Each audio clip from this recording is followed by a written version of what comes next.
Hey. What's up? Welcome to stream, everyone. Those of you just trickling in, people arriving. Hello, everyone. Hope you're having a good day. Thank you for those well wishes, Roof. I am not, for no particular reason. I saw a gnat flying around. I don't know from where. On my monitors, it's gonna land in my coffee. I already know. It's that kind of day. It's gonna be a gnat lands in your coffee kind of day.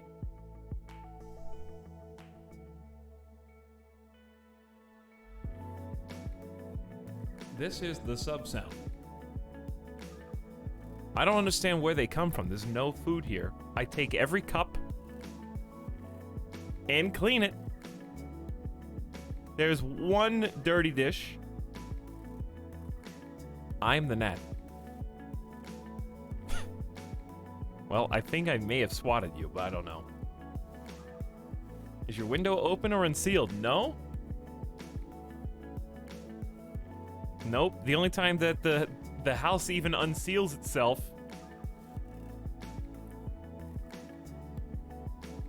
is when I take Midas out.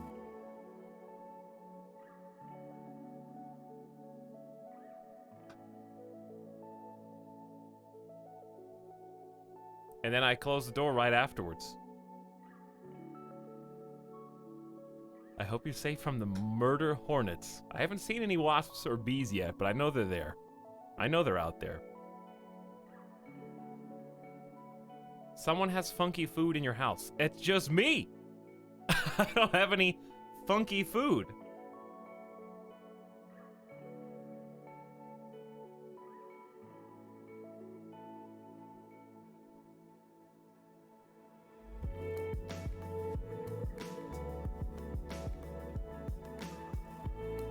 Plant pots? They live in drains? What?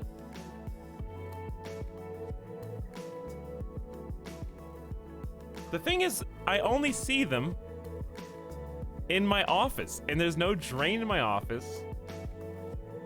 There's no food in my office. There's no water in my office. I don't understand. There's no plants in here. Can gnats live? Okay, I don't like the Google suggestions. If I write can gnats, first suggestion is bite. Second suggestion is see in the dark. Third suggestion is kill chickens. Fourth suggestion is can gnats kill you? I don't like these. Do a lot of people Google about that?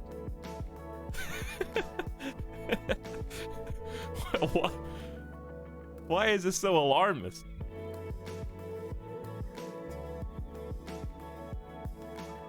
Can gnats kill you? All right, what was I looking for? Can gnats live? All right, if I write L, if I write the L in live, it suggests can gnats lay eggs in your eye? Google, please. All right, can gnats live on humans? Can gnats live in drains? Can gnats live in water? Can gnats live in your ear? Bro, slow down. I'm trying to have a good day. This is not what I envisioned.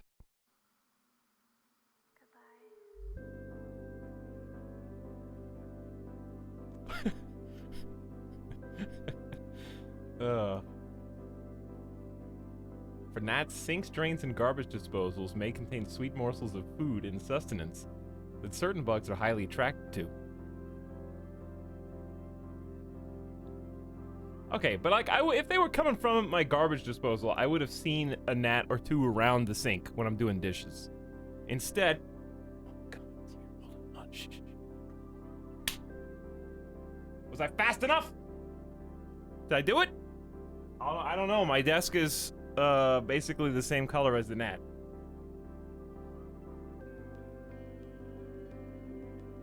I can't tell.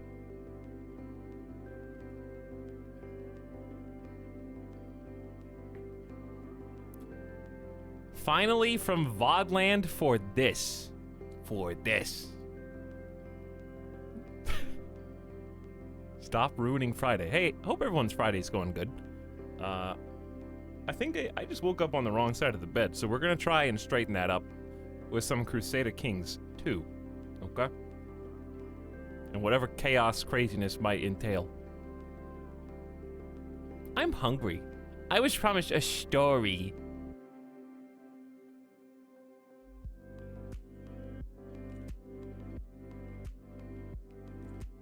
Boss Cog, look it up. Because I'm not going to look it up.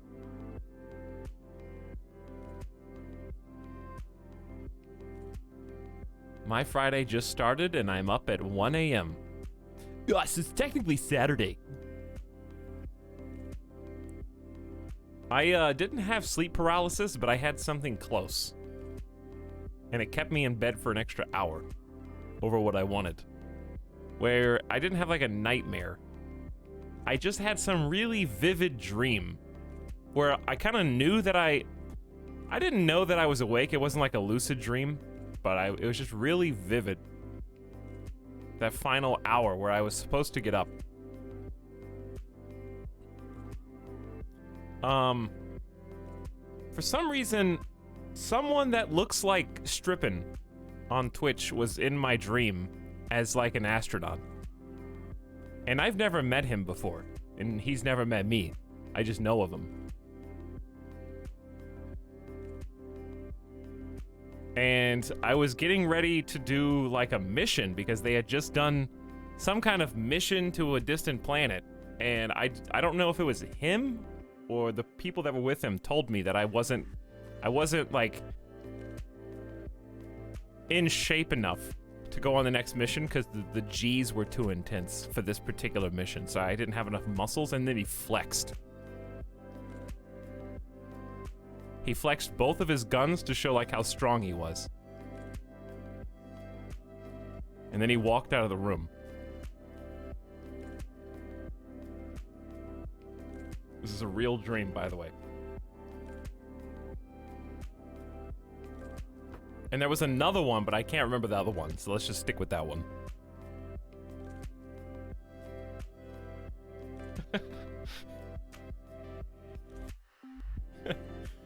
That was part one, and there was a part two, but it's I didn't write it down in my dream journal, so I don't know what it was.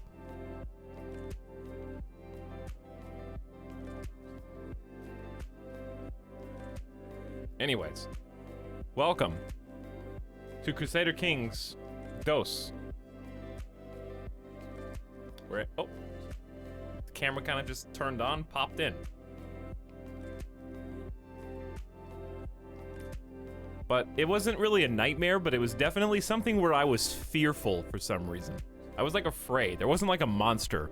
It was like situational stress. And then I woke up again. And here we are. I've woken up with my eyes closed, unable to move before. Only way I woke up was to try to move my arms. Yeah, I've never had actual sleep paralysis. Thankfully. So, I feel for those who do, because it sounds awful.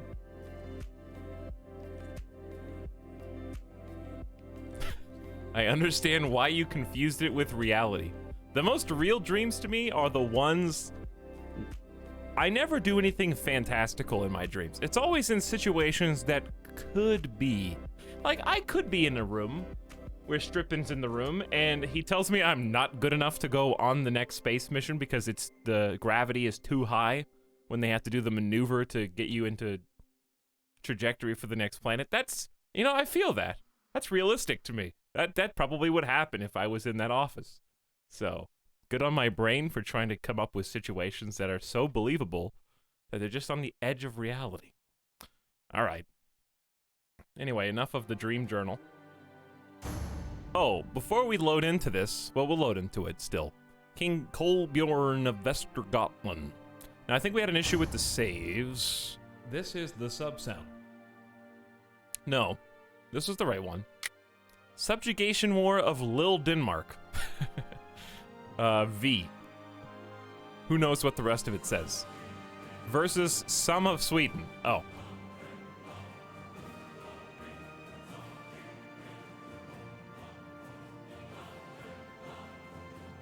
Jarl Kolbjorn, dude. He's the new hero. All right, we're going to do a recap, and our recap is going to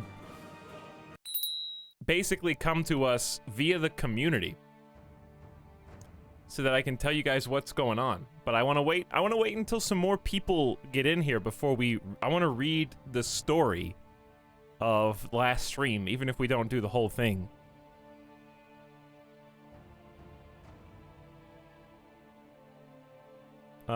Mostly Moisten, you're the one that wrote it, right?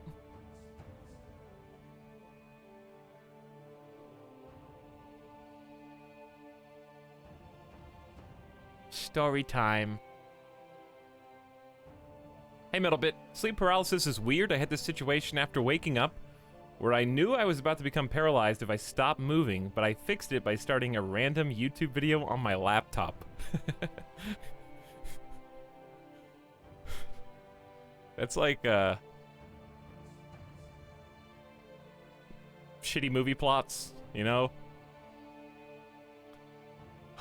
Just woke up. Let me check my phone.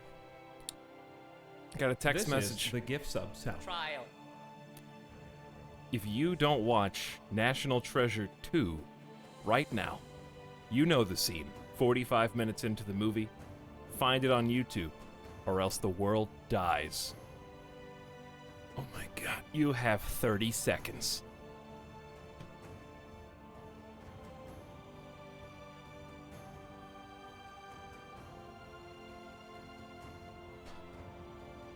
Rip world. I can't get my computer to boot in 30 seconds. I can't even use the YouTube app in 30. It's going to take me 30 seconds just to close the sheer volume of invitations to join their membership program.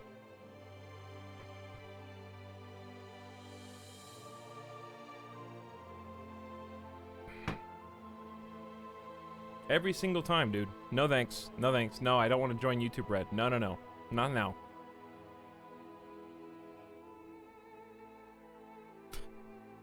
Anyway, what's up, everybody else? Chat.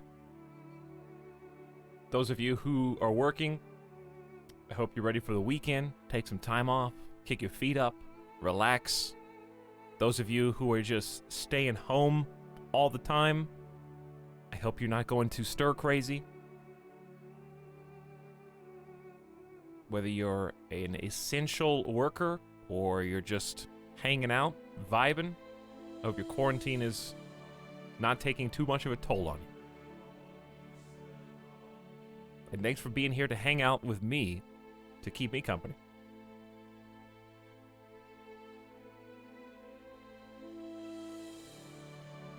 Can we get a comprehensive rundown of what happened in the last 50 years of this save? Well, has it even been 50 years?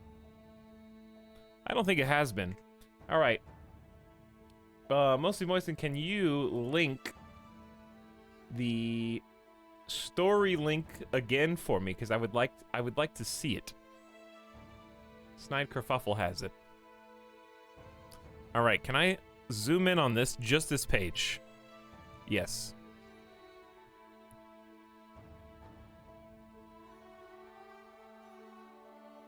All right, chat. Story time.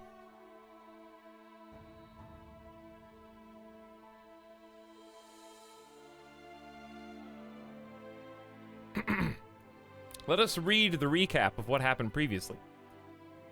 We may not read the whole thing, but we're going to see how far we get. This is written by Mostly Moisten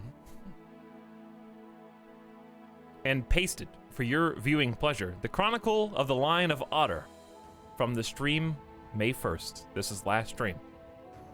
Part 1. For the glorious King Raffen, the Frog, in his infinite wisdom, sought to inscribe his name on the monument of legends. He led his wolves of war in combat far and wide, all to further his great legendarium.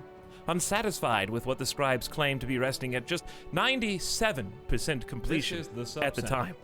He who fathered 4 sons, twins Dag and Refill, Gregor and Kolbjorn, then married the beautiful Gisela, sister of Charlemagne. Raffen, who journeyed to the mainland of Greater Europa to join in war in the name of the wolf, alas, could not war with those of his own religion, and thus turned toward his homeland. Yet by chance met with Linda, a shadowy woman, and in his kindness invited her to his hearth. Linda, who revealed herself to be the Death incarnate. Oh, Raffen, sensing his end was near, resisted death's call. He challenged the god of death in a game of chess, a game beloved by his father Otter the Gamer King, nay, Otter the Party King. Risking his life, he took an aggressive opening after choosing the black pieces. Gaining an advantage, he pressed death to challenge the board. As the game drew to a close, Raffen made the difficult decision that every parent must make, and wagered his son's life in place of his own. And yet, the wager was not needed, as Raffen the Great was able to best death and escape with his life. Death, as Linda, the human, once more, left his court for Alborg, and wise King Raffen kept his mouth shut and moved on. He and his wife Gisela would name their only daughter after her, which is partially true because actually it's named after her grandmother, because Linda was also Raffen's mother's whatever. Anyway, it's a family name. It's not just the name of whatever. Yet within a week, death sought him again in the form of the Great Death Cancer. Always a fighter, Hrafn bested the cancer with ease. His headache left him. Later, over libations, a member of the Wolves suggested war with the Abbasid Empire, quite literally the strongest and most advanced empire of its day. But why not? Said Hrafn. After all, he was now a true legend, and all true legends must answer their call to glory. O Hrafn, who hath slain the Emir of Syria in hand-to-hand combat, Hrafn, an unrivaled duelist of his time. It is said that no man may defeat him in combat. Yet this prophecy would lead to his downfall, for he sought to duel an Arabian sheik who had just separated himself from a mighty lion. Hrafn, whose thirst for dueling left him open from the rear, as the mighty lion slashed his throat and brought his mighty reign to an end. Hrafn, who defeated Cancer, could not defeat Leo. 2 weeks later, his brother Judman would be killed by a wild beast under suspicious circumstances. All the faith in the dynasty would rest on the shoulders of young Dag, the twin son of Hrafn. The homosexual and chaste prodigal son would inherit the great Catholic throne for 3 weeks, as well as the noble lady Gisela. His challenges would have been great, chat. His former stepmother and consequently the most eligible bachelorette in the land. This would be her 4th marriage. Yet, Dag, the beautifully ugly son, would see his younger brother, Gregor, break from the kingdom immediately. Great Dag challenged his younger brother Gregor to a duel for the fate of the kingdoms, but faltered grimly in battle. He did not bear children. Gregor usurped the vacant title from his slain elder brother, ceding 2 counties to young Kolbjorn and 2 to the remaining twin Rifil. He would also take Gisela as his wife, following the lead of his kinsman for her 5th marriage. Rifil, who saw himself the rightful heir, quickly revolted with the majority support of the populace. He believed that the weak Gregor had no right to claim the throne of his fallen twin, and brought Gregor's inferior army to the sword rather quickly. Gregor's efforts focused on a panicked call for aid from his uncle-in-law, now brother-in-law, Charlemagne. Alas, King Karl was busy in the Alps and never arrived. Rifil won the revolt soundly. Gregor was thus imprisoned and later beheaded after a short 3-year reign. He did not bear children. Rifil would inherit the throne rightfully, though during a time of great strife, as the kingdom would lose half of its territory, including the hinterlands of Otterworld, the former capital, and suck to the Swedes and the Danes respectively. He would also marry Gisela, as was tradition, for her 6th marriage. He was an honorable man, but a weak king who could not establish himself as a legend, nor prop up the tattered remains of his once great kingdom. Poor Rifil, the leper king, found a snake between his sheets and succumbed to a venomous snake bite. He suspected his spy master Hrolfir on the orders of Uncle Jeff, who had been pulling dark strings from behind the curtain throughout his tumultuous era. Gisela watched her beloved husband die in bed after he made such a loving effort to get her on a diet by screaming in her face that she was too fat. He did not bear children. Now the fate of the tattered kingdom falls on the shoulders of young Kolbjorn. As the youngest of the sons, great Hrafn, he had trouble assembling a court with his fellow courtesans. He would be the first of his line to elect not to marry the fair Gisela immediately. She would join his court instead. As the young Kolbjorn came of age, the stress of losing his father and 3 elder brothers caused him to lose all of his hair, near instantaneously. Knowing only death and grief, he made it his first priority as king to seek a friend. Yet in his confusion, he turned his eyes toward the lost land of his father, scheming and plotting to kill the Jarl of Ostergotland, who now occupied his ancestral homeland. And though it pained him to do so, he chose to take the middle-aged Gisela as his first concubine after no luck in finding himself a suitable wife. Meanwhile, Kolbjorn smartly arranged betrothal between his half-sister Linda and the son of Charlemagne, Karl Jr., her cousin. Kolbjorn would rest his hopes greatly on this relationship with the soon-to-crumble Frankish Empire. As the neighboring Swedes and Danes fought a bloody war around him, Kolbjorn remained neutral, though in favor of the more friendly Danes. The Swedes would rally which would leave the two lost counties of Suck under Danish control and Otterworld, formerly under Swedish control, open for the taking, but the king did not move. During this, I didn't have an army. There was no levy. It was like 400 guys. Anyways. Where was I? During this war, the lustful Kolbjorn would learn that his lover Linda, his cousin, had become pregnant. This event would inspire him to marry Gisela as her 7th husband. Oh, Kolbjorn, who would receive praise for inviting Gandalf the Mystic of House Kainu into his court, appointing him chaplain. His concubine, I can't read this. His concubine cousin, Linda, would give birth to a daughter named Sarah. In an attempt to weaken his neighbors, sweet Kolbjorn would create a plot to kill the King of Sweden, causing the latter to go into hiding. Kolbjorn would then go on to commission a great runestone in honor of his father Hrafn, and hold a great tribal festival in the lands of Västergötland. His kingdom, a shadow of its former glory, would rally around him by awarding their king with a statue in his honor. This act of praise reflected their gratefulness for Kolbjorn, who had ushered in the first days of stability in recent memory of his misfortunate tribesmen.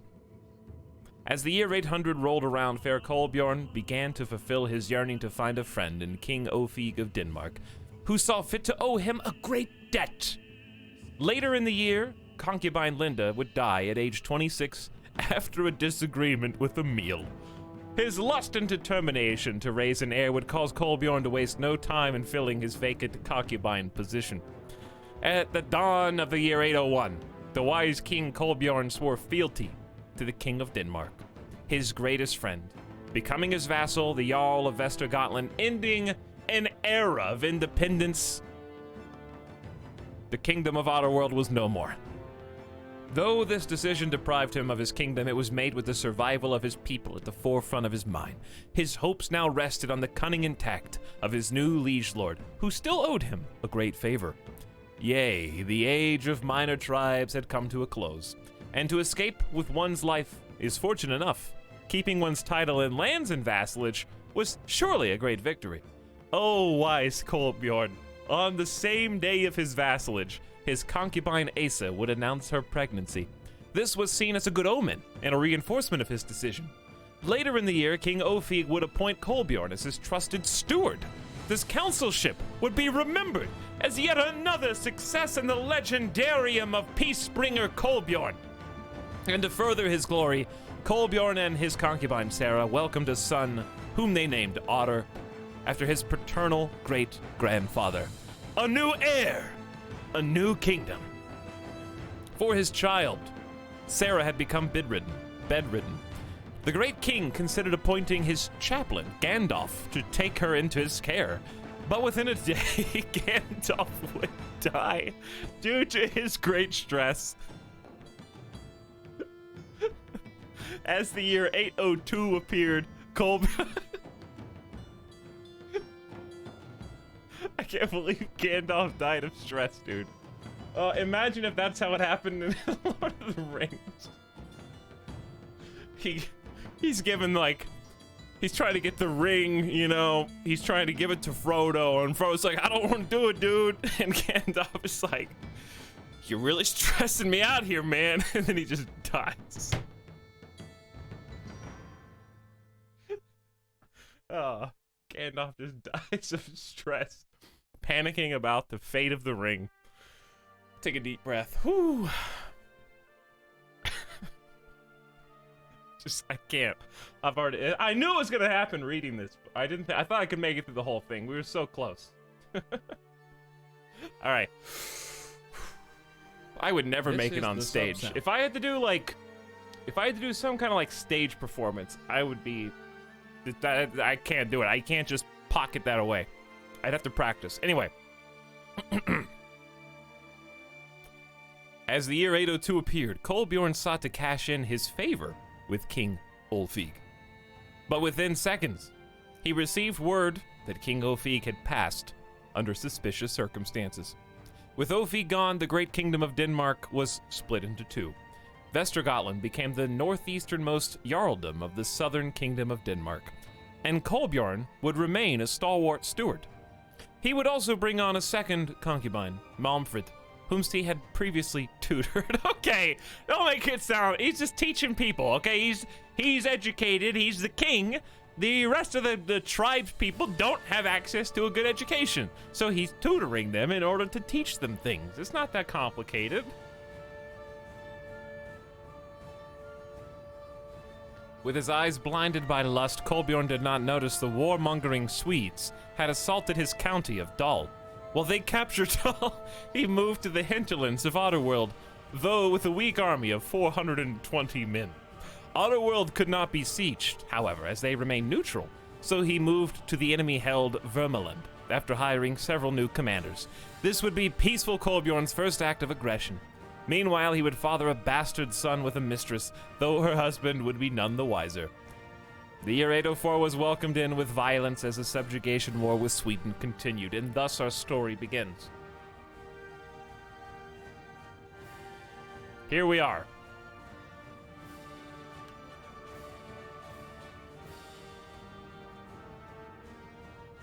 Well done.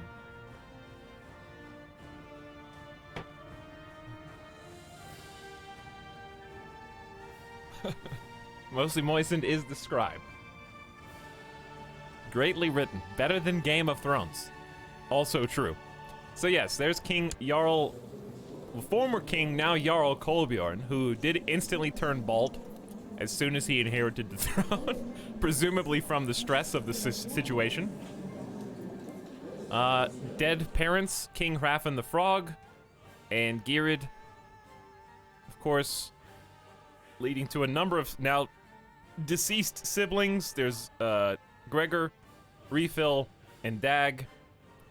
Refill beheaded your boy Gregor. This guy was murdered by Uncle Jeff.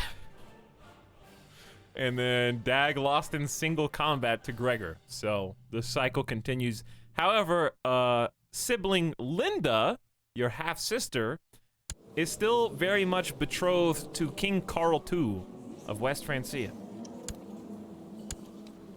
So, at the very least, we did good by Dad. You know what I mean? We at least ensured that our sister, like the boys killed all the boys, and we sent our precious sister to go at least be potentially queen of West France.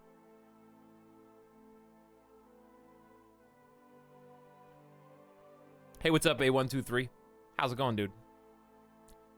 Maybe we should put the recap from the last one in like a command for now, in case people come in later like, what happened last time? And we could just link that.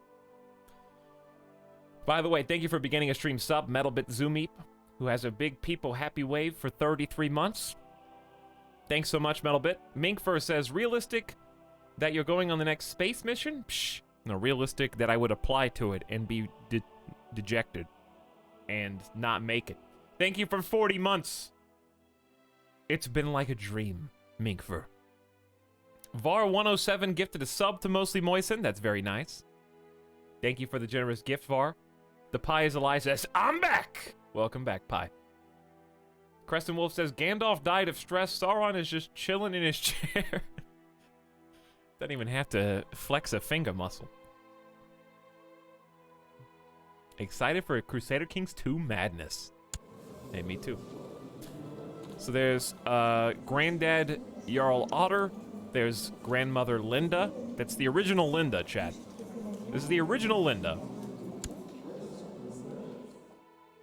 Uncle Jeff is currently in prison in King Ragnar's prison. Still guilty for being a traitor, basically. He's in someone else's prison, though. King Ragnar still has control of a majority of Sweden. He's in Jeff jail, dude.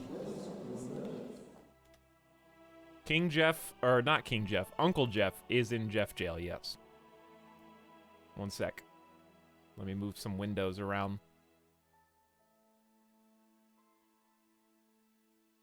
Okay. Anyways. Here we are. So King Ragnar's 37. He kind of hates us. We were cozying up to Denmark on the other side, and this is what really gets me. If you heard it from the story, but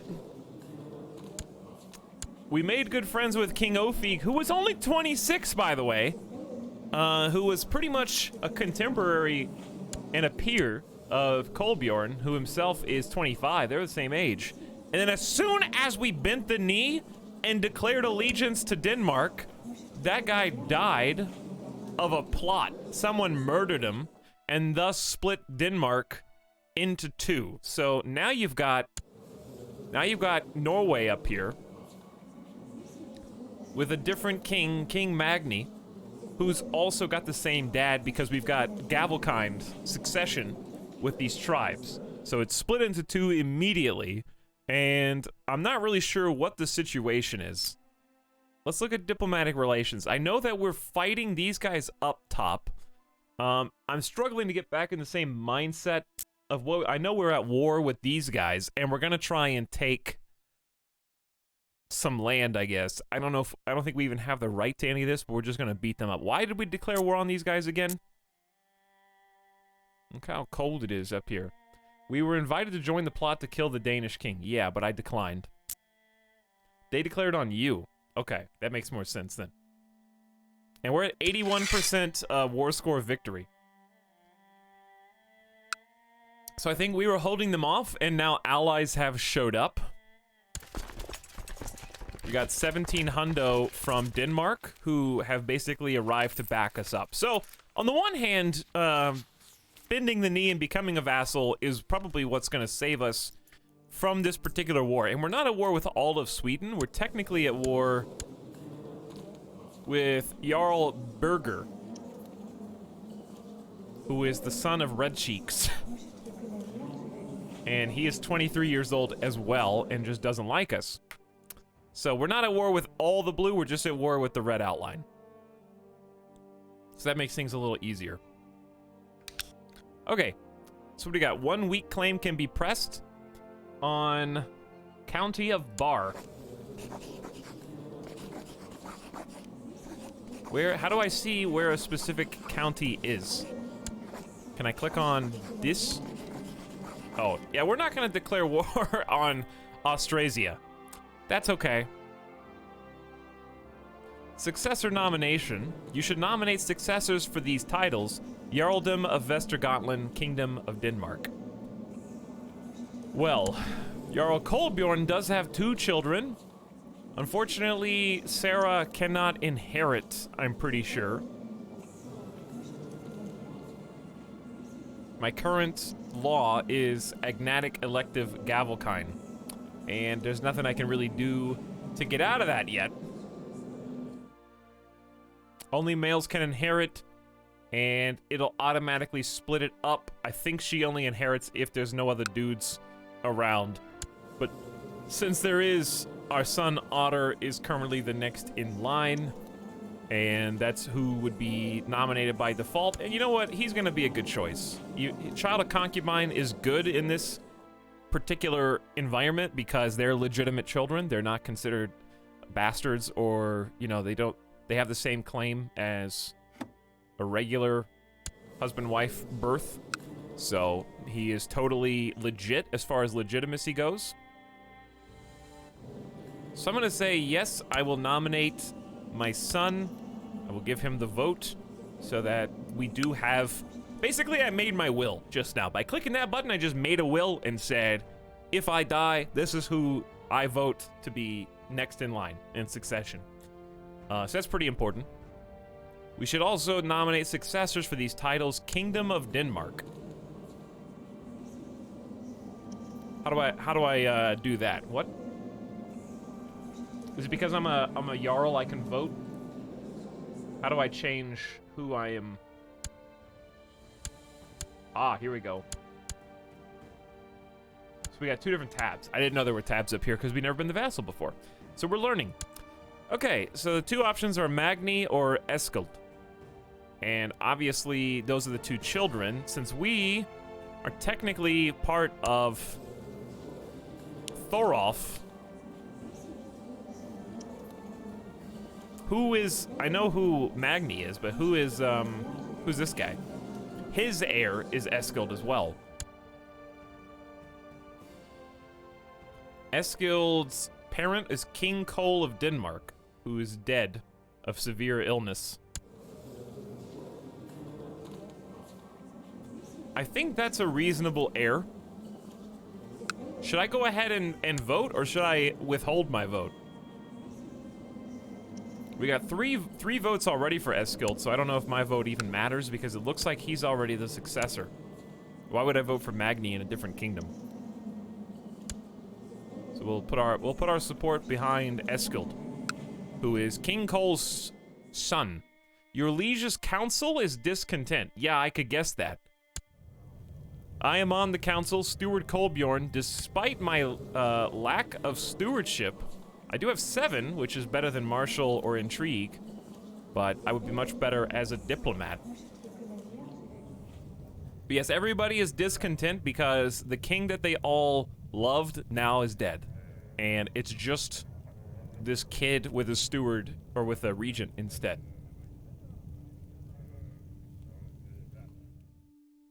Do you have any plans to go back to the old world? You mean the video game old world, Brimo? Maybe in the future, after they do some updates.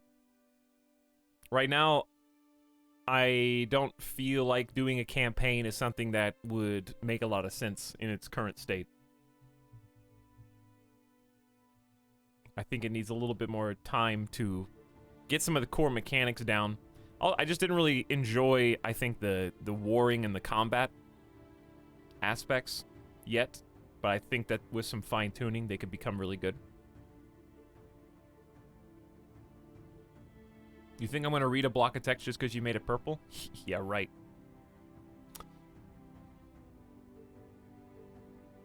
What just happened to Norway? Norway is what happened when the king of Denmark basically died and split inheritance between both of his sons. So this part of Norway is inherited by his second son, King Magni, and his oldest son kept Denmark, as far as I know.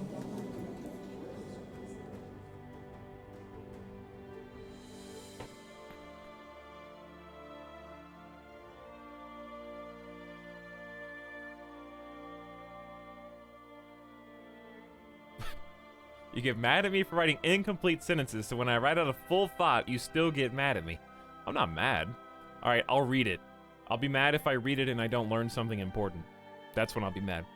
Whenever you are a ruler with Gavelkind inheritance and own a major amount of land in a kingdom that does not yet exist, but you would be able to form if you had enough resources, whenever you die and pass on titles to the various children, there may be formed a kingdom by one of the children.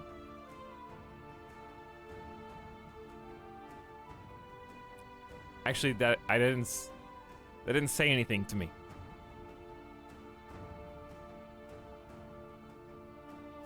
What am I supposed to pick up from that? Big Peepo happy. Monka, Purple machine, go burr. Purple gang. Nice. Basically, if you own enough kingdom to form a kingdom and you die, if you own enough land to form a kingdom and you die, it will automatically form the kingdom and split the realm. Yeah, so the reason that he got all that land is because he was already the person who had the titles for those territories.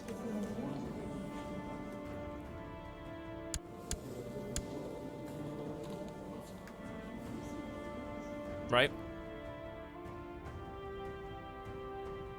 Yes, I get it. I get it. Kids, Gavelkind. All right, anyways, don't distract me. I like that there's one Denmark inside Norway. And Eskild is the heir to that, yes. All right, so let's focus on the other notes. One character does owe you a favor, but I don't think I can call it in reasonably. Maybe, actually, you know what? Maybe I can. That's true. What did I do for this guy to get a favor from Jarl Gunnar? Jarl Gunners. Because he's got a decent chunk of land there. Oh, I agreed to vote with him on the council, right? And I never figured out what he voted on that he wanted me to vote with him about. So he owes me stuff, and he's 27, so I don't know what to call that in on or how to do it. Is there anything that I really need to do before I unpause? I guess just watch.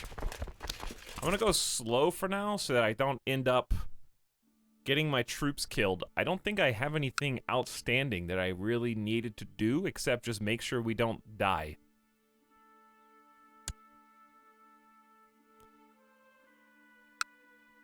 So yes, Dal is occupied. So we can go down here and help him basically lift, basically the enemy sieged Dal and put in their own people in the castle. So we have to like kick them out of our territory. We have to watch out because they might do the same thing in Skara.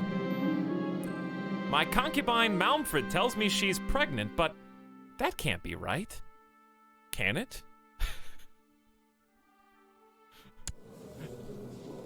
21, by the way. Malmfrid the concubine. I'm covering the war thing. All right.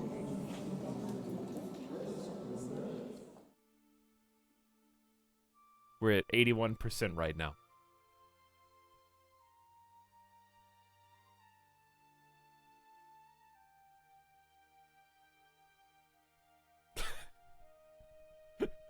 Bro, I can't believe this lady who isn't my wife might cheat on me.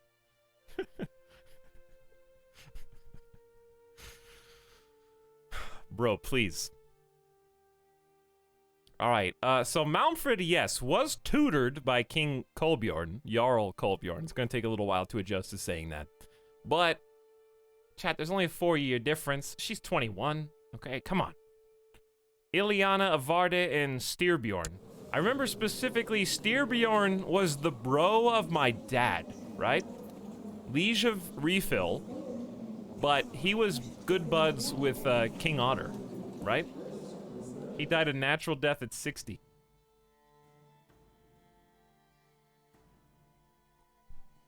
So, if you think about it, grandson Refill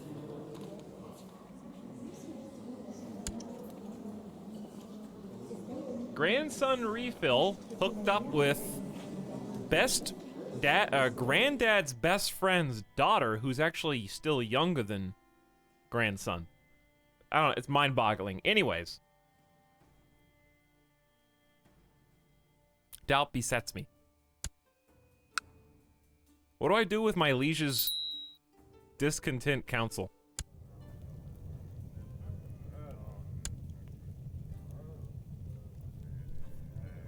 Discontent until 12th of March. Reason for being discontent. Succession always makes the council discontent. Councilors cannot join or start factions while the council is content, and the war declaration law is set to council. The liege cannot enforce realm peace while they're discontent. Okay. That's reasonable. So we just need to kick the people out of Dal. One children lacks an education focus. Oh. Half-sister Linda. You've got a lot of good things ahead of you as a conscientious steward, potentially. We could teach you intrigue. We don't have any kids with an intrigue focus, I don't think. And being, you know, betrothed to King Carl, I feel like intrigue is a good thing, you know. Get Linda to help avenge our family's former seats of power in the future. I don't know. Let's go with that. I feel like conscientious and brooding would play into stewardship better. But we'll go intrigue education. Linda focuses her studies on the ways of intrigue and acting in the shadows. Playful and fussy children will do better, while rowdy and affectionate will be hampered. Intrigue +1.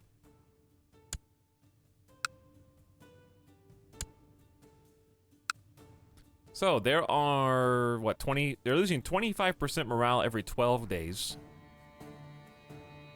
So one more, and they will actually go kick them out. And I think then we're gonna fight in Alfheim, because these guys just snuck on in down there, which is kind of funny. Like, we're next door. You think I don't see you? There you go. Victory! Casualties on our side, 0. We killed the defenders they left in the castle, retook Dal, and now we move with our allies. These guys are extremely brazen.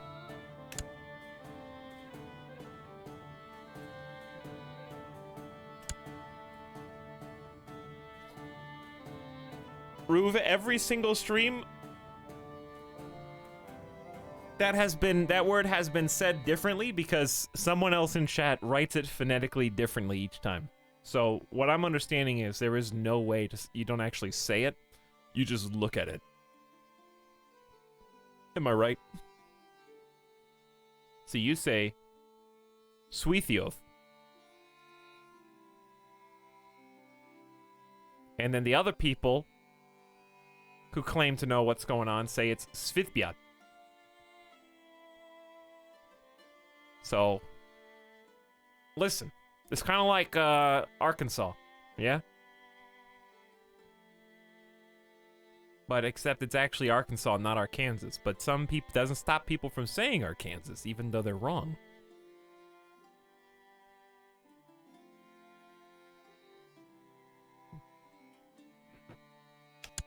Is this a war to get Otterworld back? We're actually in a defensive war. Yes, all right. Who are our generals? Thorgil, Nicholas, and Virik. Crush them under boot. A son was born to Rodrigo the Undefeated. My marshal. And I believe this is, didn't I arrange this marriage? From Tildis the Wise. Ooh, very wise.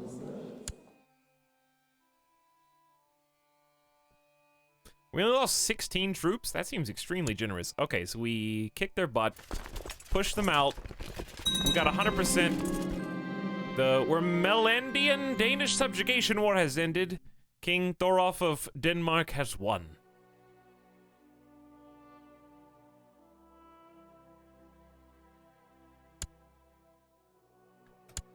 But yes, we can argue pronunciation until the stream is over. I'm just gonna say words that I can say and then you know what they mean. Or I'll just rename everything to Otterworld. Congratulations on your child. Our holding in Alfheim is under siege, not anymore. Alright, is it safe to put the levies down here? I think it is. So we're gonna dismiss our personal levies. Hopefully they go back to where they're supposed to be. Raised, unraised, max. Did I do it wrong, chat? Did they disappear?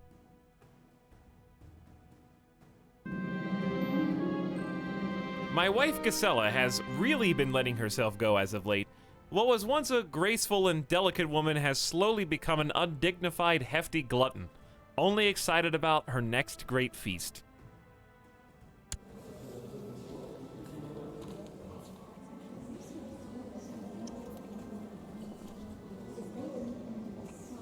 Well, imagine not being able to pronounce names from a language that doesn't exist anymore. Princess Gisela, gains and loses weight faster than Christian Bale preparing for his next role. You know what I'm saying? This is like the 3rd time.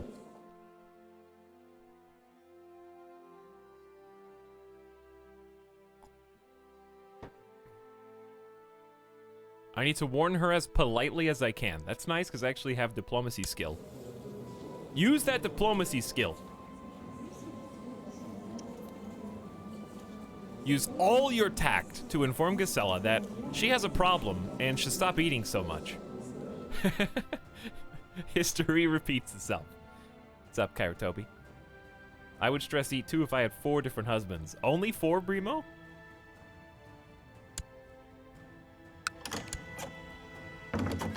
A message about a point commander has been received from Thorolf.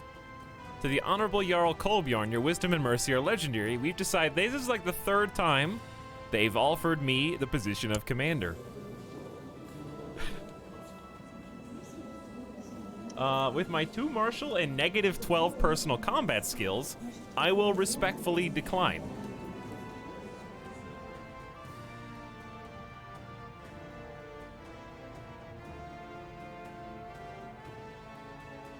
Ooh, we got some new. Wait, what? They gave me something? Did you just make that up? They gave you Maris. They give me a new territory? Did you just make that up? Oh, it's a title. How do I see my titles?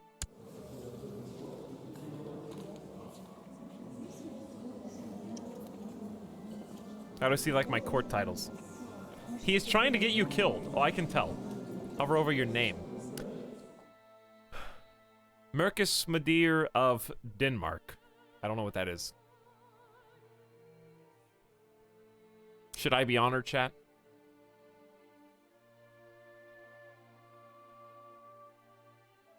But yes, thank you for trying to educate me, Roof. It's cool to see, like, as I am just a one language knowing dummy, it is cool to see how words that I have been taught to phonetically pronounce over 31 now years of my life. Chat, I'm 31 now. I'm not now. Okay, this is what sucks about being 31. 30, you're like, oh, I just turned 30. You know, I'm still kind of in my 20s, mentally at least. 31 though, you are technically in your 30s, plural. Like, there's a difference in being 30 and being in your 30s.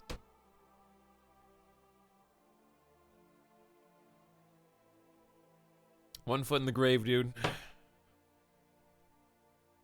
Icelandic is probably one of the hardest languages in the world to learn. I don't blame anyone for not being able to pronounce these words. They're cool words, though. Welcome to the 30s, Etalyx. I'm 32. Am I in my 30s? Yes. I wouldn't say 30 is old, but you don't have to make me feel better. I don't think it's old either, but it's the oldest I've ever been. Everyone feels old, because nobody has anything else to base their own life experience on yet.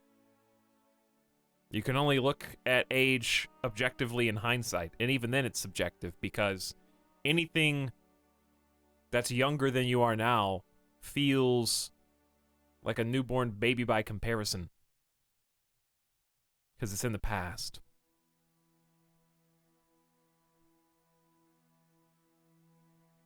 But, like, if I could choose, if I could, like, lock down my age, I would not have locked down my age in my 20s.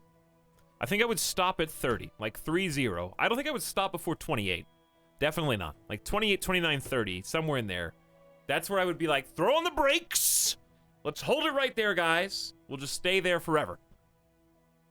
Like this, you know, like realizing, not realizing that you've peaked per se, but I feel like I am able to have an outlook of, I know that this is the part of my life where I feel the most self-aware of how I feel, how I think, what I want, you know, what I am, what I do, why I'm like this. I feel like I am the most self-aware at this age.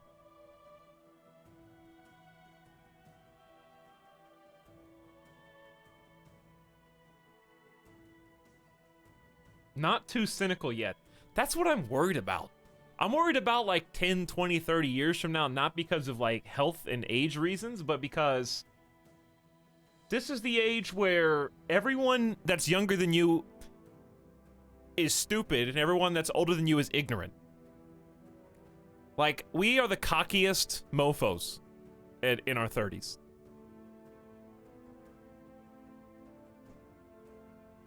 We're like right there in the middle. So I'm scared of like me 10 to 20 years from now because I'm gonna like crust. I'm gonna turn into that like set in my ways curmudgeon that I fear. You know?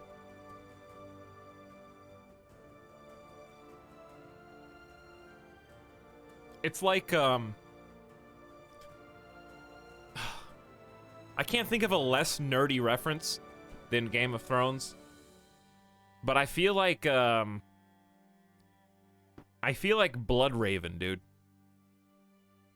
Only like a few of you will be able to relate to what I'm saying, and that's okay. Like, Bloodraven turns into a tree guy. He turns into a tree. But, like, he wasn't always a tree. You know what I mean? At some point, he was just a guy. And then he just sat around for too long, for, like, potentially dozens and hundreds of years, and roots grew around him. That's gonna be me. I'm just gonna be like this old, crusted curmudgeon who's just gonna sit in his ways for so long that he becomes unmovable. Rooted in every opinion and every thought so deep that he can't move away from it. I'm gonna turn into a tree. I'm turning into a tree.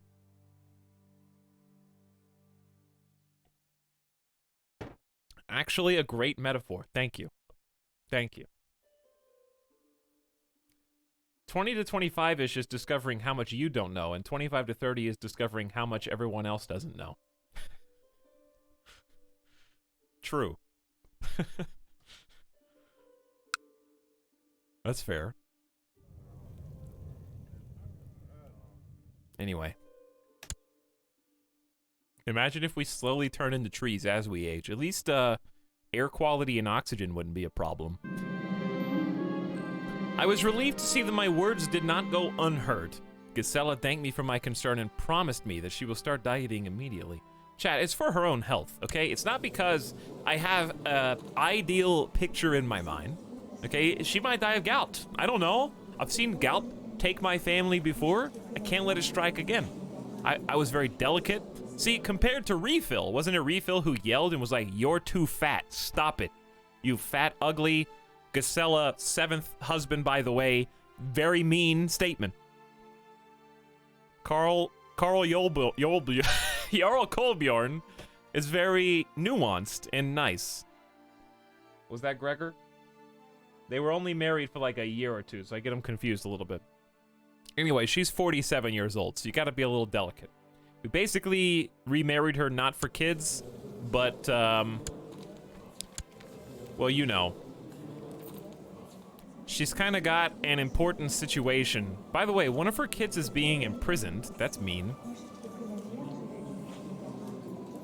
So she hasn't seen her 3 original children literally maybe since they were born. This one's 18. By the way, Karl the Noble, as we pointed out, is in fact dead. He died in personal combat at age 58. Meanwhile, his wife... I don't know what's going on over here, to be honest. Well, he had some kids who are now heirs. We have 2 kings. Look at all those children, man. He was busy. That's 10 kids. Gisela actually seems nice. I feel bad for her.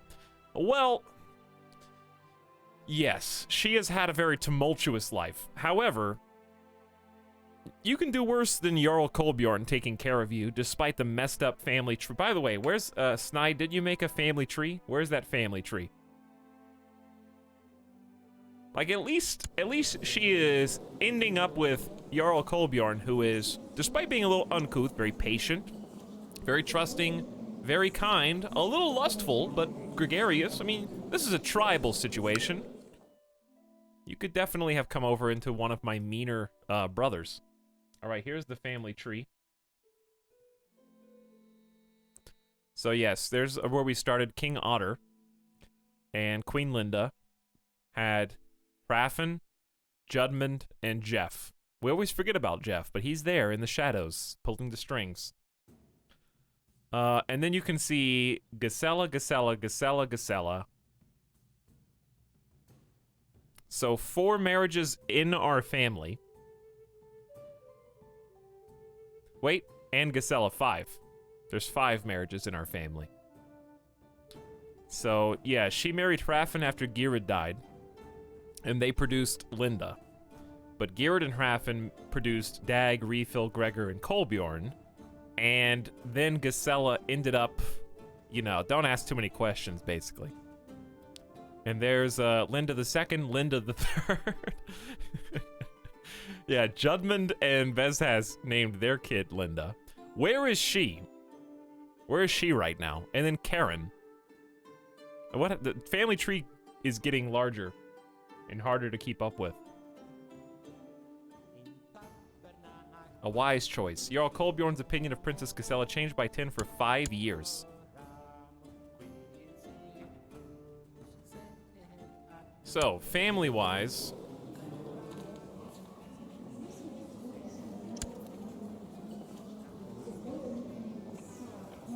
Karen of Oland, your aunt, currently married to Sturla of Oland. Is that your whole territory? Well, that didn't go so well. Did it? Chancellor of Ostergotland and Commander of Ostergotland. So at least this guy has, you know, he's got something. It could have been worse. Karen, to be fair, wasn't the oldest. She's had 3 kids of her own, dude. Including Gandalf. Gandalf Reborn. Insane. Okay.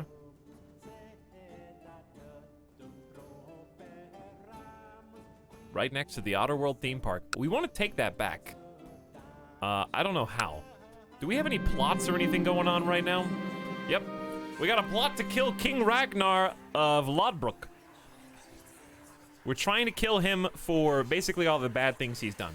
Father, father, calls Otter, pulling my arm, pleading to play with him and his latest toy, completely oblivious to all the important work I'm in the middle of.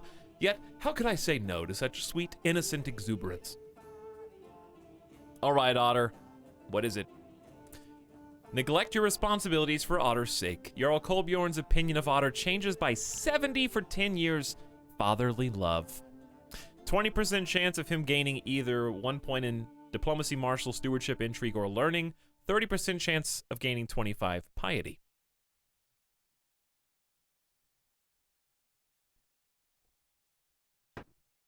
Are there maybe more people who can join the plot? Perhaps. I don't want to invite just anybody and everybody, though. Even if you're supposed to. What did he get? Looks like a stewardship and diplomacy from 0. He's 2 years old. He came up and said, "Daddy, Daddy, play with me?" 2?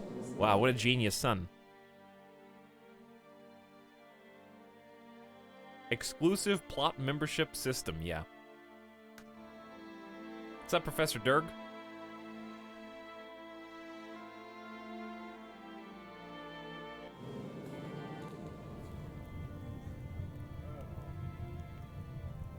At 2, he's already learning the art of trade. Ragnar has a nice bloodline bonus. Well, he's got 2 kids. He doesn't really have a lot. He's 38 himself. We were pretty good friends with King Sigurd, unfortunately. What to do? His heir is this random guy. The law speaker. Why? Who is this in relation to him? This is brother? His brother. He has 1 concubine. And his wife is now dead. Both of them. Died feverish and sweating at age 19.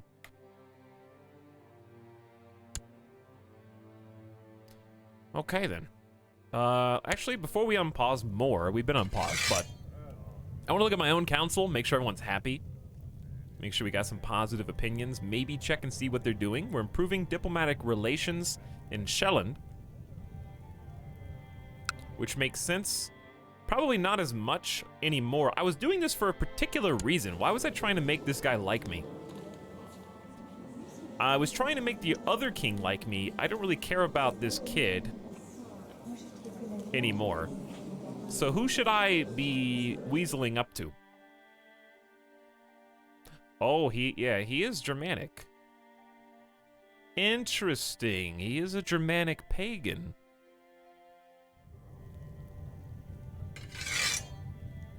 And everyone else on the council, what is his seer?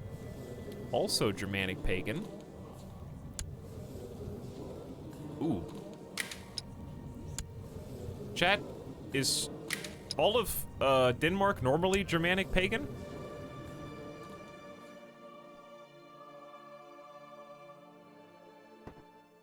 Okay. So yes, I am the only Catholic leader, which is an interesting place to be.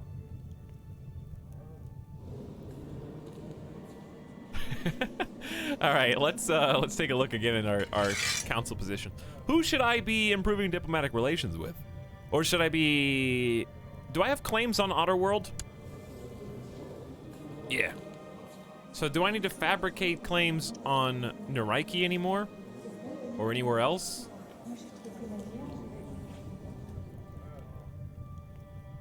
If you open the religion map mode, you're probably an island. If that. Actually, I think only our leaders are Catholic. The actual people are not. Not even. Not even. So maybe we should be working on that. Is there a way to convert the territories? I remember you guys told me how to look at this last time. Yeah, their religion is Germanic. I should start converting my, not hunting apostates, but convert heretics and infidels. County religion converted. So instead of that, in Jarl Kolbjorn of Vestergotland's Court of Alfheim to hunt apostates, let's go ahead and proselytize in... Is our capital Alfheim now? I get confused because it was Otterworld, then it was Dahl, and now it's Alfheim. So let's go ahead and try and proselytize our capital. Convert them into Catholics. Okay. Spy Master is currently building a spy network to try to improve plot power. That's normal.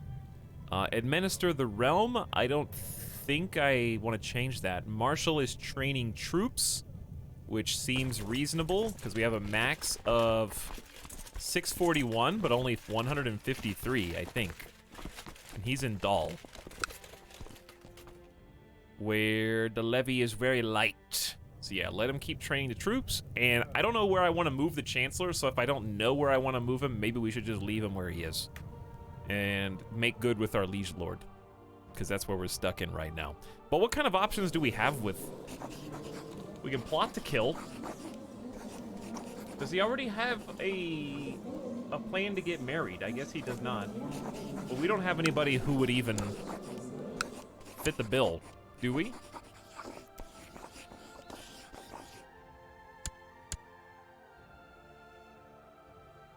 We just have, well, would result in a non-aggression pact with King of Denmark. He would also say no, because I am Catholic. So, we can't do that.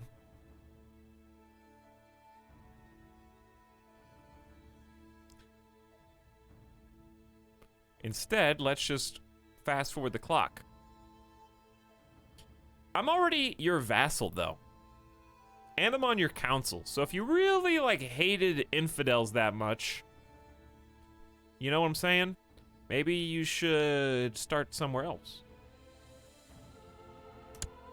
But I think, out of the people that we have in our family, like, my daughter right now is only 5, so we still got time to get her betrothed to someone else. A daughter was born to Malmfred and an unknown father named Ileana. What do you mean an unknown father?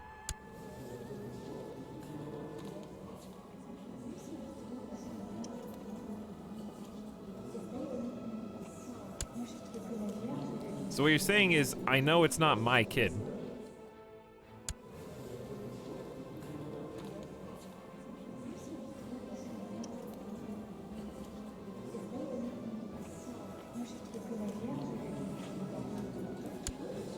Just a bastard child, yeah? Malmfred's 22. This is the sub sound. Is there a way to, like, do some digging to find out? Order to take vows. You can order unlanded courtiers to take the vows and join a monastic order of their choice. This will disqualify them from normal inheritance, but they can still be claimants.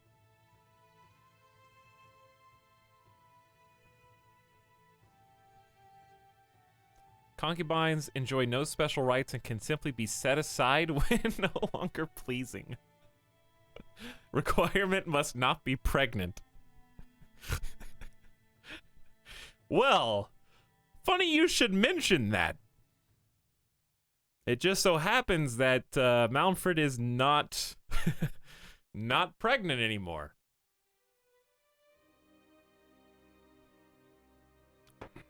Oh no, your mistress cheated on you. Now, yes, Clockwork Norse, do you have a point? Yes. However, in the year 804, you have less of a point.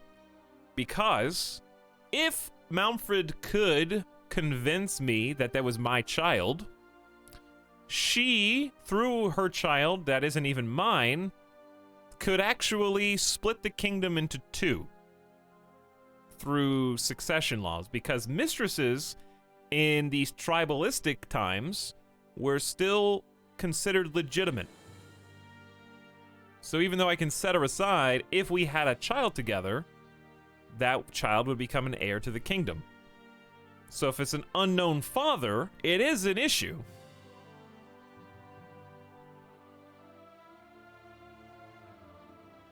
Because what if I got confused and thought it was my kid? Cast her into the sea. What would Jarl Kolbjorn do? He's lustful, but kind, trusting, patient.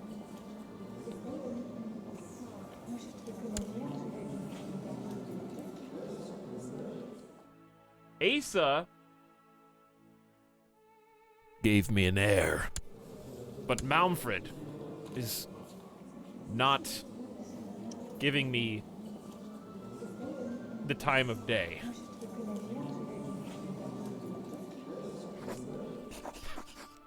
Send her to France or something.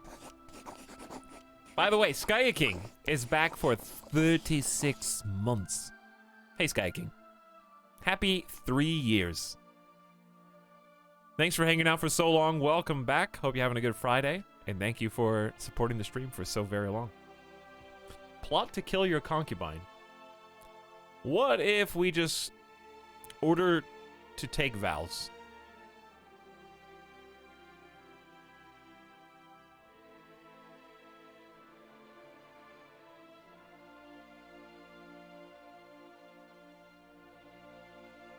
We are Catholic at the end of the day, Chad. Don't forget that my man's is Catholic. Despite having concubines, all right, he's a little bit fuzzy on the laws and the rules and the texts, okay? But he does know one thing. You can order unlanded courtiers to take the vows and join a monastic order of their choice. This will disqualify them from inheritance. They can still be claimants. Jarl Kolbjorn loses 50 piety. Malmfred gains the trait none. Malmfred will join a monastic society. Malmfred's opinion of Jarl Kolbjorn changes by -25 for 20 years, parentheses, cloistered me. Boy, I just hate getting cloistered by Jarls, dude.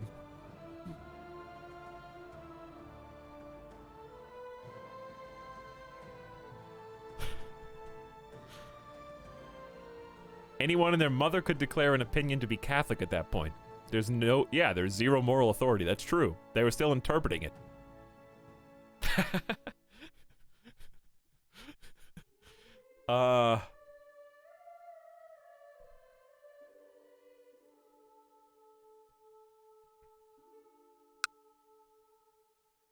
Chat. What should I do? Do you guys like Malmfred or do you not like Malmfred?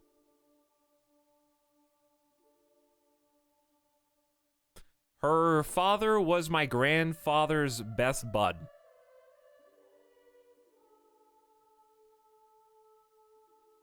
She's okay, I guess. Kill Mountford. Wow.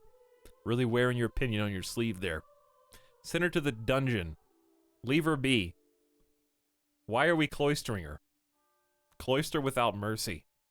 The dualities of chat. The trialities of chat. Eat everyone. What is the red heart? This? She desires to get married. Alright. We'll just let her go so that she can get married to her baby daddy. Okay? I'm just gonna set her aside.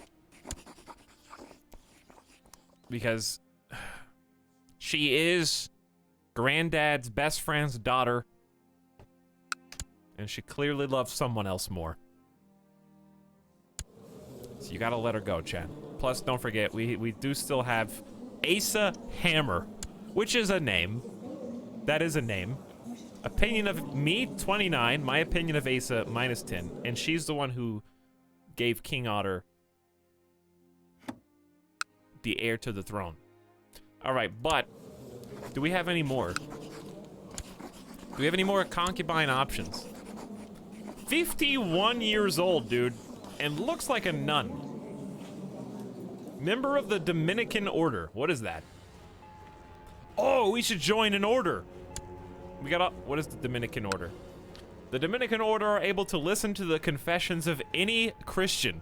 Dressed in white and black, they lead the Holy Inquisition, charged with a mission to identify heretics. As a lay member of their order, you are expected to not pursue material wealth, but strive to be a seeker of truth. We also have the Benedictine Order, an old monastic community with ora et labora, meaning pray and labor as their motto. Often recognized by their black habits, they worship God and find purpose in prayer and quiet contemplation, as well as scholarly work. So wear the black robes, go bald only on top, hair along the side, and you too can join. The Science Society, I guess. Lucifer's Own, and the Wolf Warriors, like our father. Well, we're not going to join any of them yet, until they make sense. We'll join them when they make sense. I know you guys just want me to click on Lucifer's Own for the memes, but I need a character who would do that. And Jarl Kolbjorn probably wouldn't join any of these yet. Alright, let's click on some other ones. Moral authority, literally 0. No crusade.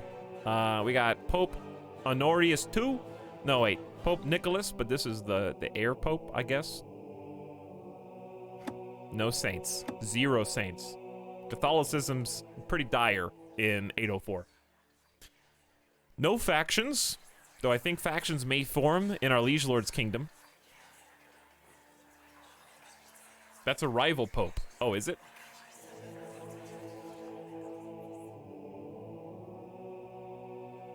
Pope in Trento. This is the sub sound.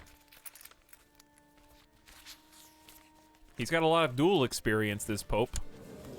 But he has -27 combat skill.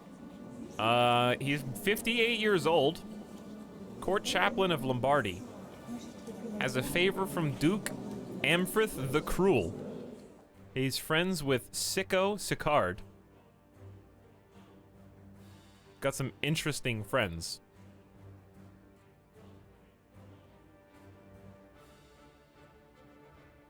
Look at the religious map mode. So yeah, Catholic, pretty small down here.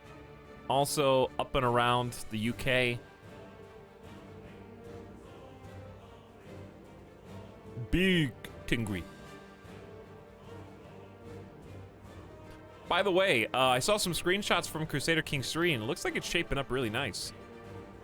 Looking good. Supposed to release this year, so I'm excited about that. I like that we're getting our fill of Crusader Kings 2 now, so that when 3 comes out, I'll at least know what's going on, and we can kind of transition over nicely.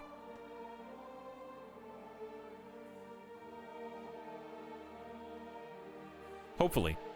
But yeah, the UI look like they're making some nice changes. I like this UI though. It seems it's very usable. Falsely confess faith. What? Confess to your liege's faith for political reasons while still practicing your true faith in private. This will allow you to join or found your secret faith society. Yo! That might be a good idea. There's no moral authority. I guess the only downside of this is France isn't going to be so happy if we say that we're not Catholic anymore, right?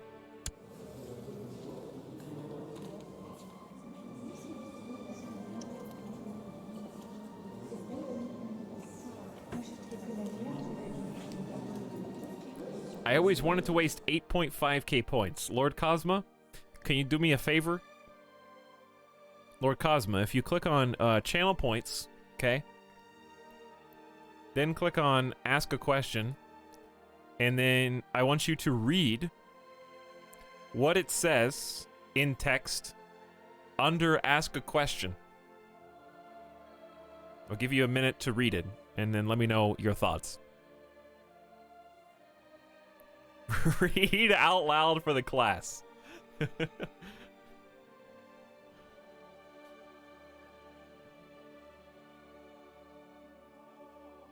Any last words, says Kairatobi. We salute those who are about to die. Well, they won't die. They just perish temporarily. Worth it. Okay, those are your last words. Kairatobi, swing the sword.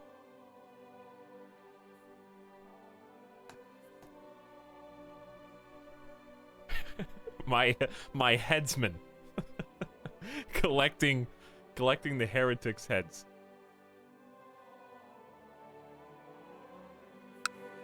Anyway, we were looking at the option to falsely confess faith, lose 100 piety. This might not be a bad idea. Reason being, we really can't do anything in the midst of Germanic land as a Catholic, but it is a fun challenge to try to be a Catholic here. I've never seen this before. Any non-zealous courtiers of your religion will have a chance of joining you in falsely confessing their faith. I think that's going to be really difficult because everyone is Catholic. I think that might end up causing more problems than it solves. We'll see. We'll keep that in the back pocket. What else we have?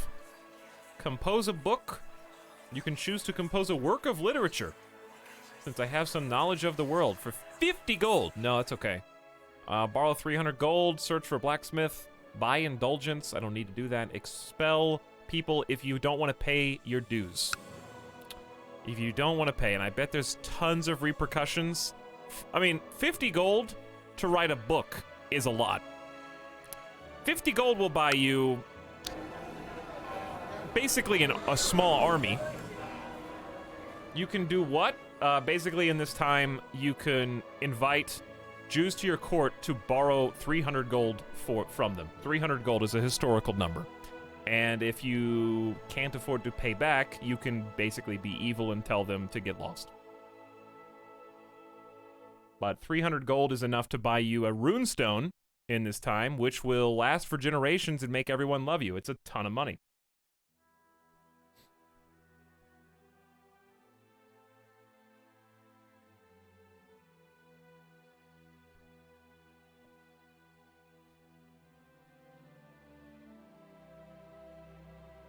Anyway, where were we? We were scoping out my personal retinue. Are we forming another retinue somewhere? Though I had thought Dag to be a more reasonable man, his request to be allowed to duel his rival was slightly erratic. Dag claimed to be constantly subject to affronts from his rival and asked permission to defend his honor. Just some guy in my court. 48 years old. Allow the duel. Very grateful. Disallow it, but take no further action. Disallow it and banish the instigator. Well, that seems harsh. In honor of old King Raffen, take the duel, as is tradition.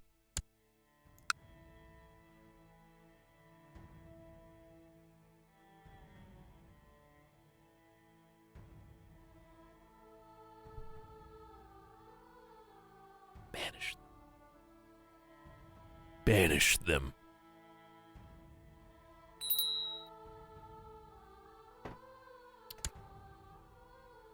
Are you guys arguing over timing people out for using channel points? First of all, if you're willing to meme, be prepared to get memed on. Okay? Can't take the heat? Get out of the kitchen. First of all. An hour of your life, I promise, isn't going to create a fork in the road situation where if you get timed out, your life dramatically changes and you end up following down a path of no return.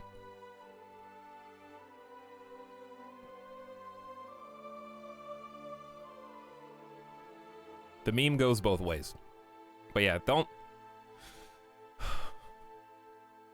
If you get offended by getting timed out, then you probably would be better off in another chat anyway. Because a lot of people get timed out for various reasons here. All the time. Whether as a joke, or for unnecessary backseating, or for ignoring warnings, or what have you. So... The warning is right there, if you do it anyways.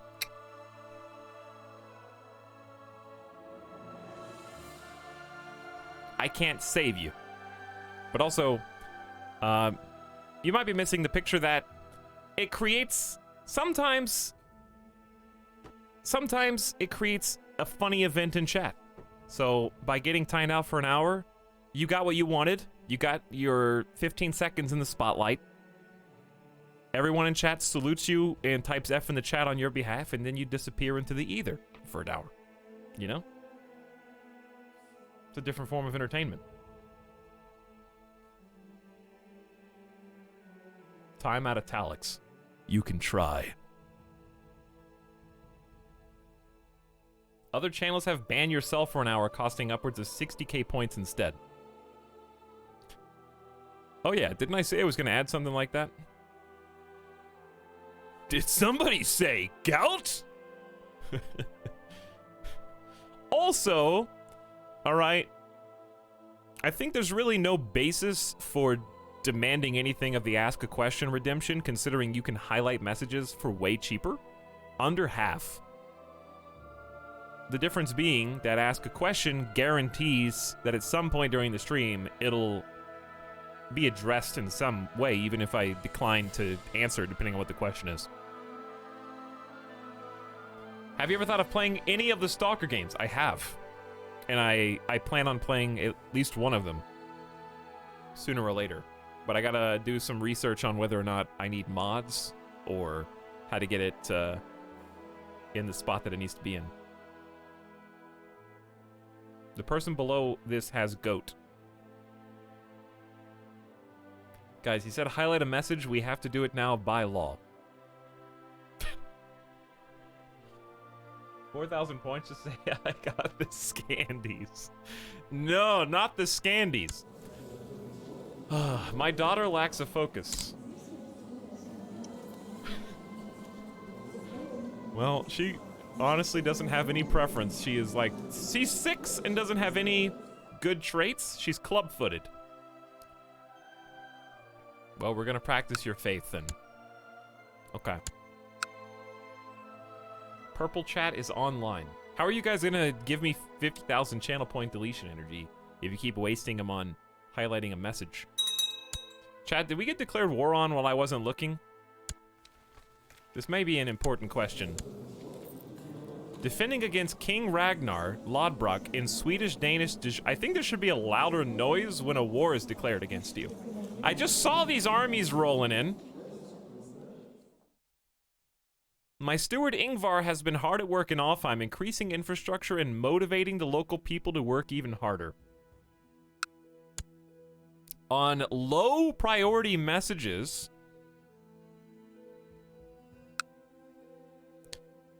people are being released from Denmark, from the Denmark dungeon, getting ransomed. How is there not even a priority message that we got war declared on us?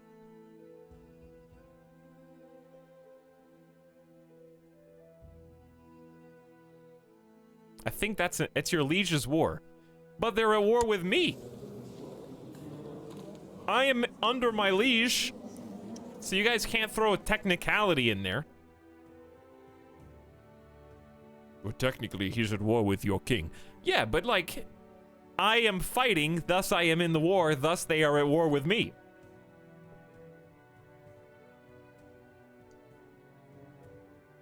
It does not affect you.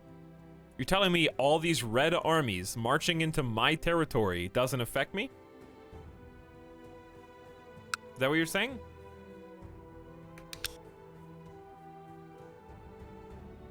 That's just a coincidence?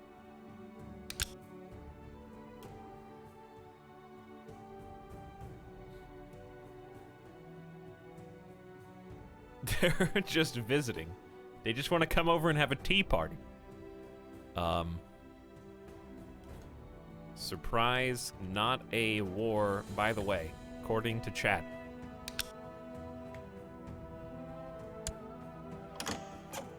To the eloquent Jarl Kolbjorn, peace be with you, we request that you honor your obligation and answer this call to arms against King Ragnar of Svithjad. That I'm not pronouncing correctly. Declining would cost us no prestige. If we accept, we will be part of the Swedish-Danish de jure war over Västergotland. Now it's yours. All I had to do was unpause. Chat, whether I accept or not, they are currently sieging my land in Skara. This is my territory. Why am I having so many people tell me this doesn't concern me? In chat. I don't know if this is like maximum Jeff overdrive or if I'm missing something huge.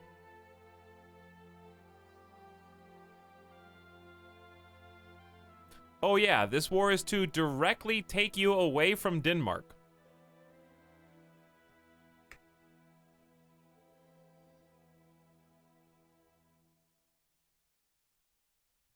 I don't know, I never played CK2, that's fine.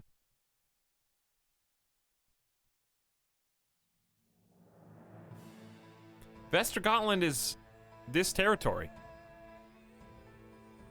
Jeff Uprising. So what do I have to do? I accept so that he joins my... Okay, here's why I'm confused. Do I have to accept so that I get allied forces backing me up? Or do I decline and these guys move on?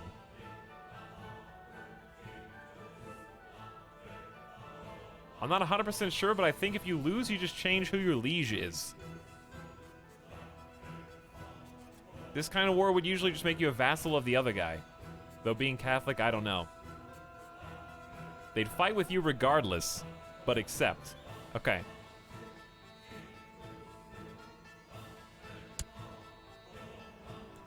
Well, we're at war again then. And I guess chat was wrong. But then they became right after they revamped and changed their original statement. So we're just gonna move to Otterworld. This is my... What? Hang on. We can do this smartly. That's my retinue. Army levy-wise, if I hold control and click, it will not raise armies in Skara that insta-die. Then we'll group everyone together in Otterworld.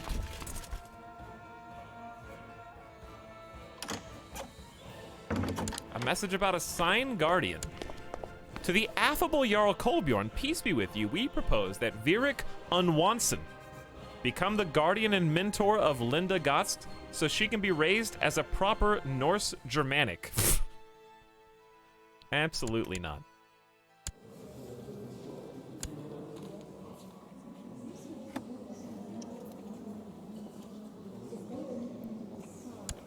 Linda is already, like, not even here, by the way, and she's 13. Does she need a guardian?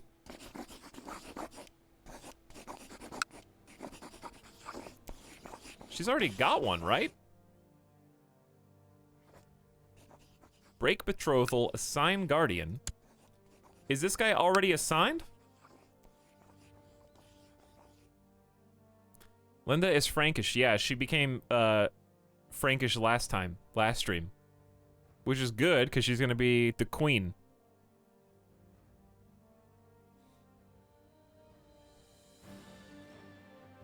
My face when Etal doesn't reform Germanic paganism by 800 AD. Hover over her picture to see the Guardian. Oh, I see her educator is Princess Gisela of France. So yeah, her mom. Which is fine. Okay, anyway. How long until you're there? All right, we're there, chat. We got everybody here. Everyone. We're gonna merge the selected units. We've got commanders already. And our commanders are kind of garbage, but we're gonna do our best. How do I select the army that's underneath my army so I can see when they're gonna walk? I guess when they start walking, we'll know. We gotta group up, so we're waiting on this 503. If I start walking, will they start walking? No.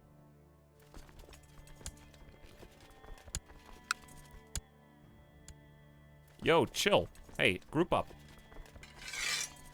Okay. What? A message of... No, stop trying to appoint me to commander. I decline again. Oh, we're capturing Otterworld. True. That's a good point. Rip Skara. So, they're losing 16% every 12 days. And they have really no way to capture anything else without going all the way around. So we're forfeiting Skara right now to take Otterworld, which is better. However, if I was the general, I would have already marched over to eliminate this army in brutal battle before they get reinforced with another 1,400 men. But I'm not the general.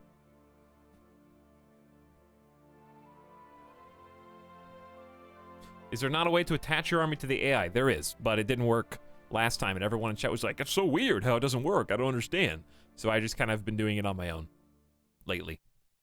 I can try clicking it again, though, but the first time it literally just didn't work. Maybe this time it'll work.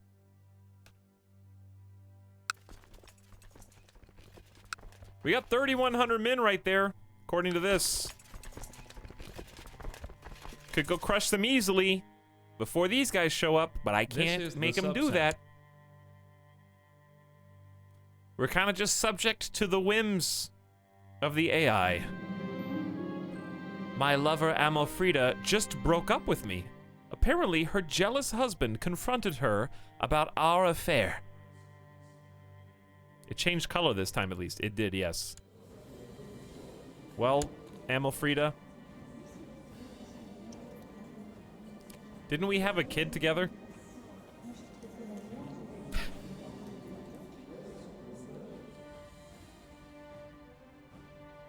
He's also my chancellor. I don't feel particularly vengeful. There was a patch about 2 years ago that I feel like made the AI bad at army maneuvers in some ways. They seem to only care about sieging. Interesting.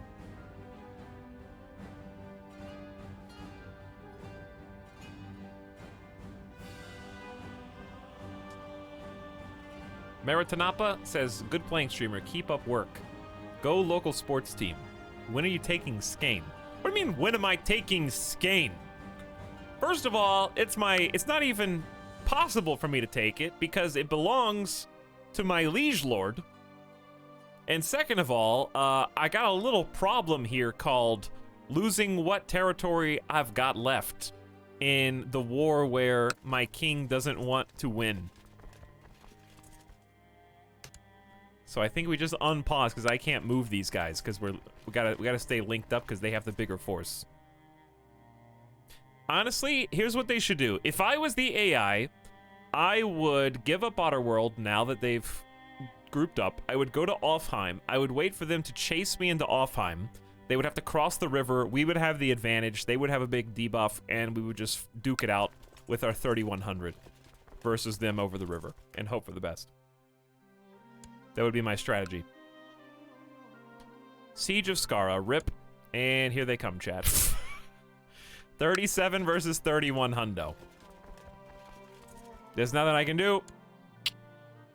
To those who are about to die, we salute you. You guys aren't even gonna finish sieging Otterworld in time, you buffoons.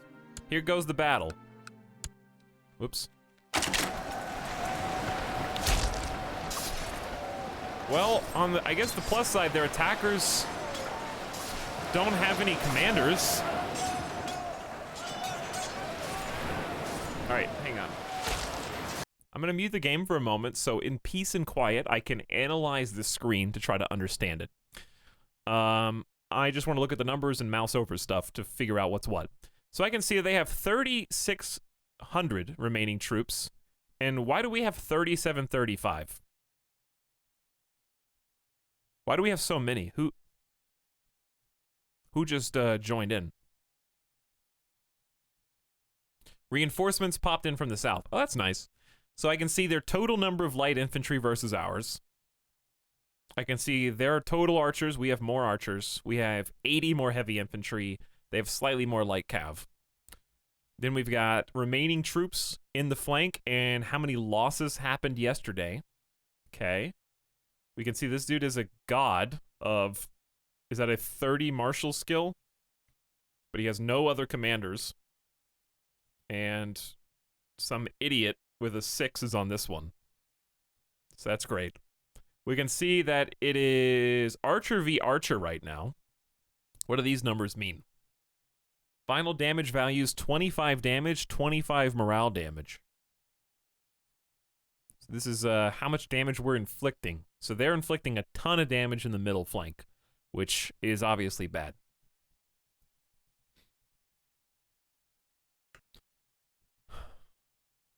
We only outnumber them by 100 troops. But that's better than I thought it was going to go. So maybe we have a shot.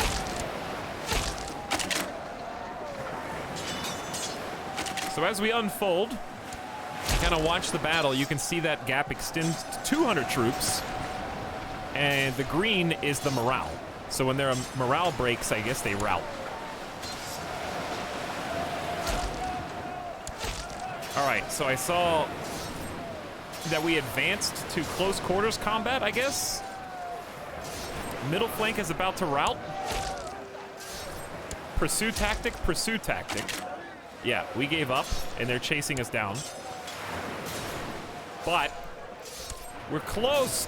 We routed the right flank, and now my right is going up against the middle. So if we can rout on the left, then left will reinforce and hopefully flank. But it seems like, seems bad, chat. I think we lost.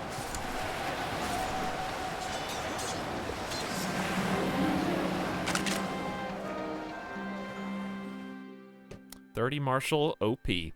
You are bent low over your correspondence, struggling to stay focused and keep your eyes open when your wife, Princess Gisela, enters. She crosses the room and inspects the correspondence over your shoulder.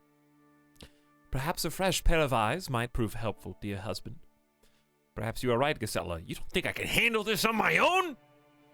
30% chance of becoming proud, and she becomes ungrateful. Why would I want to piss off Gisela? I guess we'll find out later.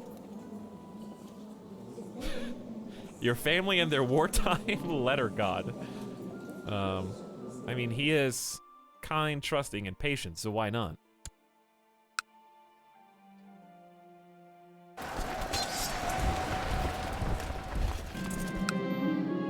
The Battle of Otterworld ends in defeat.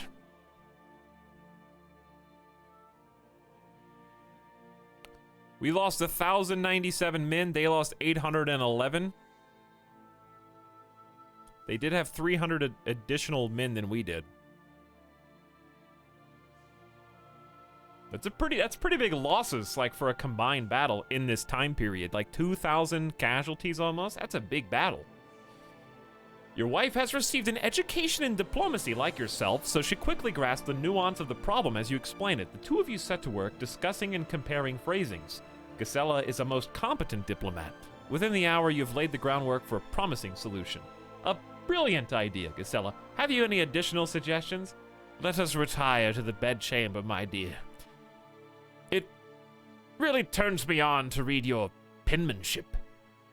Calligraphy has always been a secret delight of mine.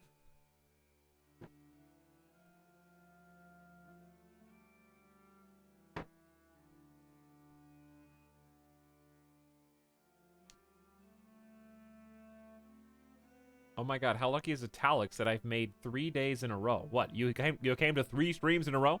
Nice, Disco Geek. Nice. Goodbye, Denmark. Sweden is my best friend now. Probably not the worst thing that could happen to us. Just because I feel like Denmark is in dire straits after losing their king and fracturing the nation into 2, whereas Sweden is a unified front that has a chance at taking the fight overseas. Jarl Kolbjorn's opinion of Gisela changes by 10 years. Common interests. Gain 50 cultural technology points. Ooh, speaking of, we do have the ability to do some research now if we want. So legalism is happening on its own. We could do noble, popular, religious customs, or save this. But it's probably not worth saving. 314's a lot.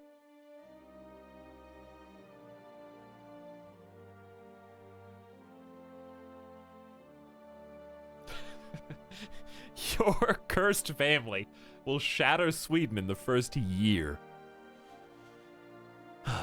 Improve relations with vassal feudal lords. Feudal vassal opinion +3. Now, does this help me right now? Is anything... I don't think this has any benefit at all, right? Not right now? No. Yeah, because we're tribal. City vassal opinion or temple vassal opinion. Do any of these help me? Plus, this is training on its own somehow. I could just boost legalism. It only costs 50 because we get, what, prorated? To basically up-jump legalism to get low centralization and title revocation allowed.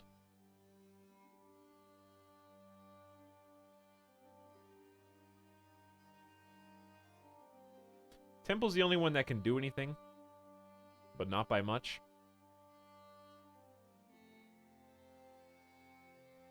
Yeah, Majesty is great for tribal, but since we're so far ahead of the curve, it's 57% more expensive right now.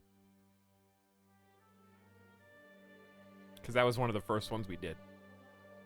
All right, let's just go legalism. 50 is not that much. We have 120. A brilliant idea, Gisela. I could get another 50 just to refund that, or Jarl Kolbjorn falls in love with Gisela.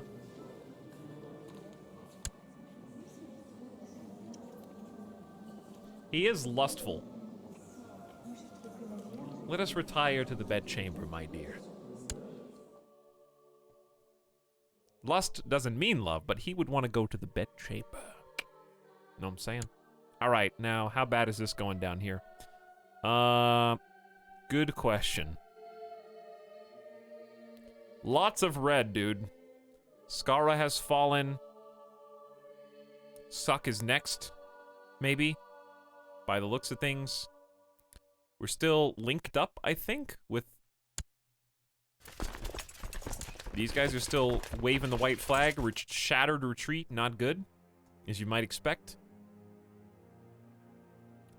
Probably a good time to start sucking up in Upland. Sucking Upland. To try and make friends with old King Ragnar, who, by the way, we're still plotting to kill. So, speaking of that, almost 40% plot power. Potentially useful characters. Christina the Concubine, your cousin. Hello, cousin Christina. She doesn't like me too much, but maybe she doesn't have to because she hates Ragnar even more. I think she's gonna say no, though, right? Might be persuaded with a bag of gold. Come on, cousin. Help us out here.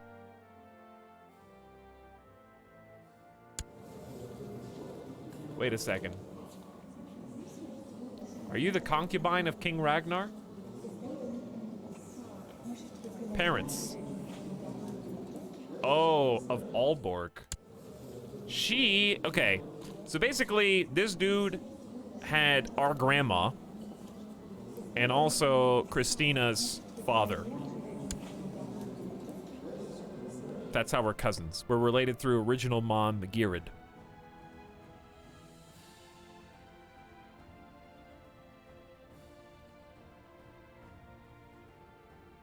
I'd be wary of anyone from Aalborg. That's where death went. True. You know what sounds good right now? Pretzel Pop-Tart cinnamon sugar in the air fryer. You forgot the ice cream. So she might be persuaded with a bag of gold. So what it's okay, so I have to it's suggesting to send her a gift of 15 gold to make her like me more.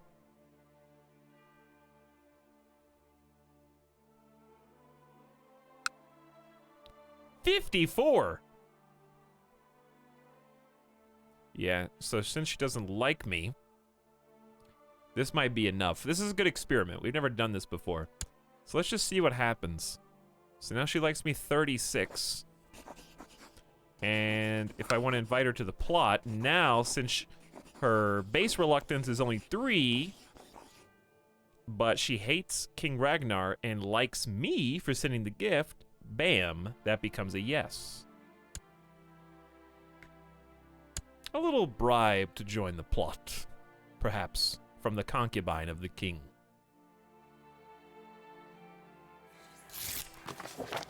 Dear cousin, may you live in harmony and contentment. An intriguing scheme. I believe I will indeed back your plot to kill King Ragnar, Lodbrok.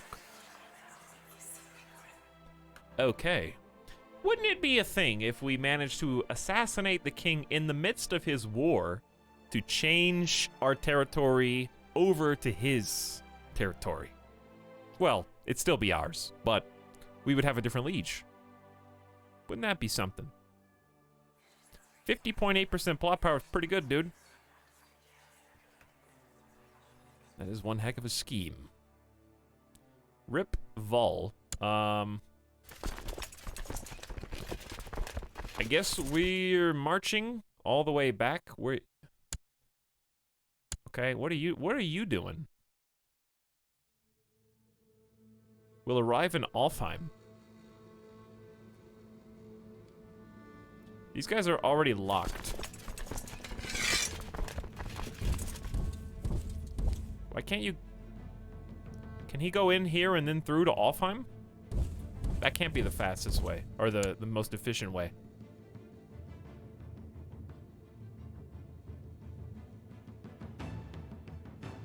Oh, what's going on down here? Skane battles? People getting destroyed again?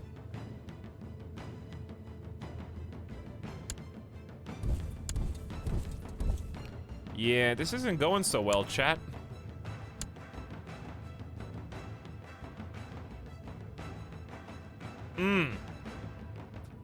If I want to save the lives of these men, yeah, we should, uh-oh. Yeah, we should change course, I think.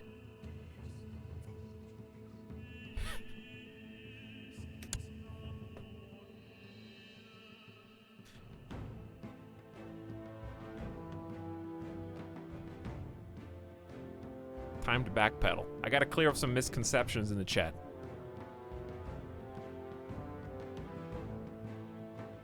What nation am I? I am a Jarl under Denmark now. But I started as Vestergotland. Can you find out what the war type is? I already know what the war type is. They're trying to change my allegiance over to Sweden from Denmark, liberating me from Denmark to put me under a new liege. I would disband my army to save money. I can't because it's a retinue. Hopefully I've cleared up some misconceptions. But yes, de jure war for Vestergotland.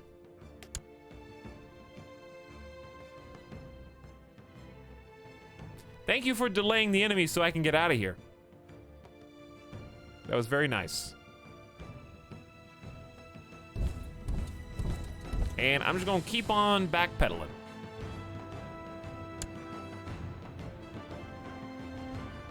You could go take Skara. Probably not worth getting sandwiched. if they decide to reinforce from any of these other places, I'm gonna end up just getting killed. Like, the war's already lost. 5,100 men. We're at a negative 57%. They're not gonna be able to reassemble anything over here. There's no way. This is already lost. I'm just delaying the inevitable.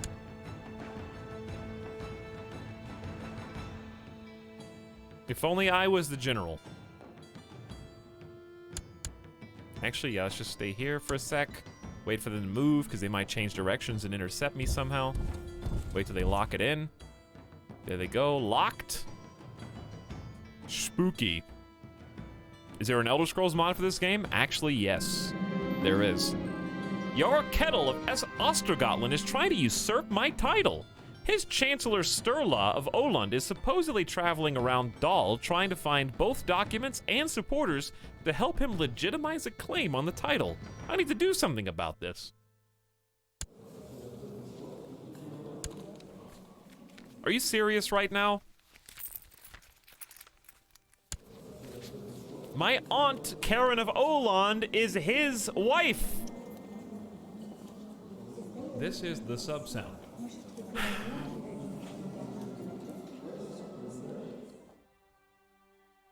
Listen, Karen.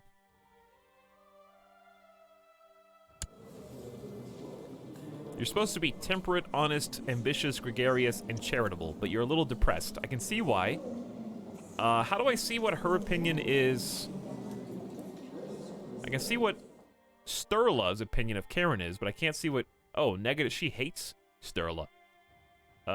Suspected adultery, unfaithful lecher. Aspiring seducer, seduction focus. So just sex appeal only on your boy Sturla. Huh.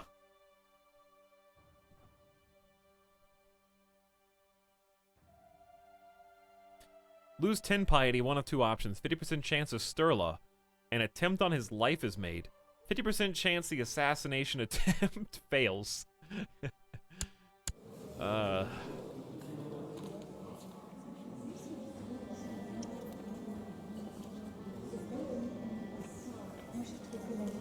Try to bribe him? I better let it be for now. So what happens if he makes a successful claim on it? Then he can push Sweden to press his claim and try and take Dal? Is that like worst case scenario if I just leave it be? But if I try to make him disappear and I fail the attempt on his life, then that's a big chance of failing.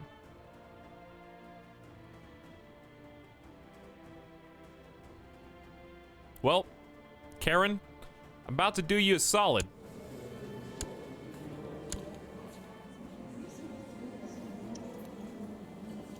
That's Jarl Kettle. Karen's opinion of Sturla, yeah, negative 27. We're gonna get revenge on the adultery charge that you've got here. Jeff is also imprisoned by his liege lord. Make him disappear. It's time. It's time to get your hands dirty a little bit, considering that we're about to change allegiances again by force to Sweden. Get your hands dirty. The assassin succeeded. The troublesome chancellor who was roaming around the county trying to fabricate a claim on my title is no more. And there is no trace leading back to me. Excellent.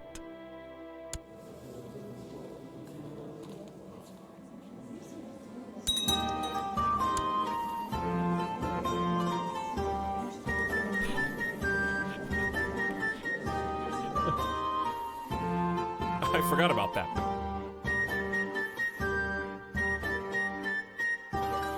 At age 18, your acquaintance Sturla of Olin died under suspicious circumstances, as our holding under Dal is besieged. Now Otterworld is being attacked. You know what? Honestly, Jarl Kolbjorn has had enough. He's seen his family fractured. He has seen all of his siblings perish through infighting, and now he has seen not just his namesake of Otterworld and his familial, historical legacy holdings disappear one by one out from under him. He tried to get back up from Denmark before it fractured. No more Mr. Nice Guy. That's right. Enough's enough, you know? You gotta get your hands a little dirty to try and preserve all of this chaos. Jarl Gunnar accepted the call to arms in his wars.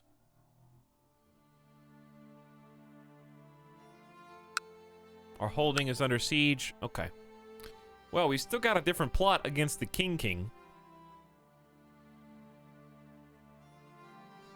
Yeah, what do I do with the guy that I have a favor? This is the sub-sound. Is he part of this war? He's already in this war. Call in the favor for a succession. Call in council support. By calling in a favor, he will vote as you do in succession for 120 months. This is 10 years. He will vote as you do on the council for 30... How do I vote on the council? I think those are the only two things I can call in a favor on right now.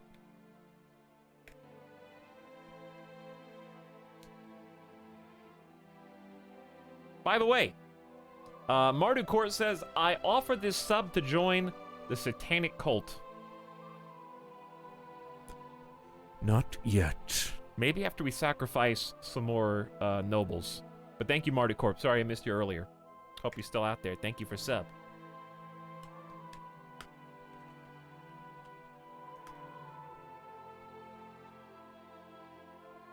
Much appreciated. Because I saw Marathonapa, but not you. Clive Rip also is back for 33 months. What's up, Clive? How is your Friday going, dude? I accept applications to the Woe Cult. What's up, Corgi? Death Snake Prime also is back for 17 months. Howdy, Death Snake. Thanks for joining the stream. And for extending that 17 months of homegrown, beautiful sub. Going good. Good to hear, Clive. Good to hear.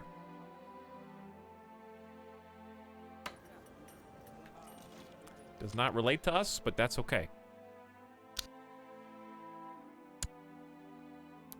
Well, since these guys are down here, time to backcap Doll. Rip the army of our friends again.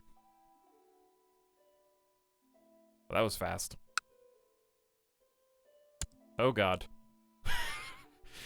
As I was saying...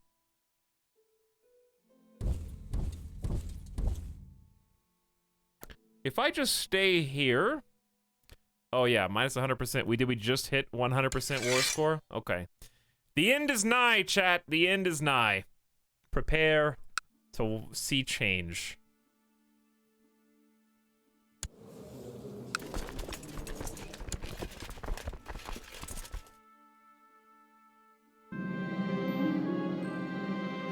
The Swedish-Danish de jure war over Vestergotland has ended. King Thorolf of Denmark lost. Oh god. They just took Dal and Skara. This is worst case scenario. Worse than expected. No! I only have Alfheim left!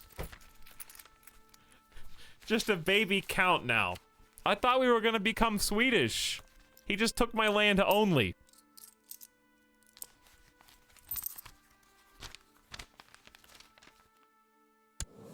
I have 3 strong claims. Chat didn't understand what de jure wars do. Remember when chat told me that that war was gonna end up 3 different ways, and it ended up going out the 4th way instead? And the first response was, when I said, hey guys, does this affect me? Should I be worried? And everyone said, no, it doesn't affect you. Chat doesn't play the game, they just watch other people play. Not that we could have done anything differently. So it would have ended up this way regardless. Who ended up Lord of Dal? King Ragnar. Currently. Well, there's good news and there's bad news. The good news is we still have a strong plot.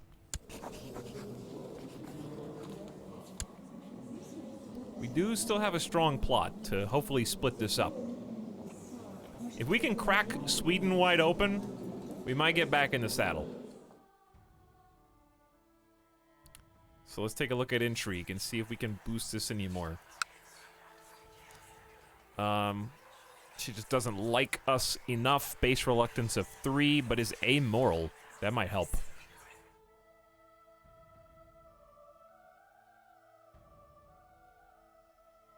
Magni, Chief of Gotland.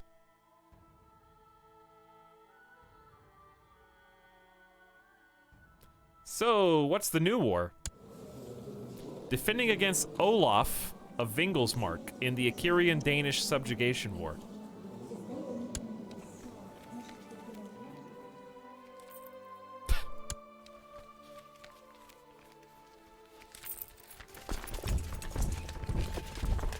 They'll be here on the 20th of February, 806, and we'll be there on the 12th of February, 806.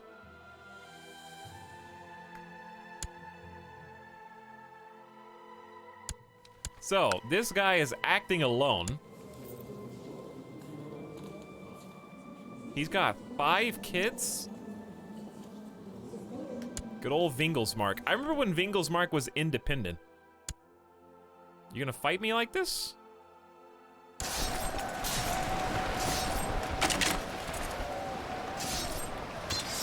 They only have 31 people on this flank? We only have 4 on that one.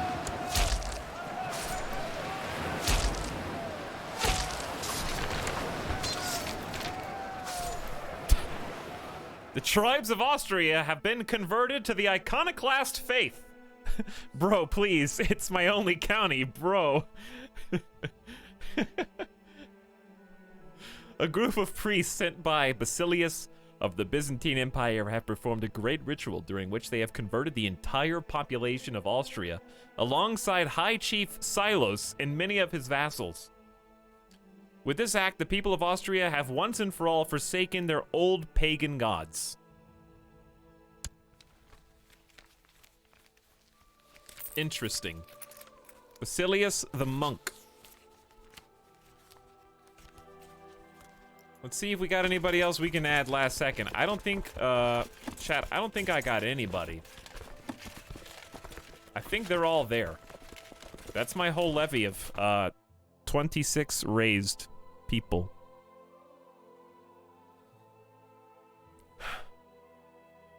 This is the end. Chat, I know there's been some jokes about some short streams recently. That may not be a joke anymore. Any sub $65 mercs. I really thought becoming a vassal of Denmark was going to pave the way for the future.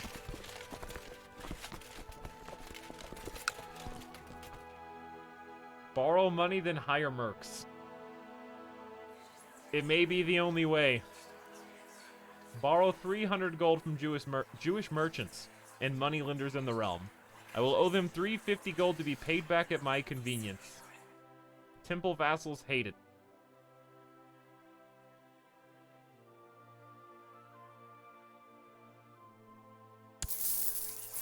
I think that's the wisest course of action. We gotta dig into the coffers, lest everything fall apart.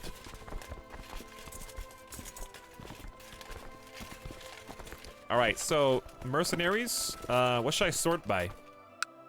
This is a good learning experience anyways, because we've never hired mercs before, so I have no idea what to look for.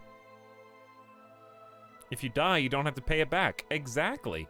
See, it's a win-win situation. Either it saves us and we have time to pay back the money, or it doesn't save us and we lose anyways, but we gave it our best shot.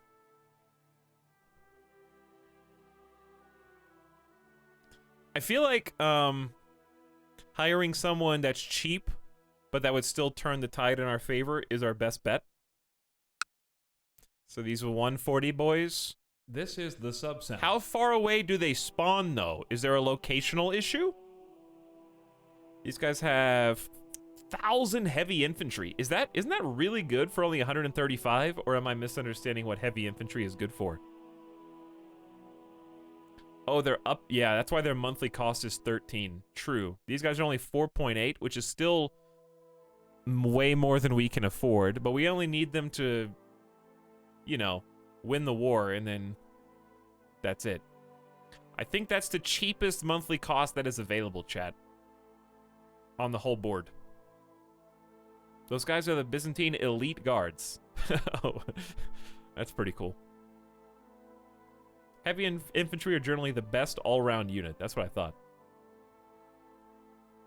They teleport to your capital. Okay, so I think this is the one then. Cheapest monthly cost and upfront cost. They got basically 1,400 troops, which is way more than we need to kill these guys and maybe go into Vingelsmark. You need to let them sit for a month or so. See, Samson, I got some bad news about a month or so. We don't have a month or so. We've got now, and we only need to finish off 500 people.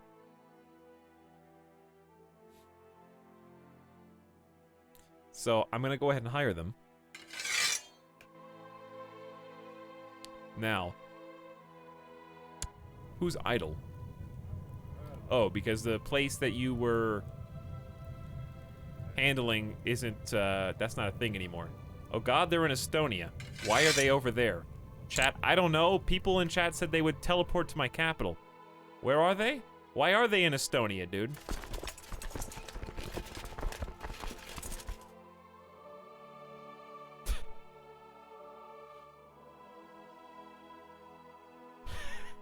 I can't... They have to go around all the land masses to get to there. Jeff said they would teleport. Well, now I just wasted a whole bunch of money. Well, we gotta unpause sometime. There is some good news. We didn't need them.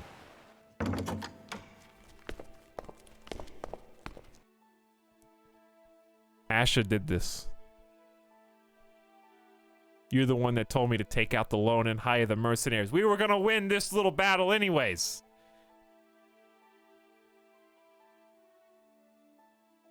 Chat, I gotta save scum so I get all my money back. It was a combination. It was a comedy of errors. We didn't need to take out the loan. We didn't need to hire the mercenaries. We didn't need besides that, even if we did, they spawned in the wrong area. We can't, they won't even get here in time. We have to pay them upkeep for the length of time it takes them to get over here. Now we're wildly in debt.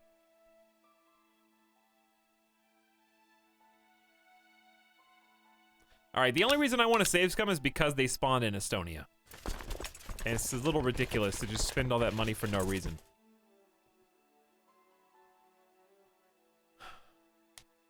Fire chat from the council, yes. Chat's fired from the council.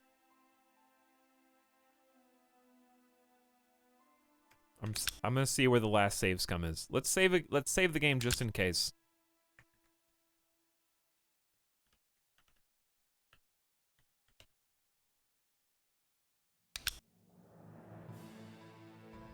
And then resign goes back to main menu.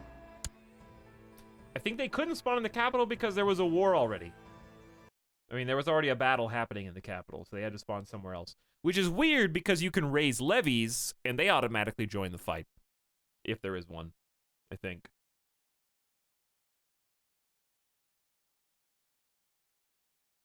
Unemployed chat. Don't worry, I'll find you guys a new job. Is there an honorary court jester title I can bestow upon you? But yeah, I'm not mad. I'm just messing around with you guys. Let us load and see. Yeah, just a few months difference. How far back is this autosave? Let's find out. At what point in the war are we? I, however, am mad. That's why I made the double backup just in case oopsie save. I don't think we did anything in this amount of time. Before you assassinated that guy. Nah, this is, that guy's dead, dude. He dead. So I don't think we did anything of significance except lose the war here. And then they declared on us immediately. So this should be fine. think. We just need to unpause and go. Because that's when Vingelsmark declared war on us. We lose Dahl. We go back to Offheim. We have an idle council member who should be training troops. Maybe they don't declare war on this butterfly effect. I don't know. Maybe they will, maybe they won't. That wasn't until March anyways.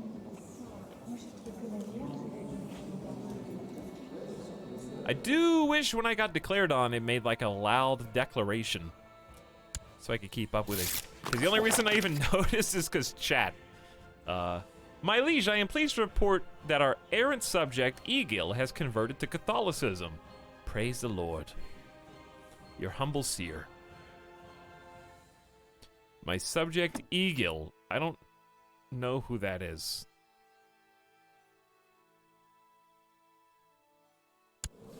Just some guy. Just some dude who's got a good learning skill, I guess.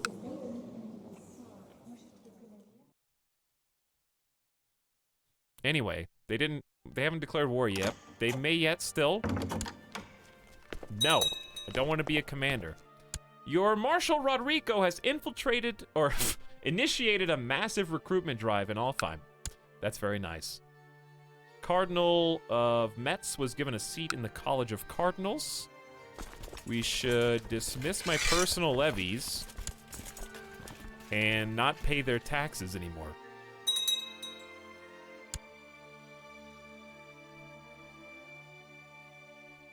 Should have pressed W and chose Ireland. Think about how many people in chat right now who have accidentally given wrong information in this stream, even though they had the best of intentions, not knowing what's going on, would apply their combined knowledge of the default tutorial start in Ireland.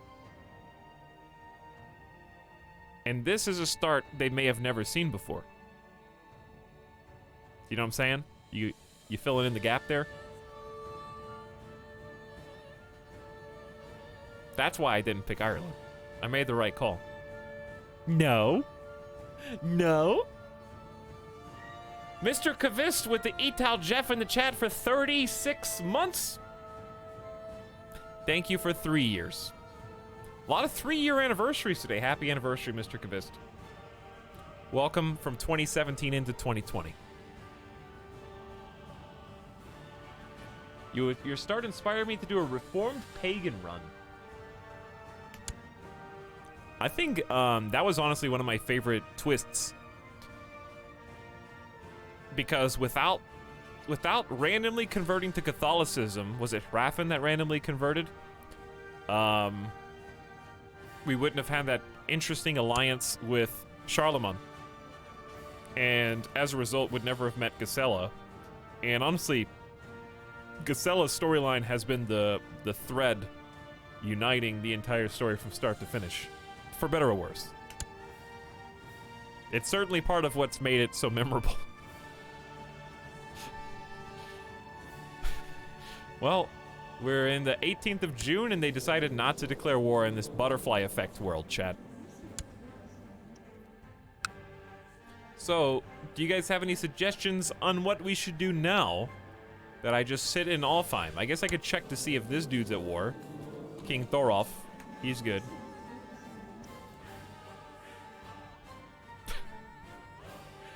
Just tuned in. How do you lose Dahl? Because my family is cursed.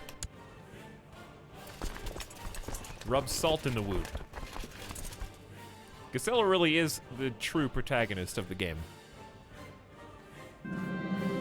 A young, talented artist from Shellen proposes to paint an iconic portrait of Jarl Hraffen the Frog. Alternative timeline Muppets. Well, everyone loves Hraffen. Everyone loves good old Hraffen. Rip Dad. Lose 1.3 gold, gain prestige. This is a waste of money. Everybody hates you for disrespecting your dynasty. This will be grand in the main hall. Well, here's what we should do, right? We need to make some allies, correct? This kid is obviously not capable of protecting us anymore.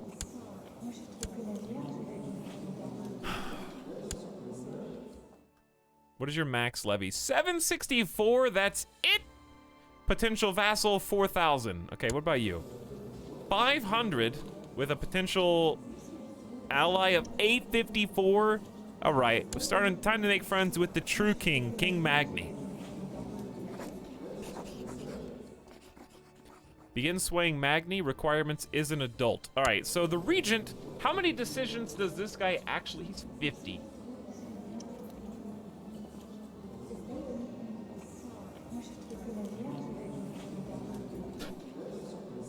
I'm ready for my portrait.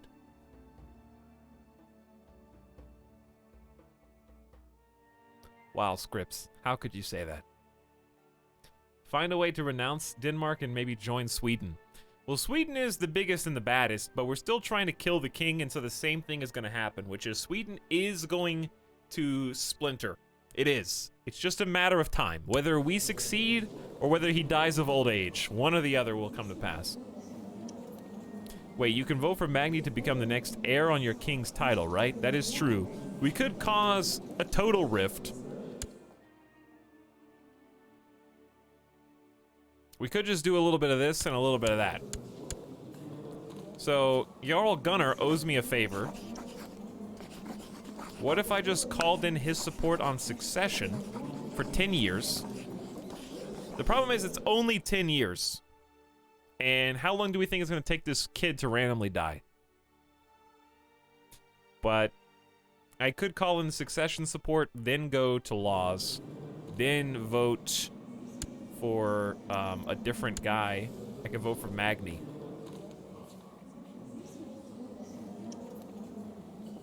Well, we could make it not randomly. If we're going out, we're taking everyone with us. 10 years to murder the king. Yeah. But, like, he didn't really do anything wrong. He tried to defend us and just sucked. It's not his fault. He's just some 10-year-old kid.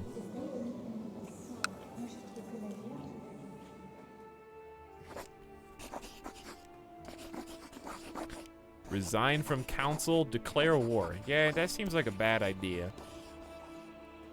That never stopped real kings. I'm trying to play within my boundaries, though. He's just taking revenge for now. We're just gonna see where the story goes. We already got a plot. We can only make it so strong. Some of these cannot be overcome. Might be persuaded with a bag of gold. Nut. He's only gonna add 8%, but at this point, 8% is decent. Listen, I'm just gonna leave it at 50.8% plot power. I've seen lower plot powers work.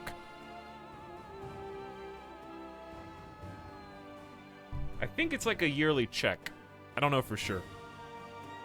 I'm pretty sure that it just, the higher your plot power, the more likely they are to find an opening. Because more people are involved, thus more openings are visible. Anywho, I would like to start changing who we're getting friends with and cozying up to. We gotta wait like a bunch more time until we can actually try to make King Magni like us. So in the meantime, why don't we just pull a complete 180 and... Oh yeah, he's in hiding from the plot, so we can't sway him.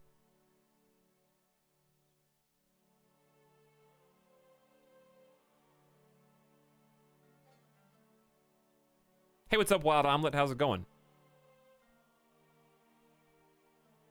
Have you played the new Mountain Blade? Yeah, we played it a bunch. Like 100 hours, actually, on stream. Close to 100 hours. Pretty fun game. I don't know who I should be swaying right now, I guess. That's why I'm still paused.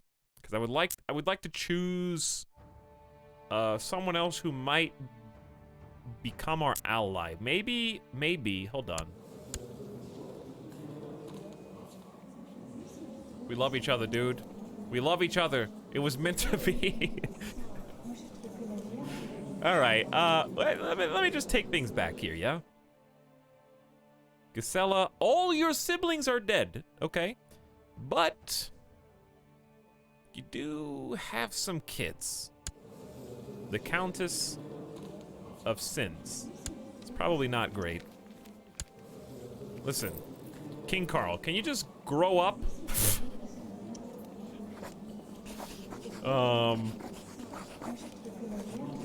The head of a religion can grant you a... No, I don't want... I want to form an alliance. Ask if they want to form a proper alliance. Yes.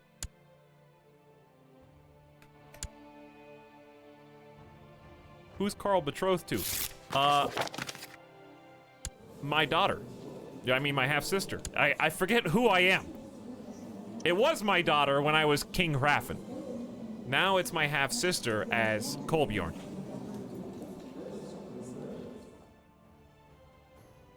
To the vivacious Jarl Kolbjorn, your wisdom and mercy are legendary. King Carl II of West Francia, accept your proposal for an alliance. She is actually both. If Gisela is the main character, then yes, half-sister. True, she is both. Half-sister and stepdaughter. That's right. Yeah, no, you're right. Also half-mother. No, dude, that's not possible. That's not possible! Where even are you on this list? Oh, yeah, that's true, because at one point, Gisela was mom. Wait, no, she's not half... This isn't half-mother. How would she be half-mother? No, she would be... step-aunt. She would be step-aunt, half-sister, and half-daughter. Not step-mother. Oh no, what have you done, Etalyx? Listen, I know this is gonna sound harsh when I call you dumb bitch, but that's your username, and I didn't make that up. So I don't want someone in the future watching a VOD to think that I'm just being unnecessarily rude.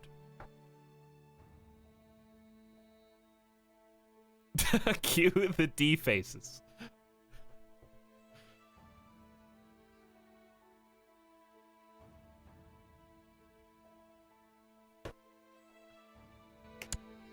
Now that we got that all cleared up.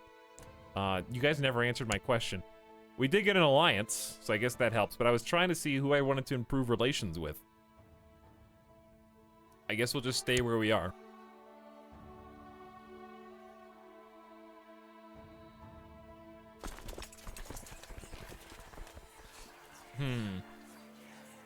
How do I feel about our council? Council's pretty strong.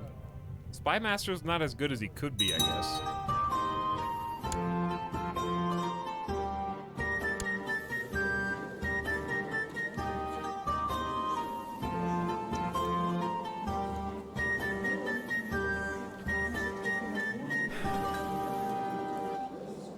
At 30 years old, Rumatruda died attending to chamber business.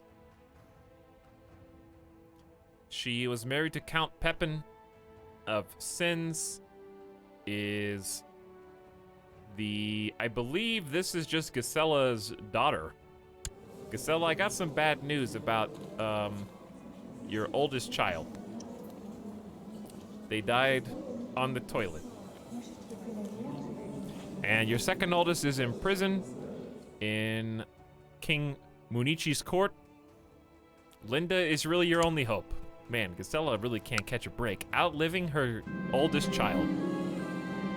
Fate smiles upon me. My concubine Asa is pregnant. Gain 5 prestige. By the way, we got a decent amount of prestige, 431. Man, I can't believe that I can't believe I've been building up all of my towns, and this is all we got left. Let's go morale up, levy reinforcement rate up, and retinue size up. That'd be nice. I'm working with what I got. The game's focus really narrowed this stream and the last. There's not a lot that can happen in this single duchy.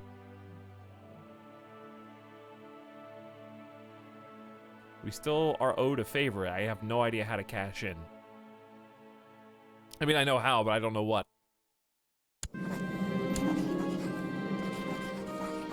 Court physician Hakon of Tebteb has completely botched the treatment of my half-sister Linda's disease. Linda is now even worse off than before, barely clinging on to life. I am expected to punish Hakon of Tebteb for this transgression, but what is a suitable punishment? Linda's got the flu. Fever, headaches, and chills. Martial, intrigue, diplomacy, stewardship, and learning down 1. Health down 2. You're talking about the wife of King Carl, who just became 16 and instantly grew the chattest beard you've ever seen in your life as a This is a 16-year-old dude. We have an alliance at least. Into the dungeon. Linda's opinion of me changes by 15. She's grateful. I will talk some sense into him. Did not trust me. Well, yeah. Easy now. Hakon is trying his best. I thought you guys just wrote that as a meme. Throw him in the dungeon. That's too serious an offense. Jarl Kolbjorn's had enough, dude.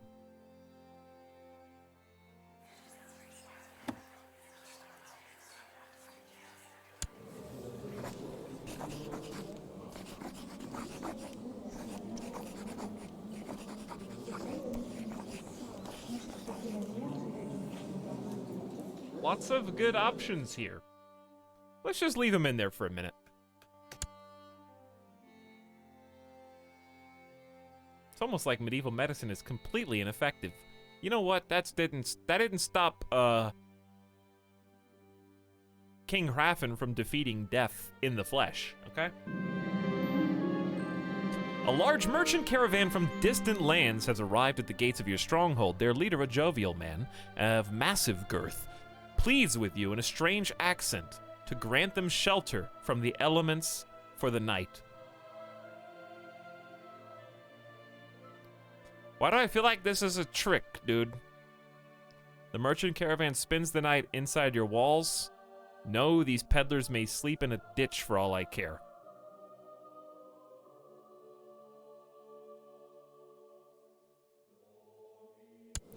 But what would a patient, trusting, and kind king do? Or Jarl? Very well, let them in. As evening falls, the fat merchant sits by the fire and regales you and the rest of the court with stories of his travels. His appetite seems insatiable, but as you do not wish to prove a poor host, you order your servants to bring a second serving. Tell us more about this mythical realm of Hindustan. Sorry, hold on.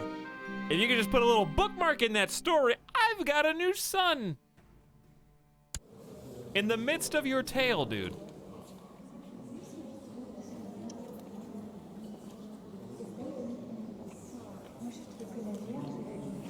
Well, we named our first son after Old King Otter.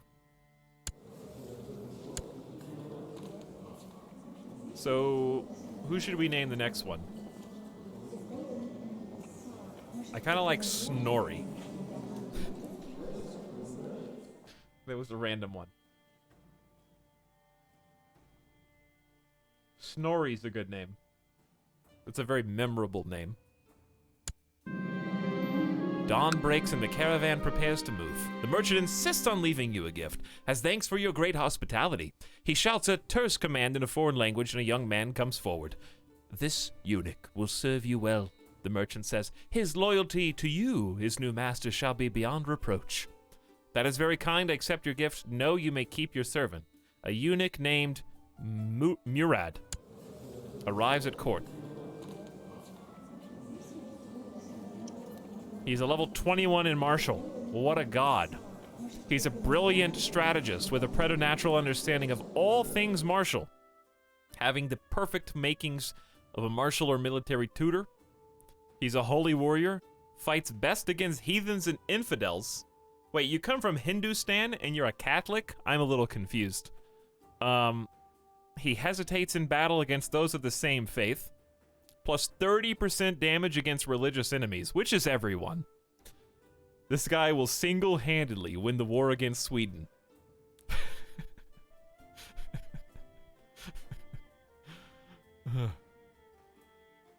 Bedouins in North Africa. Well, this character has a way of reaching directly into the hearts and minds of soldiers on the battlefield, not just with a sword. Morale damage and defense up. He is a eunuch. He's thus been castrated. Fertility, minus 5,000%. Okay, like, did it need to be 5,000? Could it have been like, I don't know, just not, you know. So you're saying there's a chance. Can't be too careful, I guess. I don't know. Hunter feels truly alive when killing God's little creatures. Pursuit, plus 20%. That increases his personal combat skill as well. He's diligent and dutiful, which is good at everything. Temperate. Humble. Wow, but he's wrathful. I like this guy.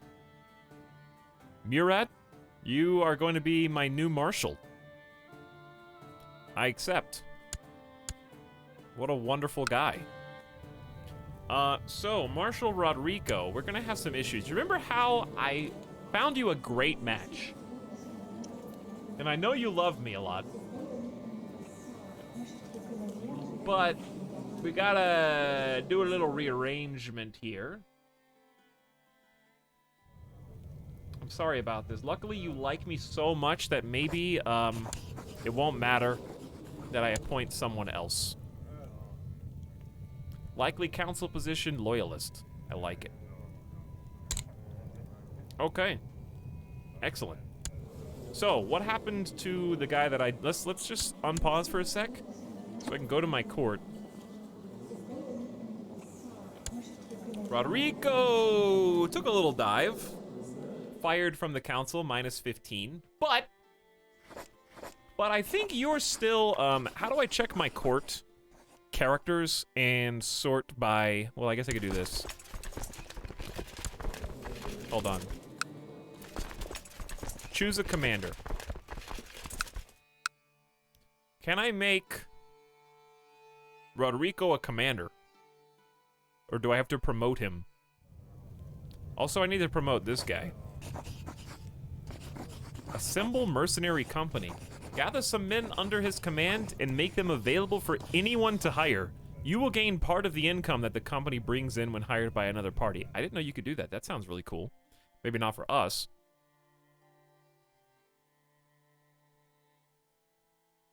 Owe him a favor as long as he votes for you. Award honorary title of Master of Horse, Master of Hunt. These are just honorary things. How many, we have 3 commanders and we can have a 4th. So they probably need to relieve Commander Eirik of his duties and give that to Rodrigo. And then I guess the marshal's already a commander. Unless I'm misunderstanding. Because he is not on this list. Okay, but anyway, I want to see that guy that I just fired because I'm curious about how much that hurt his opinion of me. Where is he? Yeah, I probably already passed him twice. Here he is. 46, so he still likes me. Yeah, I have to cancel his job. That's right, I remember now. Anyway, I think we still made some improvements. We want you, Rodrigo, to be in the center flank for now. So yeah, we could let this dude go. But he is currently organizing the army. We probably want him to train the troops. No, we don't actually, because this levy is basically full, and it's all we got. It's good. What about organizing raids, just so we get some soldiers? That's probably not a good idea. Man, we've fallen so far. How are we ever going to rebound from this? I feel like I'm in the casino right now, and I've lost my initial, and I got like $50, and that's it from where we started. And instead of trying to win it all and take over the map, now I'm just trying to get back to my initial. Like, a win for me at this point is recover Dahl, Otterworld, and Skara and suck. I would consider that a win. And then leave the casino. Your Marshal, Murad, has put forward a plan for experimentation with new military technology inspired by a supposedly brilliant inventor and engineer that he has recently befriended. All that's needed is a little funding. 30 gold, my new Marshal, give him a chance to succeed. Not like we have anything else to spend gold on. Stop trying to make me commander. I decline again. One children lacks a childhood focus. Oh, my son. My kid. He's currently really good at diplomacy. Why don't we just follow that? Humility or etiquette? Let's go etiquette.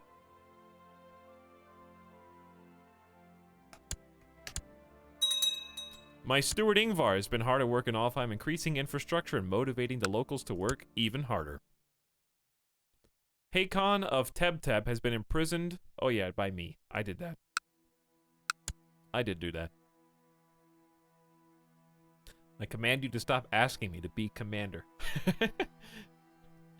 Train does boost max levies too. True.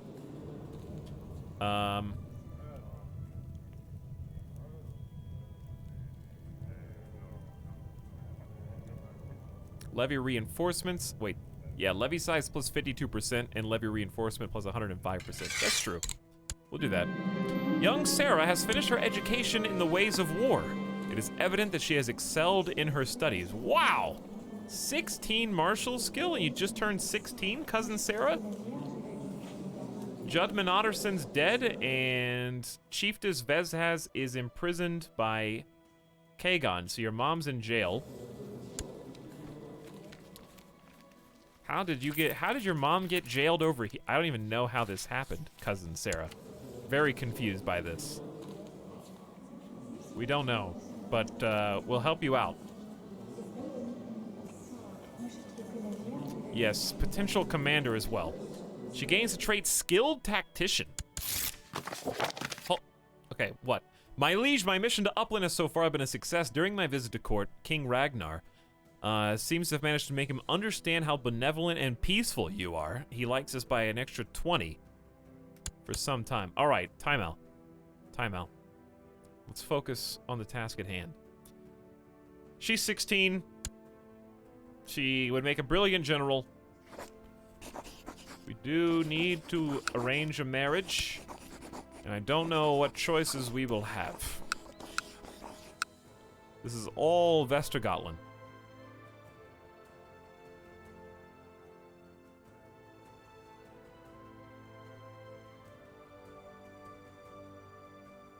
'28 personal combat skill, high martial skill.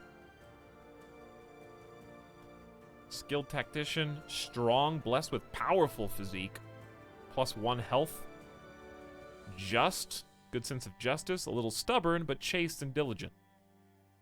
And a Germanic pagan. So if you're a Germanic pagan, it should be easier to find a decent...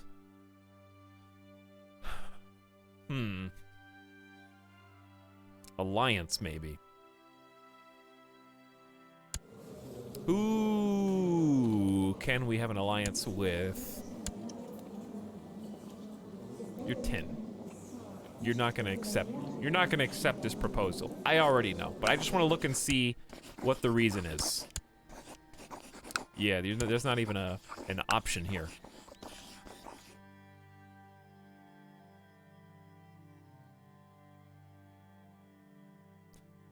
Peaceful Vikings. Mostly just getting wailed on. Not really peaceful so much as not strong enough to succeed.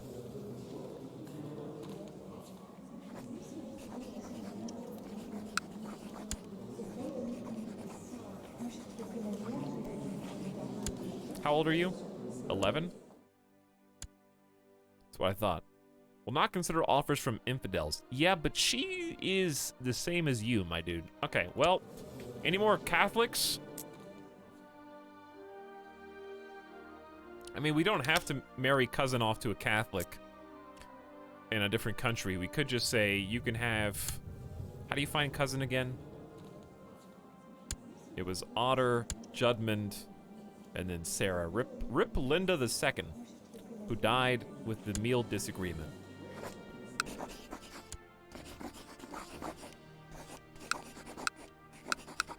The youngest person in my own court I could marry you to is 30. And they don't have very good stats. Nobody here is really, like, that good. What would you guys do?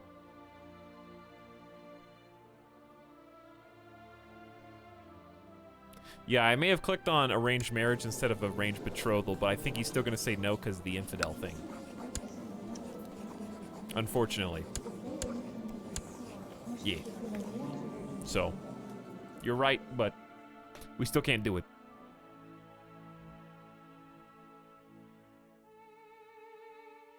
I don't know why I bother asking chat for help now. I should know. It's been 2.5 hours. I'll either get memes or wrong information. She'd find a husband herself eventually. Will she? I haven't had anybody in the game do that yet who is my family member under my direct control. Maybe they would. Memes! This has been a fun learning experience despite how hard we were getting owned. Yeah. No, I'm still having fun. I'm still enjoying it. I like seeing all the different things that can happen. I'm not anxious to start over unless the game actually ends. And the reason is, even though we only have one plot of land, the clock is moving on. And as the clock moves on, different events will happen. And the story is still there. You know? I don't want to give up unless the game says game over. The Armored Chariot. You receive a report from the outcome of the military experiments that your marshal asked you to sponsor. Apparently a large steel-plated chariot was constructed, propelled by 10 men, pulling it forward, directed by a commander peering out from a revolving turret mounted on top. This vehicle has several ballistas firing through arrow slits.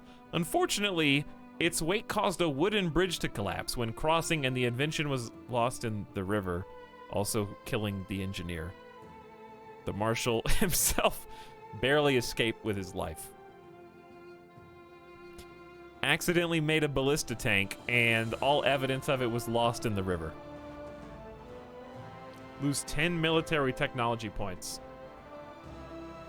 25% chance of Murad getting wounded, maimed, or having no effect, 50% chance. Declare war on the river. Oh, I believed in you, dude. I believed in you. Not a good first impression. He got wounded. Seriously injured, the damage should heal in time.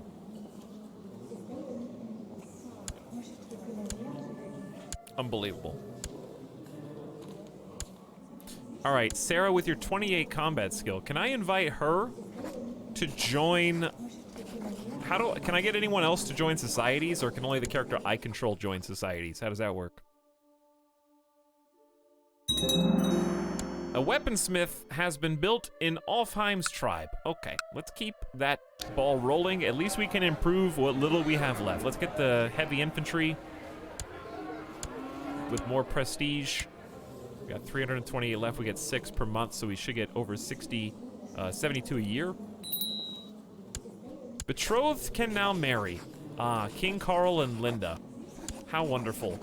Maybe something good will actually come of this. Linda and you gain 38 prestige marrying into House Carling and 0 from marrying the relative of an emperor. I send my approval. At least something good will come of this. They're doing pretty good now. They still got Burgundy here. They're at war defending against King Ofig the Conqueror. And hostile towards Gunnar of Gunnar's host due to being raided. Dude. Doesn't this guy suck anyways?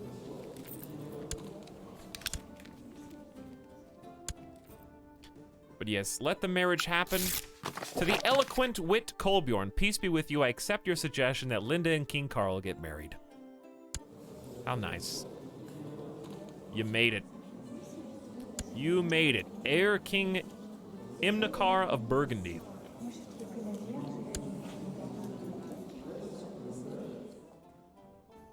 Look at all those King Carl siblings that we got. A died of pneumonia age 3, died of camp fever age 22, died of cancer age 5, was killed by rabble at age 19, died of cancer at age 38, and then there was Faragildus Carling, of course King Carl II, who is now the king, and then Hans and Albric are the only others remaining.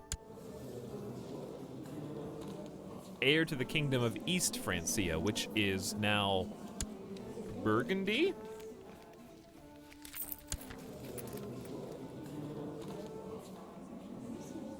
No children. Oh, you're 16. Never mind. Carry on. Keep going. Your Marshal Murat has initiated a massive recruitment drive in all time. Good for you. What is going on up here? Swedish army versus Uplander peasant revolt. That's a big peasant revolt, dude. 2,000 troops, but they're getting quashed. Who's this? What are you doing?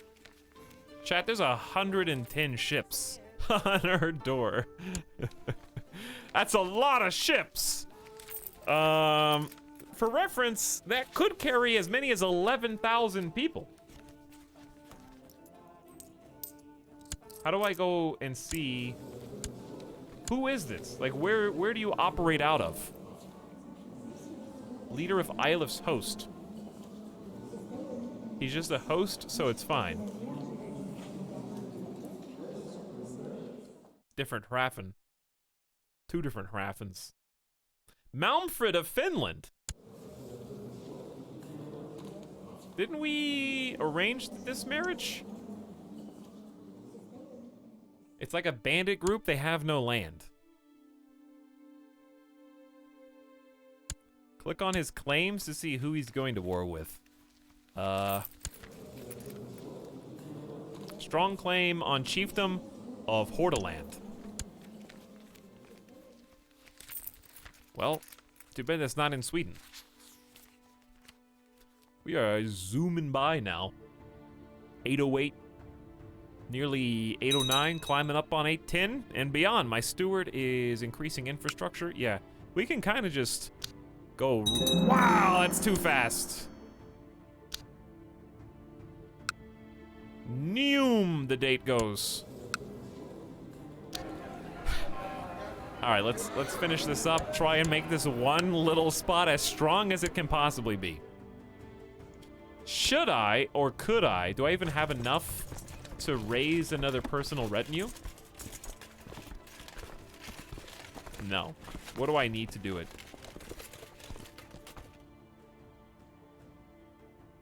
I've already got the 450, which I think we should be grateful for. Current retinue cap usage 560. And what are we at? I mean, we're at 450, but what does this 370 mean?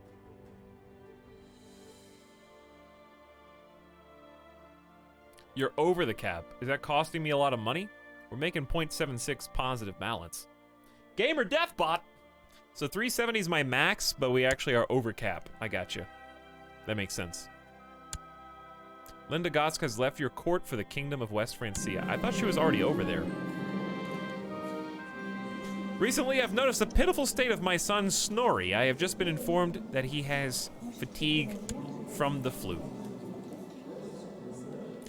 Egil Broken Nail gains the minor title Court Physician. Wait, what happened? Oh, I threw the other Court Physician in jail. Do we have anybody else who has a good learning skill? My Court Chaplain is gone, because that was him, wasn't it? This guy's 49 years old. Should we just use him? He is likely to be a loyalist, so I think that's fine. 16's aight. Could be worse. Your Court Chaplain, Egil, was attacked by heathens while trying to spread the faith. And he has become wounded immediately. The conversion of Austria. Wait, didn't this already happen? The tribes of Austria have converted to the iconoclast faith.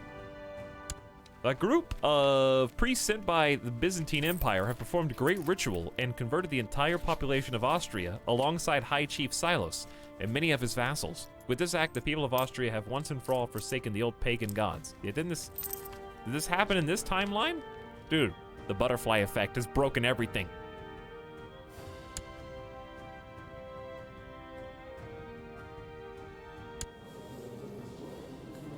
Wish I could press some claims, dude. We gotta wait until the moment. We gotta wait until the moment strikes.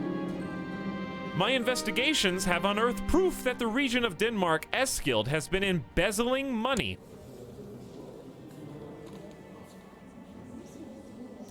Jarl Kolbjorn's opinion of Eskild changes by 10 for 6 years dishonorable. Wait, how did you investigate this guy? King Cole's dead. You are strong claim on the whole kingdom of Denmark. You also are the heir to King Thorolf. Steward stuff. Administering the realm. Did you just make that up? The traitor! Alright, we should take it.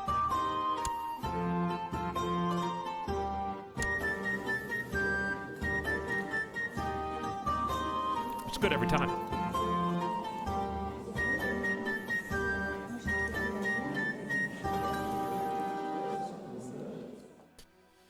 Okay. Hartman. Hello, Hartman. Died of dehydration from diarrhea at age 23. Princess Gisela, dude, who's turned gray and is somehow not stressed despite losing another child. She's had a second child die. Well, by the way, King Kolbjorn at age 30 looks like he's 54. 62. I don't know. He doesn't look that's not how I feel. Okay, do I look like this? I know that we both got a goatee, but I don't think that I have those kind of gaunt cheekbones. I guess it's that from being stressed, yeah. His life is very stressful. Princess Gisela as well, dude. She is aging very well at 52, you know? They're both very much in love with each other, both kind. Wow. At least, you know what, at least it was Jarl Kolbjorn and not, like, Gregor kind of sucked comparatively. What a strange turn of events. Anyways, rip another Gisela's daughter. What could possibly happen next? Also, what I was gonna say was, before I was interrupted by that death, was, to the eloquent wit Kolbjorn, may you live in harmony and contentment. Please support me by voting with me in the council. If you agree to do this, I will owe you a favor. I'm sorry, is that the heir to the current throne?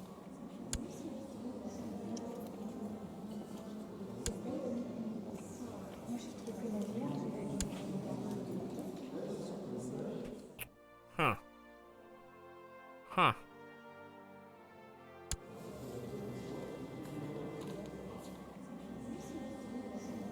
Fortune builder with a well-honed business sense. Dwarf. This unfortunate character was born a dwarf, homosexual, cynical. This character is a cynical unbeliever, disliked by the clergy, but good at intrigue. Brave, diligent, and chaste. Seems like someone who's not gonna backstab me. But this is the guy that's embezzling the money.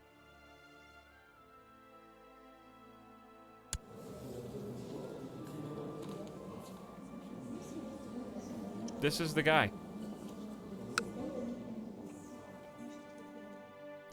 A favor is always good, but like, once again, I just don't know.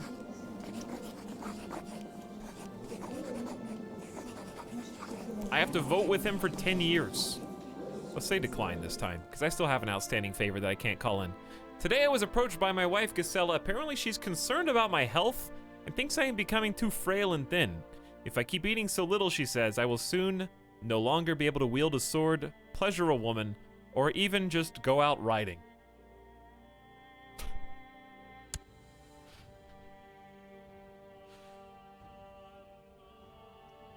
You're 52, but I... Circle of life. Maybe I should eat a bit more. Listen to Casella's advice, start eating a bit more. It's been some time since I regularly went out hunting or trained for combat. My body may no longer be what it used to, but spending more time at home with my beautiful wife gives me all the happiness I need. I don't care. The only thing that matters to me is my family. Keep eating and potentially become fat. Jarl Kolbjorn gets Jovial Patriarch, giving the following effects: fertility plus 5%, general opinion plus 3, becomes fat, may help you become less stressed by satisfying your cravings. Stress eater. Your caring and kind attitude may earn the love of your relatives. No, this is too much, I need a little diet. Force yourself to change your dieting habits and get back in shape.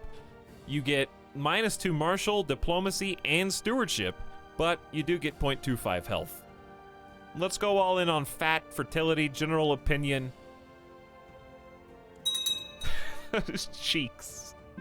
You just move the slider to the left. Outrageous! Gisela just told me that if I don't stop eating, I will soon no longer even be able to stand, let alone accomplish anything of note. Well, make up your mind, Gisela! Am I strong enough? Do I have enough girth on my bones to please you now? Oh, I got a little Goldilocks situation. Actually debated.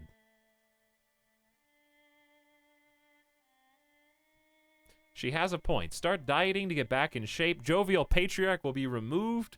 And Princess Gisela likes you more by 10 for 5 years. Getting hard diet, giving the following effects. Lose the same thing you just read. He's no longer jovial. This is none of her business. Ignore Gisela's warning. She doesn't like you for not taking her advice. This couple talks about nothing but each other's eating habits. That's too many stats to lose, dude. This is none of her business. Everyone likes me better now. My fertility is up. Everyone thinks a little bit more highly of me. I'm so happy. None of your business. Why did the game get really quiet? Oh, it's back. Gisela was right. Wait.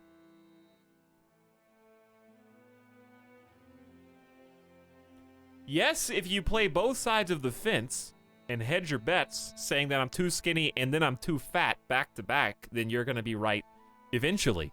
I feel a lot stronger and healthier since I took on my new diet. I am almost ashamed of the pathetic, shaking little creep I was. All right, don't be too harsh on yourself. You know? That's who you were at the time. It's still you. Just you, but different. I will have to throw out my old clothes.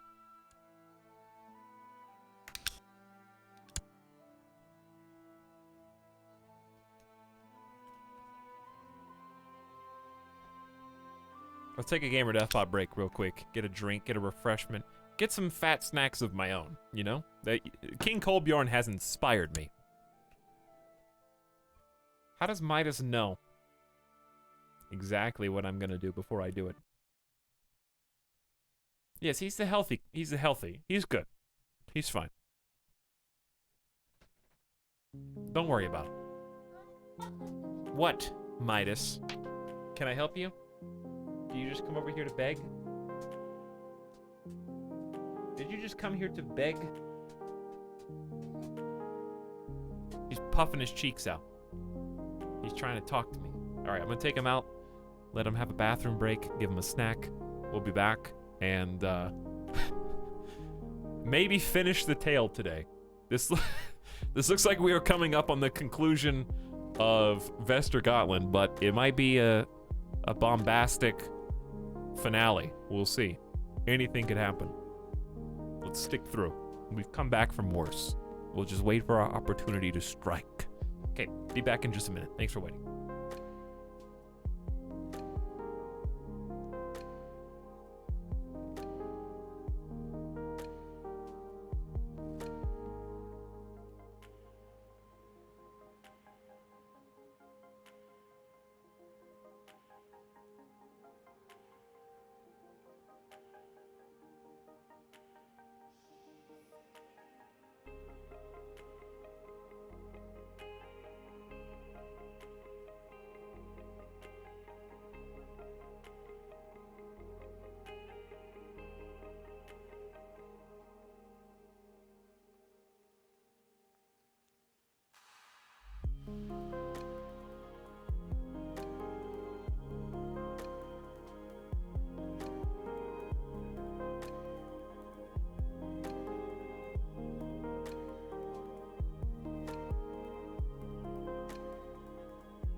This is the subsound.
Titus needs fresh water.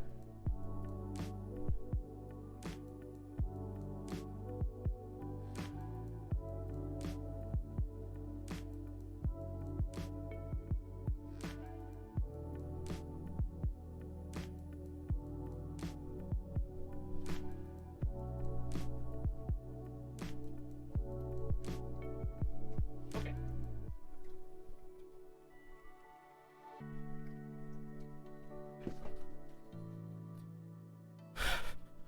What's up?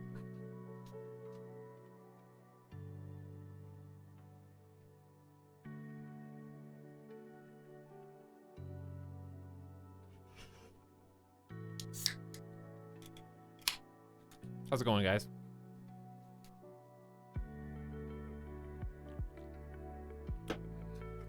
So, I have a confession. In some of my free time, I don't know where it came from. I just randomly got the itch to play an MMO. So I downloaded SWTOR again.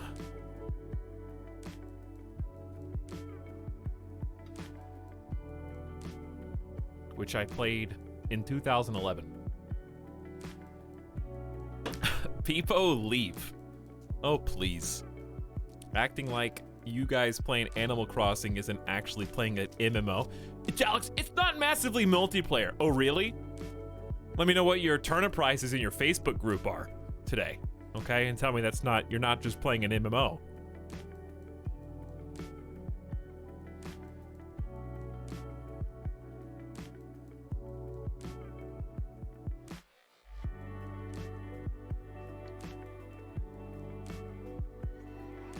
I get that itch all the time and nothing ever satisfies it. That's kind of how it feels. Because it's kind of a hollow shell playing an MMO in a vacuum.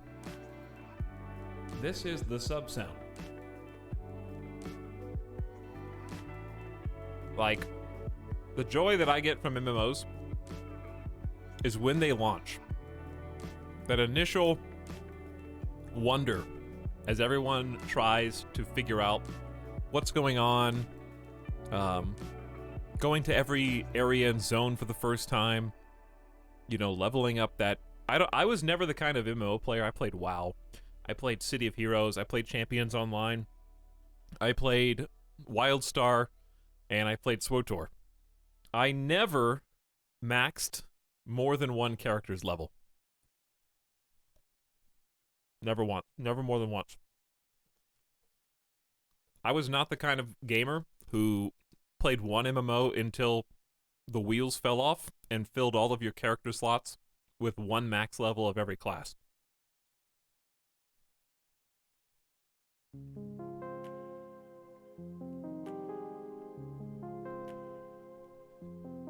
I did play Dark Age of Camelot briefly, but I had no idea what was going on. I just stayed on the tutorial island and killed monsters because I was a little kid. I played Guild Wars 2 at launch. Unfortunately, I dropped it. I thought it was beautiful, but it didn't have the gameplay I wanted.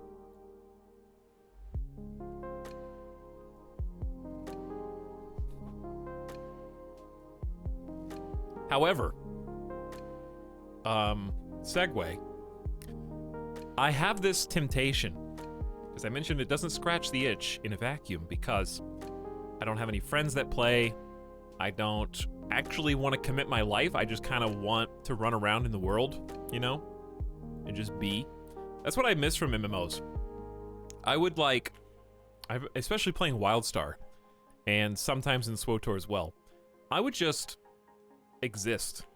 Like I'd go there, and I'd go to a new zone, and I'd turn off the overlay, the UI, take some screenshots, like journal my time. I don't know where those old WildStar screenshots are, but I just like to enjoy flying by on your flight path and seeing all the other people and being like, whoa, those are individuals in the same virtual world that I'm in a different part of the real world, doing a quest or killing a world boss or looking for a group to do a dungeon. And it was just fun to kind of, you know, like when you go outside and all the lights are off and you look up and it's like, whoa, I can see way more stars today than usual. Wow, there's so many people out there. There's so many stars out there. I'm just like a part of that world. I like that feeling.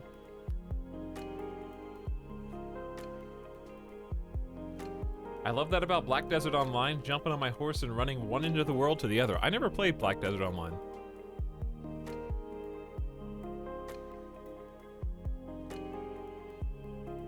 But anyways, I have this temptation to stream Star Wars The Old Republic. Specifically, just to do a storyline. I am tempted to do, like, I've always wanted, since the game came out 9 years ago. Came out in 2011. I have wanted, desperately, to play through the Imperial Agent storyline.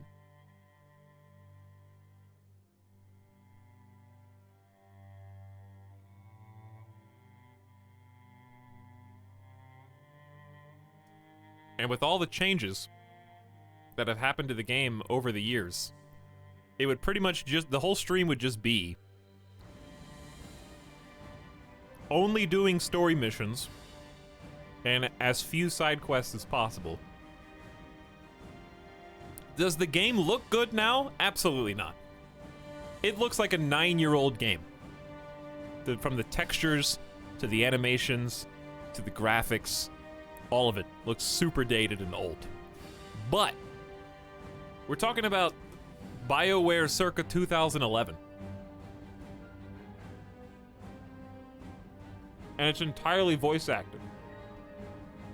I was just goofing around last night This is the sub sound. on like a character I don't want to play, just to see what it was like. I was playing on the Trooper on the Republic side, and I just started a character randomly just to walk around. And in one of the story missions, who do you think that I heard as a VA in the story mission?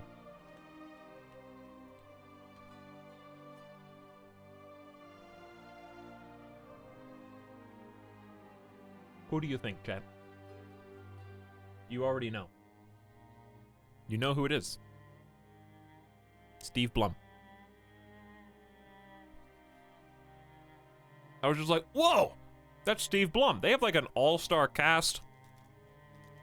All the voices, like the voice actors and actresses are spot on. And it's crazy because it's like from 9 years ago.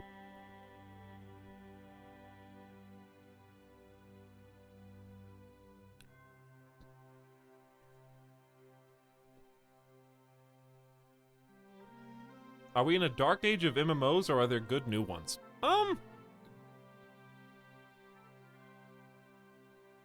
I would hesitantly say that we're basically in a dark age of AAA MMOs. And we are in a different era of indie / early access massively multiplayer MMOs.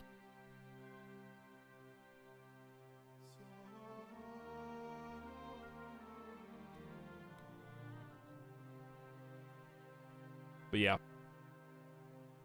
All the MMOs that people in chat will say that they still like or still play are very old, or they're not traditional MMOs.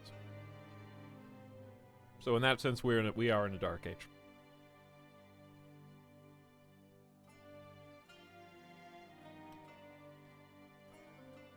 I missed the beginning of stream. It's kind of basically we are just Alfheim now. We're just having a little break, having a little chat, talking about stuff, eating a Pop-Tart. Final Fantasy XIV is old? Yeah, you're doing like the Lord of the Rings, King Theoden, like aging rapidly as you realize that yes, it's extremely old.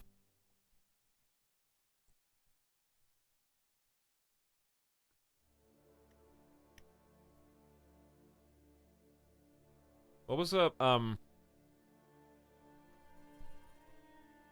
Like, you can't lump... SWTOR, very old, chat. It's had plenty of expansions and updates. It even had one, I think, last year. That doesn't make it new again.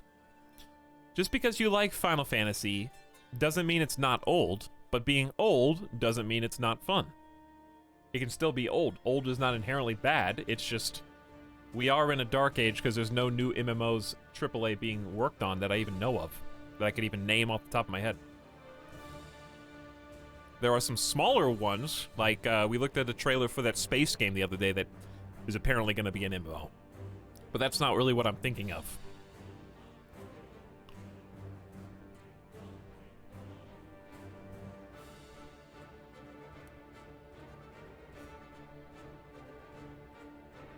But anyway, let's not get on the same tangent we were on yesterday when we were talking about what constitutes a roguelite or a roguelike.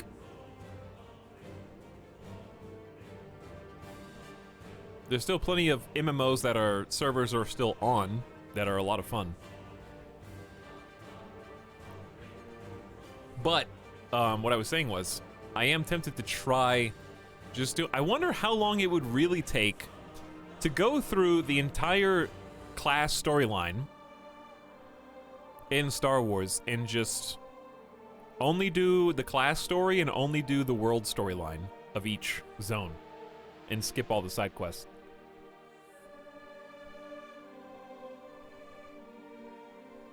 I wonder how many hours that would take. Maybe faster than you think, and also maybe longer than you think. Because they've also got, like, 3 expansions on top of that I would like to do. But I have to get brave enough to do it. I'm imagining chat right now.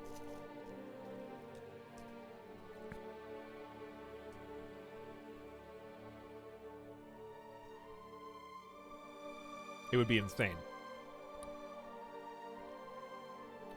And also, I would have to find some way to prevent spoilers. I don't know how to do that. Does WoW Classic count as new? It's a good meme question.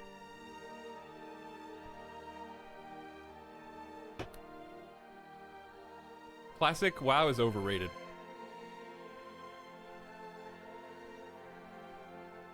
In that, were they a game changer and did they dramatically shift everything that came after? Yes. Huge deal. But playing it now, even though I played vanilla at launch, why can't we let good things lie? You know? Why do we have to dig up the decrepit remains of the things that we used to love and put them on strings and then dance them around like puppets to try to remember how things used to be, instead of just remembering how things used to be?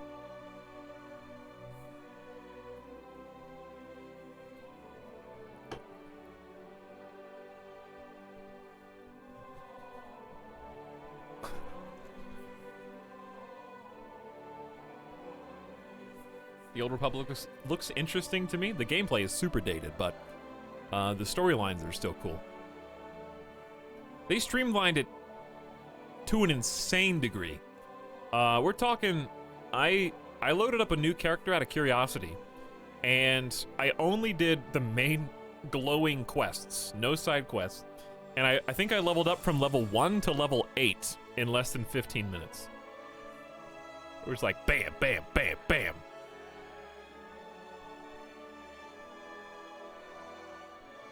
They opened it up and tried to make it as fast as possible to get to max level. I think I have like a free level, I don't know what the max is now. It's in the 60s or 70s. But I think I have like a free upgrade token. Well, free for me because I used to sub. Obviously. Anyway. Let us unpause now. Something to think about. You might see that in the coming weeks. Just because I have a crazy itch that needs to be scratched. And some of you will be absolutely livid that I'm doing it, and some of you will be like, whoa, and some of you will think it's a bad idea, and then you'll see it's a good idea, and some of you will think it's a good idea and then see it's a bad idea. You know, it's just going to be all over the board. I loosen up my belt and let out a satisfied sigh as my bloated belly fills my lap. This is the result of eating one brown sugar Pop-Tart. Eating so much may not be what is best for my body, but it has certainly improved my attitude towards everyone at court. I feel so much better now. Hey, he's no longer stressed. Stress eating has made him fat, but actually healthier. Think about that.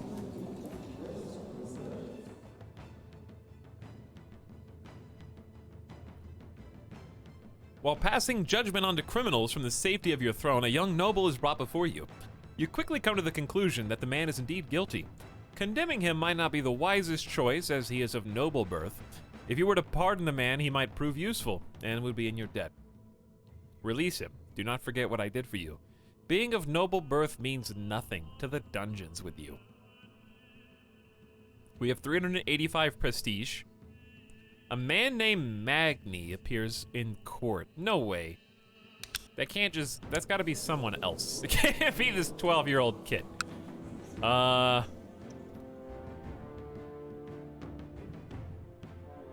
would be pretty funny, though.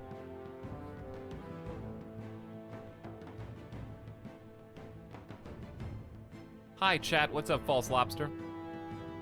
Ebenito giving you a warm welcome. Chat, what would you do?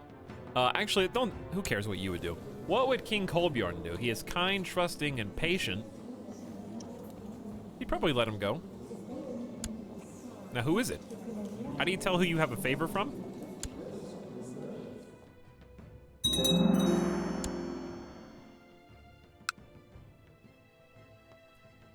Where are favors listed again?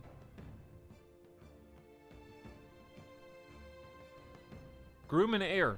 While active fertility is increased by 20%, your child reaches 12 years, you may choose to right-click and introduce the heir to the realm. Okay, so in 4 years we can do that.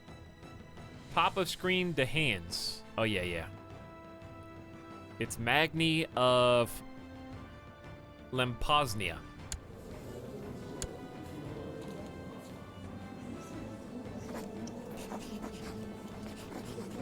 This guy sucks. Why did I let him go for 50 prestige? Why doesn't it tell me who it is first? This guy is kind of garbage. He's of noble birth. He has no claims. Who? Whatever. You baited me into letting you go. I am merciful.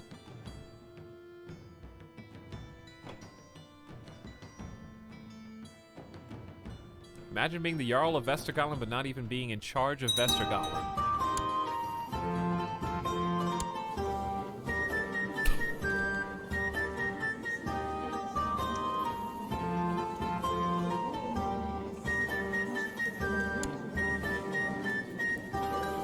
Vezhaz was the wife of Judmund Otterson, and then became the husband of this chiefdom over here, I guess. I don't even know how that happened. This is the sub-sound.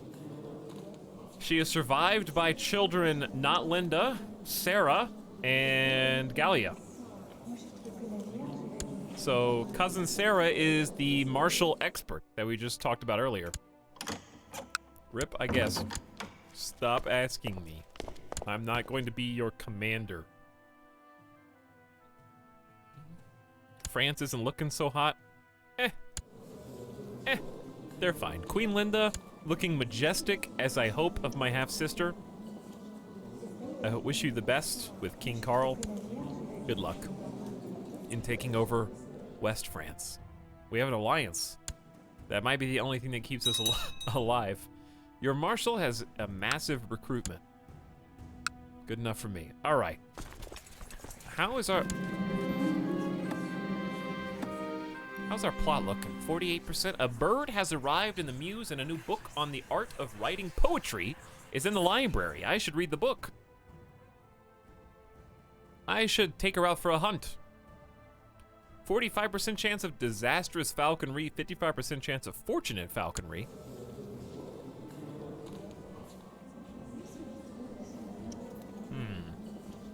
Let's read the book. Seems like the kind of that would read the book. All right, how is this dude still alive? Well, he's only 43, but who else can I invite? That's worth inviting. Might be persuaded with a bag of gold. 10% Sigrid, husband of Orvar.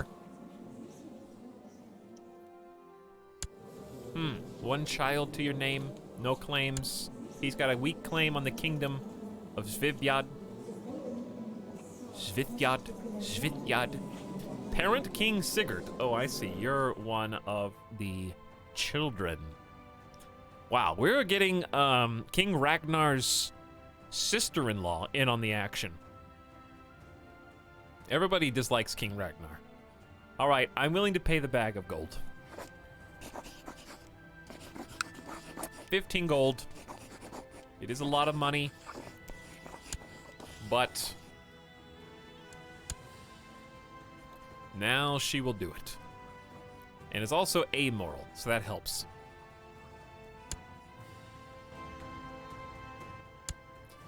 All right, we should be up to 59% plot power. To the magnificent Jarl Kolbjorn, your wisdom and mercy are legendary. An intriguing scheme. I believe I will indeed back the plot to kill King Ragnar Lodbrok.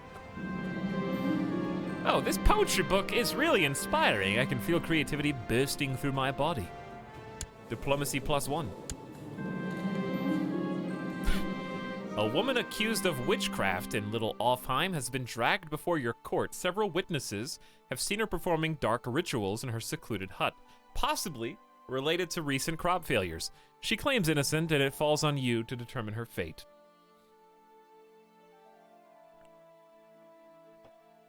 Hey, what's up, T and Leadfoot? Did you just resub during the death music?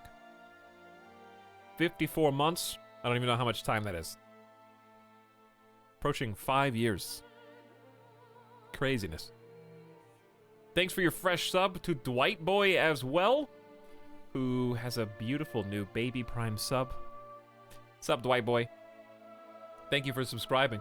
Affendask, is people arriving for half a year?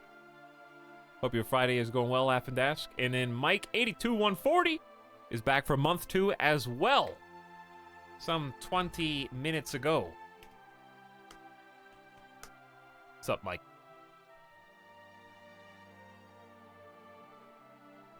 What's up? Thanks to all of you for your generosity. I'm pretty sure Alfheim was the only region that wasn't originally part of it. You know what, Ruve? Now that you remind me, yes, you are correct. We have lost our entire ancestral home, and we now are the Alfheim usurpers, where we are now, I guess, plotting to try and get back what was lost to us. Burn her at the stake, throw her in the dungeons, release her at once. Who even is this? Let's be real. Subjects are feeling protected, giving the following effects. Revolt risk down, she dies, gain some piety. Or throw her in the dungeons.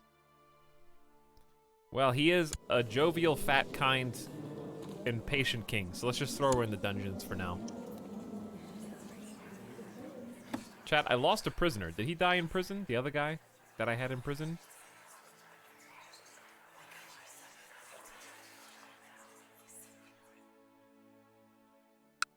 I think Otterworld and his vassals are going to war. Attacking Karja and peasant revolt in Jarn Berlin. But yes, it would probably be difficult for us to retake any of this under Sweden's watchful gaze. Wait, maybe? Our army levies have replenished. Vassal allied troops, not much. I just need this guy to become older, basically.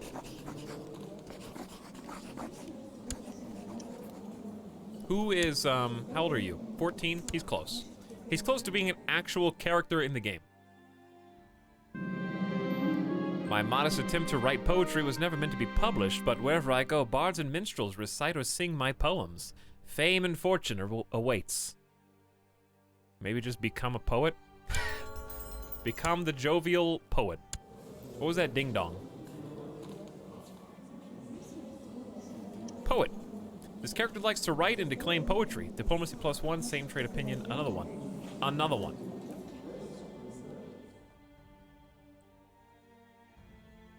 The Poet King. Elizabeth has been imprisoned by me. I don't know what the ding-dong was, though.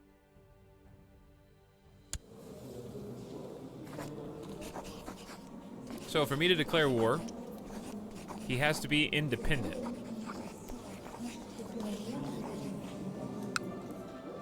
Unless I'm misunderstanding something. That's King Ragnar, King Ragnar. So Otterworld is the only one that I could take. How do I get King Thorolf to give me suck back? So I can put that back under my own... Was that never something that we had in our titles to begin with? Because I only have a strong claim on Otterworld, Dal, and Skara.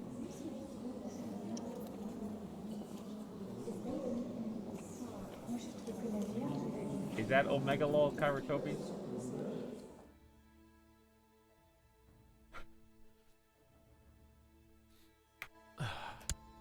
What have I done?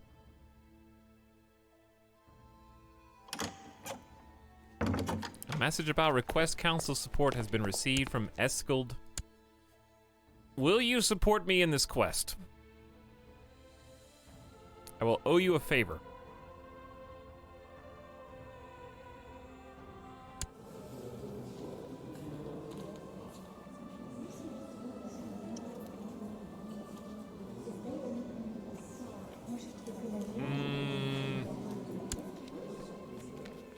You just don't have enough under your wing. He is the regent, yeah. But he's also embezzling money. He's asked me to do this twice. Maybe worth it just to say yes. But the kid is... I gotta call in the favor now. So let's make a save.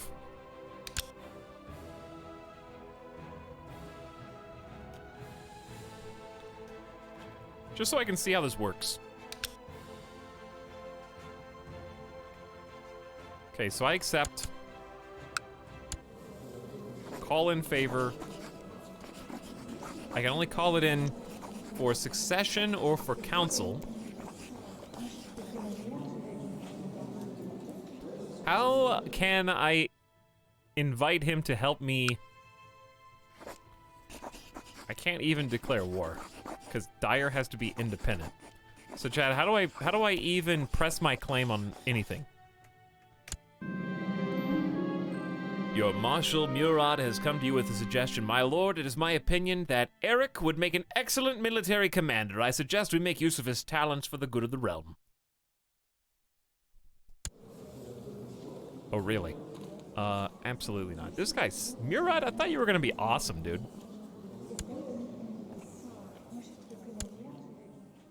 You need to declare war on the Kingdom of Sweden. Oh, no big deal.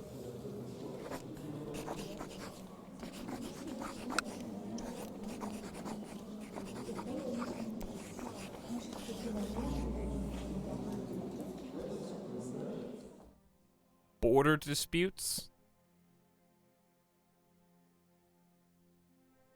So, basically, if I press these claims... I get, if we win, 100 prestige, and I get Chiefdom of Otterworld back. If we lose, I just lose 150 prestige, and I have to pay 32 gold to King Ragnar. And I lose my claim. Oh, you lose it forever.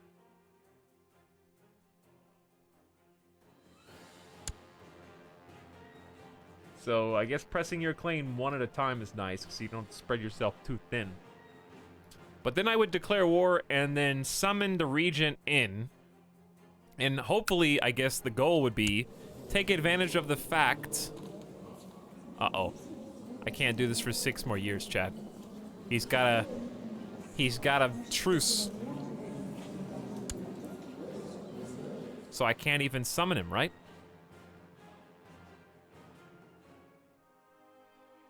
So there's really no reason for me to declare war, because I can't do anything for 6 more years. Who's your ally in that screen?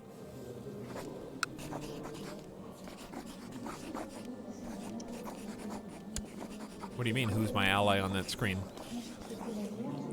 Oh, King Carl. Yeah, but we tried that before, and he didn't show up. I specifically remember it, because he's currently doing his own thing. But he might, you know what?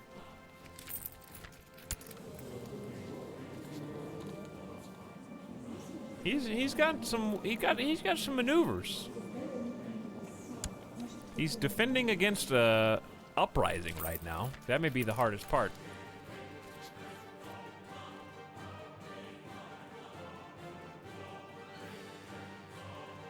Yes, it seems as though Sweden is moving in on other lands. They seem to be at war with Austrasia, or they were at war with Austrasia. They would get 100% before Carl gets there. I mean, yeah, he's pretty far away. We're not ready. I'd rather wait a few more years.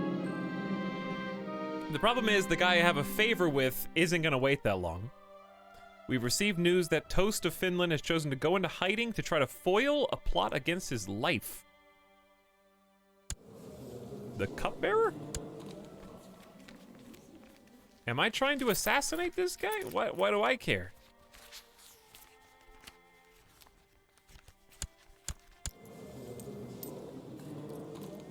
Oh, Malmfred's wife. Didn't we arrange this marriage? I don't remember. Why do these guys have such huge foreheads? They're just big brain, dude. All right, but I do need to call in the Regent's favors sooner rather than later. So should I just call council support? What should I do with this favor before the kid grows up?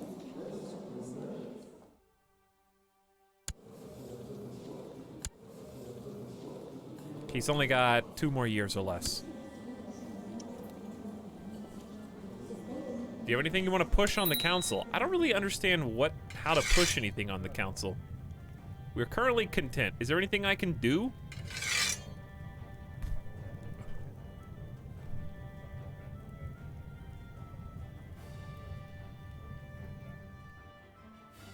Go to realm laws.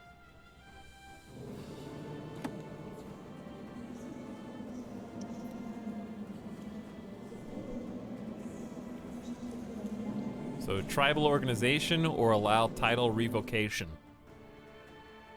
But isn't this just isn't it just Vestergotland?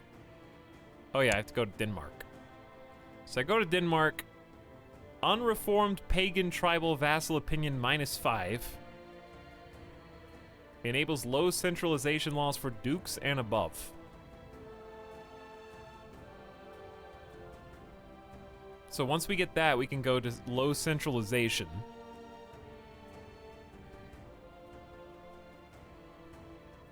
And we can allow the ruler to seize hereditary titles from traitors and unlawful subjects, which could bounce against us, I guess? We wouldn't want to vote on that regionally. We probably just want tribal organization up. Implement empowered council and war declaration committee to make ourselves more powerful.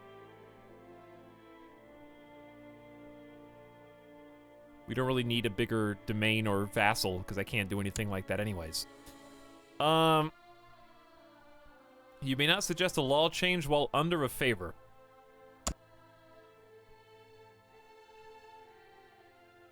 Am I under a favor?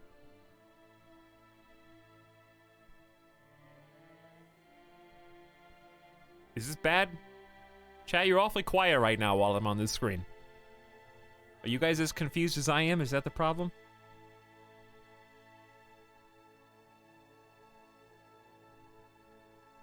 Shh, don't tell him. I like how the blind command is bandied about. Like, Josh, well, the only reason we're not saying anything is we all know the answer. We just can't tell you.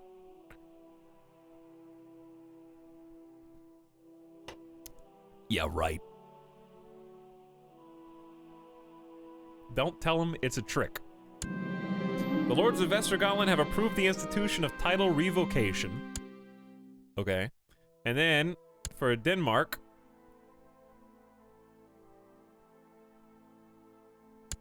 Wait, I can't pass this now because I just passed something in my own lands?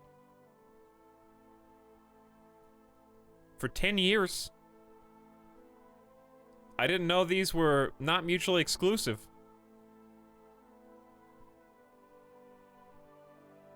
Well.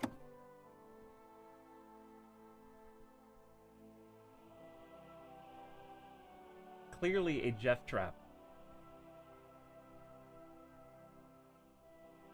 Can change obligations, I believe. Never mind.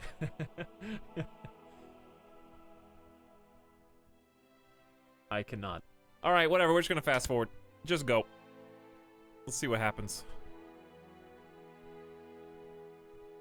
I guess we just won't call in yet another favor. What I'll probably do is just wait. Who's this? What's going on? Where are you guys going?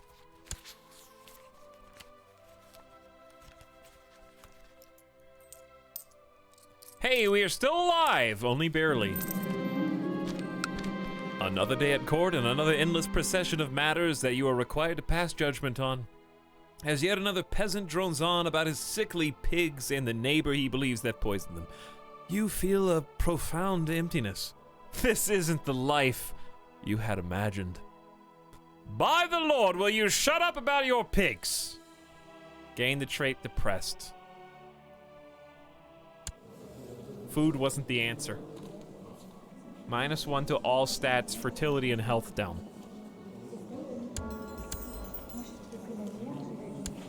Well, my daughter Sarah does need an educational focus.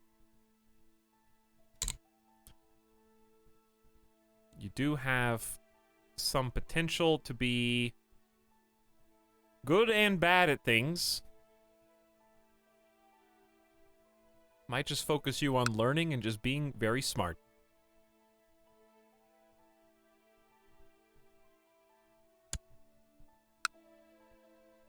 No, I'm not gonna switch my focus where it's too close. I can groom an heir. I just need to wait 3 more years and he'll finish it. However... Wow, that's an option? Holy crap, dude. Your depression has gotten the better of you and you decided to end it all. Oh my god. This is just if you really hate the guy you're playing as. Nothing is off the table in Crusader Kings 2. Convert to local religion? Go into hiding. How did I throw parties and stuff before? I mean, obviously I can't do that unless I change... I'm on a ruler... Oh, change my focus, not my... I got you. I got stewardship +3. Why don't we do plot power increase +5%? To try kill King Ragnar. I love that King Ragnar's just gonna die of natural causes. Unlocks the spy on and free from captivity options versus suitable targets. Huh. We might could use some more kits. I got 2 heirs, but that's never stopped the game before. Free Uncle Jeff. Is he still alive?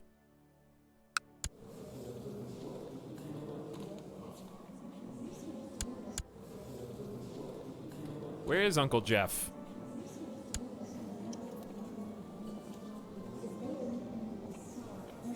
Jeff is leading troops in Shelland. Holy crap. He got free on his own, dude. Jeff of Jeff's host. He's got his own host.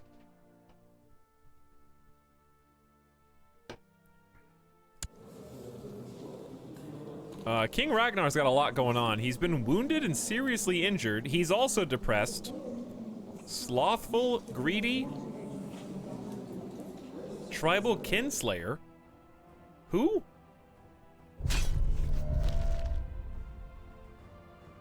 Wasn't that his heir? Was slain by King Ragnar in personal combat. Yeah, they're brothers.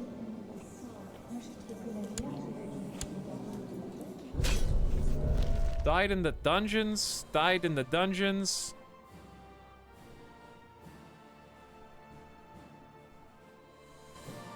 Alright, well anyway, plot power should have gone up by a little.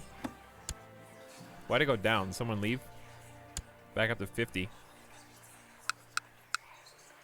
This dude says yes. Falky?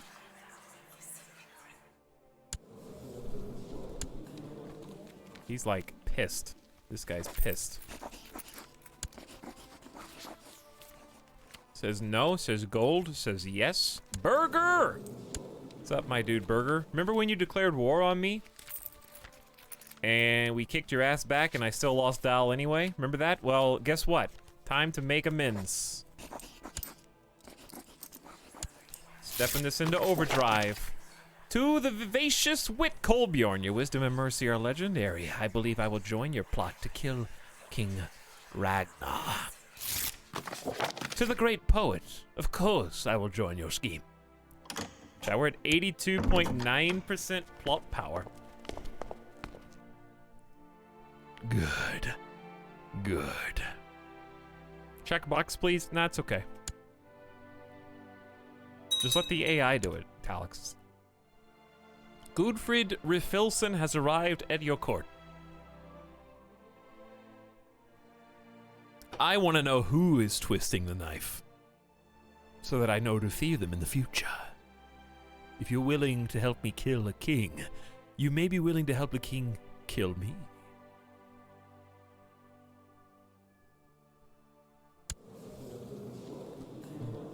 Gudfrid Rifilson has arrived at my court. Parents, refill the merciless. Not related to me.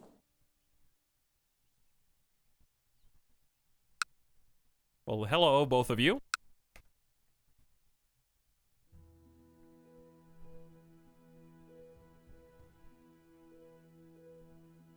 Keita, how are things since the rough series of fratricides? Don't ask.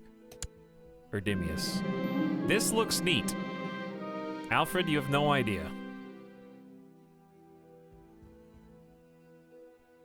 You have no idea this roller coaster. You joined the roller coaster when we're pulling back into the station. Where is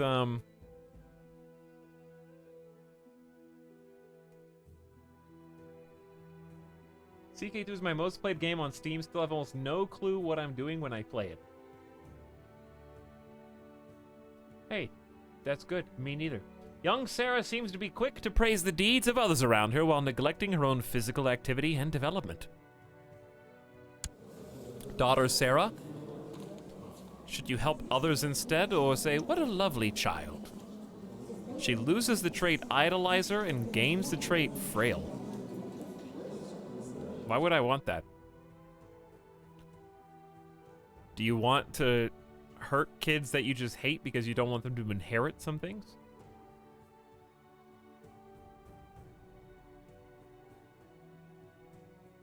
Help others instead. Yes, we are now just Alfheim. This is our only territory, so it has gotten much worse. We used to have Skara, Otterworld, Doll, and Suck. Which, of course, we named these two. Uh-oh. Uh-oh.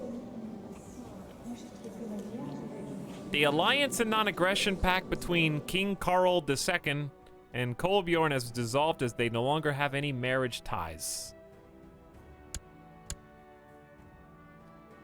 No! King Karl of West France died of cancer at age 21. No one is safe, dude.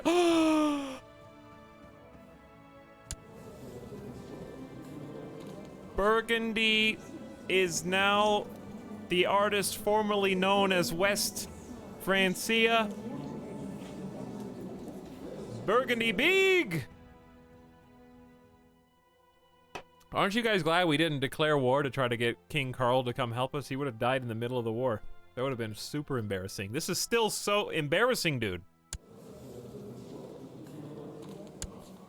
Like, think about half-sister Linda. Also, coincidentally, half-aunt. And at one point, half-daughter.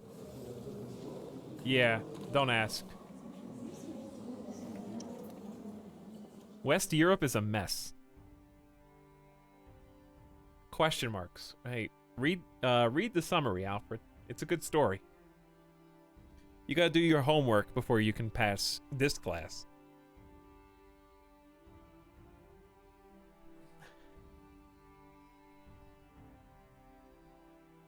But yes, Western Europe is absolutely a mess.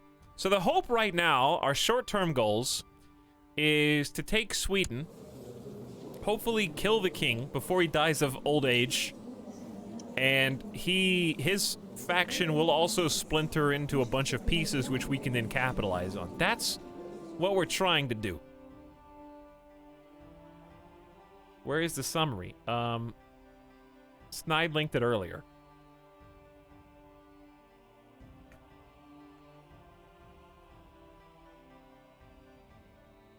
There's the family tree. And then might want to paste it in the Discord again too for people. So that way it doesn't just get vanished from chat. But anyway, rip alliance with King Carl. That was a short-lived victory that we had there. Watch someone declare war on us right now. Alright. We're zooming on along through 812. 3 characters now owe me a favor. This kid is 15 years old.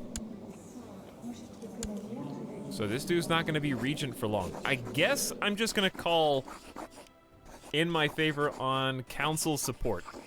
Well, I could call succession support and then choose who the heir becomes. Because the heir right now is Eskild the Just. Who else would be the heir? His future kid, I guess. But I can't arrange a marriage, so I don't know.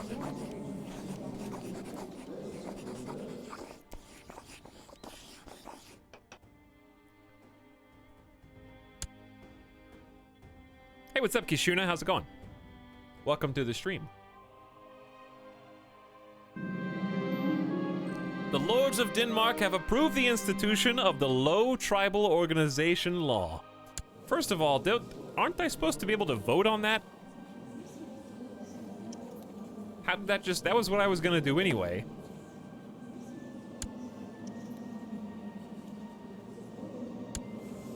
Oh, he just turned 16 and also became bald.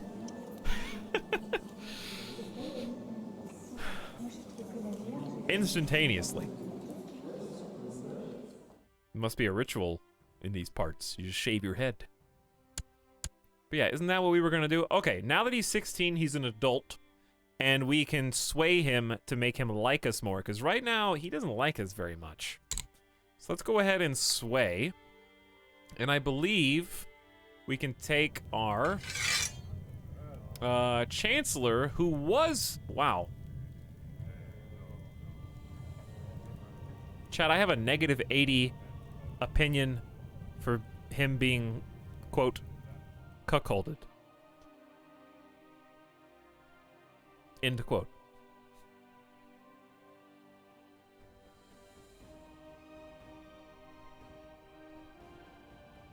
He found out. Yes, he may have found out that we snuggled up to Amalfrida earlier.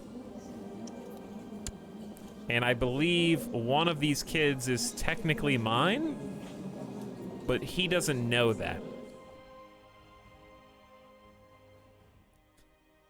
Kolbjorn puts the coal in cuckold. Okay, calm down. I'll write that. I think he knows that there was an affair. I don't think he knows that one of the kids may not be his. Who'd have thought he'd be mad? True. So what if, you know, we just...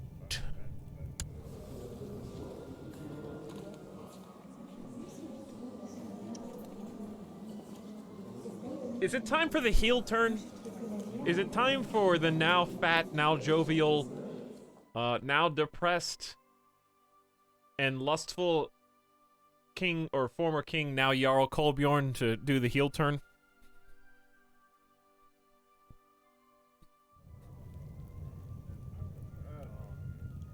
I love that he almost loves us in spite of that, but it's just such a great minus 80 to overcome.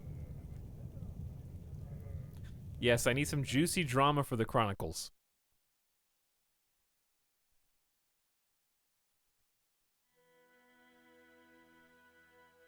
The definition of cuckolding, as in the traditional definition, is raising another's child, so he knows. Ah. I see.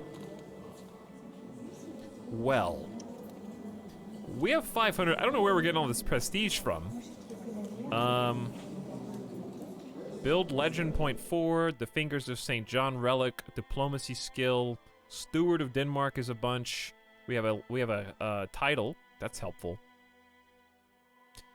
Here's what I'm thinking. You know what? Keep an eye on Wekthari in the hopes of uncovering his darkest secrets. Might allow you to blackmail, level treason charges, or even murder him. Let's do a little spying on Wekthari, Ingol Bertingi. I and my trusted snoops and sneaks will keep a very close eye on the activities of Wekthari. A close eye, indeed.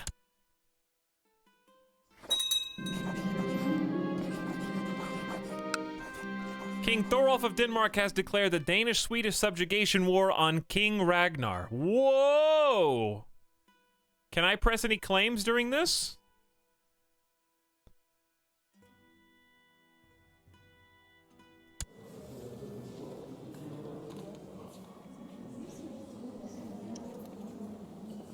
I guess it's fight time, dude. King Thorolf turned 16 and just instantly decided it's time for a war. I think so, I don't think so. The duality of chat.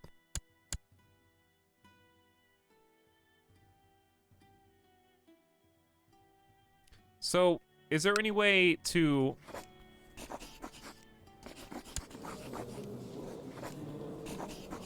King Ragnar is not at war with Jarl Kolbjorn. He is. Help him win, and then you can fight for your land from within the realm. Okay, well... I'm gonna raise my pitiful troops. We only have 428 troops in the levy with our personal retinue of 450 defending the king. So probably just go ahead and raise the levy. Combine these units into one. Wait, merge. Beautiful. All right, now we're going to change our marshal to someone else.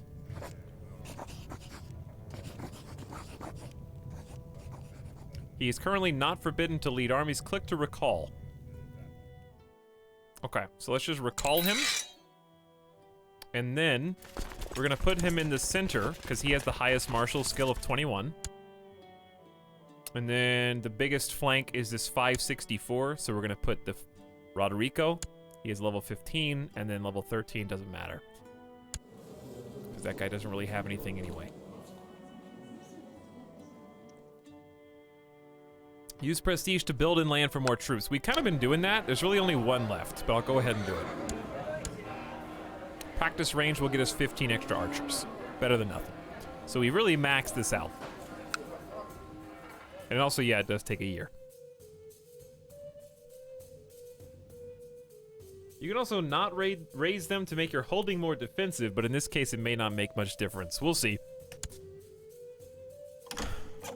To the eloquent wit Kolbjorn, your wisdom and mercy are legendary. We request you honor your obligation and answer this call to arms against King Ragnar of Sweden. Declining would cost us no prestige. If we accept, we will be part of the Danish-Swedish subjugation war. I accept. Eskil the Just accepted the call to arms for his wars. Thorolf bought a favor from Virik. Okay, well, let's see what we got down here, chat. Blue troops good, red troops bad. Okay, it's that easy. We need more land. Let's see what we can do. Probably don't want to speed through the game that fast. Thorolf has called a favor on Virik. And, got some minor news here that we don't really need. The council voted 4 for, 2 against, 1 abstain. Did I abstain?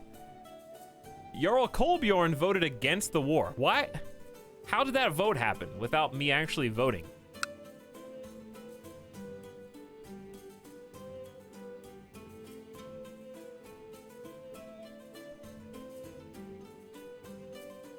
Can build a lot more with 400 prestige. I don't think I can.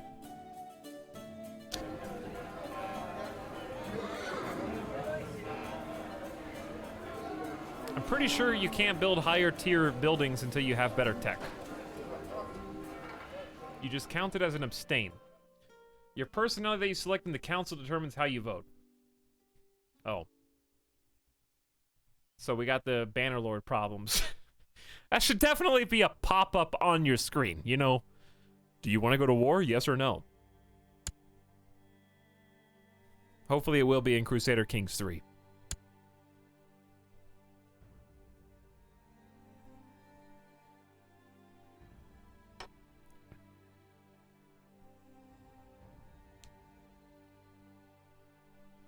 Go straight for Auto World? No, that's okay. I think I'll just sit here. Thank you all, you armchair generals. I will just wait. In my land.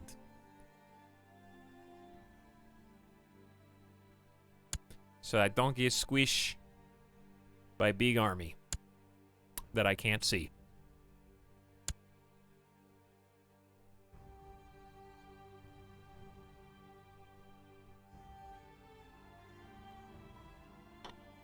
That is Captain Armchair General to you, sir.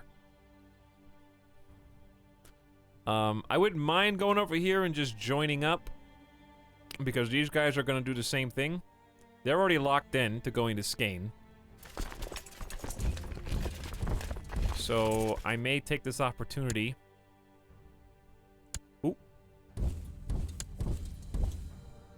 To join up right here.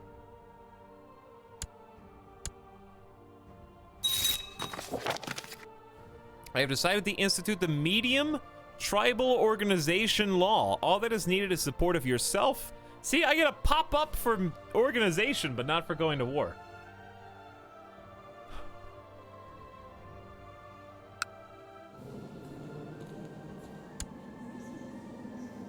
How do I even see? Oh, it didn't update. There we go. So they're going straight up from low to medium. What's the upside and downside? The power of vassals and liege chiefs are somewhat balanced. Enables medium centralization law for dukes and above. Implement title revocation committee and title grant committee.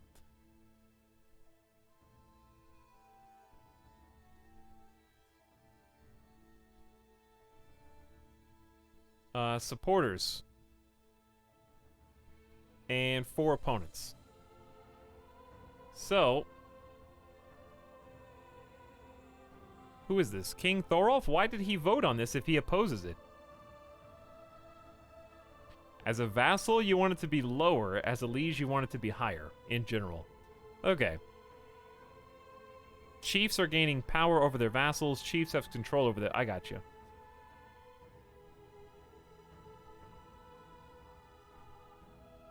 The new committees give you more powers, but at max, he can start abolishing them. Gotcha. So I should probably just decline for now.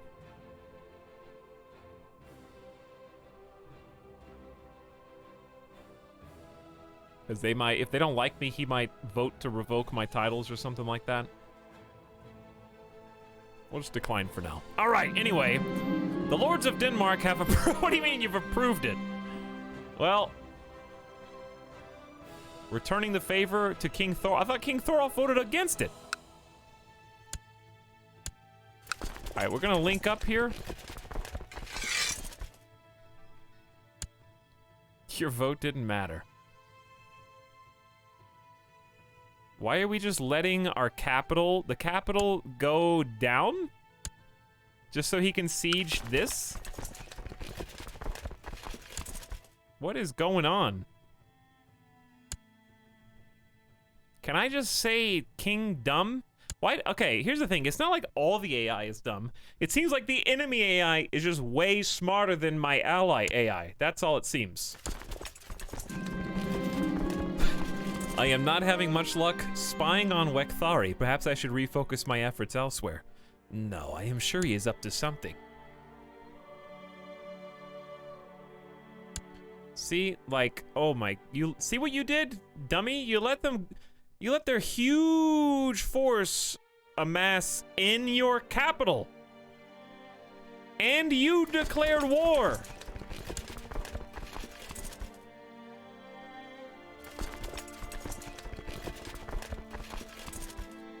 I'm just letting the AI rock it out. They're just gonna, well, at least they're trying to take Otterworld. Bye-bye, Shellin, though. Thorolf is now known as the Depraved. What?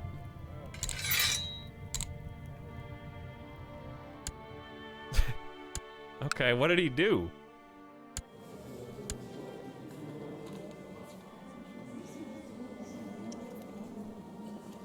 Did he kill somebody? He burned someone at the stake, that's true. My spy master tells me that information about my plot to kill King Ragnar might have leaked. I knew this was gonna happen. We do not know who yet, but maybe we will hear from the leaker. Can my spy master never bring me good news? Well, here goes the fight, chat. Say goodnight.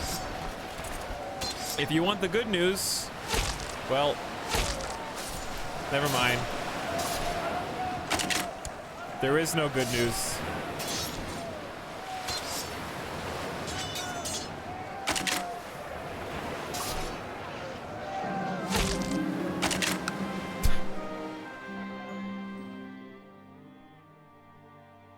Keep looking.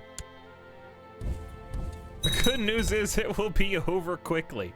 Raiders under Jeff of Jeff's Host have arrived to loot and pillage. No. Uncle Jeff is pillaging. Why does Jeff have a crown, dude? The return of Jeff.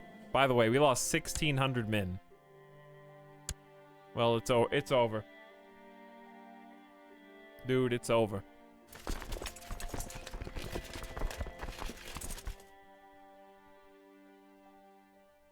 He pillaged it from the king.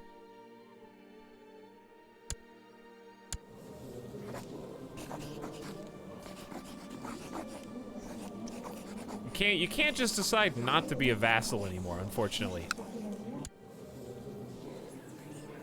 Dude, my plot's at 71. Theoderic, all your siblings are in prison under King Thorolf the Depraved. But your grandparent, who was a great chief, well, now we need more people to the plot.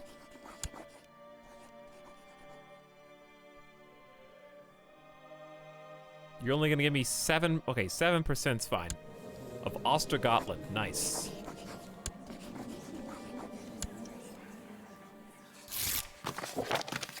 I agree. There's so many people involved in this. 92% plot power, dude. What do you want from me? King Ragnar's invulnerable now. Alright, where's our army? Oh, they're coming back. 8,000 troops, by the way. Oh no, we lost! I've received a request for additional funds from my spy master, Maldigod. He's worried that it is too easy for spies to make their way inside your home and wants to take precautionary measures against hostile operations. Start to plan defenses for 1.2 gold. You got it, buddy. He likes me.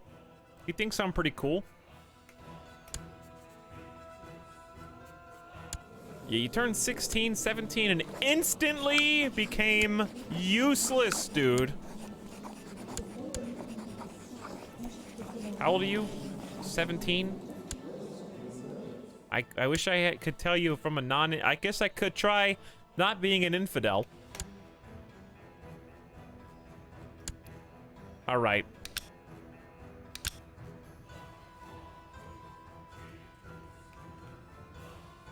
Secret Catholic time, chat. Listen, the good that we had over here. By the way, why is that person so beautiful? King Imnakar. What is this Shrek prince?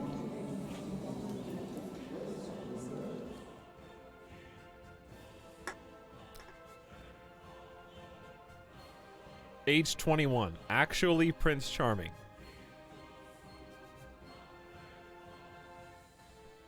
All right, anyways, because King of Western France died unexpectedly after we had an alliance with them, with careful planning through generations to try and form an alliance with Charlemagne.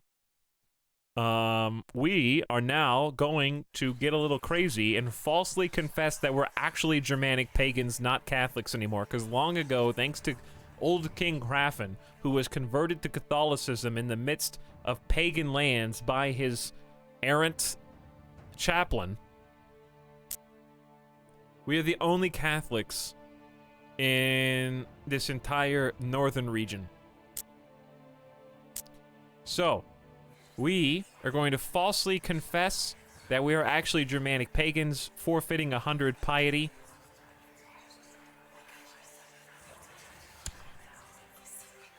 I like that the background changes. Found a religious cult. Sow seeds of the true faith in the darkness until you have enough followers to emerge from the shadows. 250 prestige. Jarl Kolbjorn joins the secret society of Jesus and becomes the Grand Master of their society, gaining 1,000 devotion. Well, I guess it's time to go all in, chat. In order to make sure that the oppression of Catholic followers comes to an end, I have decided to take action. I will focus my efforts on organizing my fellow believers so that we, in time, when we are too many to be ignored, can express our faith without fear of repercussions. When the time is right, we will proclaim our faith. This is pretty cool, dude. Alright, well, our religion is officially Germanic pagan now.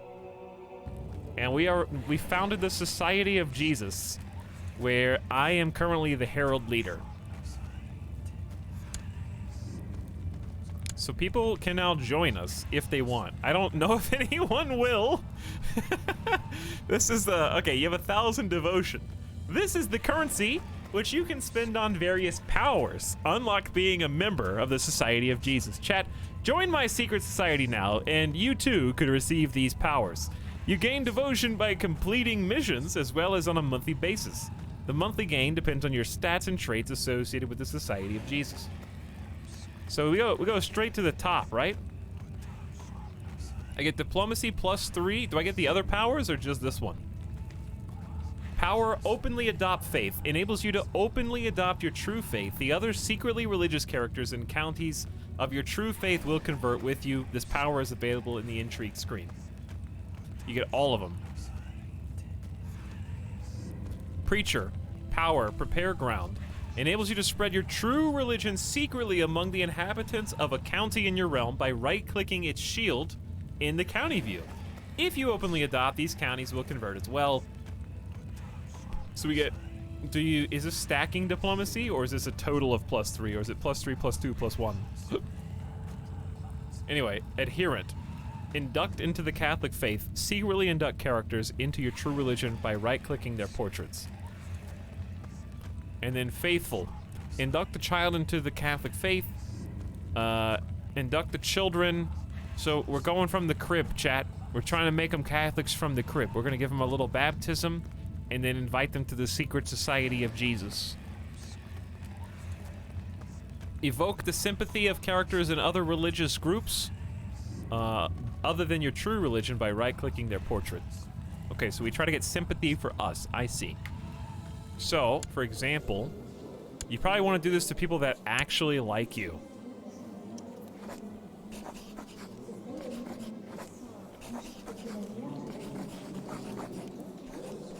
Alright, so how do I use those powers again? By the way, it's funny that the pagan, like, backgrounds are all different. We're not going to openly adopt. That would literally do the thing that we're trying not to do. They have to be in your realm. I gotcha. Okay. That makes sense. So, like, for example,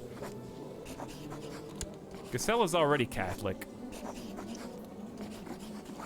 The pillow talk of a spouse or concubine can be persuasive. I can convert to Gacella's faith and become a Catholic. No, I'm trying to make you... Well, you're already a Catholic. Go into hiding with me.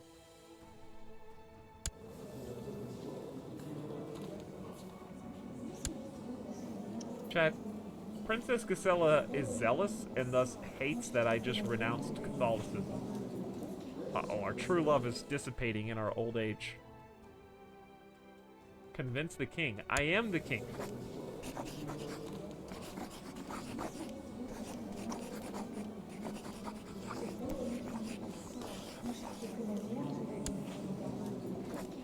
Yeah, young King Otter, heir, is doing the same thing.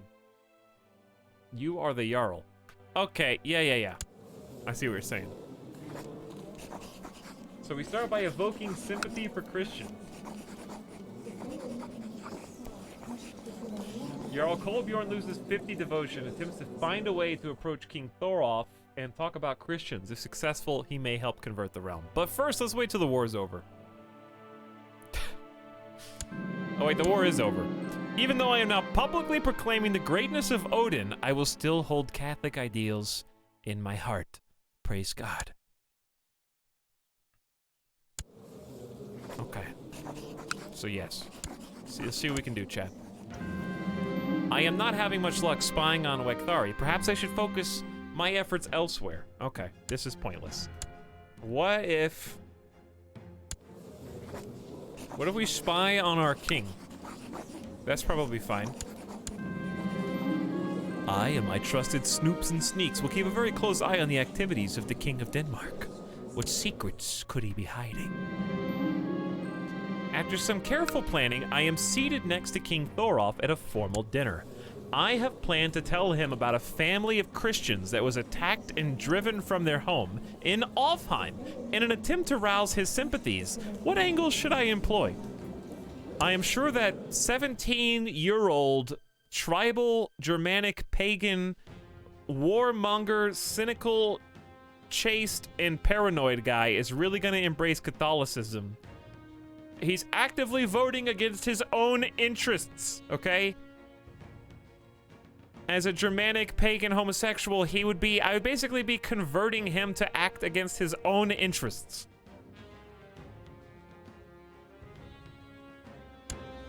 This is fat Jarl Kolbjorn. They were forced to leave many loved ones behind. Their scars, both physical and emotional, will never fade. They had a profitable business. It was burned to the ground. I will go to any lengths to prevent this happening again. They were forced to leave. Many want to talk about the relatives and friends of the attacked family and how they will never see each other again. Talk about personal trauma, hoping the king can relate. Talk about business that was lost. He has 15 intrigue. Oh, spying on him is going to be difficult then.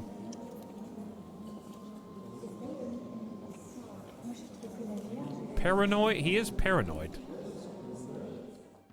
Personal trauma of losing a war, huh? Talk about how important this matters to you personally. I don't think he cares.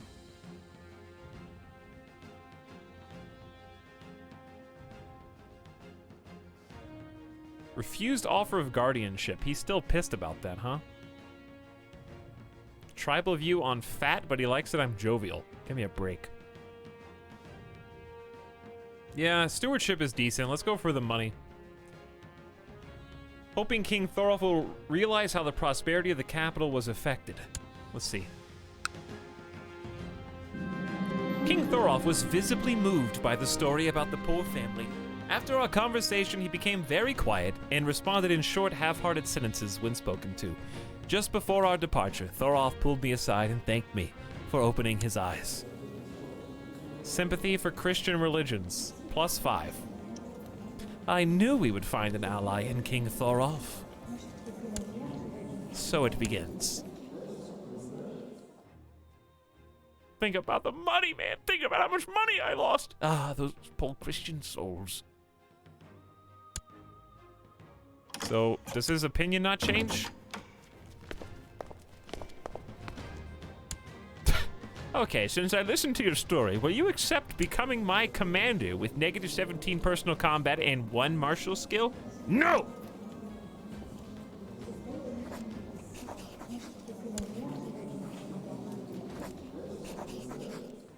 Induct into Catholic faith. Jarl Kolbjorn, meets the specifications. Is not incapable. Has not been approached to be inducted into another faith recently. All of the... one of these must be true. He is a ruler. Jarl Kolbjorn has devotion greater or equal to 150. I think we wait. Let's slow down, pump the brakes for just a second. See if we can get his opinion of me to be better first. We've got a diplomat here, and we are swaying him. So let's just give it a little time. Don't go too rapid. I really hope King Thorolf is doing well. I wonder if there could be something else I could do for him to help him in his endeavors. Do I like him a lot or something? Hey, I like him okay.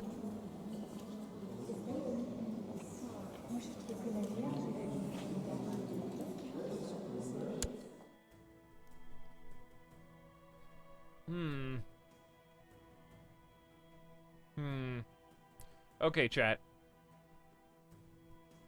This is a stretch here. I think he's gonna have some trouble possibly producing a regular heir. So, like, is there some world in which, Crusader Kings 2, I can find him a courtier as a wife who is actually my secret double agent, who I, as Jarl, make a baby with, who I later reveal is a double agent baby who awakens from their sleeper cell and takes over the throne under my name. Now you're thinking with Crusader King 2.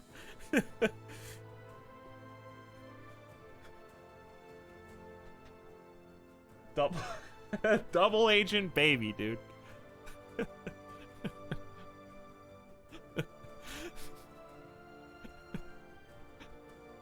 And I just take over that. And it's actually my kid. I will simply ask him. Write a personal letter to King Thorolf explaining your desire to know more about him and become a good acquaintance, hoping it will sway him to your cause. 50 prestige. I have not that much prestige left. We kind of burned it all, making the secret Jesus cult. This is the sub-sound. But you know what? I'm willing to give it a try. Practice range has been built. All right, we can't build anymore. See, remember that guy who said I should have spent all my prestige on building up Alfheim? See, now I actually need that for other stuff. So I'm glad that I didn't burn it all. King Thorolf was unmoved by my concern for him. He claimed that we do not know each other well enough to reveal details about his personal life to me. Disgraceful. Alright, well, the practice range has been built. We're not at war anymore, so can I just bring these guys? Luckily, they're right next to home anyway. Who would have guessed the paranoid king doesn't want to share his personal info? Who indeed? You have been studying alchemy recently. Okay. I follow. For the sole purpose of learning everything you can about poison. Very natural, I just don't want to be poisoned. I'm trying to prevent other people from poisoning me. You have learned the answers to important questions such as what poisons are the most potent, what are the most difficult to detect, and how best to guard against them. This knowledge may save my life one day. See? One intrigue. Wow, that's 33% more intrigue than I had before. Jarl Folky was appointed commander. Good for you. Am I still on the council? Murad? Wait, who? Chat. Remember my short-lived special servant from out of town? He, has had his face cut off and is severely injured.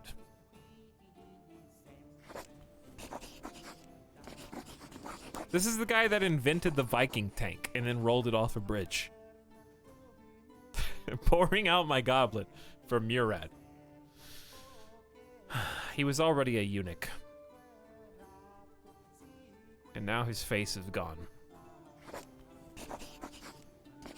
Make him your commander. Well, he's in jail. That's kind of the point that I'm making. He's in jail by the guy that we've been trying to kill for forever.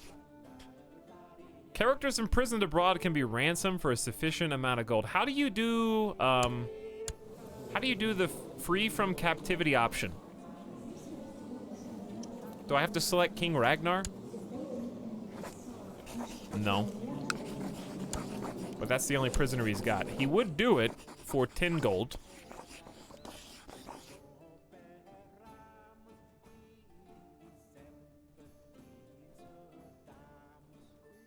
Why is he wearing the mask? I guess his face got cut up real bad.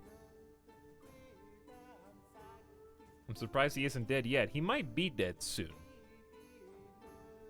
Salad Snack says, oh yeah, I have to do this manually. Sup, Salad Snack? How's your Friday going? Welcome to the stream. Is releasing a captive a plot? Maybe. Openly adopt feudalism. Found a new kingdom. 300 gold, it's a lot. Offered to help the liege with titles. Don't think I can do this.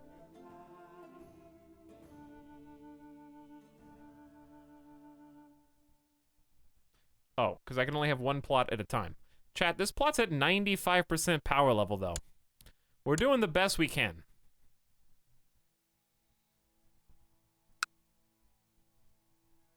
Why not add Nut the Courtier? Why not indeed?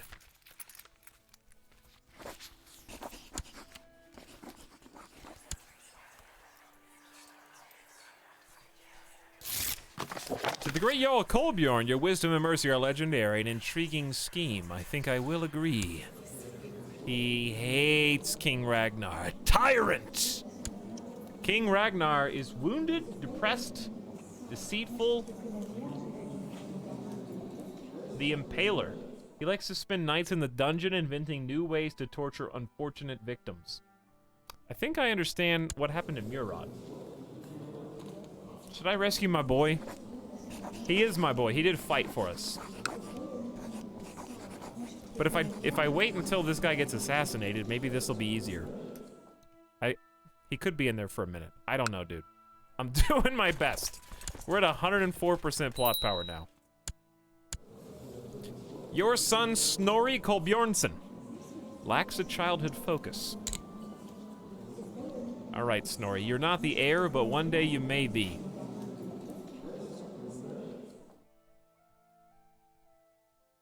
We need a warrior to lead us in the future.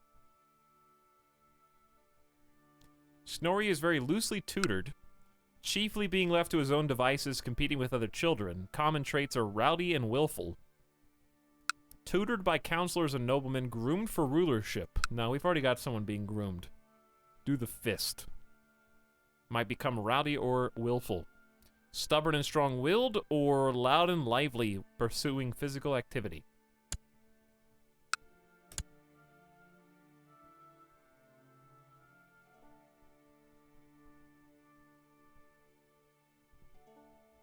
Is this the same save? Oh, it's the same save, all right. It is indeed. Earlier today, my spy master Maldegard presented his plan to catch any sneaky spies in court. He has weakened the floorboards in strategic places to make sure a creaking noise is always heard when someone moves around during the night. That is 200 IQ.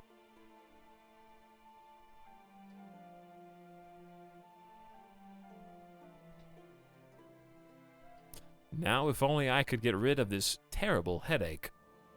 Jarl Kolbjorn has 15% plot power defense at home. Genius spy master, yeah. This character has had his home prepared to make it hard to sneak around unnoticed, despite being depressed.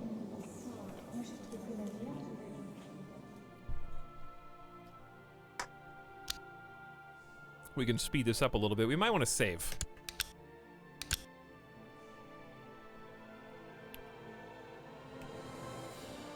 The plot thickens. I think some big booms are about to go on. My son Otter Kolbjornsson, who has become willful, stubborn and strong-willed, doesn't obey or give way easily. Affectionate, quick to show love and affection, and fussy, sometimes causing anxiety and frustration. Let's see. Well, not great on diplomatic. Willful and fuss is holding you back. Could go martial education, military strategy and war. We could go neutral with... We haven't had a good steward or someone who's book smart in a while either. So we could just go neutral and try to pick stewardship, but we wouldn't get the benefit from willful. When I play, my characters can't stop getting depressed. Well, there are a few people who can just stop getting depressed, you know? But what's important is that you look on the other side. Figure out how to overcome it through creating goals, getting a network of friends to support you in the game or in real life. Become who you were born to be. Which DLC is that in? It's in the Conclave bonus pack number 2 with the special portraits, I think.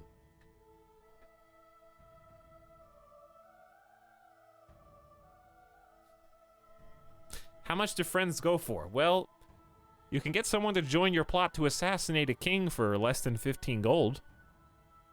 So, I would guess less than that.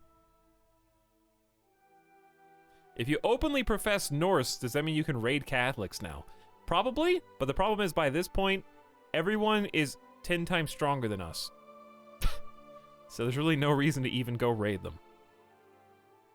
And also, I think this is a more interesting story this way. Alright, I guess we'll go martial focus. We'll try to train a couple of sons who are prepared for war. Maybe do some old-fashioned dueling. Like good old dad Raffen the Frog, you know? Jarl Kolbjorn was never good at personal combat or martial, so he sees what he respects in his father perhaps being imprinted on his sons.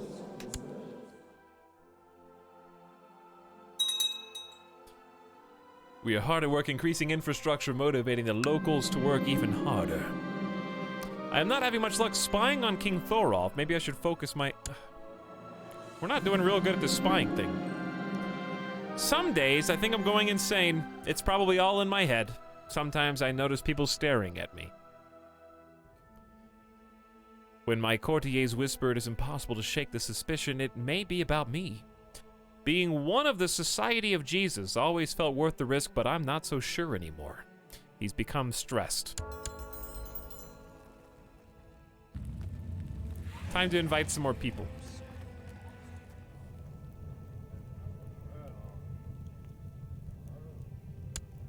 I also probably could use Rodrigo back in. But he's not what he used to be.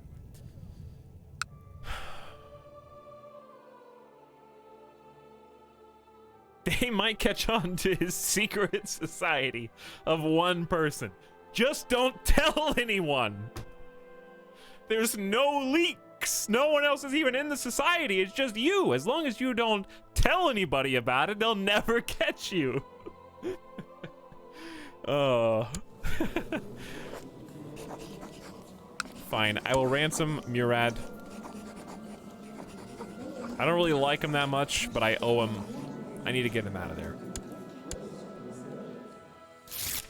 To the glorious Jarl Kolbjorn, live in harmony and contentment, but of course, I accept such a generous ransom. Murad has been released. I'm sorry for what they did to you, my boy.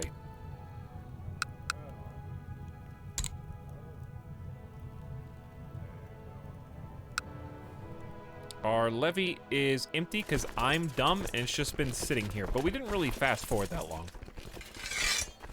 There we go. Now it's mostly full. Let us get you to train the troops again. He looks kind of cool with the mask. Yeah, I just hope he doesn't die because he is severely injured and now he's one-eyed. They gouged out his eye. Personal combats, he's not going to be a commander anymore. Maybe. He's too wounded. Hopefully he'll be cared for and come back. All right, what else are we gonna do? We're gonna check on our relationship with King Thorolf, who still doesn't like us. And I want to invite some more people to my secret society.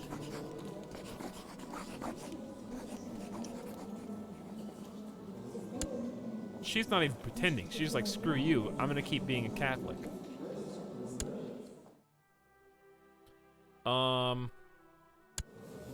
How do I find people to invite? They have to have the same symbol as me, right? Like this. And they can't join until they're old enough, correct?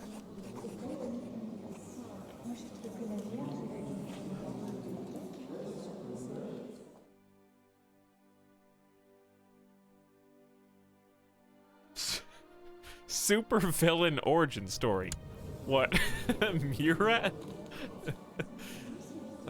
Converting vassals of your liege is one way. Okay, that's a good tip. Good tip. Don't these guys owe me favors?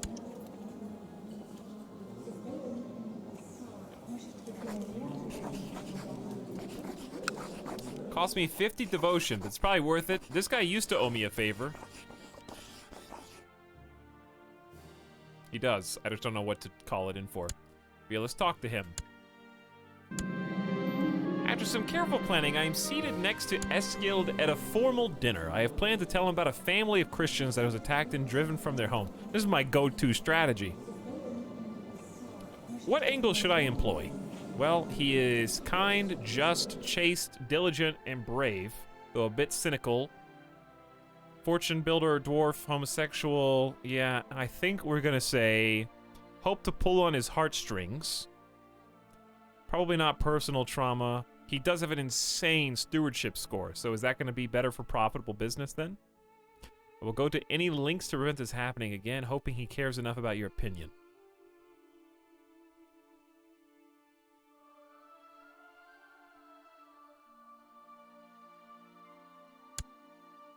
Fate smiles upon me. Asa is pregnant again. Oh yeah, I only have one concubine. I am lustful. Maybe if I just take more concubines, that will make me happy again. 35 years old. What about 28? Pretty similar. Okay, not real happy with the intrigue, deceitful, cynical, arbitrary. That looks suspicious. These 52 and 60-year-olds up here, though. The 60-year-old is apparently the top choice, dude. She's also a poet like me. Maybe Jarl Kolbjorn, maybe he just likes, you know, he does love Gisela, so it's not that far-fetched that he just 60-year-old nun.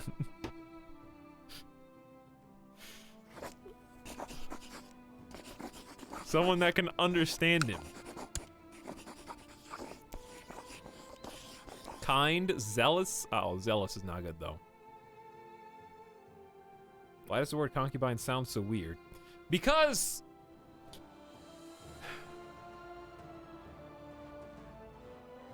it just does.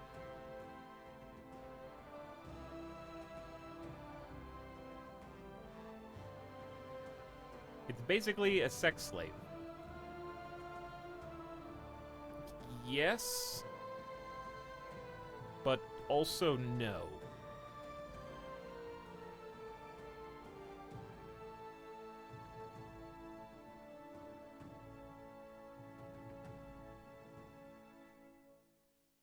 Yeah, okay. Yeah, it can be, but it's not necessarily. Because the reason why you can take 3 concubines and a wife as a tribal guy in this game is because that's what people did for thousands of years.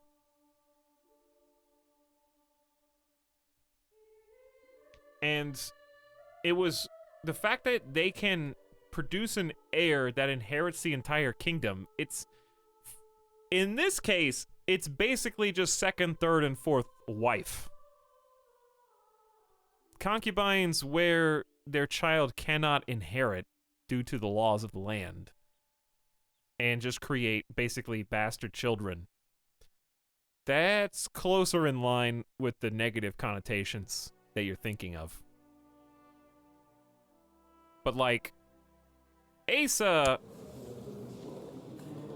likes me more than I like her at this point, but she's also pregnant with all 3 of my kids. They are not really wise because you can have them whipped. What do you think happened to everyone? Do you think being someone's wife saved you in 813? It was a bad time. Regardless of who you were. If you were married to King Ragnar of Lodbrok, probably not gonna be better off, you know?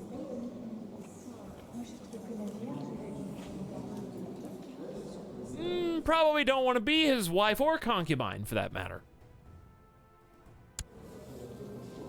And that's evident based on their opinions of the king.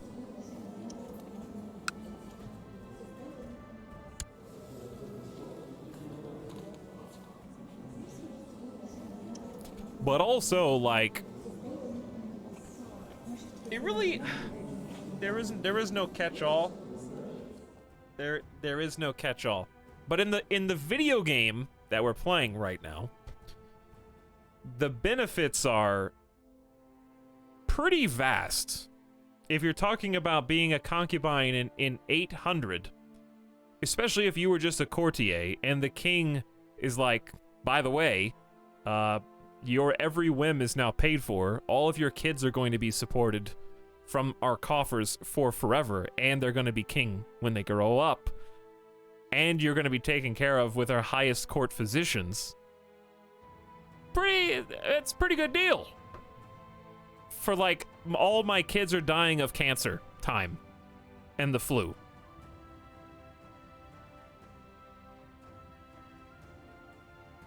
So in Ace's case, does she even have, she's just a made-up character. Apparently, I guess House Hammer is a dynasty in the game. She's technically not a noble, but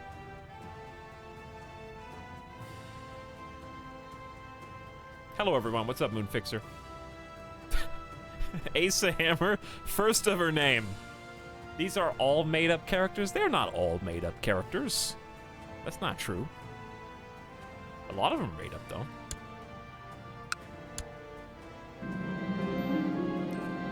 Eskild was visibly moved by the story about the poor family. After our conversation, He became very quiet.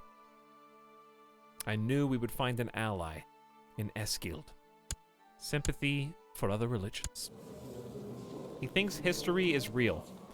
Charlemagne was real, King Ragnar, Gisela is real, yep. All of those are real.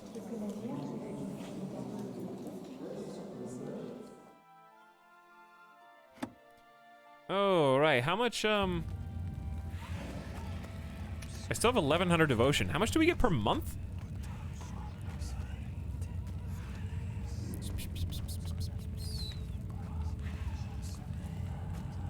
Is it all the total? Is it total gain 23 per month?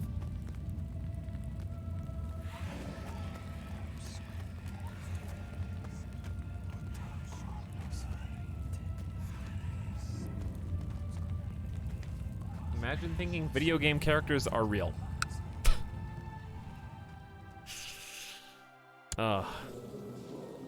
True. All right, so he really likes us now.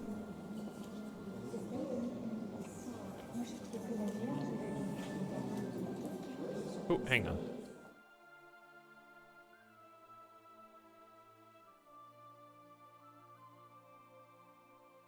This is opinion of Liege, not opinion of me. How do I find well, I guess I can click on them. I can see their opinion of Kolbjorn. Okay, Kolbjorn. Got it. That's what I was curious about. Right click, does it just tell me on this page?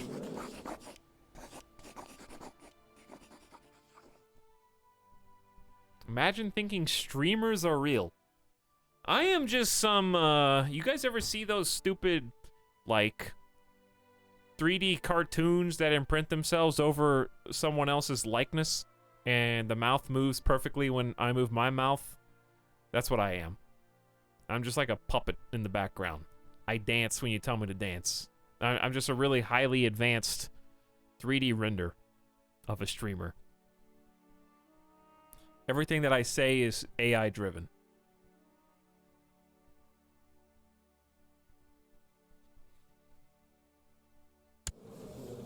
How about burger? How about the burger? What angle should I employ? Charitable? Genius? Mastermind theologian. Wow, this guy's gonna be difficult to convert. Tug on the heartstrings. Personal trauma. Business. Hoping that he cares enough about your opinion. How about tug on heartstrings since he's charitable? Is that not good?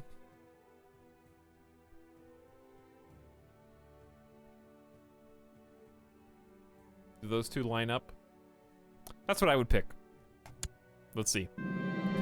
Gaudy Burger only scoffed at my story and haughtily claimed that the family, as a bunch of filthy heathens, only had themselves to blame. Then he turned to the woman on the other side and proceeded to ignore me for the rest of the evening. Well, there you go.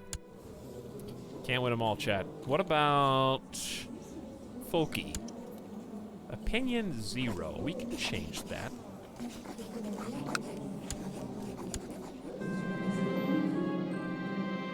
We have found out who delivers food to King Ragnar's hiding place, and there is a possibility we might bribe them to poison him. How shall we proceed, my lord?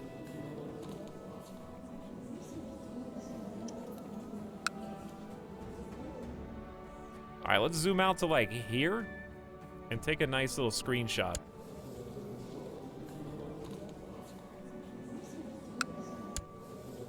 So that later we can look upon it. Okay. Bribe them to poison King Ragnar for only 4.6 gold? Make it a huge bribe. This is not the way to go. All or nothing, baby. We've spent too long. It seems the plan to poison King Ragnar failed. The instigators of the plot were not revealed, however. We'll get him next time.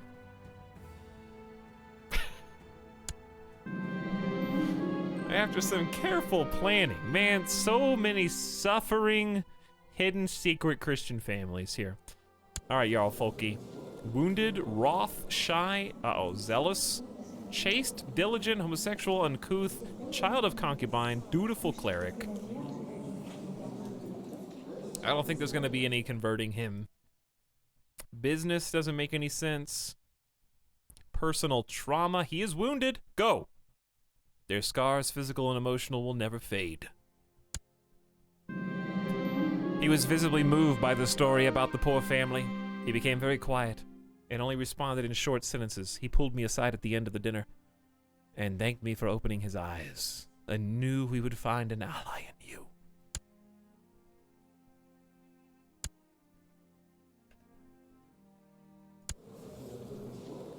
Next, Tolier. What do you got? Greedy, shy, temperate. Well, I know how to appeal to the greed. I know how to appeal to the greed. What angle should I employ? A profitable business was burned to the ground. It was so valuable to the community. I knew we would find an ally in you. I am using this 22 diplomacy, my only strength, as a charismatic negotiator who is also gregarious and the jovial patriarch, chat, to convert everyone to secret Christianity in time. Who's next?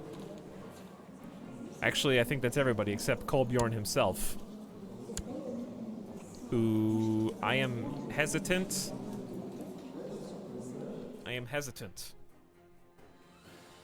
Why don't you get them into your society?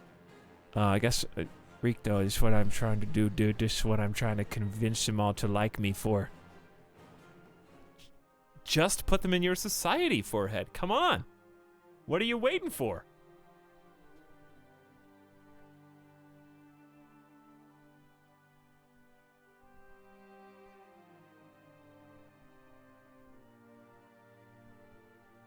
You don't need to do things when all you know how to do is get other people to do things.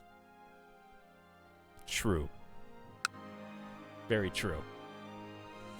Okay, so now that some time has passed, let's see how their opinion may or may not be changing. Lose 150 devotion, attempt to find a way to make Eskild contemplate the Catholic faith. Maybe we should pick the person who likes us the most, just as a test run. 17's pretty good.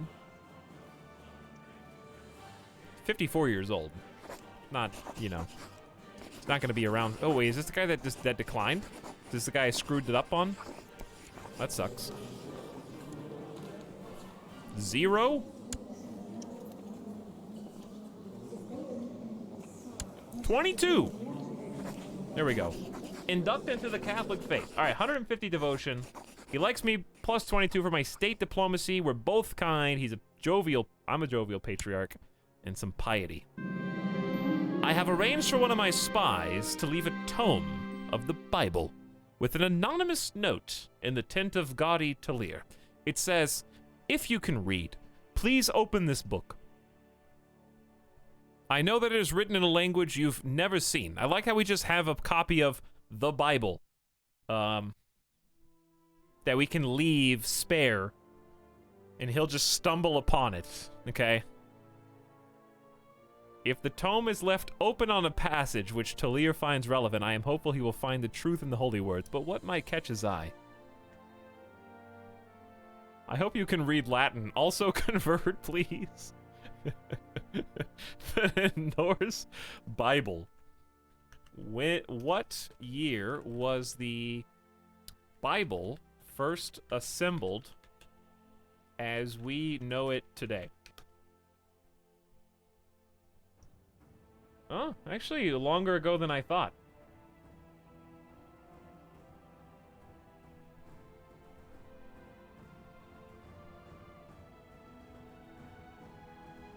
I'm trying to figure out how long it would have to be before you had a spare tome lying around that you could conveniently leave. I think that's the part that's unbelievable.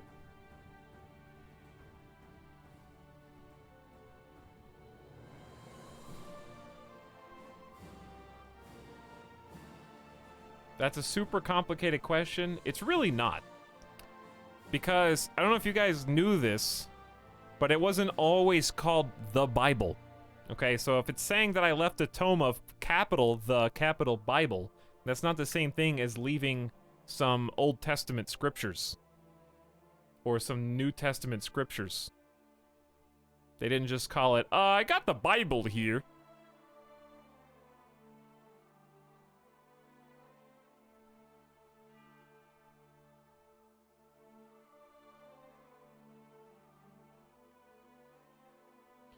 Okay.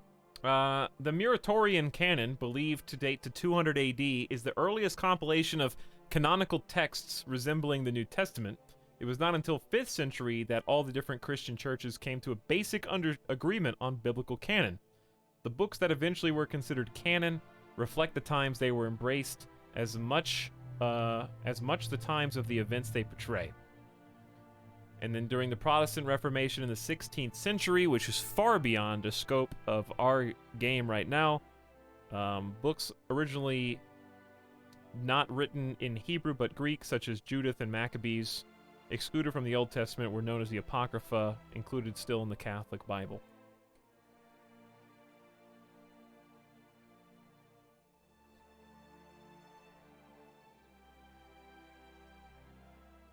So, I still wonder, how do you get a spare copy of that? To leave on this guy's desk unsuspiciously. In 814 as a Viking, surrounded by pagans. And assume he can read it. Let's choose... just write your own lull. Pay a monk. Yeah, let me just pay a monk real quick. In my secret society of Jesus, of which I am the only member right now. Alright, Gotti. What would catch your eye? Greedy, shy, temperate, and kind. A tale of a legendary warrior. Something stressing the importance of community. A passage of ethics and philosophy. A story about a fair and mighty ruler. Kind, temperate, and shy. Kind and temperate ethics and philosophy might appeal to someone who's got good learning skill and is a scholarly theologian.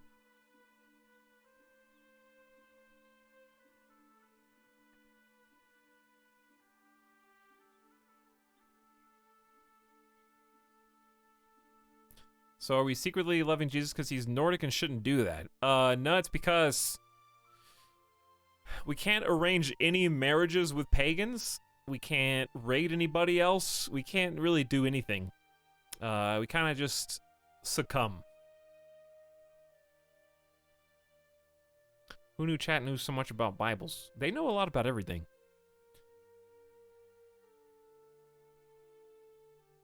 See, if they're at least 1% correct in everything that they say, if they just do that 100 times, then they're right 100% of the time.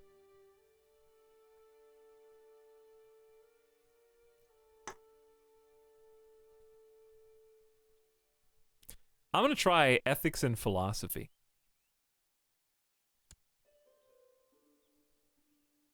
The spies I ordered to watch over Gotti have brought me some disappointing news. As far as they've been able to determine, Talir has not read the Bible I left him. They suspect he has gotten rid of the holy text. God has failed you. Well, he liked us the most.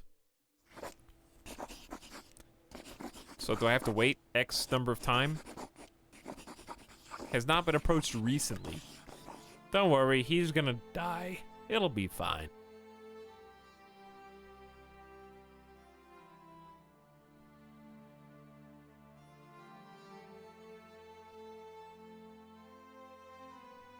Does he know how long it took the monk to inscribe that? Yeah, he couldn't even read it, dude. All right, what about you? Cynical, brave, ooh, brave. I wonder, well, he just doesn't, I don't think this is gonna work. We gotta try though, chat. We gotta try! My liege, my mission to Shellen has so far been a success. During my visit to the court of the king, I seem to have managed to make him understand how benevolent and peaceful you are. Good job, dude. Good job. The king actually kinda likes us now. A little bit. I've arranged for one of my spies to leave a tome of the Bible with an anonymous note in the tent of Eskild. What does this opinion of you have to do with an anonymous letter? Let's think about this, Frustian, and the following up arrows with a couple of down arrows. There's a holy Bible on my desk. Considering me and every single other person I know in my entire life, save for one individual, is in fact a Germanic pagan, I wonder if I might associate this holy Christian text with my one Christian friend that I have that tried to talk to me at the dinner table recently. And if I like that guy more, I might be more open to this subtle suggestion. That's how I think about it. I don't think that's a stretch. I'm literally the only Christian guy he knows.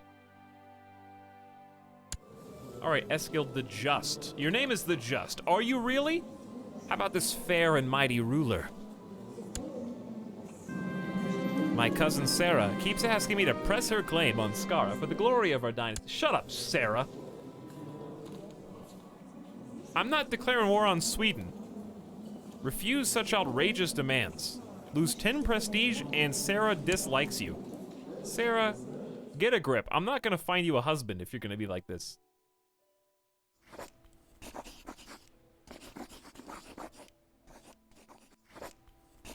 Appoint a shield maiden.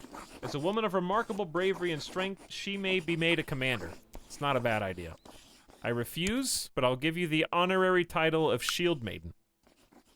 You lose 50 gold!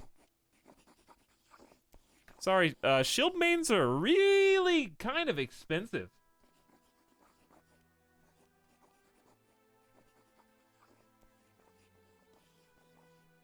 You and everyone else in this family wants to take Skara back. That is true.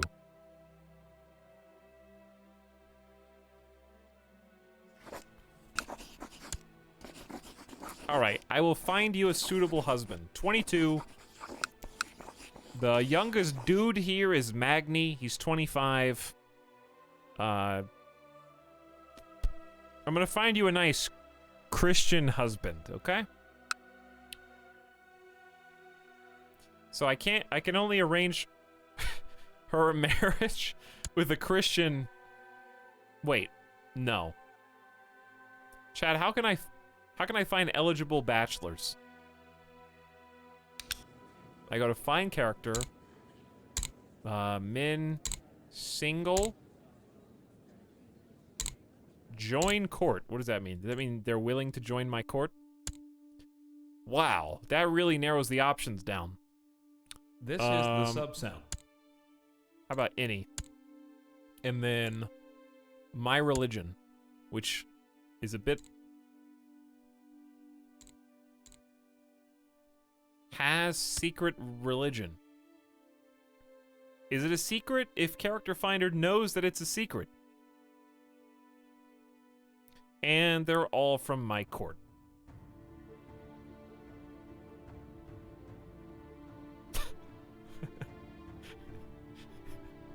Single hot Christians in your area. Come on.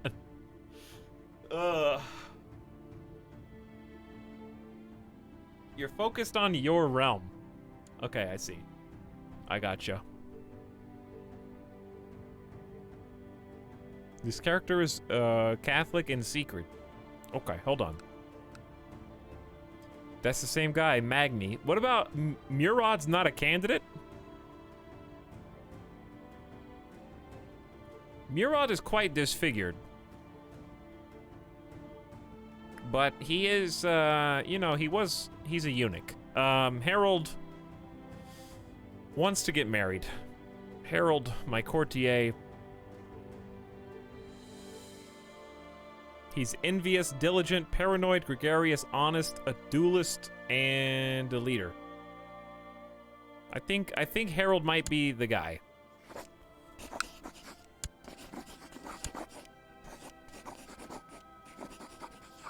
Why does Sarah lose 200 prestige? Is she that important, dude?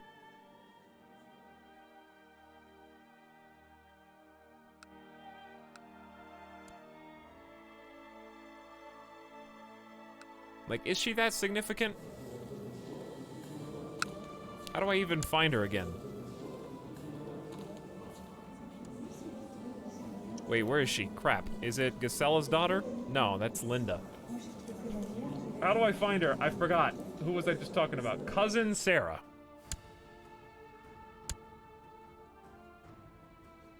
Judman's daughter. Okay. Anyways. It's gotta be either Magni or Harold, dude. They lose prestige because she's not important enough?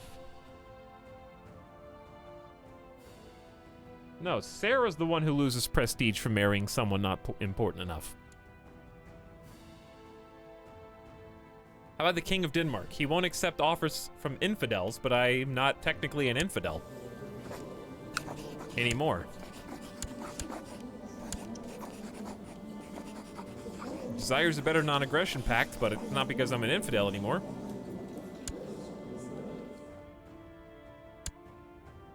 She can marry the Spy Master of Denmark. Who and is a commander of Denmark.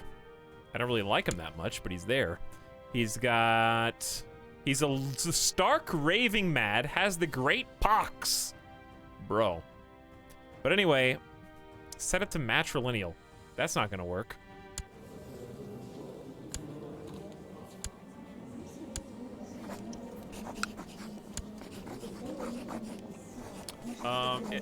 I want to marry her to another Catholic guy.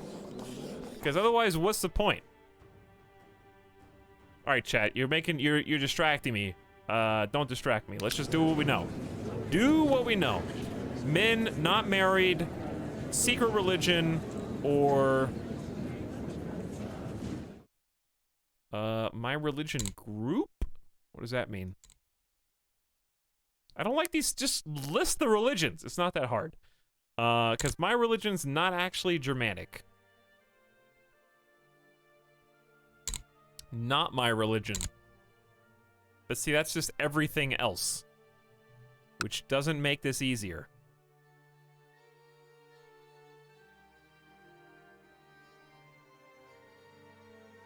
Because there's oh so many of them. Okay, in prison, no. Great houses? Yes. Secret, we already did secret religion. It's only in my core. I told you I'm ignoring chat because you're distracting me. We already did. Anyways, moving on. Don't be distracted. We need to find someone. Bilbo, the commander, wants to get married.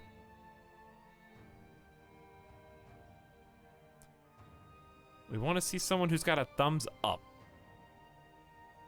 Out of diplomatic range. I haven't seen that icon before. I guess if they don't have a thumbs down, it is a thumbs up.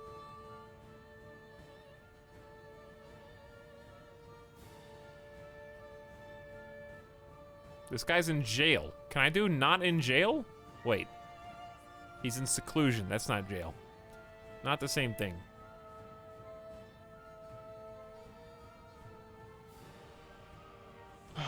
I don't know, chat.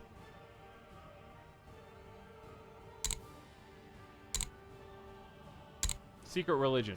It's the same two people.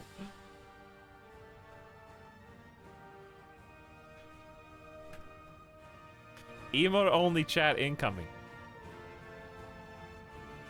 Nah, not yet. Icer Joker says so close to 2 years. So close. What's up, Icer Joker? I'm trying to find a good husband for my cousin. And I don't think we're going to. I think we just have to go with whatever's available. Which is either Magni or Harold. and she kind of hates both of them. Sigbjorn is 37 and is... How do I see if they're secretly Christian on this menu? I don't think I can.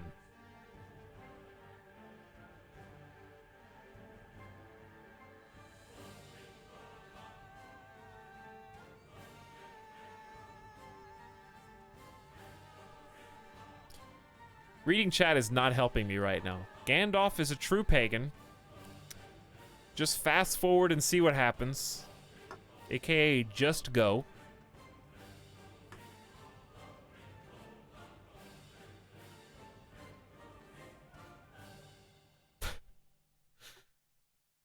That wouldn't be very secret. That's what I was saying. I can see them over here. All right, I gotta do something. Any culture, adult, yes. Great house, any.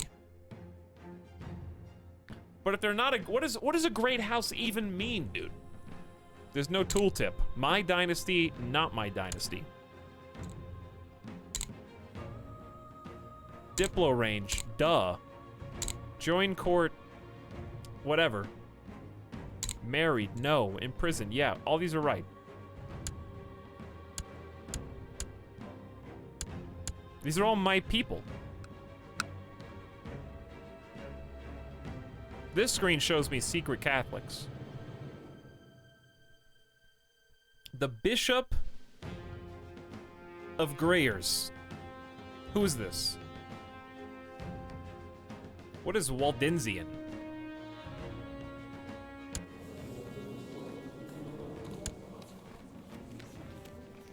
In Burgundy.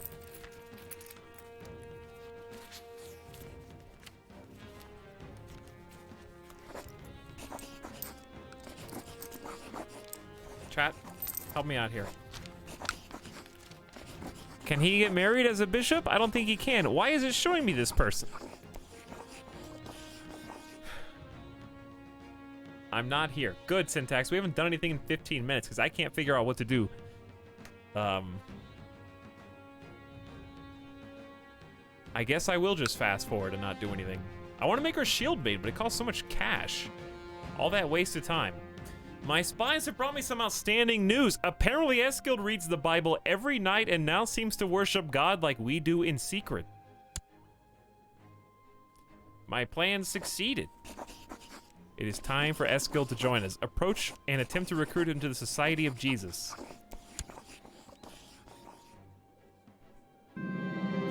I covered my face before worship, and once at the temple, I sat down next to Eskild. At the end of service, I grabbed his hand and drew the holy symbol of God with my finger in his palm. Afterwards, he followed me into a deserted alley. All right, why does it have to be so weird? Where I revealed my identity. I'm like a Jesus superhero, dude. It is I, the Jarl of Vestergauntlet. It was me the whole time. Join our ranks in the Society of Jesus.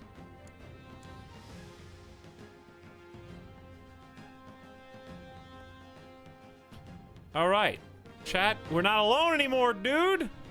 Someone joined us. All right, next. That's one, sure. But what about two?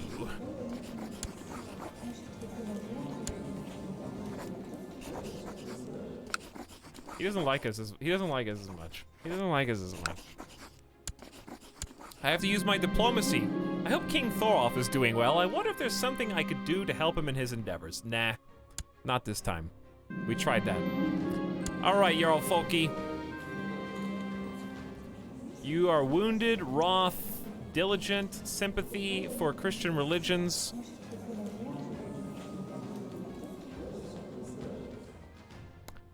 Something stressing the importance of community. How about he has an 11 martial skill. He might like a Tale of a Legendary Warrior. And he's wounded.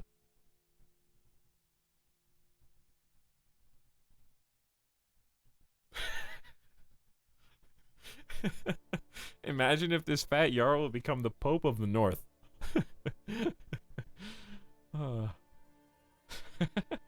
Yay, now our club has 2 people in it. It's good times, dude. Let's, I guess I'll lean on Legendary Warrior. Who do you want to stress the importance of community to?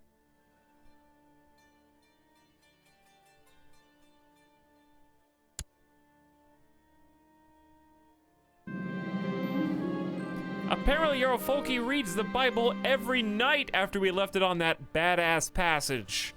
And now seems to worship God like we do in secret. My plan succeeded. Chat, Jarl Kolbjorn may be the sneakiest, most diplomatically savvy king. He lost a bunch of land beyond his control, despite being a loyal servant of Denmark, which unfortunately collapsed.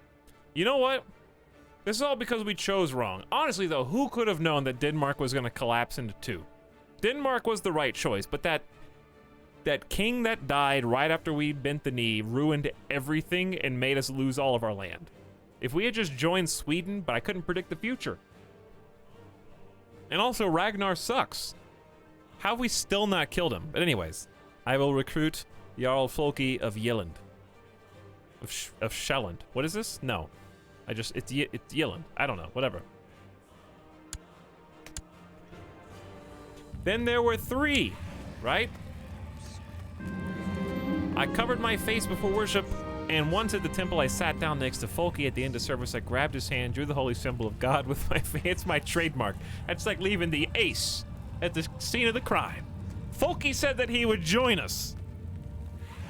Another champion of God joins our ranks. King Thorolf the Depraved has declared Danish claim on King Magni. We're going to war with the brother, dude.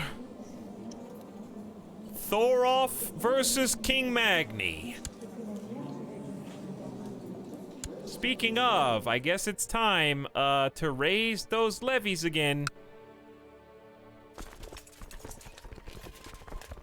Luckily we've been training troops very rigorously here. We can have up to 642. We've only got 470. We did what we could do. We did what we could do. I think we're gonna leave this the way it is. Marshal Murat hasn't been the same since his return. His personal combat skill, he's got a 19 in Marshal. Honestly, this is a pretty badass general. Missing an eye. Disfigured, but that's okay. He doesn't need diplomacy. Craven is bad, though, right? Is morale defense going to get us killed? I think he's better in his seat right now. He's better where he is. All right, we weren't quite done. I don't know if we can do this while at war, though. Can't induct you because we are. Is it because we're at war? Or because this guy has not been approached or inducted recently? Okay.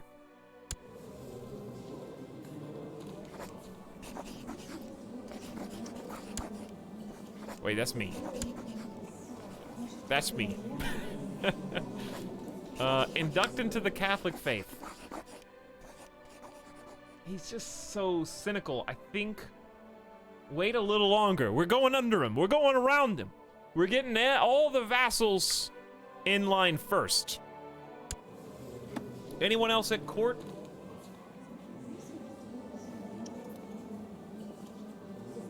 The spy master, dude. Wait, what about, oh! Where's his, Wait a second. Who is his seer? Ah, God, we're so close. This is the guy we couldn't convert. If we could convert his seer into Catholicism, that would probably have an impact on the king a little bit better. Do you have enough devotion? Yeah, I got 645. We're good. We should save, though.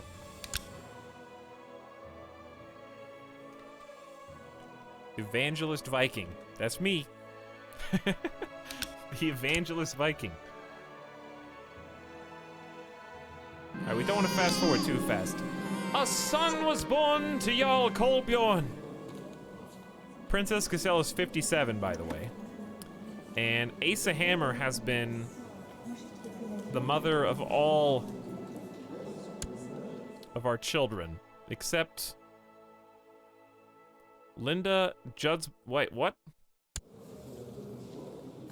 Oh yeah, I forgot about Linda Judman's daughter. I forgot about that.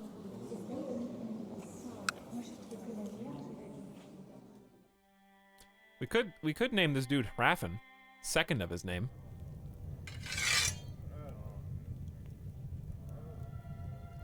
Balder? We'll do Balder. That's a good Norse name.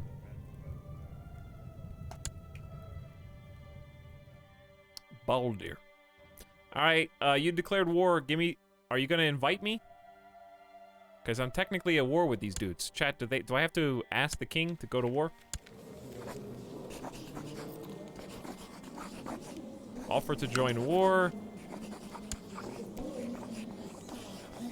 So are you just trying to claim all of it? All right, I'll help. Most excellent Jarl, I gladly accept. Let our enemies tremble. All right, he's entering my territory right now anyways. I think we just attach, and away we go. Hands off the keyboard, just let them do what they're gonna do. Hello everyone, what's up, my little Kilo? How's it going? Eskild the Just accepted King Thorolf's call to arms. Allies are being summoned. I'm not having much luck spying on King Thorolf. Fine. I can only spy on people inside my own land, right?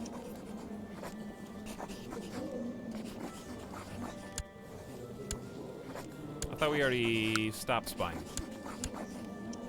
Who should I spy on? Maybe we can win this war. Maybe we can. Maybe. We'll see. Am I in this group? No, we're in this one. We're popping in late. But we have victory. 3 people who died. They got a pretty big squad. Whoo! They should not have raised their levies there. Most likely. I have a bad feeling about this. Oh no, it's 3,500. It's pretty decent. This is the sub sound. More people than I thought, and I hope more on the way to back us up, because I think they got a bunch of people coming in.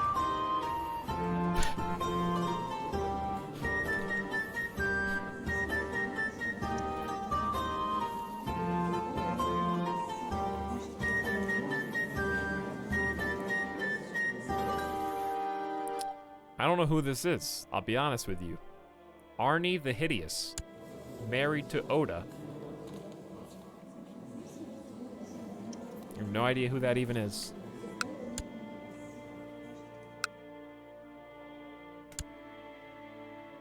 I missed every CK2 stream up till now. Can I get a 30-minute recap? No! But you can read last stream's summary if you want. It's in written form. What is up, Etalyx? Hey, D. Caviston. Welcome. Good Friday evening. Actually impossible to recap. Yeah, it's actually impossible to recap. Your best bet is just to get comfy and just watch. It's actually really easy to jump into because all you really need to know is we have 1 territory Alfheim, and we're the vassal of Denmark. That's pretty easy to jump in.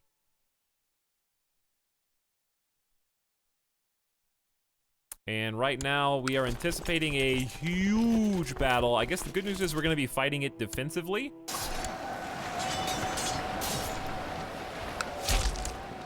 I thought there were more troops. Chat, where are the other, like, 1,000 troops?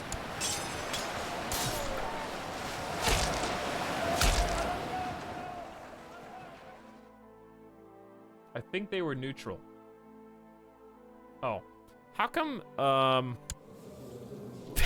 fell in a manhole? How come our king is so bad at declaring war? Literally, his strategy every time, declare war, pick 1 county, siege it, wait until the bad guy comes and murders you. That's been his strategy every single time.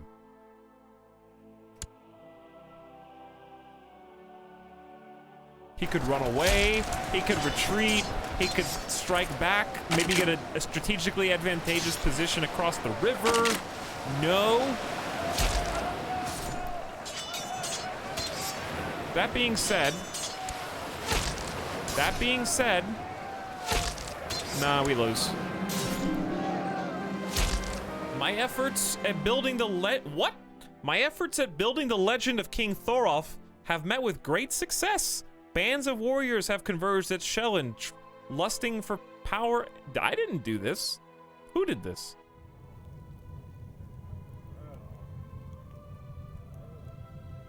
I didn't do this.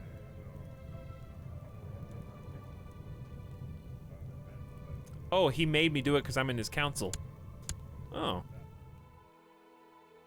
So, by the way, who dat? This is the sub sound. You guys got a problem down here.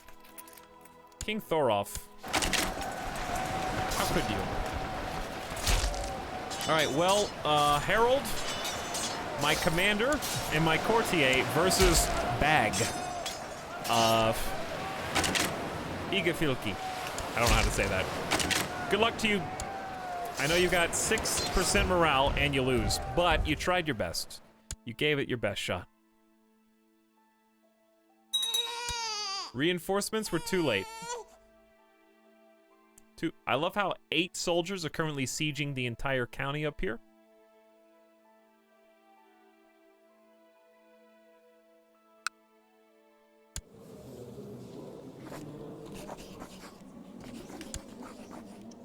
How is our plot doing with 88.5% plot power? Is that it? That's all you can do? All right, the Jarl of Housingland. Join me. And then there's no one else, unless I pay them. Peace be with you, I accept. 93% and counting. Well, how far are we retreating?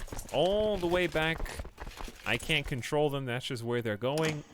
They're probably gonna go and siege the spot that's right smack in the middle.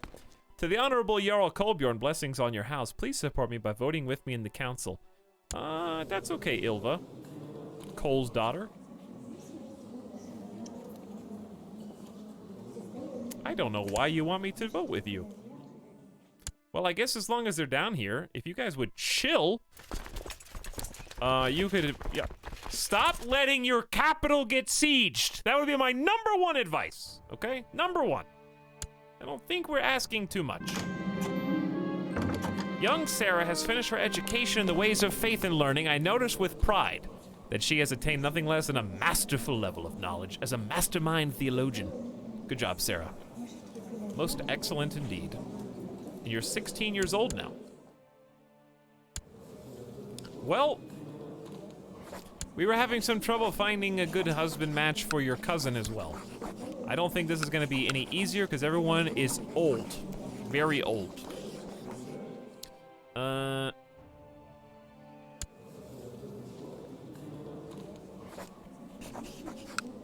There's no, he wouldn't do this before. He's not going to just magically do it now. Oh, never mind. He would. Okay, well, I could marry my daughter to our current Denmarkian king, even though he sucks. But you know what? King Magni doesn't, why don't we just wait and see how the war goes before we do anything else. Oystein of Skagenboer, peasant revolt, has declared peasant revolt for Skagen on King Thorolf. Did Denmark just have a peasant revolt? This guy is gonna go down as the king who lost every war he declared. Stop backseating the king.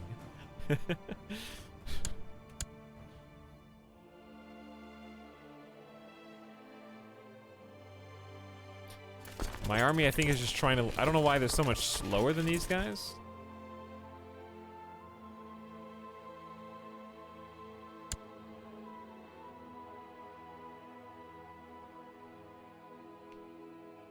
Skagen. Yeah, like in The Witcher 3.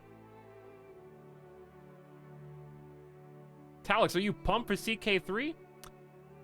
I am. This is my first ever playthrough of Crusader Kings 2, which is why we only have one county right now while I figure out what's going on. But boy, has it been an entertaining story. And I'm really hopeful that Crusader Kings 3 turns out really fun. But yeah, I played Imperator at launch and I didn't really see what there was to see. Maybe it's better now than it was when I played it last. I don't know. I have no idea.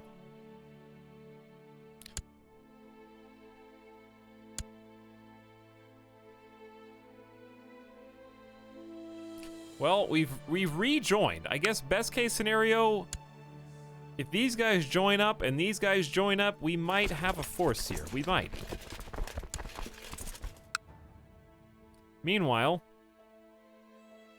honestly, if I was the king, I would group up my forces, try and relieve the siege on the capital, and after defeating that army, take out the peasant uprising, cross the water if possible, or go back around, whatever you need to do, and then focus on this. You got a peasant uprising in the middle of the war. It ain't gonna go well for you. That much is certain.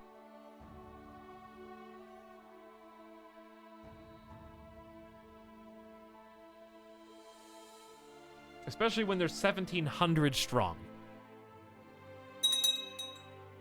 Ingvar is no longer the steward for Jarl Kolbjorn. Is he dead? He died a natural death at age 58. A natural death. Dan?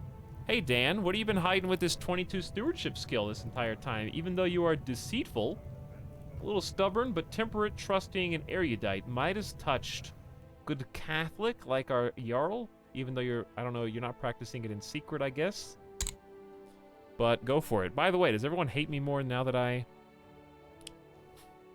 we might need to replace our Chancellor now. Negative 52. There's not much I can do to help that.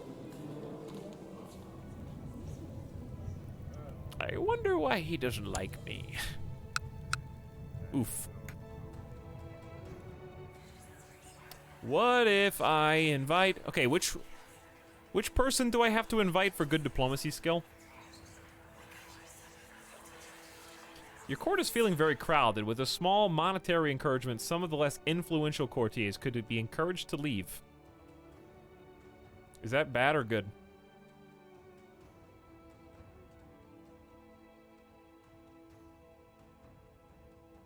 Is the story in Crusader Kings randomly generated?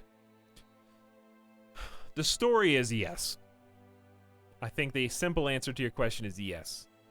There are some historical bookmarks that will happen in different specified points in time that kind of loosely help shape the narrative, which is dynamic and will absolutely change every time you play.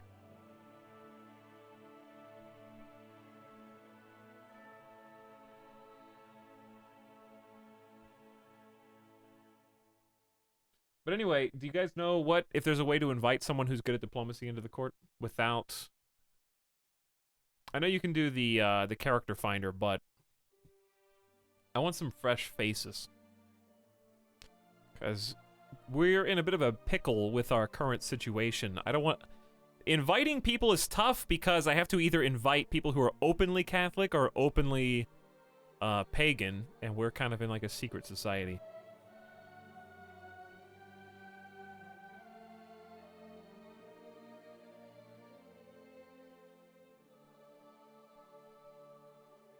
The story is driven by character interactions. That is true, yes. You have a bunch of useless people, so you tell them to get out. For 5 gold, it's still a lot of money. But I guess I could. Let me see how many people are actually in my... I have 27 people in my court. What do they do? That's a good question.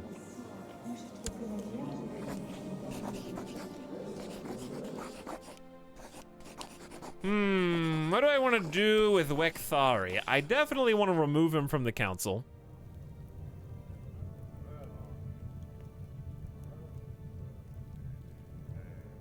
But I don't have anyone to replace him with. if I was going to invite someone, should I invite a Catholic or a pagan based on our current religious situation right now? Because if I click my religion, it's going to invite a Germanic pagan, but I guess I could try to convert them instead. Yeah, let's invite a pagan and convert them to Catholicism. I think that would be fine. All right, we got Thorfinn, Chancellor of Vestfold. Married, no. I guess I could do married any?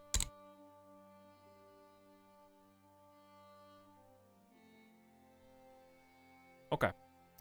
Willing to move? Yes. That would be the whole idea.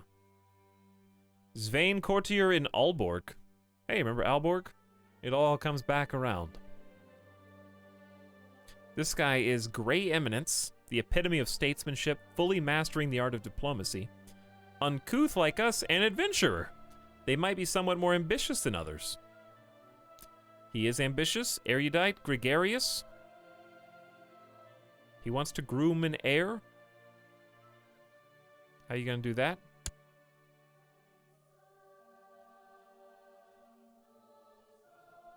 Why would you search for unmarried people to join your court? To marry them to someone that is in your court, so that they come to you instead of you coming to them, I guess. All right, let's jump on that one, I think, because it's probably better than gout. There's the meme. Sorry, Gunner. I know we've had a history in the past, but this guy already likes me. So we are going to say, invite to court. Join us at your earliest convenience. Hey, we actually had a win. I really hope King Thorolf is doing well. King Thorolf actually likes me quite a bit. Maybe he likes me enough to invite him to Catholicism. Let's ask him about himself. I can afford 50 prestige. Try this again. Dear cousin, your wisdom and mercy are legendary. I accept your gracious. This is my cousin, bro.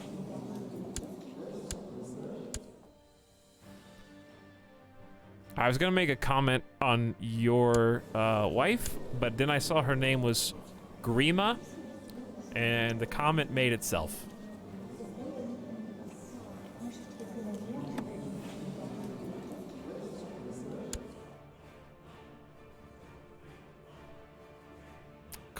Cousin through who?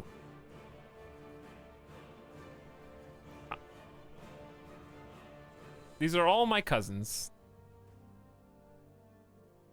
Your parents were Beryl of Aalborg. These are all my cousins as well.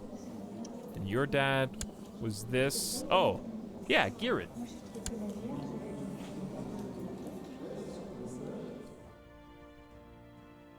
Grandma. Well, come on, cousin. Come on in. Because we're about to replace this chancellor with you. You have a better skill than them anyways. And, why don't we just get rid of all the courtiers before something bad happens? Let's just ask them to leave. That'll clean things up. A group of courtiers approach, most of whom I barely recognize. We are taking our leave, my lord. Let's see. We lose. I don't know who that is. Dag? Somebody? No family, by the way. Amalfrida? We just get rid of Wekthari and Amalfrida. We get rid of the 62-year-old nun.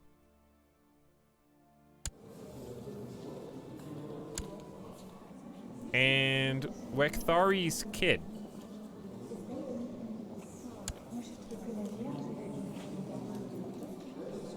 Okay, I mean, that seems good.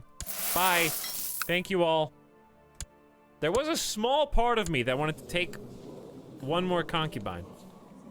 But we can just do that elsewhere. Because there should be a lot more options now.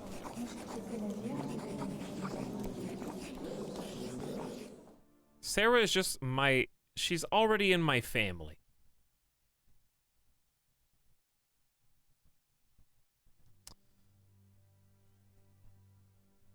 It wouldn't be the first time. She could be like a 50 gold for a shield maiden. is insane. I guess what you can do, since we do have some friends...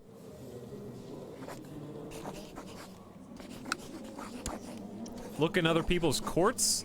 Hang on, which Ilva is this? Cole's daughter. This is a different Ilva. Wants to marry a ruler.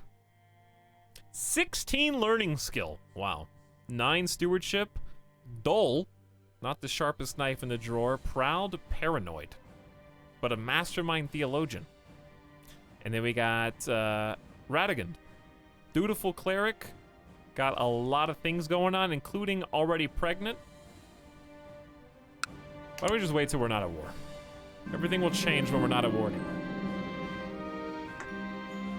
King Thorolf was more than happy to talk to me about his struggles and aspirations. In fact, he seems to have questions for me as well. This is wonderful. He likes me by 15 more. I've arranged for one of my spies to leave a tome of the Bible with an anonymous note in the tent of King Thorolf. If the tome is left open on a passage which he finds relevant, I'm hopeful he will find truth in the holy words.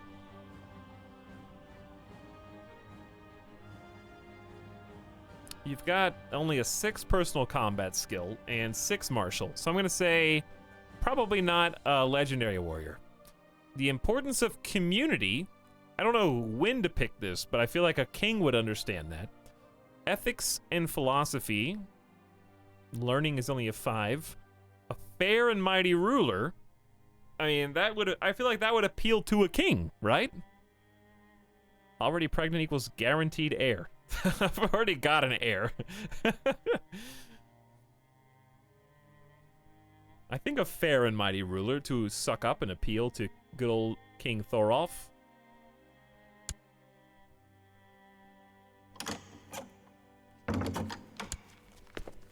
To the heroic Jarl Kolbjorn, your wisdom and mercy are legendary. We propose that Ylva Kolsdottir become the guardian and mentor of little Snorri Kolbjornsson, so he can be raised as a proper Norse Germanic. Why don't you get back to me first on the thing that I left in your office the other day? Okay, I put a piece of paper there, a big thick binder of papers. I was wondering if you had a chance to look at those yet before we talk about the future of my kid.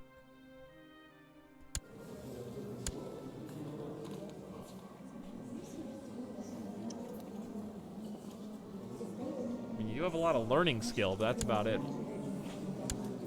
Oh, was that you? I don't know, dude.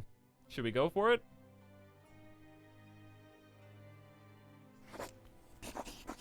I think we say yes and then try to convert her. But she's paranoid, so I think it's gonna be difficult. Alright, I accept. Snorri's not the heir anyway. Then we try and evoke sympathy for Christians.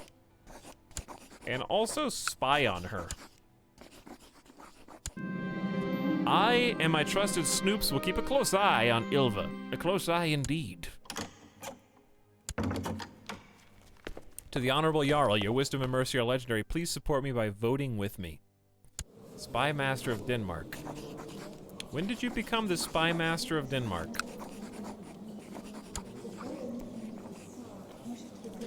If you owe me a favor, can I call in your favor to devote yourself, your life, and your family to Christianity with me in my secret society of Jesus? Yo, chat. Look what we've done. The seeds have been planted. In just a couple short years, dude.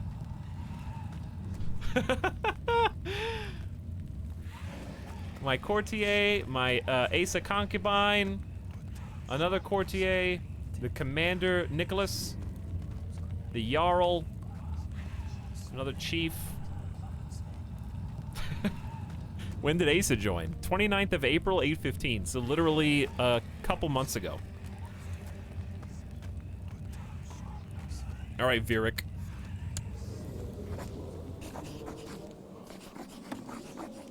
What do you do again? This is the Spy Master. Lunatic has the Great Pox. I decline.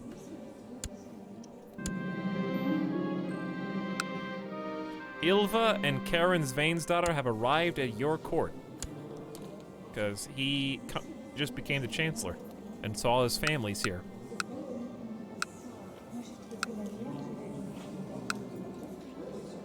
The spies they ordered to watch over King Thorolf have brought me some disappointing news. As far as they have been able to determine, Thorolf has not read the Bible I left him. They suspect that he has gotten rid of the text.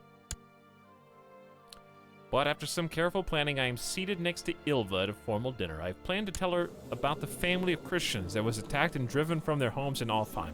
To rouse sympathies, what angle should I employ? She's paranoid, proud, dull, and a mastermind theologian.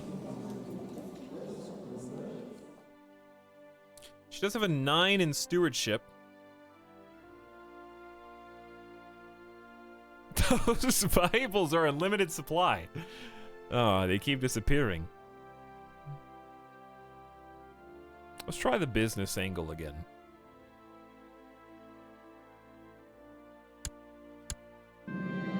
You have hired an old assassin to teach you how to best thwart the efforts of his kind. He has taught you several valuable lessons, like never sitting with your back towards a door and never staying long in an inn that smells like manure.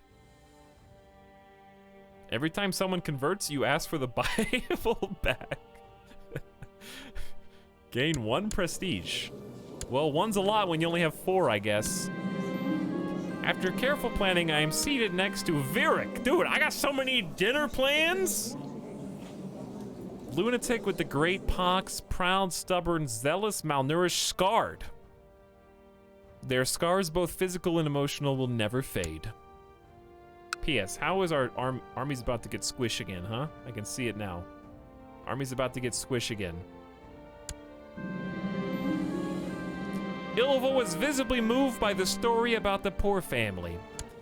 She became very quiet, pulled me aside, and thanked me for opening her eyes to being sympathetic for Christian religions. I knew, well, at least we have an ally in the advisor. How long should I wait before I try to induct her into Catholicism? 50 devotion. I think we can afford that. I got 694.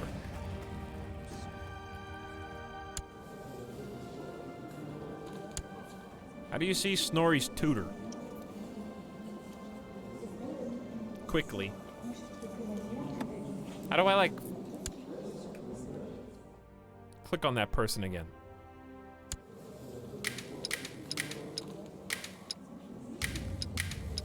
There she is. Okay, we went back. Snorri sounds like one of the Snow White characters. All right. Induct into Catholic faith. Let's give it a try. Virik was visibly moved as well. We have found another ally in the spy master of Denmark. Look at us go, dude. I love how we're losing the war, but like, who cares? We're winning the spiritual battles. Okay, 16 in learning. Supposedly a mastermind theologian. Don't you think that would lead to ethics and philosophy? But she's supposed to be dull.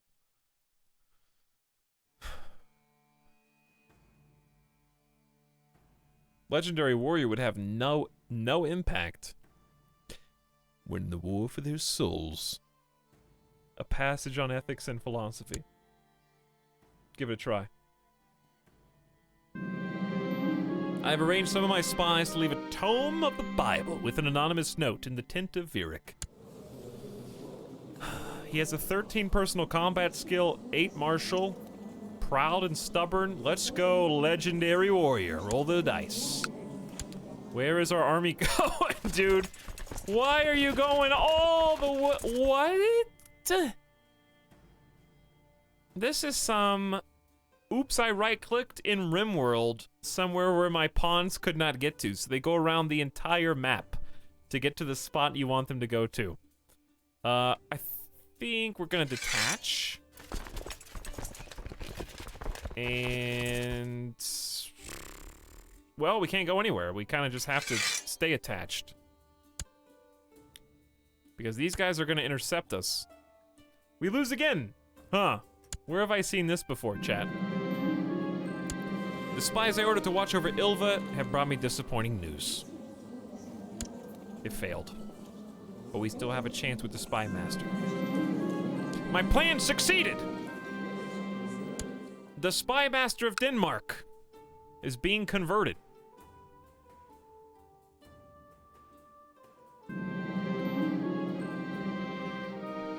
I revealed my identity at the temple at the end of service. I told him the glory of the secret society of Jesus. Look at us now, chat. 9 members, dude. Who's this? Refill the Merciless and Katarina. Why are they in my court? Just cuz? Their child is imprisoned, and they got 4 siblings who are just hanging out. I don't know where these guys are going, chat, but I can't. I'm not gonna tell them to stop. I don't know. You guys do you. We're losing both wars. The peasant uprising is winning, dude. That's why they're trying to go back. Because of this nonsense. A daughter was born to our new Chancellor's Vein. Congratulations, you two. Rip the capital, rip the peasants. Boy, oh boy. Let me tell you, man, it's super annoying to play against secret cults like this, so it's always fun when your first experience with them is playing as one. That's true. I'll always be able to go back and reference when I was the one converting all the members of the secret cult. Very true. All right, you don't have a wife. Do you have any concubines? You do. 25 years old, hair lip, child of concubine, malnourished. Feed her, man. Pregnant, paranoid, temperate, deceitful, and a lunatic. Minus 27 personal combat skill. That's a lot of downsides right there.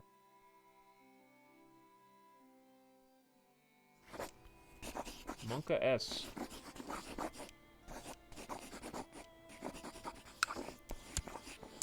It's not gonna stop me from proselytizing, dude.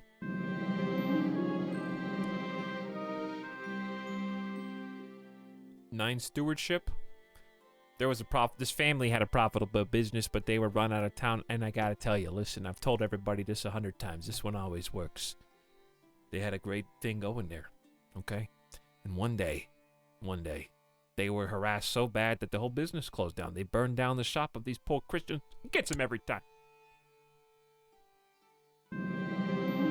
I knew we would find an ally in Radigan. Listen, it's a true story. It really happened. I didn't just make it up. But I have to tell everyone, it's like it's family dinner, dude. You gotta tell your grandmother, your grandfather, your aunts, your uncles, your older cousins, how you're doing in school. Are you getting ready to graduate?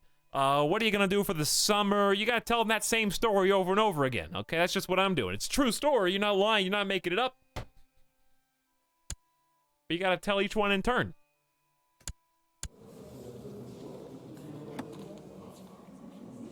All right, who else is on the Liege Council? We almost got Ilva on our side. Folky, I think, is already on our side, right? I gotta double check. Okay. I gotta double check. I know you definitely are. Tolier is... we have to wait. Spy Master just joined us. Secret Christian. And then, of course, me. So, basically the whole council. -2. So not the whole council at all. But, you know, we're doing our best.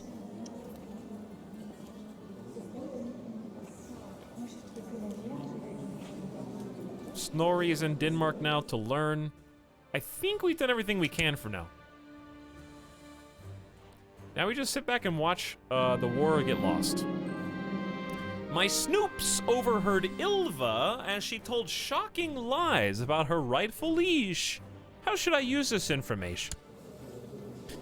Is this the same Ilva that refused to read the Bible?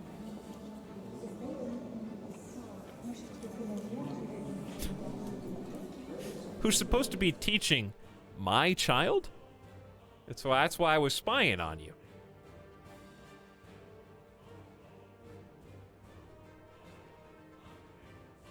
When are you planning on going public with Jesus? I would like to convert the king first.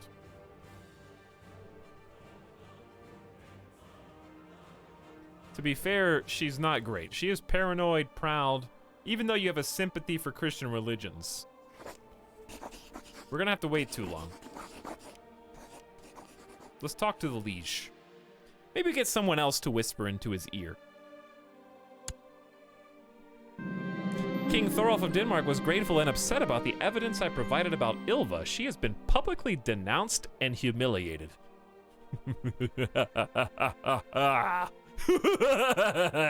All right, good. Well done. You gotta like the evil secret Christian laugh. 9 members. Let's get to like 20, at least. How's the war going? Oh, bad. Oh, it's going bad, dude. I don't even know where my soldiers are anymore. Oh, they're over here, being very useful in Lithuania. I was in the middle of a conversation with the chef when Folky appears from nowhere, grabs me by the arm, and pulls me into a nearby room. With a wrinkled forehead and sweaty palms, he told me that he intends to leave our society after being haunted too many times by shadows in the darkness. What if the peasants win? That is a great question. Persuade by talking about solidarity. Explain the importance of devotion. Use your soothing voice to calm him down. Or if that's the way he feels about it.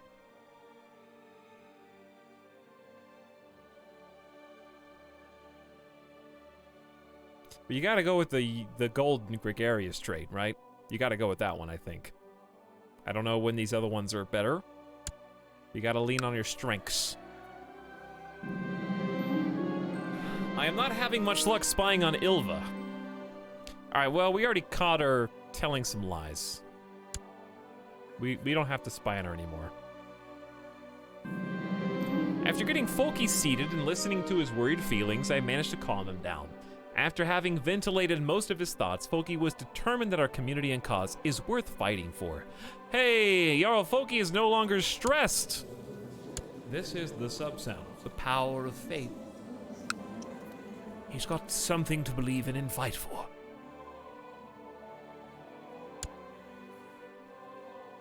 Can you show how the British Isles are looking? You want to see the good old UK?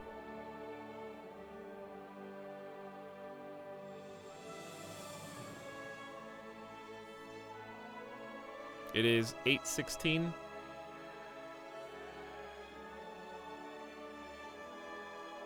Press W, start in Ireland. What is even going on here? Yo, I don't know, dude. Petty King of Mumu. Petty King of Maid. Also, something I saw pointed out was the Ireland start is not intended for the super duper early Charlemagne start that we did. And that starting in Ireland in the start time that we chose might actually be even more difficult.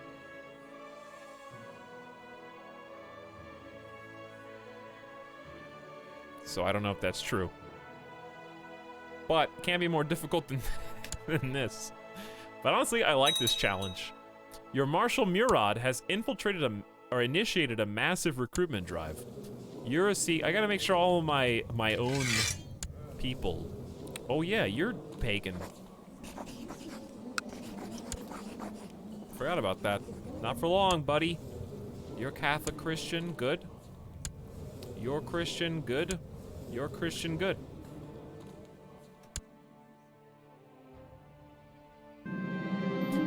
All right, Sven. Gregarious, erudite, ambitious, adventurer, uncouth, good personal combat skill, but bad martial.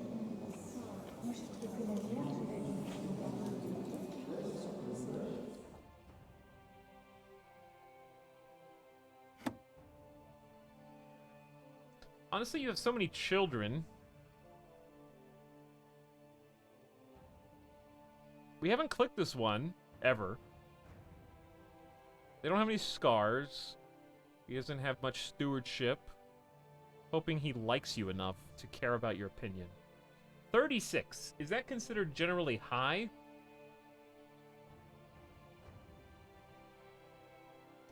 At what point do I want to rely on personal opinion, I wonder?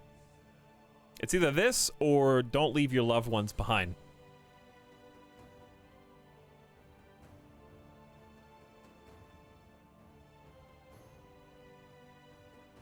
Let's just try the personal opinion one.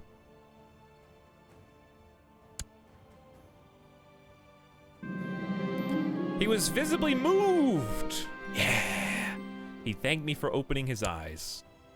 It's a good step one. Then we have to try inducting him into the Catholic faith. To the affable poet Jarl Kolbjorn, I write to ask your permission to give my ward Snorri a proper Germanic upbringing.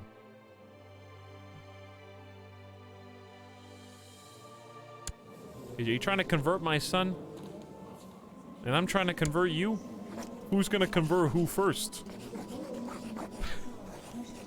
Well, you're not gonna be able to convert anybody after you lose the peasant revolt. I have to keep my covered, chat. This seems appropriate. Snorri's not the heir anyways. We can always just tell him he was stupid later. Okay, Svein, time to leave your own personal Bible. We got attached to a string, so after you're done reading it, we just pull on the string and it comes back so we can use it on the next one.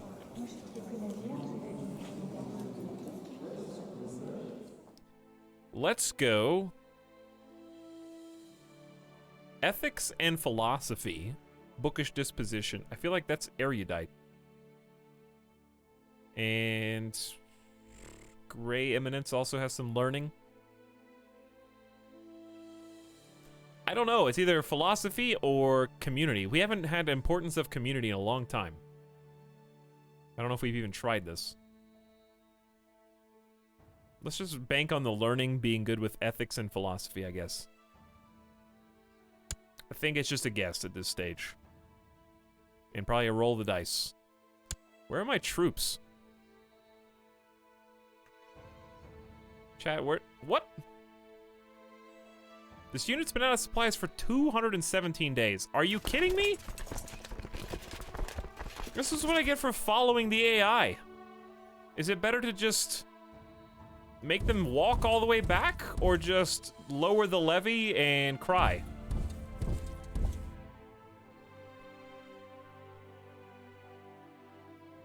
Lovely weather in Estonia this time of year.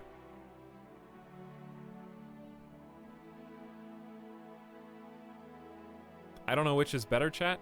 March him back and also cry. Well, I thought I could trust the king.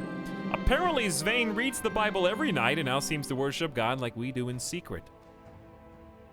It is time for you to join us. My chancellor, Svein, has improved relations with King Magni. Svein has agreed to join our ranks, being the 10th member of our society. Well done. Oh, hi. This is a good fight you guys are doing there. Good job. I hope you win.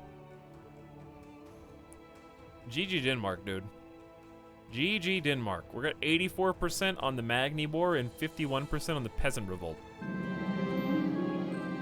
My lord, it is my opinion that Eric would make an excellent military commander. I suggest we use his talents for the good of the realm.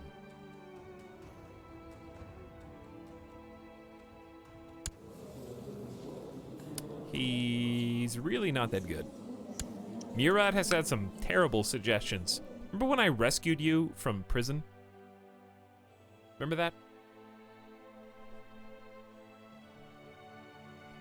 I just realized that area is called Suck. It's historical, by the way. That's accurate. Perhaps it was time I asked King Thorolf to spend some time. It's probably the fastest way to gain his trust. It's a little late for this. All right. Why not? He's gonna lose to peasants anyways. We may as well make a friend. P.S. Chat. My son is 14. You know what time it is? How do I accomplish grooming an heir?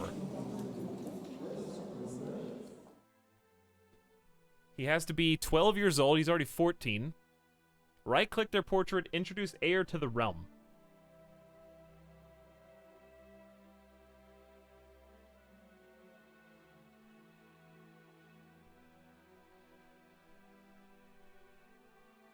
What am I missing?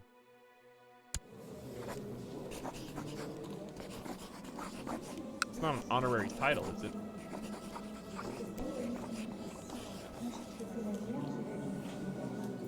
Help, chat. Help! Who's at war with Sweden now? No one. Though we have 2 wars. Too old? No, I think he just has to be at least 12. I don't think it has to be exactly 12. That would be very specific. Success condition. Any child, X, is an adult. Wait, is it saying any child Jarl Kolbjorn must be an adult?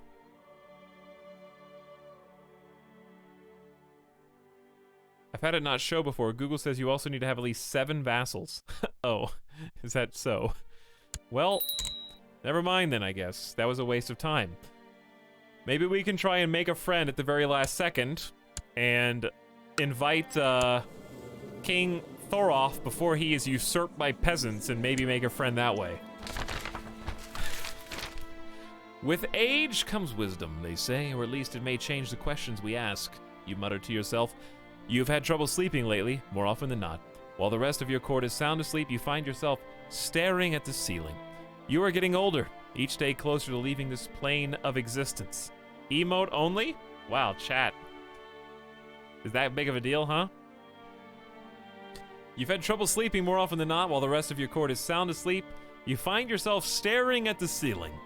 You are getting older, each day closer to leaving this plane of existence. Is there an echo in here? It is folly to fear such things, of course, yet you cannot keep these feelings at bay. You want more days with Gisela, your family. You sit up straight in your bed. This is ridiculous. You are the ruler. You have people ready to serve your every whim. Perhaps your counselors have ideas. If nothing else, it may ease your trouble sleeping. Emote only people arrive. You summon a secret meeting. Invite only. Actually, when I think about it, I've lived a good life. You haven't tried counting sheep yet. Jarl Kolbjorn gains content. Summon the council.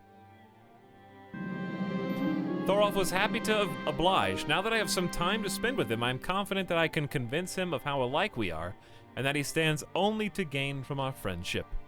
We can finally talk in private. We got 2 events going on concurrently right now.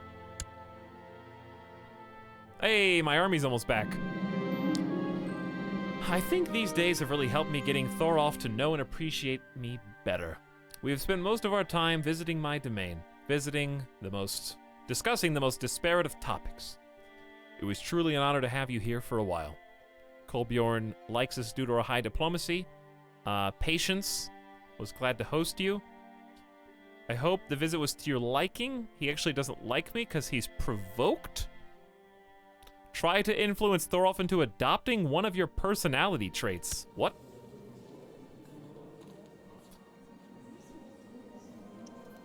It was truly an honor because of my high diplomacy. Let's go with that one. Oh, here's the council. Your council convenes in the meeting of the minds, and the faces of your advisors speak of confusion.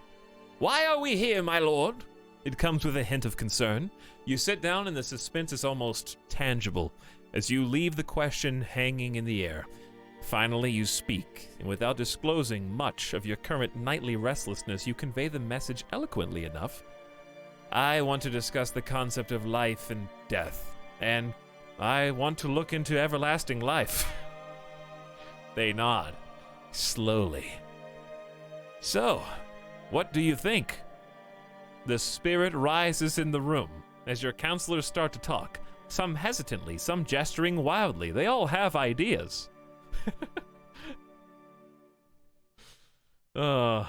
Send my trusted Svein.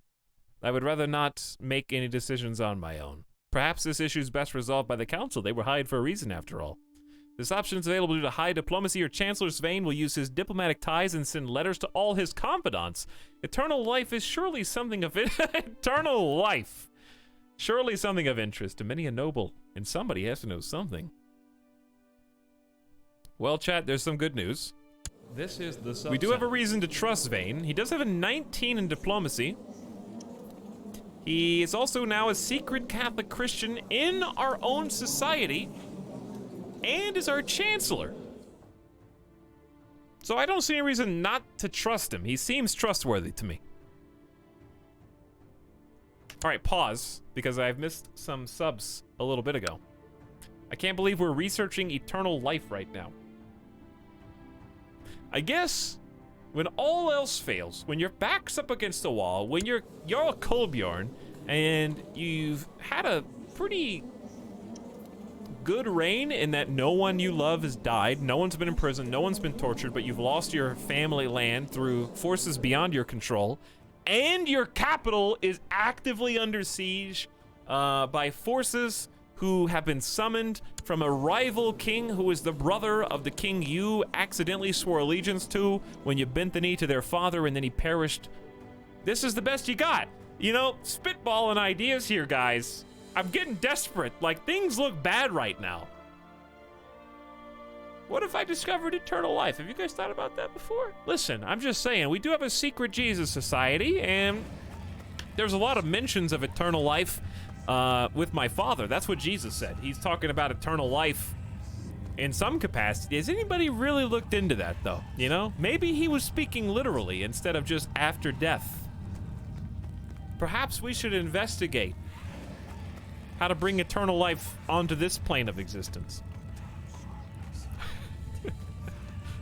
If Jesus could come back, so can Kolbjorn.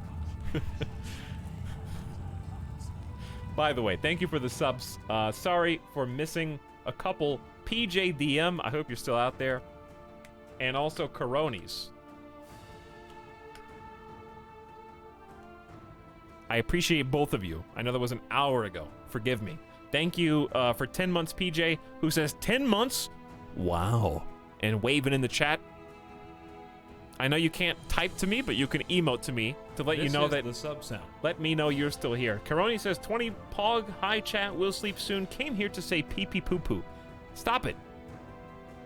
The Peacemaker says, I sub. Do you think aliens exist? Like other life forms besides human life? I would say yeah. And do I think aliens have visited humans to impart some kind of wisdom or change upon our existence or lives? Not necessarily.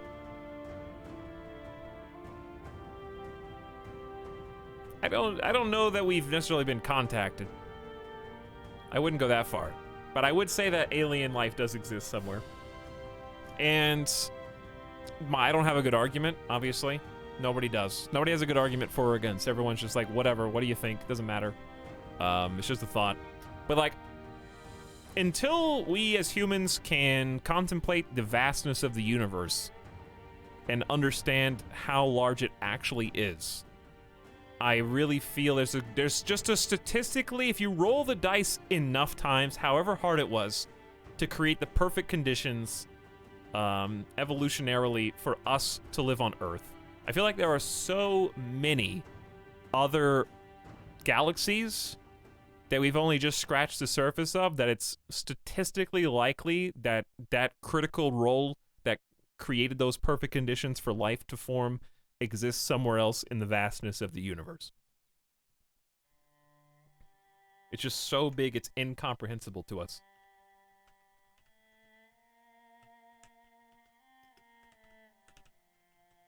So I guess they estimate, for example,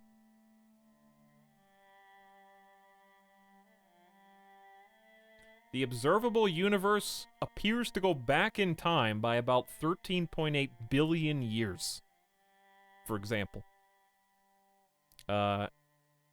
Says David Kornreich, assistant professor at Ithaca College.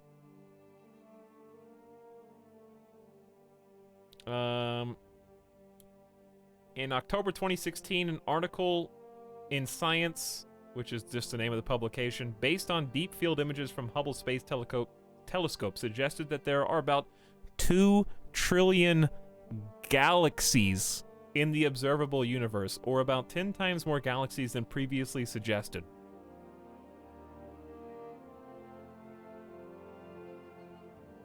So, in my mind, that's an easy yes, there's aliens somewhere. 2 trillion galaxies, dude? I'm not talking about planets, we're talking about galaxies. They're out there somewhere.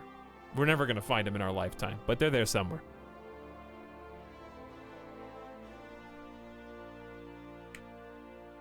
Okay. Guesstimate, because that's all you can do. When you think there's 2 trillion, guesstimate on how many planets exist in universe. Let's see what the guess is. Because ain't nobody can count that many trillion. Of known exoplanets in just our galaxy, we know of 4,108 confirmed worlds, and that's just our galaxy. So, if you wanted to, like, guess that there's at least 4,000 exoplanets per galaxy, and there's over 2 trillion galaxies, and you can just multiply those and get, like, potentially 28 trillion exoplanet worlds. Anyway, good question. And also, Fargman's back for 20 months. Thank you, Fargman. Thank you for the tier 1 sub. Appreciate your 20 months. And Best In is also back. Hello to each and every one of you. Thanks for sharing your subscription. Sorry, I'm just talking about aliens while you guys are in emote-only mode. You have to hear my opinion, and none other. What should I do? Who is this at war with? They're at war with King Magni as well. Interesting, but they don't seem to be doing very good. Where should I go? I guess just head back to Shelland and try and retake the capital while they siege mine. 32% every 12 days, dude. Not good. Not looking good. We gotta give our all. RIP! My home! It's gone, dude! Feels bad, man.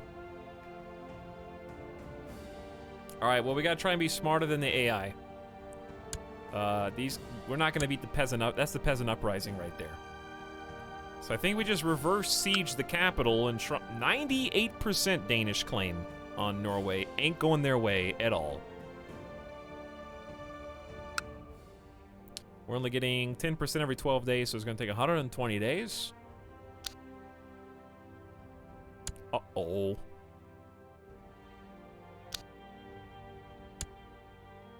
Is he coming for me?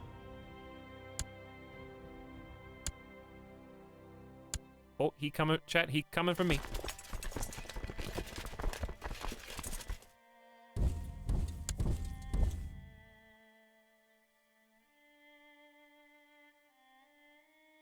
I'm getting out of here, dude. All right, where's he going? He is going to Finn. All right, well, just chill right here then. Let him pass. Let him do his thing. Then maybe circle back to the inside track. I don't know if he's going for me or not. I honestly can't tell. And King Thorolf lost. RIP. Now we gotta try and take out the stupid peasants, dude. They keep fighting over here. If we lose this, we lose a lot.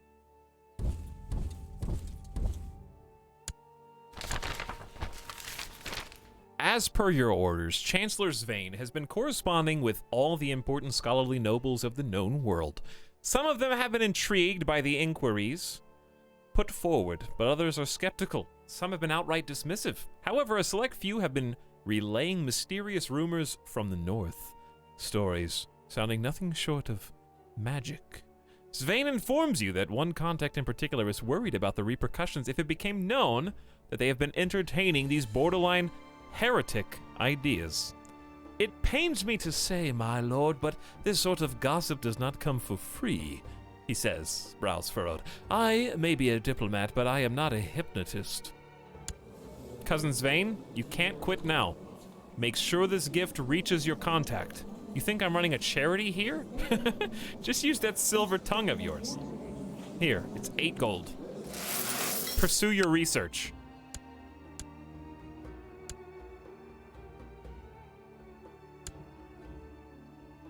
Wait, where are you going? Oh, you're going in Vard. Alright, we'll stay here.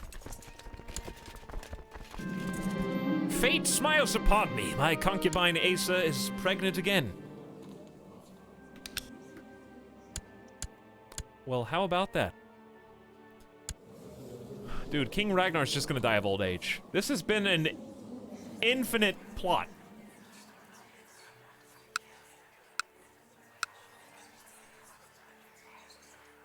We had one shot of poisoning him and it backfired. He's 50, dude. All right, listen, King Ragnar. How old am I? 38.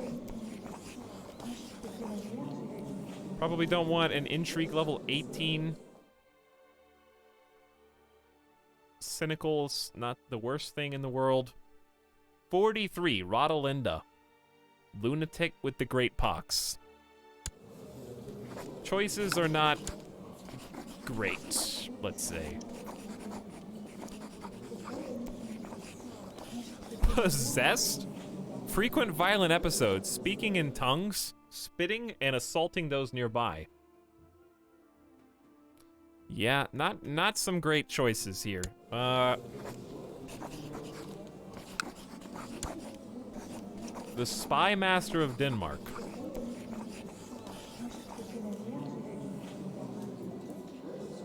Also, wait, since when? Ilva, we made you sympathetic for Christian religions and tattletaled on you. That did happen. Let's go to our Liege's Council. Volky is the Chancellor. Okay, check. Eskild has enough time passed. Nope. Okay, we gotta wait a little longer then. Spymaster Radigund. We did make you sympathetic for Christian religions, but we never... Is your husband, I'm sorry, named Man? No, wait, what? Oh, concubine. Okay. I thought that was your husband's name. Wait a second, King Thorolf is married, dude. To Queen Satanique of Denmark. From House Mishery.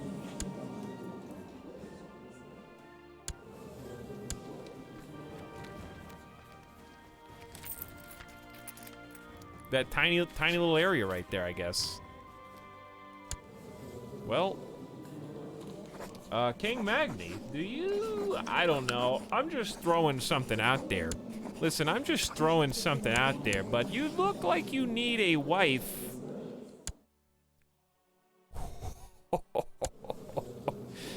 Hey, my man. My man.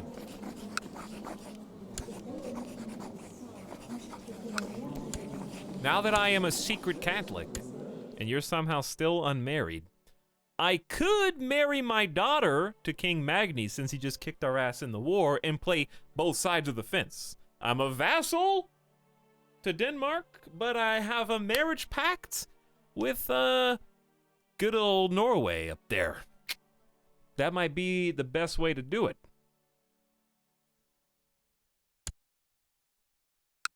Matrilineal. Whoops. Couldn't sneak that one by you, huh? That'd be too good. That'd be too good. All right. King Magni, let's do it. Marriage pact with Norway. To the heroic Jarl Kolbjorn, peace be with you. I accept your suggestion that Sarah and King Magni get married. And King Magni, did you know that you are... Yep, he loves me. Improve relations plus 40. Well done, well done. That's due to our own council, I think. They were improving diplomatic relations. Now we gotta try improving diplomatic relations with Sweden? Even though we're trying to kill that guy? Because we already got really good relations with Kolbjorn. There's nobody else to try and cozy on up to. Alright. Eskild accepted King Thorolf's call to arms in his wars. What war? Oh yeah, the peasants. I was in the middle of a conversation with the chef when Harold appears from nowhere, grabs me by the arm and pulls me into a nearby room. With a wrinkled forehead, he tells me he intends to leave our society after being haunted by the shadows of darkness. Use your soothing voice to calm him down. Calm down, my son, my long-awaited prophet. Uh-oh. Chat, we're not gonna get there until it's too late. I can't go now. He's just gonna die. No! Ah! After a long, challenging, but ultimately fulfilling life, Gisela is dead at age 60 years old.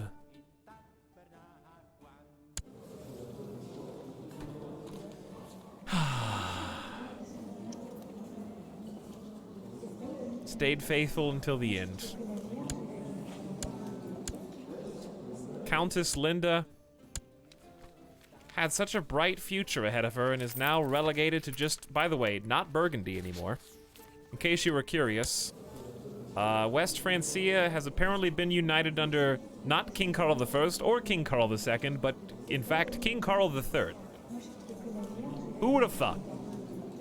I don't know what happened down here, but Burgundy's gone, West Francia's back. Unfortunately, no takebacks, so Linda can't just become the queen again. And I bet I can't arrange a marriage because now I'm technically an infidel. Cool. Congrats. You played yourself, but not really. But not really. All right, at what point can I take you guys off of emote only? I'm still in the midst of researching Eternal Life, so I guess after that. After having ventilated most of his thoughts, Harold was determined that our community is worth fighting for. But he loses the trait paranoid. I'm actually improving every single person who comes to Jesus, chat, believe it or not. We did lose one member, though.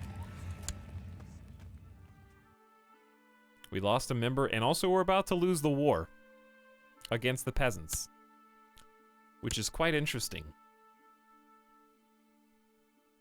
Though not my fault, I am sieging to try to get some land back.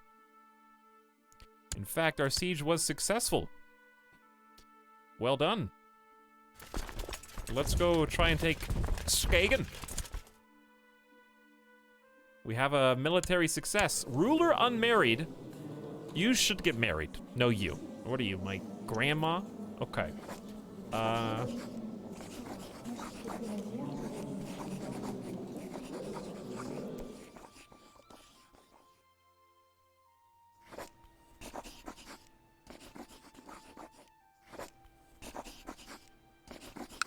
With who?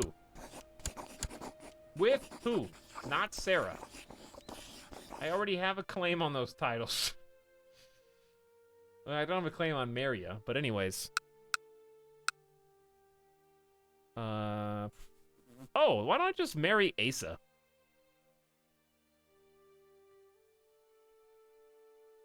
Should I just marry Asa? I mean, she did produce the heir and like 2 other kids.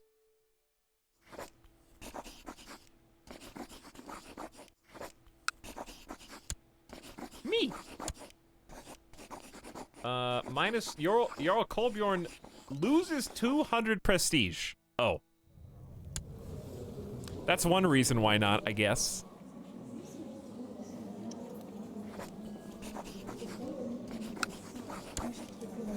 But I don't know if we have any other choices, though. I would have to find...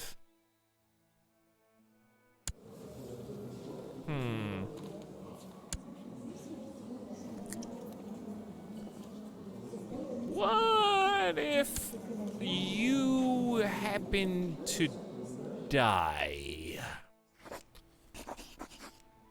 He hasn't done anything bad. He's really a good guy. He's really a good guy. But I'm just thinking. I'm just thinking.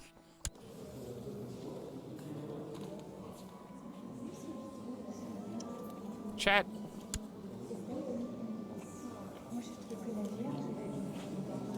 I guess I could just be single for a little while. It's not that big of a deal. Disaster! Your fellow member of the Society of Jesus, Eskil the Just, has been caught by Seer Talir and his warriors. He now rots away in Thoros dungeon. By the way, if you were curious and you asked, is that the heir to Denmark? The answer was yes. So technically, he imprisoned his heir.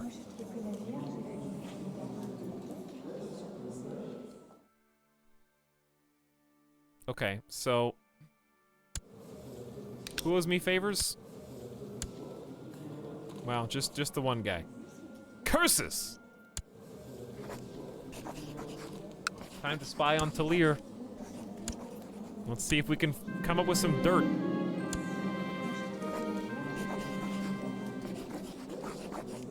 By a favor, we'll try inducting him into the Catholic faith again. All right, we're trying to keep this peasant revolt off 90%. Don't worry, you guys won't be trapped forever. I'll let you go. So, chat wrote in all caps to do emote only mode for what we're doing many times. All right, you got 219 soldiers arriving in Aalborg.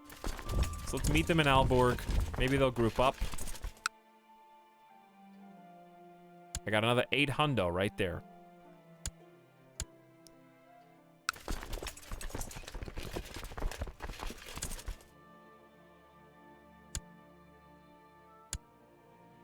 Uh-oh. It's too late for us. They're gonna get there before us, chat. I need backup.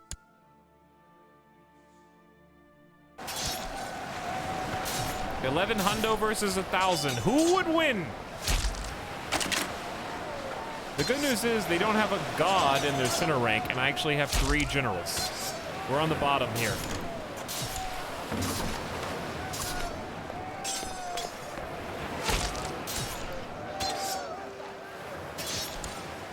All right, crush the morale. Rout them. All right. Their left flank is now routed. We're fighting in the middle. King Thorolf is already very fond of me. Perhaps I should focus my time and resources to sway someone else. True. How about your heir, Nut? Or the Jarl? Your heir is Nut. Let's sway Nut.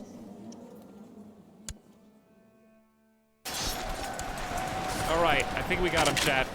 They broke our left flank, but we are now chasing them down on horseback. We lost 113 people. They lost 279. We were victorious, and we can continue the siege of Aalborg. Oh! Did I do that? Did I single-handedly push back the peasant revolt? In the Battle of Aalborg, which will be sung about for the rest of time?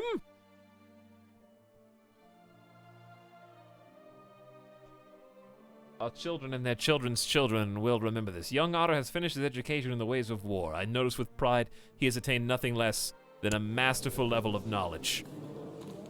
A 28 combat skill, a sick bowl cut. This brilliant strategist has an almost preternatural understanding of all things martial, the perfect makings for a martial or military tutor. He is a heavy infantry leader, patient, stubborn, but content. Excellent. My heir is also unmarried. True. But I do not know who to pursue. Okay, she's 16, my son... No, she's 15, my son is 16, so we could arrange a betrothal? With, King of Denmark? Would result in a non-aggression pact with King Thorolf the Depraved?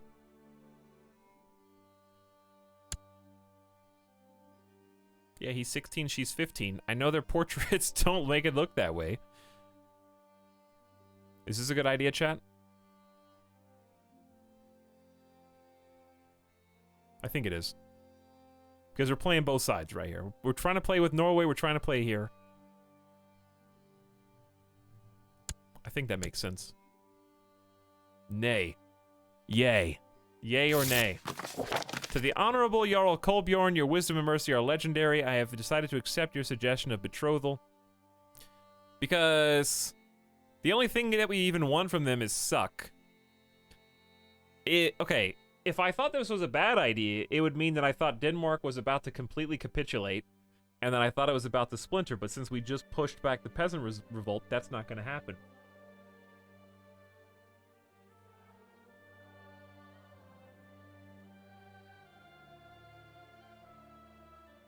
So,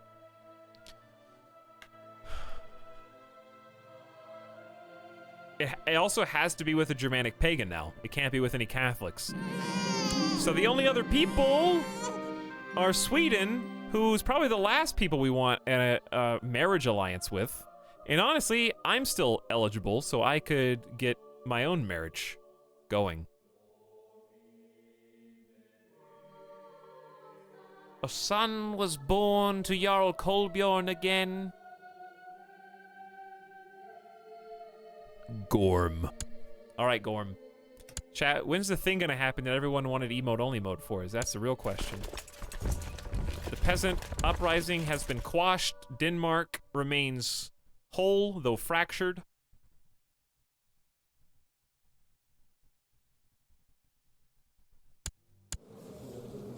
There's really no one else to marry anyways. This guy's already married. This guy's already married. There's no more Germanic pagans around here. We kind of hit our limit.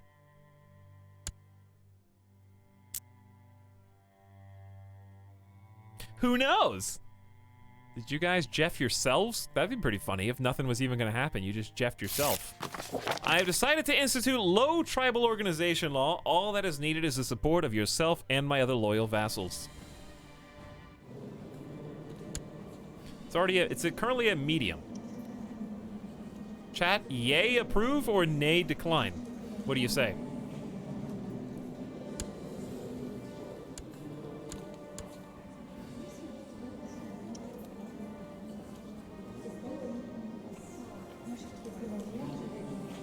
Nay decline. Okay. I'm willing to listen. You guys weren't even being bad, but you banished yourself to the Shadow Realm. Well, the Lords of Denmark have approved the institutional change. Sarah Kolbjorn's daughter has been imprisoned.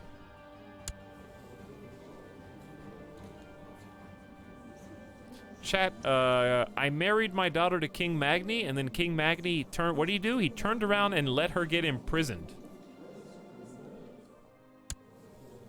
By this chump in Sweden. Immediately.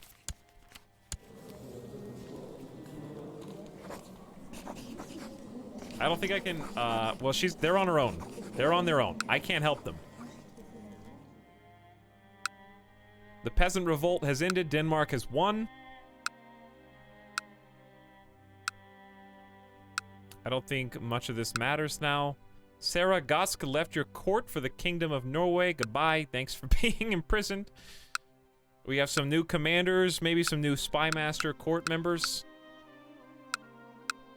Let's check on the council, Liege Council again, because do we have a new marshal?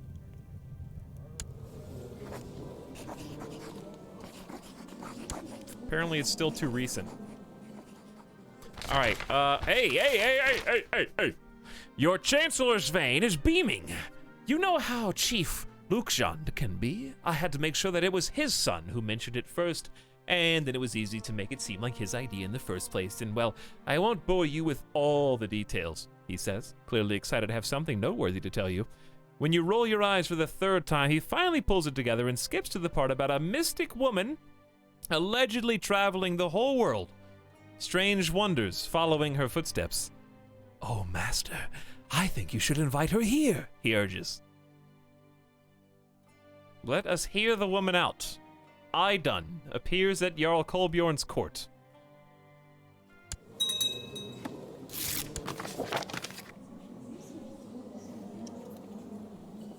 What?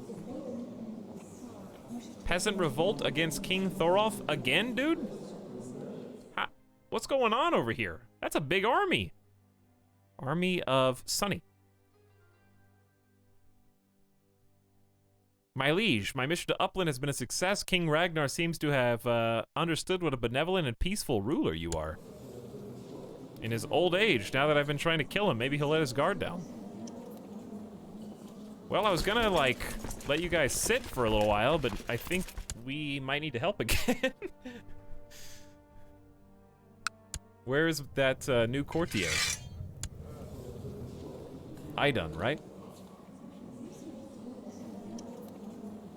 Is she an invisible person?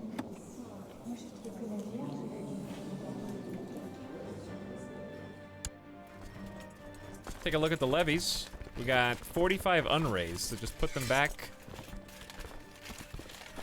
Let him sit for a little while. Let him deal with it himself.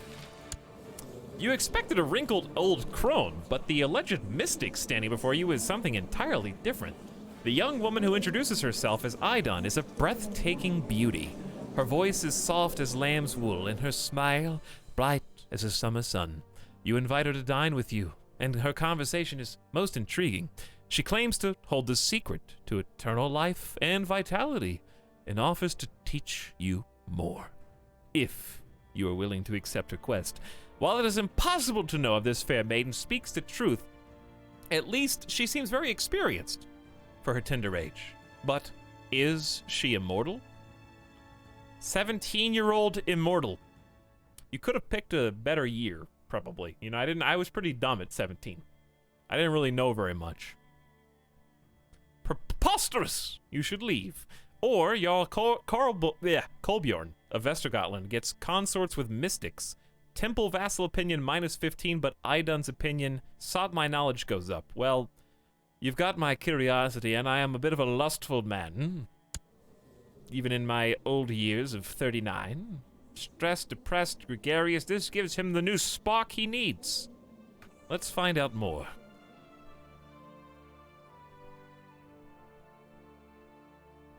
I didn't even see this menu. Open the outliner configuration. That's pretty cool. We don't have a lot over there, do we? That's useful later. Today I stumbled upon a painting of the most wretched, hideous creature I've ever laid eyes on. This affront to nature left me chilled to the bone. The crooked teeth, the ears, his oversized nose alone was enough to make me nauseous. A nearby courtier then asked what I thought of my new portrait. I need a mirror. One of two options, 75% chance of no effect, 25% chance Jarl Kolbjorn gains the trait depressed. Ha! Can't make me depressed if I'm already depressed. The poor light deceived me. That nose has character. 60% chance of nothing, 20% chance gaining proud, 20% chance gaining deceitful. What happens if you get double depressed? I have lost the joy in life and gained the depressed trait. Joke's on you. You were already depressed.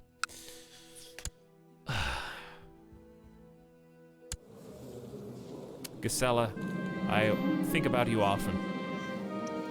We had such a great love for so long. Now that you are gone, who will keep me on the path towards success, I ask you?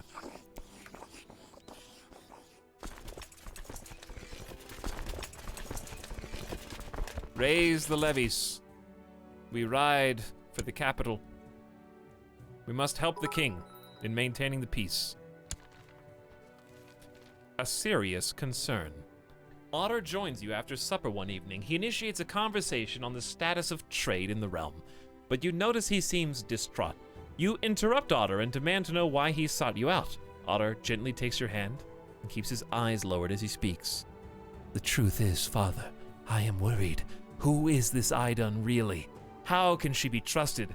I fear she is taking advantage of your recent concerns. He finally looks up, meeting your gaze. Please, Father, let me look into it.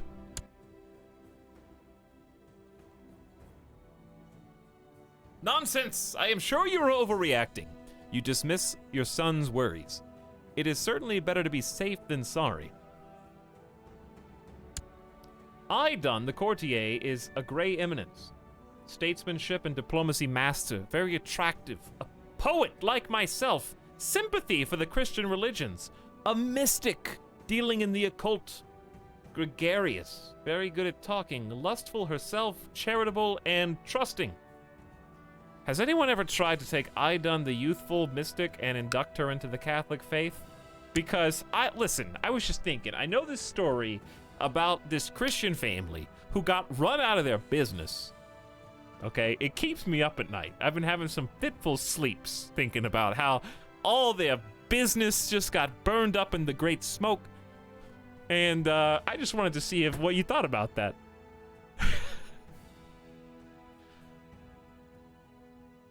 Listen, my son, I do love Kolbjorn. And he is a brilliant strategist. He's not the smartest. What would I do? Listen, nonsense! I am your father, okay? You are overreacting, my son.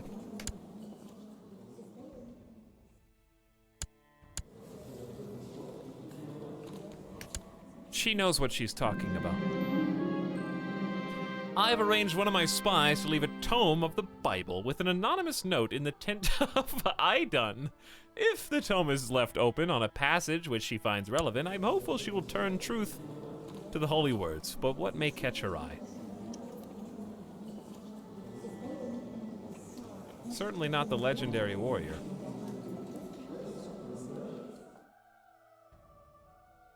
Perhaps ethics and philosophy? Especially since she is charitable and trusting, community may be important. Warrior and mighty ruler, probably not. I would say a passage on ethics and philosophy.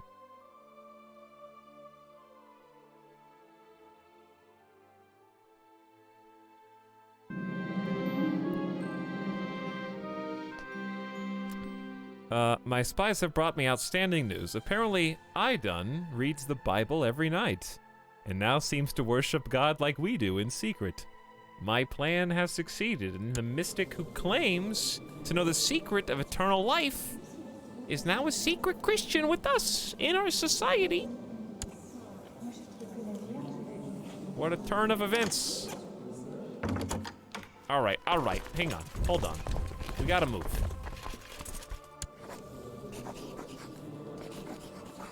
Betrothed can marry. It is time for Alfhilder of Denmark and my son Otter to be joined together. And then my heir will have someone to produce grandbabies for me. And an alliance, hopefully a lasting alliance, with Denmark. I covered my face before worship, and once at the temple I sent down next to Idun. At the end of service, I grabbed her hand, drew the holy symbol of God in her palm. She followed me into an alley where I revealed my true identity as if she didn't know, and invited her to join us. Another champion of God joins our ranks. Welcome, Idun. Hey, what's up, Syntax Squid? We're currently in emote-only mode because chat demanded we go emote-only because we're researching the secrets of life and eternal youth. And we just converted the mystic who was brought to our court to teach us about those secrets to Christianity in a strange turn of events. To the most excellent Jarl Kolbjorn, may you live in harmony and contentment. I accept your suggestion that Otter and Alfhilder get married. Your now daughter-in-law,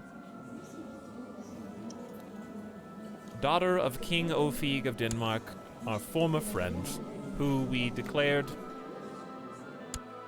our allegiance to now many years ago. Do you think I can make it? Do you think I can make it?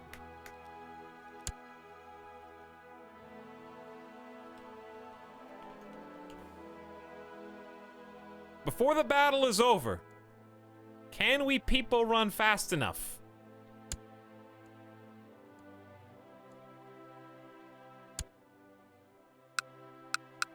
How do I see the battle results?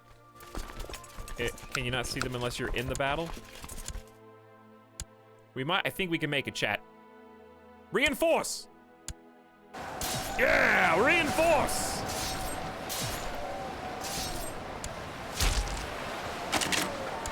We have broken them. We are chasing them down, shattering their spirits. Put the peasant revolt down. Another peasant revolt uprising has been quashed. The Fellowship of the Glade. Idun tells you a tale of a hidden glade in which an ancient apple tree grows. The apples are the most delicious in the world, but more importantly, anyone who eats them becomes young and new. She offers to help you find the glade, but also warns that the search will not be easy and is potentially very dangerous. Idun urges you to form a fellowship of brave warriors to aid you in your quest. While you could just order some of your soldiers to tag along, she insists they must follow you out of loyalty, but also duty. She suggests that you arrange a grand feast and speak to them from your heart. Spare no expense. Wow, 9 gold feast? Grandfather Otter would be proud of that 9 whole gold feast, dude. If you insist, but they better keep out of the wine cellar. This sounds like nonsense. She will leave your court. Invite warriors from every corner of your realm. So what you're saying is... quickly... promote a commander. Oh, hey, what's up? Aw, that guy sucks. Patient, cynical, kind, strategist, tough soldier. It's okay. It could be better.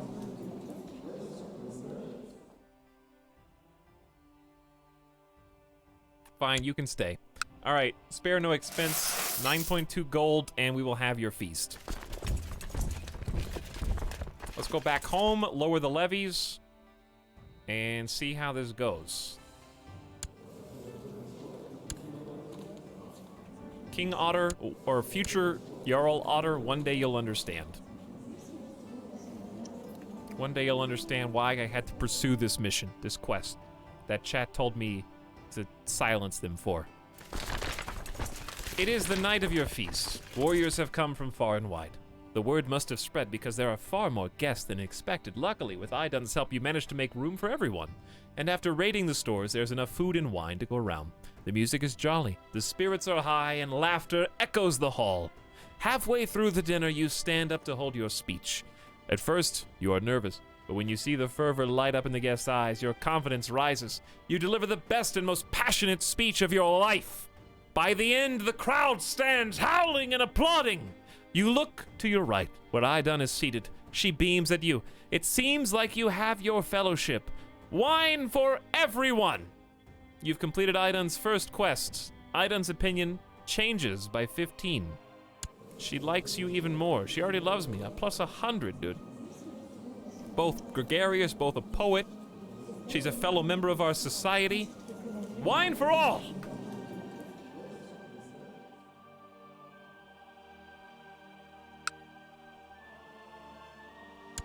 Kairatobi, are you eyeing a potential victim? There's actually 2. 2 potential victims. I have to decide what to do as ruler. Do we have an even hand? Justice no matter the cost? Yeah, probably. I won't execute them unless you give the order because they were funny. Were they was it funny? People, apple, tree, get a beard? Question mark. They know the cost. We can't have executed someone at the beginning of the stream and then spare 2 people. What would they think of me, chat? What would they think of me? You know what must be done. Either spare all of them or spare none of them. I'm thinking a good way to sway Nut into liking me a bit more. What could titillate the senses of a man like him, I wonder? Paranoid, lustful. I will send him a few courtesans. Lose 25 gold. All right, actually, scratch that. That's more than the cost for immortality, dude. You know how many immortalities you could get for that much money? All right, we put up the soldiers. They went down psychos.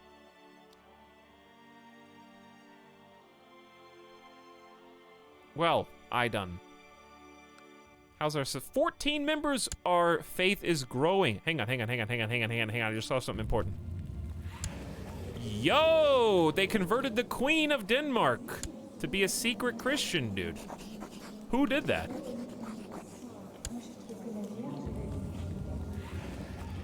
22nd of September, like, just happened. Literally just happened. Grimo is also converted by, I guess, her husband. Hello, Spy Master Radigan. Did you know I could try to induct you into the Catholic faith? What tale should we tell? How about stewardship? Have you heard? Wait, no. We can't do that one on this one. Not legendary warrior. Importance of community. How about a fair and mighty ruler?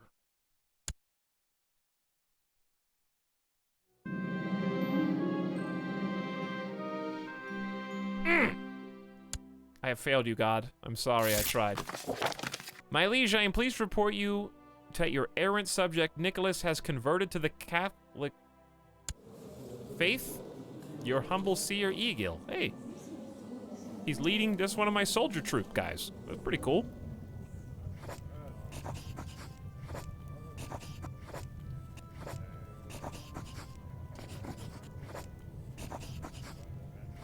Well, I tried my best.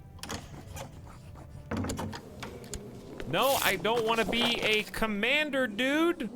My liege, I am pleased to report that your errant subject, Asa Hammer, has converted. Oh yeah, I'm still unmarried. I am still unmarried, dude. Am I willing to give up 200 prestige to try to find true love with my baby mama, who just had another son? Gorm, Baldir, Snorri, and Otter?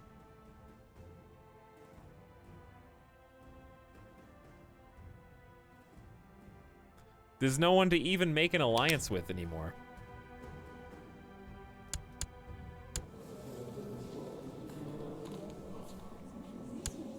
Unless we killed this guy.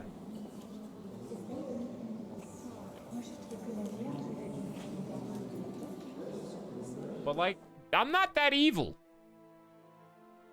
Remember when we were pagan? Good times. Well, we kind of are, in a way. We sort of are.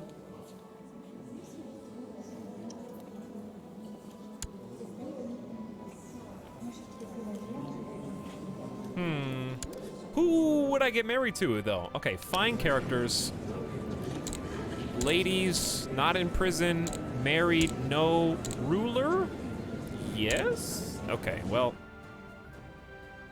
That was too much to ask. What if I just abandon everyone to go...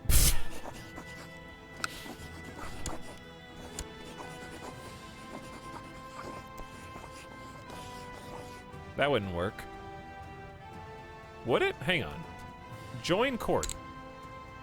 So they're not willing to join my court, but they are willing... What is going on? Oh, you are like, I got you. You're way up there. Who even are we? We're vassal to Denmark right now. I am only this one Alfheim place. This one. Everyone else that's red is on our team, but not us. And I'm looking for a new wife.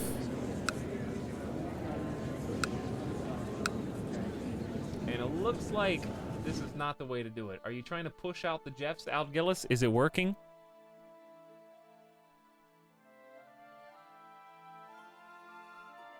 "21 learning in seclusion with her court."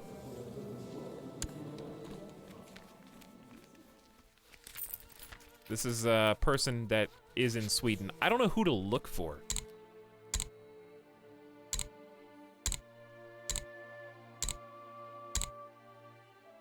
My religion, culture, any, I guess. Adult, yes. Not my house. This character is, oh, wait a second.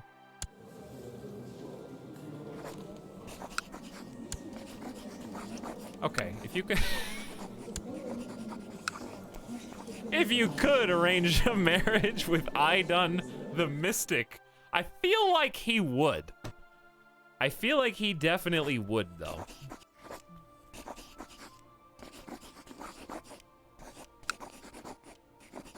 Or at least take concubine. I don't think I can arrange a marriage. That's definitely what he would, Jarl Kolbjorn, the lustful, stay out of this, Otterson, would do.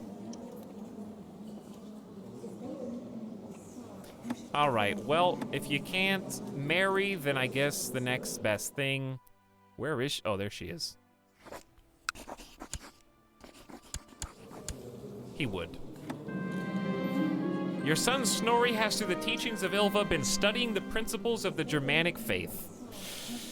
Snorri becomes Germanic. Don't worry, we'll convert him back later. You can't have all your kids follow along. I love how we sought to find a wife, and instead we just took a mystic concubine instead.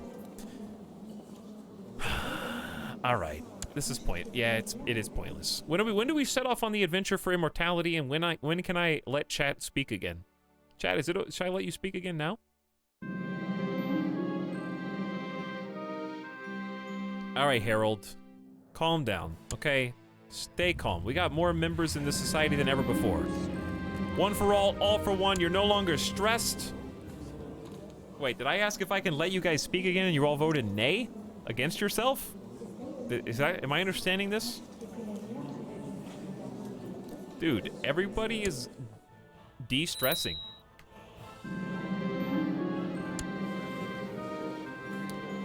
"Hello, my son Snorri, you lack an educational focus. Might I interest you in intrigue?"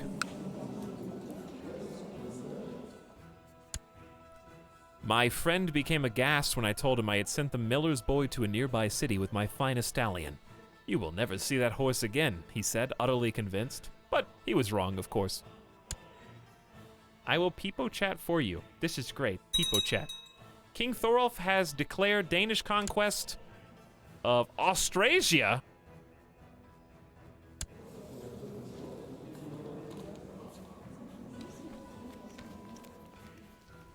Good luck with that. They have not that big of a levy, but I don't know what their vassals can do. How about I don't have to join that? We'll just chill here. Hey, look at this! Uh-oh.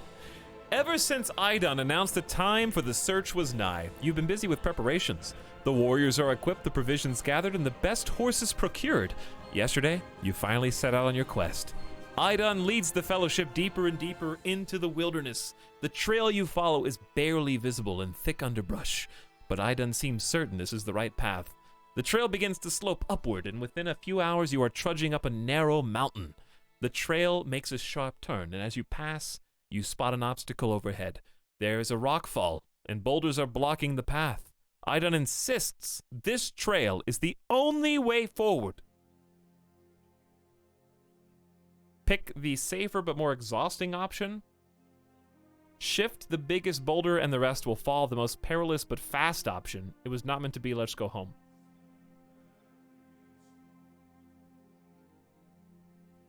Listen, you think they're not going to listen to me? The safer, the more exhausting option. Why is she wounded, by the way? You cannot do this without your fierce followers. However, they seem doubtful. You attempt to raise their spirits and lead by example. You call out to draw their attention and proceed to inform them of your plan. While you do so, you pick a decently sized boulder and begin to shift it. At least, you attempt to. However, it doesn't move an inch. Your companions do not seem convinced, so you buckle down and really give it all you've got. Embarrassingly, your efforts have no other outcome than a sweaty brow and scraped hands. You call for help, but your breathless voice is less than inspiring.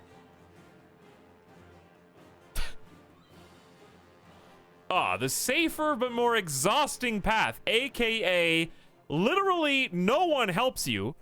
After your rousing speech, they watch you, the Jarl, try to lift a rock and are so unconvinced that they abandon the entire cause after months of planning?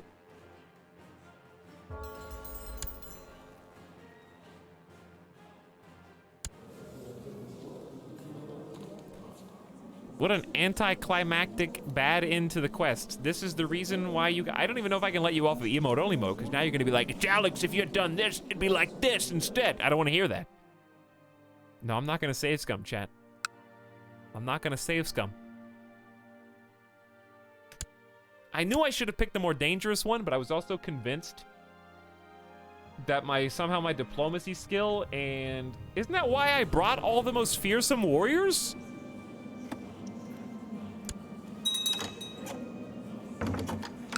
And they just sat there and watched me embarrass myself, and then I became not only stressed, depressed, fat, but also frail. Health minus 0.5.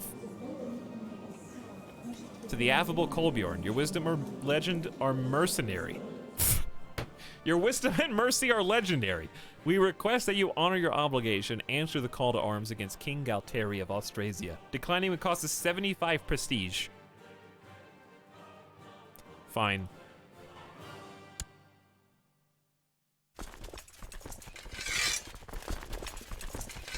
At least we have a decent amount of troops this time.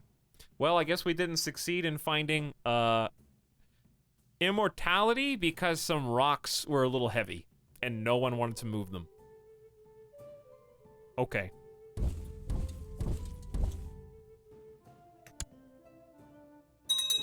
Your Marshal Murad. I thought it said it was murdered.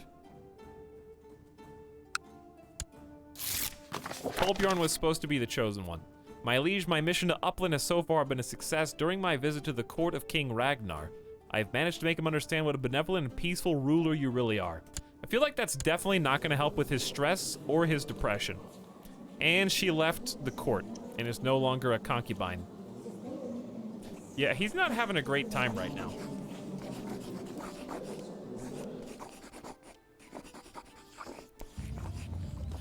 Honestly, the only thing... I love that Idun is still a member of the secret society, though.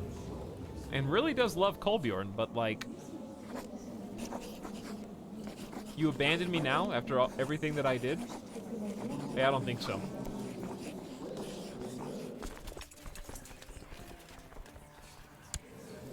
Lodbrok is 53, bro.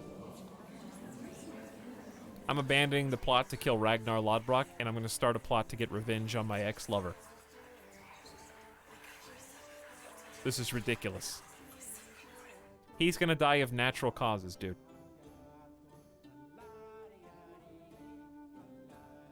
This is never gonna work. Alright, so Snide and Mostly Moisten said nay, which means I should do it. Okay, good. Yeah, let's abandon the plot. They convinced me by somehow circumnavigating emote mode in order to try and backseat Jeff. That confirmed it. I wasn't really gonna do it until they told me not to. You see that? Spiteful? Much like the king he's role-playing. Listen, I'm just in that mindset, chat. I'm just in the mind right now of Jarl Kolbjorn. That's all I am. I'm just really trying to put everything I've got into role-playing this.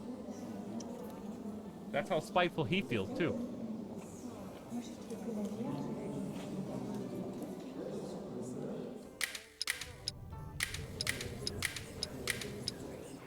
Now, where is she? I have to find her again. There you are. Oh, Ostergotland, huh? My rival? Interesting. I bet no one will join this. Correct. No one will join this. It's just me. But you know what? You bastards had like 12, 15 years to kill King Ragnar, and you couldn't do it. Now, he kind of likes me. It's ridiculous. I'd rather take my chances on this little plot. And yes, I will click auto-invite this time. I have always been better at talking through my pen. Maybe the best way to show my good intention to Nut is to dedicate him a poem.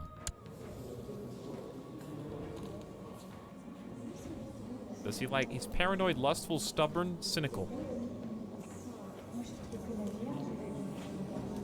I will write about his deeds. Is he proud or anything? No, he's kind of paranoid. I feel like he's not gonna like this at all. Actually, I'm just gonna not do it because he kind of sucks. I'm just not even gonna do it. It's almost 8:20. Oh, I need to send. Where's my army? We're on the. We're actually gonna sneak in the others. Don't just ignore those guys. Yeah, the same thing happens every time. The king just lets Shellens get totally destroyed. Now you are going to attach and always follow. Please support me by voting with me in the council. No, how about you, the council? All right, can chat be freed now? Have you guys given enough energy to? All right, if you manage to delete, what are you at now, 150? If you get to twice that, 300k channel points, we will lift the ban on, you didn't even do anything wrong yet. It's thought crimes. We will lift the siege on chat at 300,000 channel points. Wow, that was fast. Maybe I should have raised that. You went to 350 just to spite me.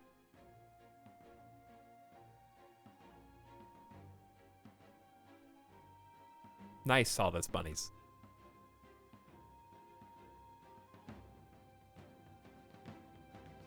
I done is single, just invite her to your court, then imprison and execute her. Why would she come back to my court when her whole thing was that she leaves the court?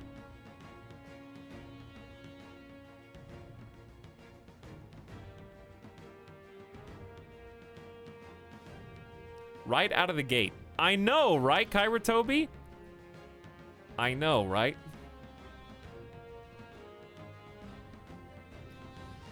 Excuse me, how do I have the court scribe imprisoned and then executed for their crimes? Is that an option in the game?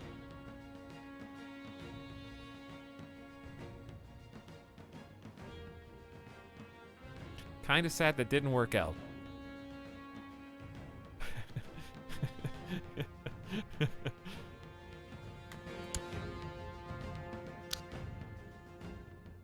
I am kind of sad it didn't work out too, but that's okay. There's still some mystery in the game, you know? I like the quests and how you can really try and play around them. I kind of knew in my heart that the safe option wasn't going to do anything, but I thought there would be a penalty instead of just auto losing. So, oh well. You know what? That's just going to make it that much sweeter when we actually do finally attain our goals. You know what I mean? Like when we finally do successfully do a legend, that's what makes him a legend. Form alliance with King Magni. I guess the problem is we're gonna end up in his wars, so a non-aggression pact is probably for the best by itself for now. Man, my council's getting a little up there in years too.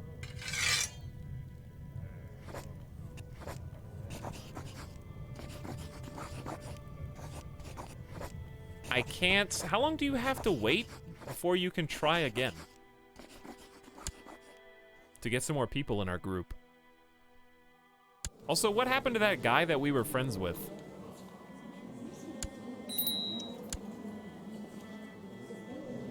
Successor nomination. We should nominate successors for the Kingdom of Denmark. I thought we already did that. Oh, he has a son now. I see. So we're going by child. Instead of... Yeah, we're kind of already supporting him, but I guess we could just say, sure. Yeah, I'll give my support to the son of the actual king.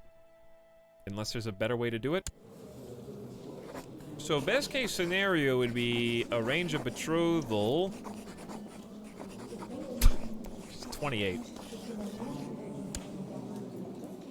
I didn't have any more daughters, dude. Yeah,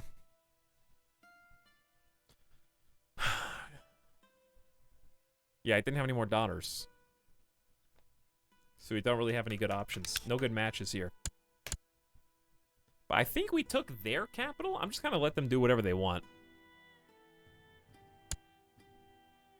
We're winning a bunch of battles. I'm just letting them go. They're taking out little scrubs. Uh-oh. Big battles. Maybe going too fast here. See, we're sieging in Austrasia. So where's Austrasia's actual capital? Hey, Baldir. What's that? You can do whatever you want. I feel like we've been lacking in the diplomacy. Maybe a little bit of humility would be nice. Or stewardship. Let's see your siblings. Otter could use someone with learning, intrigue, or stewardship to help him. Snorri has a little bit of learning faith. And then Gorm doesn't really have much of anything. Maybe you could just go, yeah, go into diplomacy.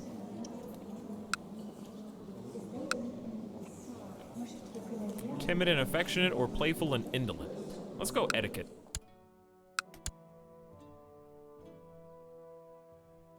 Oh yeah, what happened to Game or Death By? Probably already just came and went. And I just forgot. Oops. Oops.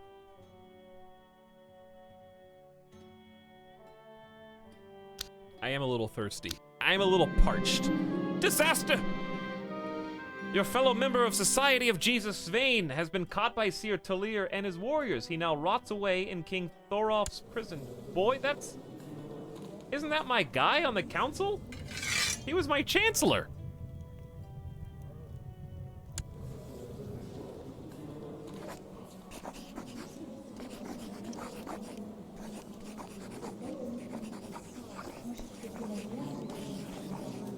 How do I deal with this? Just kill him. Why am I now the guy who just plots to kill everyone?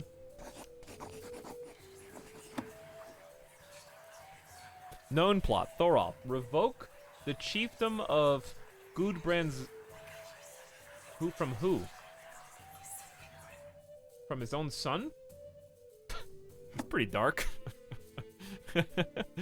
Alright, well, this was just a dumb joke anyways. So who cares?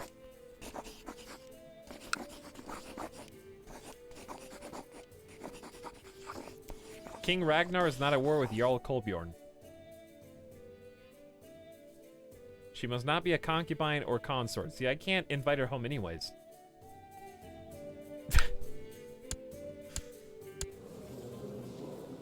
So what should I do about not having a chancellor anymore, but also this guy is particularly obnoxious. This dude. What can I do?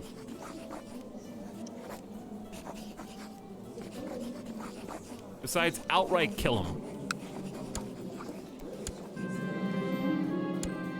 We couldn't find any dirt on him the last time. I doubt we will this time either. Ooh, big battle.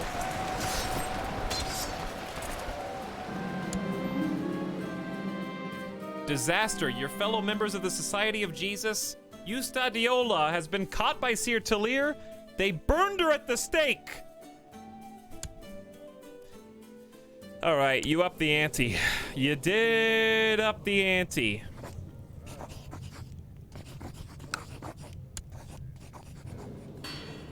I think we gotta get some Jesus revenge. I think we gotta stop the death of our friends and fellows.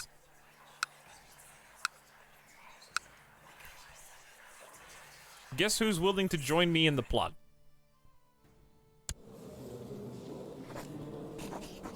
The king. 40% plot power from the king, by the way, and everyone else is like, nah, fam, actually, I'm good. To the great Jarl Kolbjorn, live in harmony and contentment, an intriguing scheme. I believe I will back your plan. No one else wants to now. Just me and him. I guess I'll turn on auto-invite this time. Young Ileana has finished her education in the ways of faith and learning. I notice with pride she has attained nothing less than a masterful level of knowledge. Ileana, age 16 years old, has become a level 16 learner, mastermind theologian, very groomed to look her best, humble, humility, a strong suit, and patient. One of my informants, a young soldier with more vices than he can afford, has managed to gain the trust of God Etalyx and now often stands guard outside his door. I don't understand how the fellow managed it, but who am I to look a gift horse in the mouth? For enough gold, he may be persuaded to get rid of Etalyx violently. Yes, that would be expedient.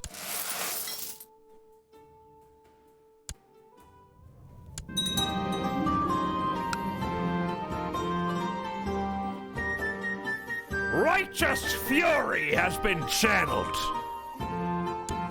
This is for imprisoning my chancellor and burning my friend at the stake. In disguise, I meet up with my friend, God Etalyx's burly armsman and his shifty-looking associate at a rundown tavern.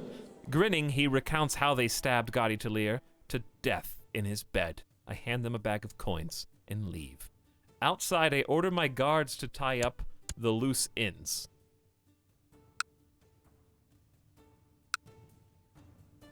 It had to happen, chat. Now, I would like to request the release.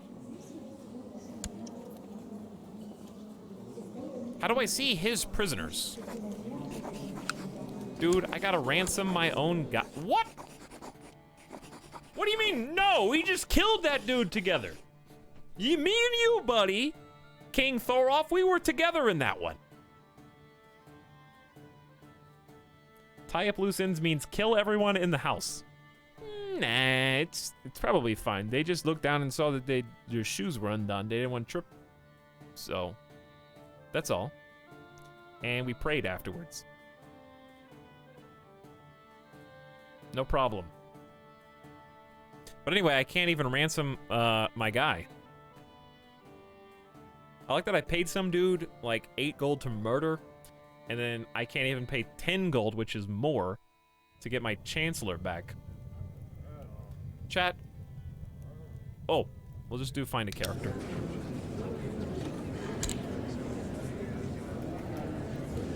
Reset browser filters. Can only men be chancellor for now? I think so. Okay. Diplomacy. They're 78 years old. What a guy. Join court, yes. So that limits the options, I think.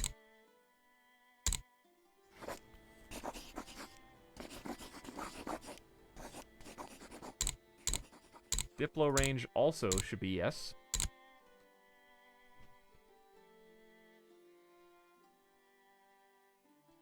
Wayne Gotchi. He doesn't like me that much. 17 years old. He's so minusco. But he's just, ambitious, chaste, honest, a little craven, but you don't have to, you can be craven and still be a chancellor, that's fine. Vassal opinion -5. But he'd go. He would go.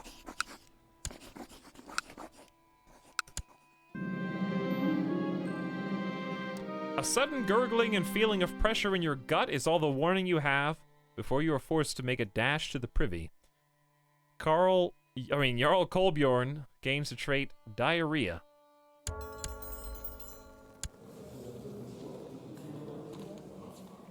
Martial -2, Intrigue -2, Fertility -20%, Health -1, and Attraction Opinion -5. This is the sub-sound. Eagle thinks your symptoms may point to cancer. He insists that you follow his instructions.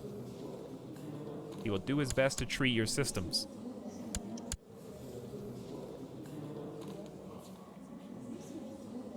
Too bad I didn't learn about eternal life, dude. Okay, time to make one last go at converting some people. Eagle instructed you to avoid spices and fatty foods to treat diarrhea. I am glad that I hired Eagle. +1 health until 2 years from now. I am glad. Lover's Memento, a small keepsake, +0.5 health. Good symptom treatment, +1. We get -1 from that, -1 from that, -1 from that.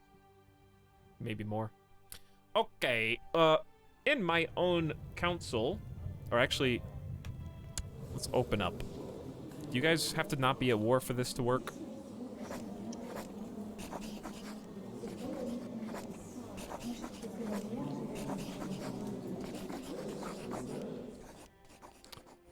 Perhaps.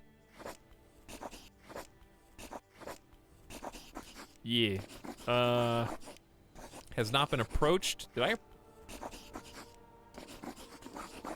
Yeah, I don't think there's anyone else for me left to try and convert. Society still got 12 members, including my son Otter joined. To the great Jarl Kolbjorn, I accept your gracious invitation, finally. All right, you're 18 years old. You're gonna like me a little bit better now. You're gonna improve diplomatic relations with Sweden. Your diarrhea has stopped. I feel better. I am thinking of a good way to sway Nut into liking me a bit more. What could possibly titillate his senses? Well, he's lustful, so send some... Okay, we've been over this. It's too much gold. It's too much gold. Jarl Kolbjorn, would you like to be a commander in our army? Absolutely not. By the way, congratulations on your great victory. Oh god. Now we're good. Now we're good. We're getting some good combat experience here, and also... seems like we're winning, chat. Danish conquests of Austrasia. Wait, are we losing now? In the Battle of Bry.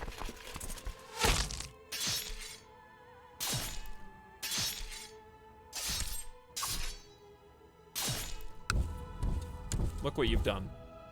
I knew it was too good to be true. How do you lose 1,300? Wasn't that an even fight?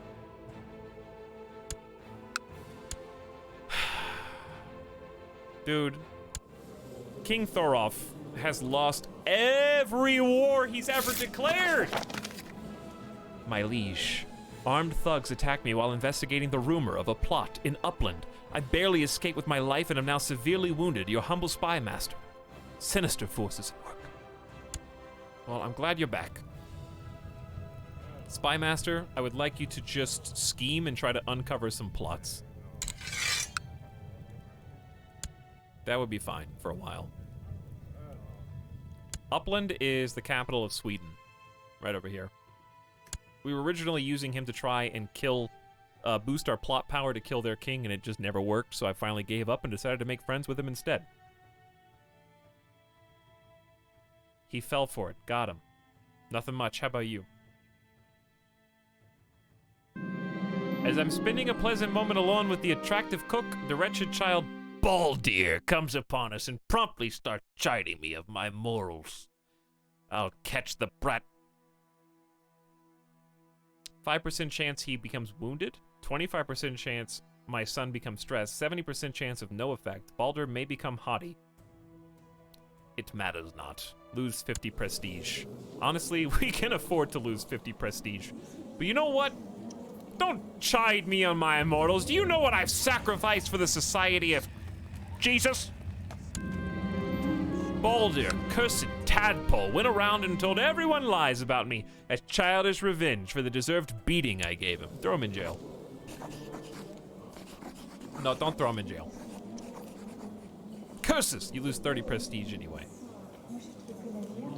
And yes, he is haughty now.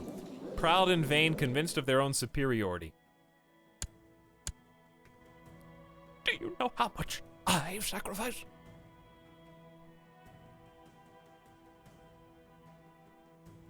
Didn't see the composition, but light infantry is pretty much equivalent to looters and bannerlord. I think it was also because we were fighting as the attacker, and they probably had the defensive advantage, whatever that may be at the time. All right, let's go ahead and start building this up.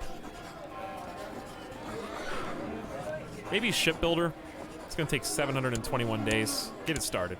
And then look at intrigue and see what is here. Nothing that doesn't cost money. Unless you want a holy man or a noble. I'm still unmarried.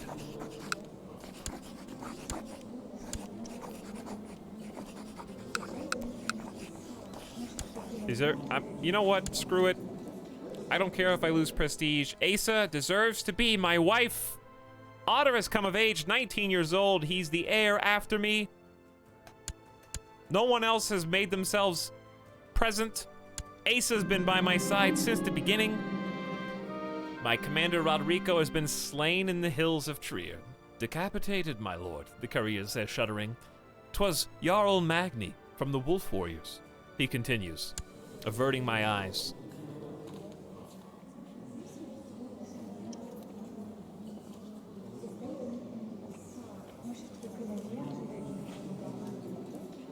Don't you have a relationship with my kid? Nope. And you just left him in the mud?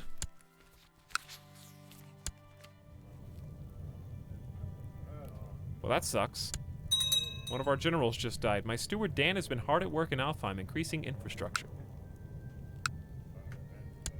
Well, now that we've lost, where did my soldiers? They're fighting again? And dying again?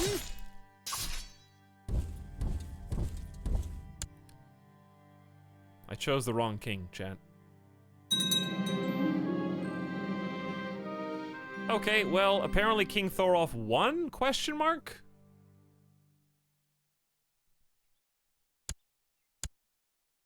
On a technicality. King Galtari accepted the peace offer. King Thorolf has usurped the title City of Inshad from Wilbrand. Deventer from Pepin. The chiefdom, yeah, he's gotten a bunch of different titles now. So what does he do with those? He's got a lot of titles, actually.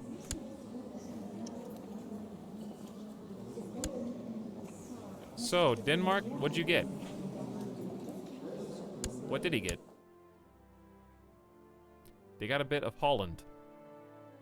But where are the 3 places that I just mentioned? King Dane all over again. One random county. Yeah! King Thorolf is 25 years old, and I am 42. Dan is no longer steward. He died a natural death. Everyone's falling around me, chat. There's no one left. Invited noblemen to court. I think it's this one. Judgment of Shay. Ah, 18 stewardship. Midas touched. Very nice. He's craven, envious, but humble and patient. Excellent. Welcome to my council. Please oversee construction to boost the build time as we try and strengthen Alfheim. Sorry, Dan. Rest in peace, my man. To the great poet Kolbjorn, your wisdom and mercy are legendary. We offer you the safe release of Svein for the modest sum of 10 gold. Svein, because you are Are you still a member? Svane? He is still a member. I will pay 10 gold for his release. And also, I will make an attempt to speak to the new seer. How can I evoke sympathy for Harold? Did we already try and fail or something? He's been how has he been maybe he's been approached by someone else. That's possible, I guess. Hey, Marshal Sigtrig. Try that. And that may be all we can do for you. I don't know if there's anybody else in your court.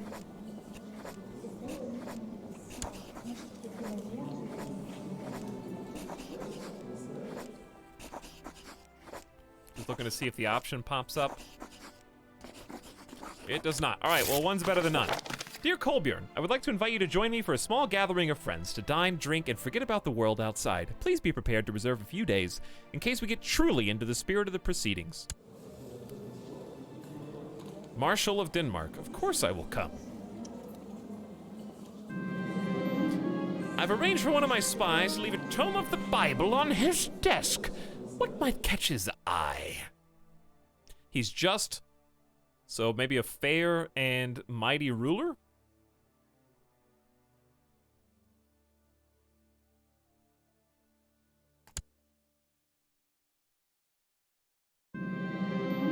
Outstanding news! He apparently reads the Bible every night, like we do in secret. And he has decided to join the ranks of our secret society. My son Otter has decided to enlist with the Varangian Guard in Miklagard and seek his fortune.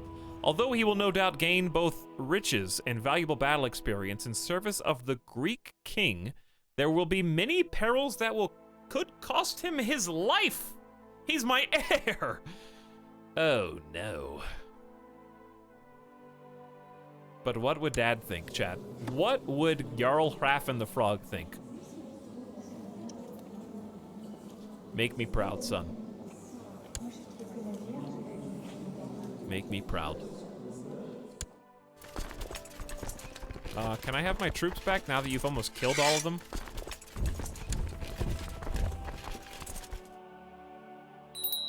Are we at war still, by the way? Okay, don't do that. Truce, truce, and hostilities. You should invest in a technological advance.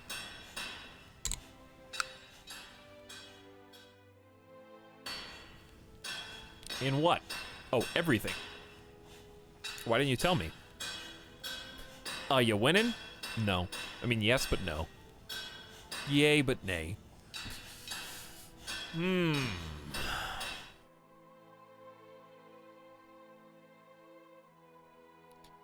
Well, this would cost us 25. It's a little prorated. We've already got military org. Better sieges. Heavy infantry, pikemen, and heavy cav. This is light cav, archer, horse archer, camel cav. The chance of flank leaders choosing better skirmisher tactics increases. And infantry is kind of just happening on its own. It's almost there. I think I'm going to take melee technique. No. I'm going to take skirmish technique, so the flanks are stronger. Light, cav, and archers are both relevant. We still have 52 remaining. We got shipbuilding tier 2, which is cool. We could do Alfheim construction so that we can build faster and cheaper.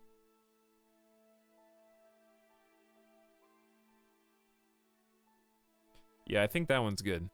Build faster and cheaper, and then culture.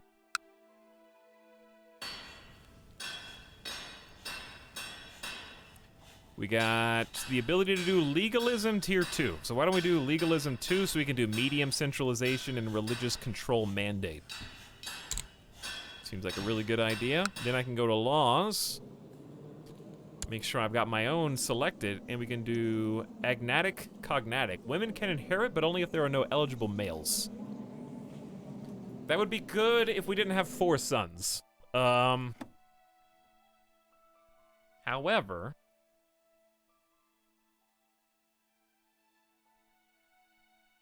One of these must be true. Government is not tribal. Okay, so it's not really much I can do, but I can change vassal obligations.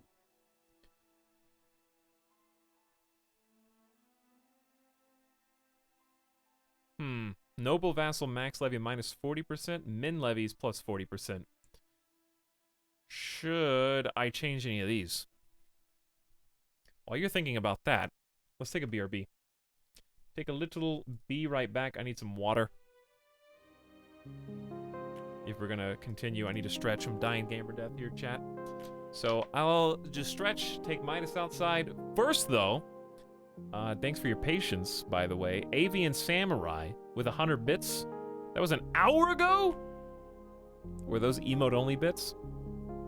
And Madral says, thanks for the entertainment for 3 months. My pleasure. I'm glad you're having fun. I've enjoyed Crusader Kings 2 immensely.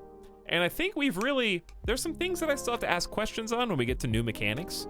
But I feel like in terms of how much time has gone by, we've really been, you know, flying in. I feel like we've been clicking along a lot more cohesively and consistently. Otterworld belongs to the otters. I want to expand our territory so bad, but I think we need some kind of... There's no power established. There's these 3 kingdoms, and they're always at war. Nobody has actually been established as the de facto leader here yet, I don't think. If they were smart, Norway and Denmark brothers would unite against Sweden, but I don't know. They seem more interested in Austrasia. 3 kingdoms in total war, yes. All right, I'll be back in just a minute. Thank you guys for hanging out with me, and thanks for waiting. See you in a sec.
Hey.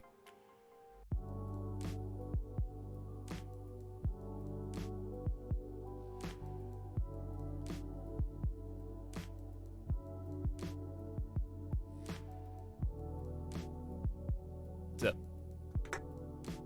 Got some water?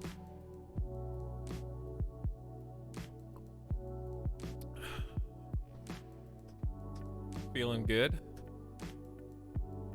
Maybe slow that down a little bit while I figure out what's what.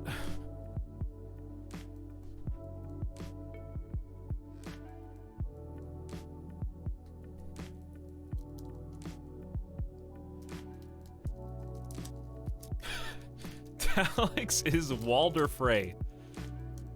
In the middle, weak, plots to kill people, fat, and womanizer. Okay. Do you think Walder Frey played Crusader Kings 2, though? Considering how much, like, Frey intermarriage there was?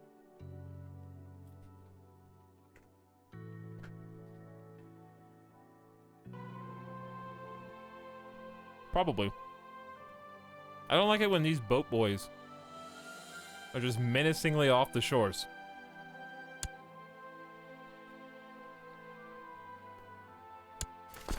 Alright, my boys are back again. We still have... Okay, so not a ton of our boys died. They did kill my one marshal. Or my one, commander.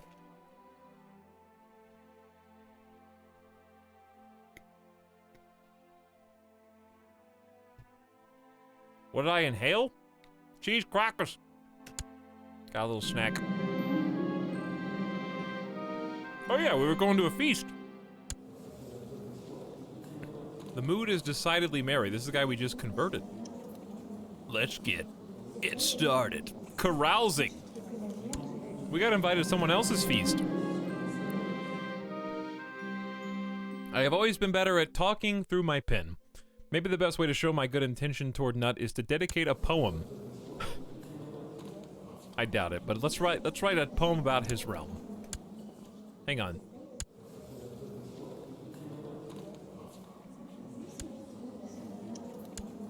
I just saw a bunch of people in prison somewhere. There's a couple things I wanted to do, and I'm trying to remember what it was. Oh, let's take a look at the council. Because we're improving diplomatic relations at the end of King Ragnar's life. It's kind of pointless, though, so let's just maybe take him back.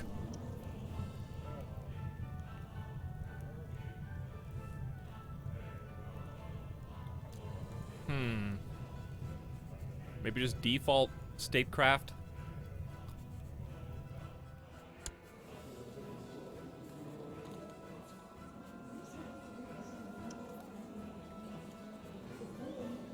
Or go up here. Make good relationships with the North. I think we have a non-aggression pact with them already, though.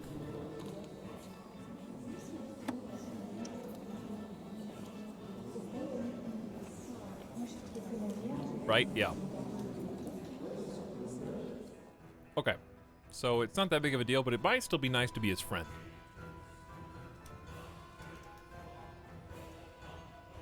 Nut pump it. I'm sorry.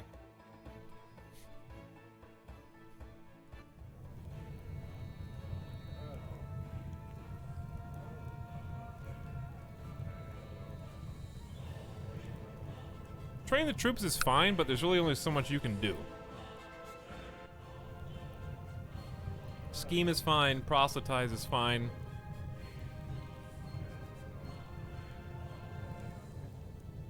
Yeah. Okay, and then... Why do I have so many people in my court still?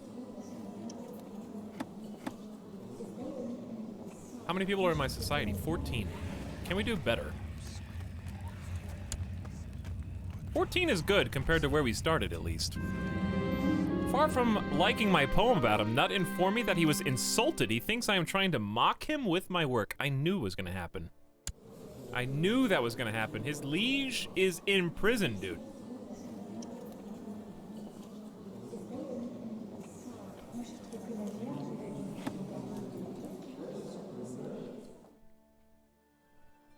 Why was I even trying to impress him anyways? I think he used to be like the heir, or maybe he was the steward. Forget about that nerd. What if we just keep swaying the King Thorolf? Maybe we can do something with that. These days of revelry are excellent escapes. So many laughs, so many intense conversations in such a short amount of time. I am closer with my companions. I feel like good friends already. Yeah! My goal, make a friend. I didn't know it was gonna be Sigtryg, the Marshal of Denmark, but apparently it was. You're my best friend. Bro. Jarl Kolbjorn filled the ambition to make a friend. That should hopefully get you out of the funk you've been in, my dude. I love that my son spreading rumors lowered everyone's opinion of you by -10. But carousing, dude. We're having some drinks. We're having some fun. We got a brand new friend. Become King of Norway. Wow, that is a big goal. I don't think you can do that in your lifetime.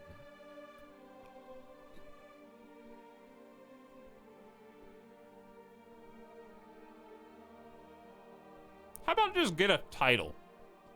Gain any title from the liege. How about that?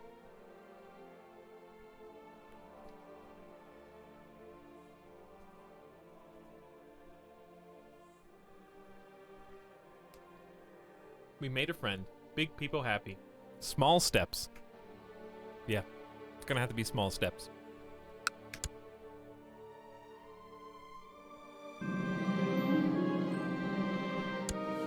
I am starting to think you, Ilania, may fancy me.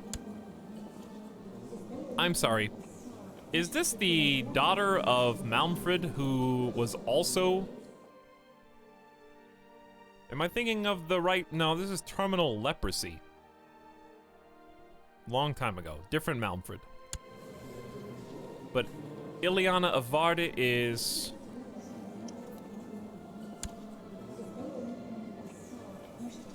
Grandparents Styrbjorn. Wasn't that Dad's best bud?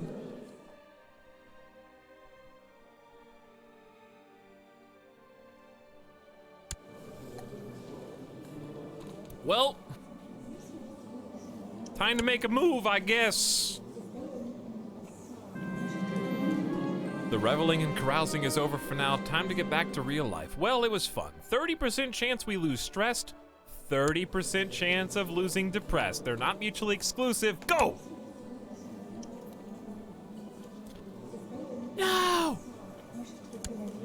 Neither one! How could you?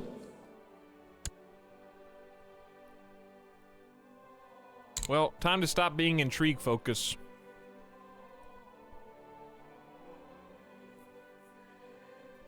Guess it's time to start drinking and partying like dear old dad. That was so much fun. Our dear old granddad.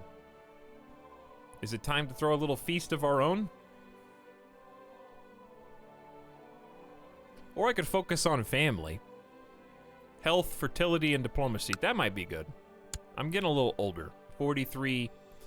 We got a new wife. We got a bunch of kids. All right. Yeah, let's do it. We've never clicked on family focus. It'd be nice to try something different. I think he would be pretty family focused right now. He knows what's important. To the eloquent poet Kolbjorn, please support me by voting with me in the council. Nah, that's okay.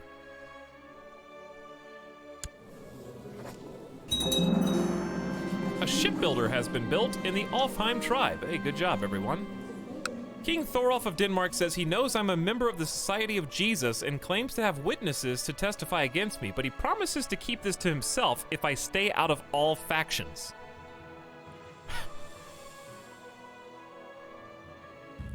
I was gonna invite you, actually. You wanna join? So, okay, define faction. I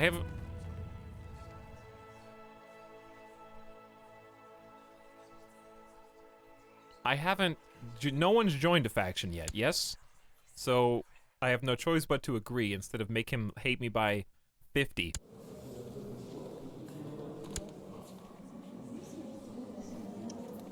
Luckily, he likes us. How long do you actually have to wait to try again, though? It's been like 10 years. Maybe it hasn't been 10 years. Maybe it's been like 2 years. I don't know. Anyway, let's build, build Shipbuilder Tier 2. Let's go with levy and garrison size up. Wow, this went from 762 days to, like, real fast. 404 with a couple of changes that we made. Hey, what's up, Worm Dungeon? How's it going, dude? Welcome to the stream. We're kind of just letting the clock go. If you're wondering what I was trying to say back in the message deleted, it was, is this going to be Adam and Eve apple tree? Ah, I see. The emotes were Adam and Eve. I gotcha.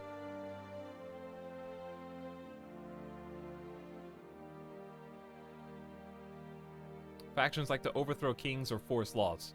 Yeah, that makes sense. I haven't even had a chance to participate in those or make them happen, so we'll keep our eyes on it. Ask Liege for a title. Surely he could spare some land. King Thorolf, opinion of Jarl Kolbjorn changes by another -5. Gotta go for it, dude. I got the prestige, that's for sure. My dear vassal, you are a devoted servant. I have decided to reward you. Please accept the chiefdom of Lolland. And as token of my love and your loyal service, your liege, King Thorolf of Denmark. Bro.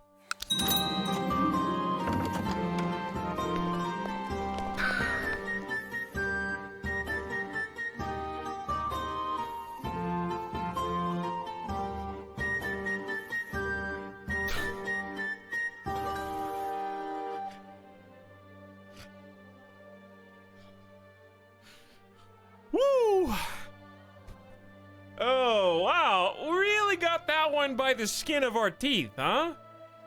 That was my last second opportunity to even make that request of the king. And apparently, fulfilling my ambition to get a new title is all Jarl Kolbjorn needed before he laid down for his final slumber, dude.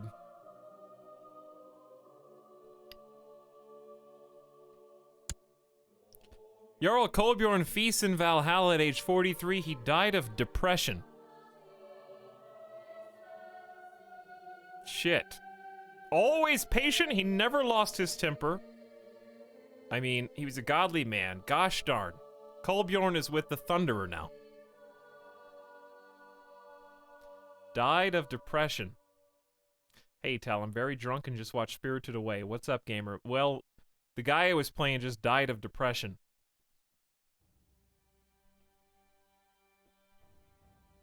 But other than that, I'm doing great, you know? Other than that. What a good king, though. Jarl Kolbjorn, I'll miss you. I think you still had a lot of life to live. Honestly, he became stressed and depressed trying to raise 5 kids. He found the love of his life in, of all people, Gisela, who had been married, I think, 7 times. They loved each other very much before she eventually passed. How long ago was that? 817? About 5 years ago. Of natural causes. He couldn't fill the void that she left behind, nor could he fill the void. He had one last adventure. He was faithful in wars, a good vassal, always answered the call of the king, even in defeat. Faithful vassal, rewarded on his, unknowingly on his deathbed, with a new title, some land, something to establish his lineage for those who came after, right? He didn't just sit on his laurels. But yes, we actually did just immediately lose the title through succession, which is hilarious. But he tried, dude. He tried.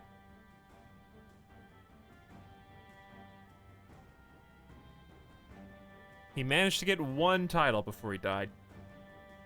And it's immediately being taken away from him. I don't know what to even think about that. But He dreamed of immortality. He dared to try where no man had tried before. It was a fruitless endeavor, but it gave him hope that there was something beyond comprehension, that with enough dedication and enough loyal followers, he might be able to obtain the secrets to life.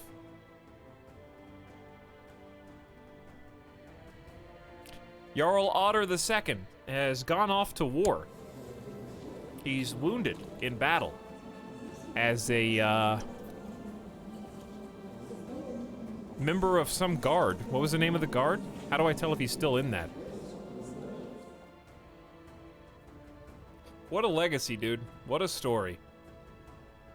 Kolbjorn is dead. Yes, Kolbjorn just died of depression. A godly man. That's his other legacy that he leaves behind. The Society of Jesus has been inherited by Svein, who I released from prison. I hope he remembers me fondly. What a great heartfelt story between these two. The power of Jesus brought Svein as a good friend of the court. We helped him become free. Jarl Otter is now merely faithful, but is also a member. He needs 750 devotion. We'll try. I wonder if the Society of Jesus dies with us because we were using every power to convert. We'll see what Svein can do. Sigbjorn was pretty good dude too. All right. So be it. Kolbjorn, we give you the fondest of farewells. The best salute that can be given.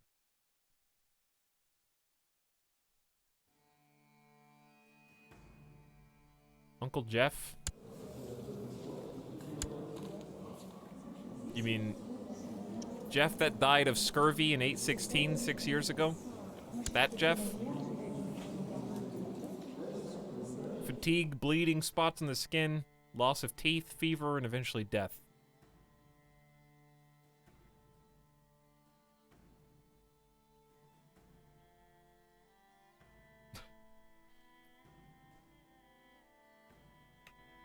Well, so, to the Honorable Jarl Otter, blessings upon you and your house. I would like to give you a seat on my council and therefore offer you the title of Steward. How about you make me your marshal instead?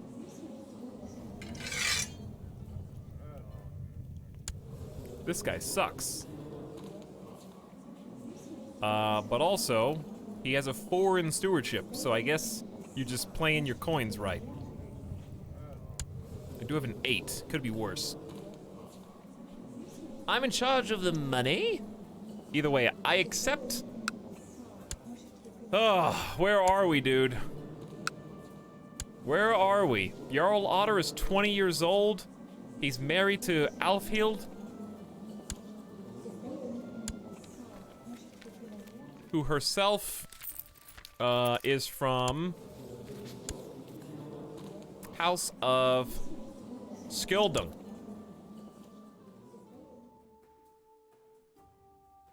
She is the sister of King Thorolf. So King Thorolf is now my brother-in-law. An interesting turn of events, perhaps. What will we focus on with you? She is craven, cynical, but gregarious, groomed, frail, homosexual, and tough soldier. Well, it's going to be tough to produce an heir. You can find true love. He is Catholic, she is not.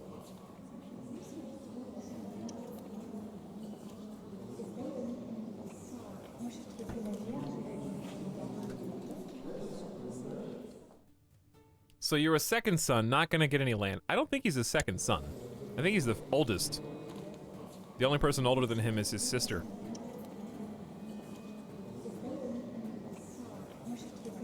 Just beat my first royalty game in RimWorld. New DLC is fun. Yeah, I am anxious to play it eventually. It's not going anywhere, thankfully, but... Oof. Alright, well... Wayne Gotchi really doesn't like us. due to being short reign. Liege is stubborn. Religious differences. Well, here's the thing. I am just going to appoint Svein. Marshals, oof. Bad, dude. It's bad. Stewards, also pretty bad. Spymaster, it's not great. Sigbjorn at least is loyal. He'll be a glory hound or a zealot.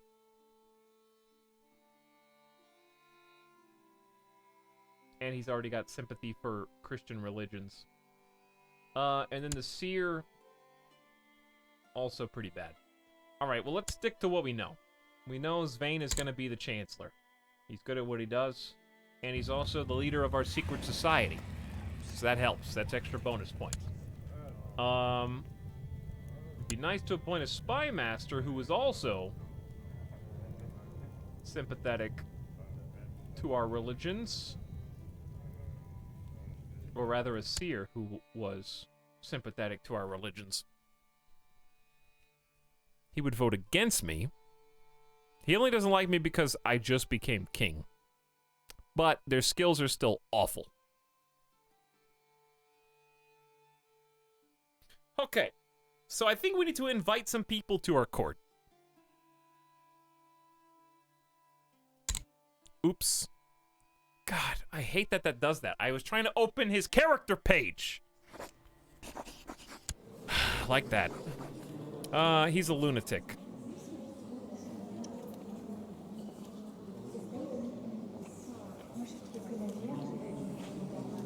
I didn't even mean to appoint him. Change council position to none. All right, chat. Who do I need first? We need a good marshal. Okay, so should we invite people to court?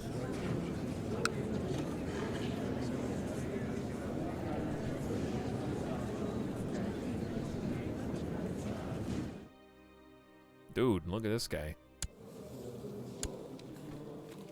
Wow, from the edge of the known world, dude. This guy's awesome. Bakir Kanbu. Well, he's proud, deceitful, wroth. maybe not so good. But I was just looking at 22 martial skills. Pretty cool. Yasaboy. Grand Vizier. Of War Chief Bisi. Pretty close by as well. These guys kind of came out of nowhere. 57 years old. But they know their stuff. Brilliant strategist, lustful kind, possessed. Jarl Otter is already wounded, but he's brave. Content, stubborn, patient, and heavy infantry leader.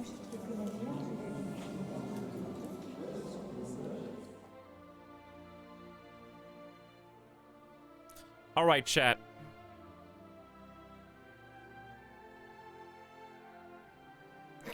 Gout, of course. Of course. I saw Genius, and I knew there would be a catch. And sure enough. So, it's gonna be difficult to find anyone who matches our religion. It's probably for the best if we just pick someone up here, or go through intrigue and promote a commander with prestige. But that's more expensive. So we got Gout, we got a guy that's possessed, two guys that are possessed. Patient, ambitious, envious, humble, trusting, skilled tactician. I think this is the guy. He's 45, he's not insanely old. He's got 17 martial skill.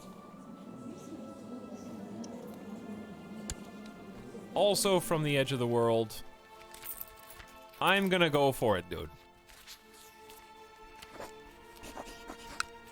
Invite Musa to my court.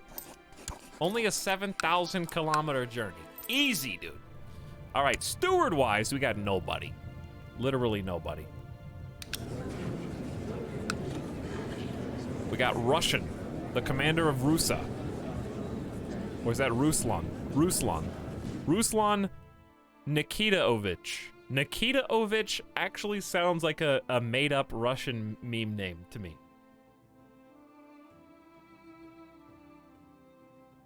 That sounds like something because Nikita is already a name, and people just attach Ovich to something. Whatever. Anyway, 23 is pretty solid. Midas touched, legitimized bastard, holds a claim to a title, shrewd, an astute mind, ambitious, and patient.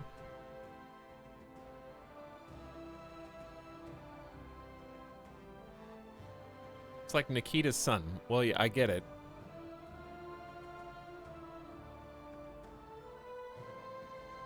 But then you got Ruslan and Ruslan, and they're both the best in the world. All right, this guy's good. Come to my court. He says no. Never mind. He's not good, chat. Might be convinced with a bag of gold. The guy under you is envious, craven, proud, trusting. I mean, it's not the worst thing in the world. Envious and proud, maybe, is too much. This guy also has this guy has a lot of good stats, actually. Why don't we just pay this guy to come? He can fill in for anybody.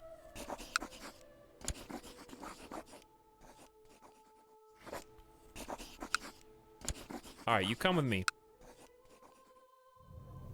Then I need a spy master, which I got a level 13 guy. But we could have a 21. Not that guy, though. Envious, deceitful.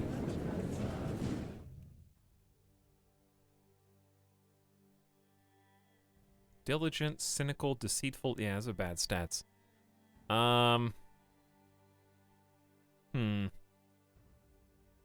19, envious and deceitful.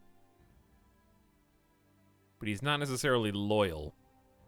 He might be if I help him get married, though. Then he might like me. I just have to find him a wife.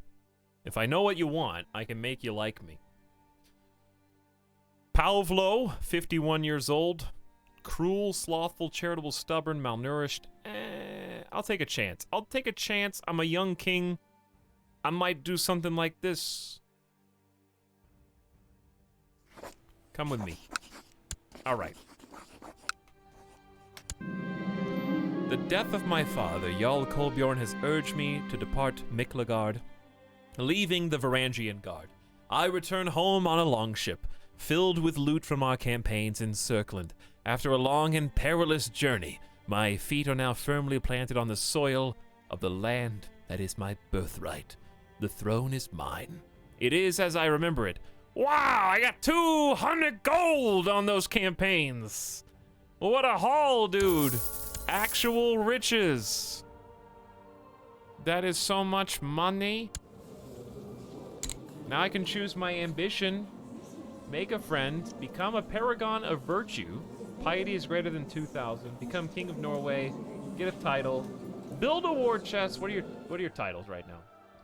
Jarldom of Vestergotland and the chiefdom of Alfheim. Groom an heir. I mean, that would be nice. Because if you die, your heir is your brother. Build a war chest is actually doable. Because we only need 300 gold for this one, right?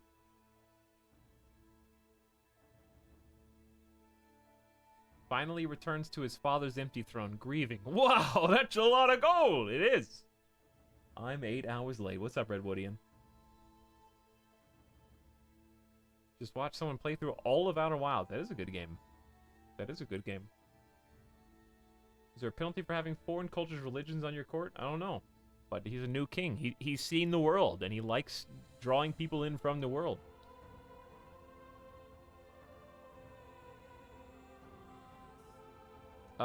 Okay, out of these, I think this is the only time we might be able to ever build a war chest.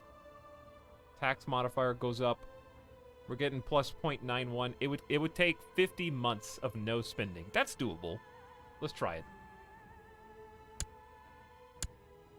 Okay, and your focus will thusly be maybe monetary? Business related? Stewardship +2, city vassal opinion +20. We don't have any city vassals, do we?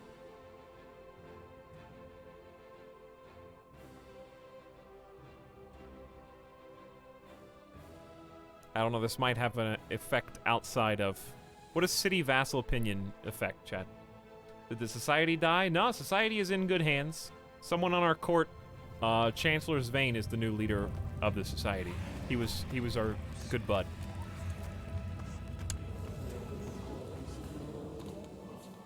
Let's just click business. There could be some different events that happen. Fraternize with the burghers and merchants seeking to unravel the enigma of gold. We can always change that. Okay. We need to get some people in the court. And then figure out what to do about the other area. Jarl Otter, peace be with you. I accept your invitation and will join your court forthwith. Your wisdom and mercy are legendary. Thank you, Ruslan. We're about to be introduced to the new court, dude.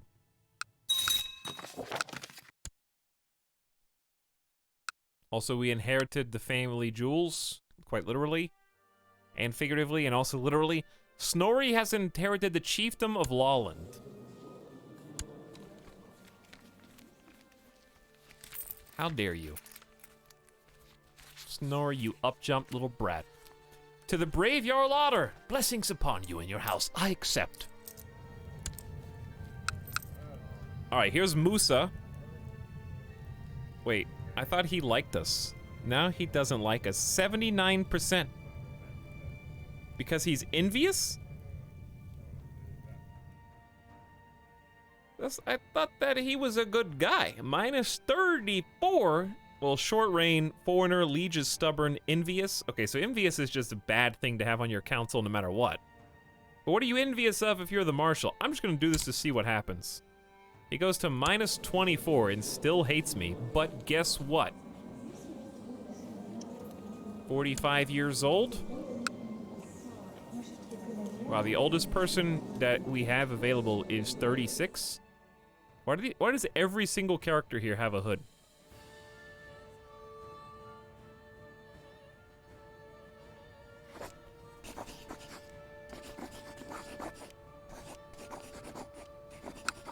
This costs 50 devotion to do, and I have to save up X amount of devotion to rank up to adherent.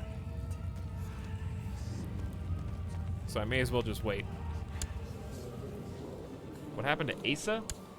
Asa's still chilling. Mom's still there.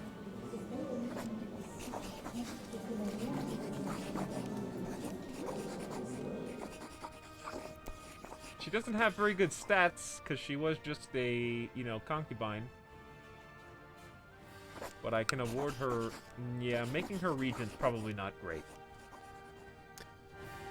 Anywho, Ruslan is also, he's chill. Ruslan's pretty chill. However, Spymaster is gonna vote against me.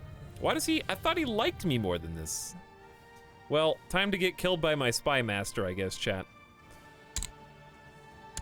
But I do know what he wants. How old are you? 52.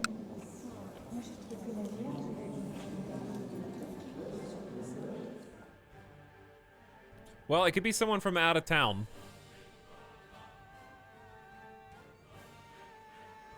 Wolfhild is in Dan of Ostfriesland court to hunt apostates. Wait a second.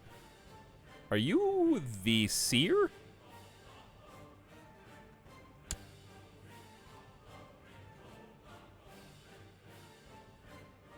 Chad, is she the seer? It's probably not good for us. Alright, I gotta focus. One thing at a time. This guy needs somebody, dude. He needs some. Okay, now we're talking. We got some more options here.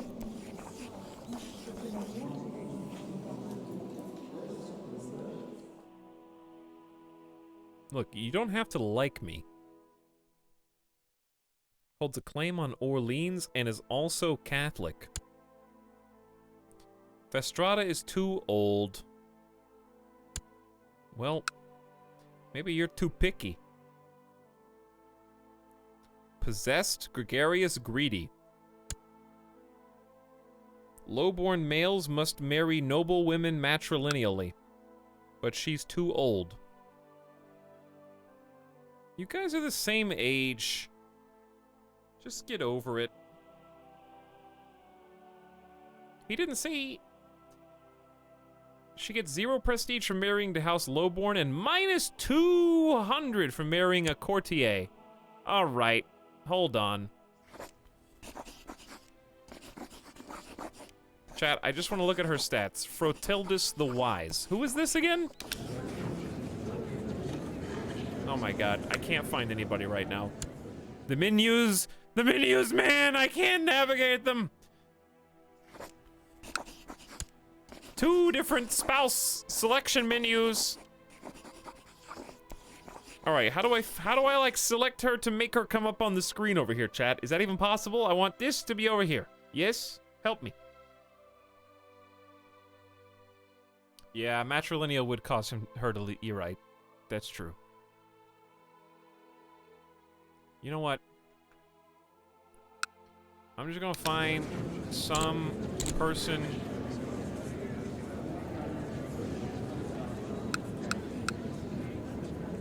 who is around his age that also likes me. How about from Alborg? You. Join my court. Alright, let's let her join the court. Accept. Alright, this is Inga. Okay, chat? Inga. It's not that difficult. Then we find Inga. She's in my court. Is she higher born than my spy master? Alright, she's already in my court, so they're not leaving.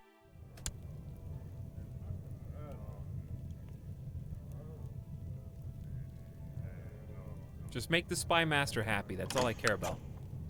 What? Oh, we decided to offer you the position of commander. Actually, he might be good at that. For once in my life, I'm going to accept. He probably would. He's headstrong, he's 20 years old, he was on the seas, raiding and stuff. Yeah.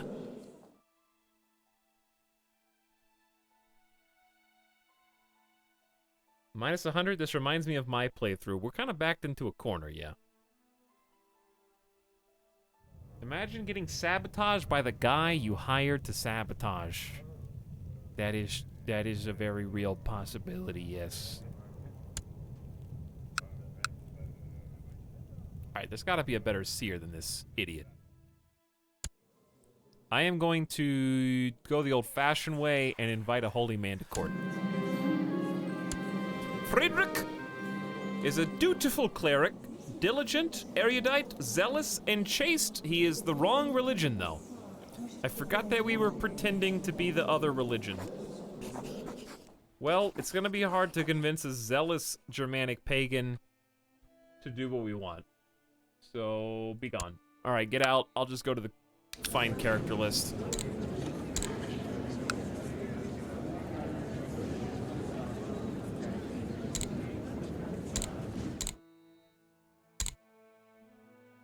Oh god. All the Catholics, dude. Where are they? There's not a single Catholic in all the land? Am I understanding this correctly? Not my religion. Yeah, it considers me pagan, actually. See? That's why I'd only suggest Germanic pagan, because I'm actually a secret Catholic. Salad snack. But you tried. It's better than the rest of these people here.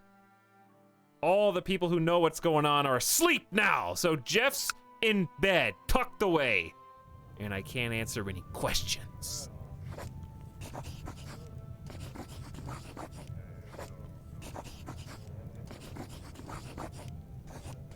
Oh yeah, I can manually search for secrets. That's true. Has secret religion. So, no one.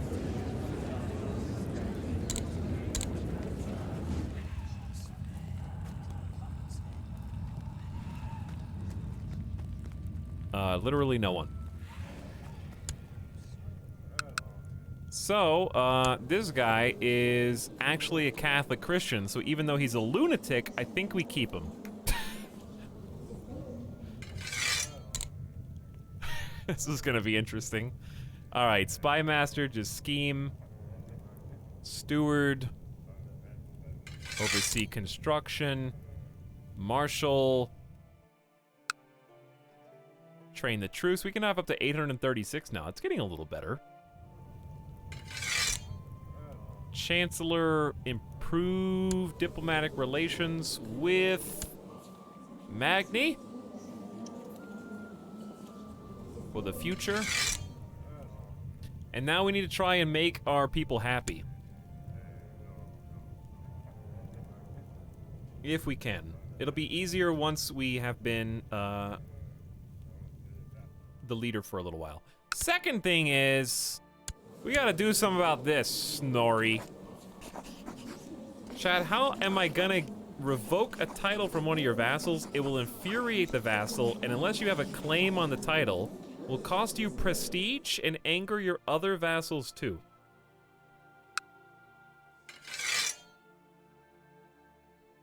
He says maybe. I say we just do it. He's already been betrothed. Alborg, did I do that?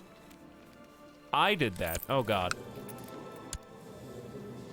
Regent is Falky, the spy master of Lawland. Wasn't he a guy that I liked? Or was that a different Falky? Alright, we gotta go. We gotta revoke the title. He's too young.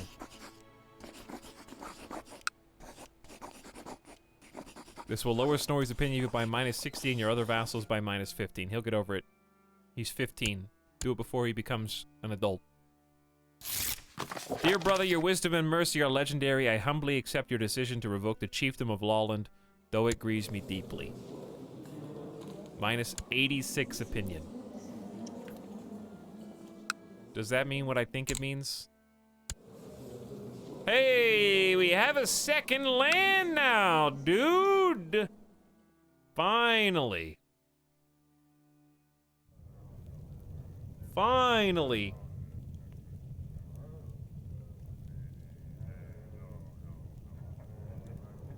Yeah, I think we should just keep scheming, just because it's gonna piss off my brother. He might start some plots. We gotta make this guy happy. Wait, are you telling me I arranged a marriage for you? And you only give me a +10 for 5 years? That's it?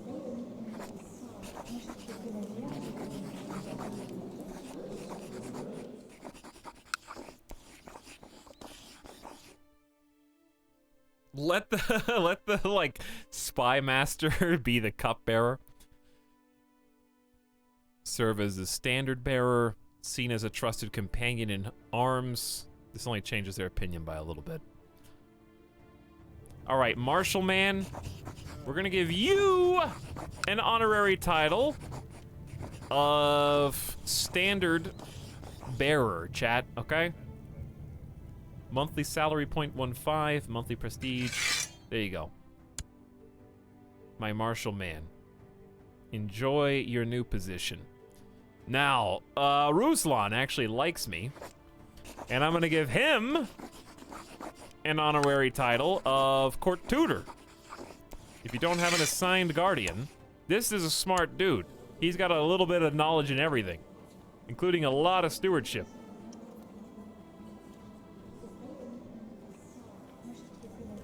Okay, then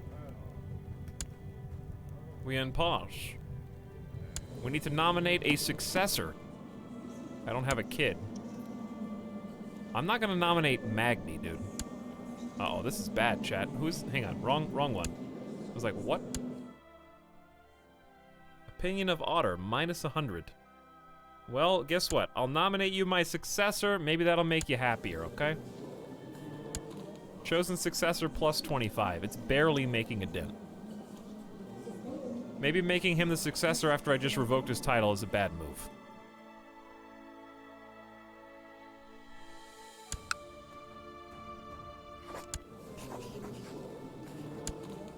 When he comes of age, I can try and sway him.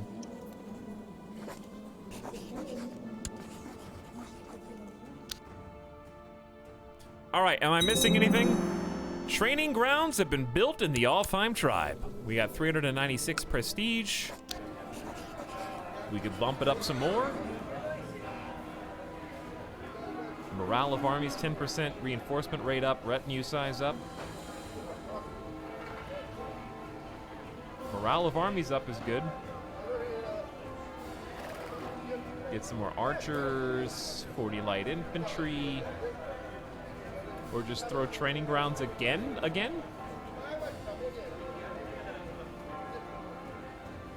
Will convert to keep when upgraded to a castle. Will convert militia training grounds when upgraded to a city.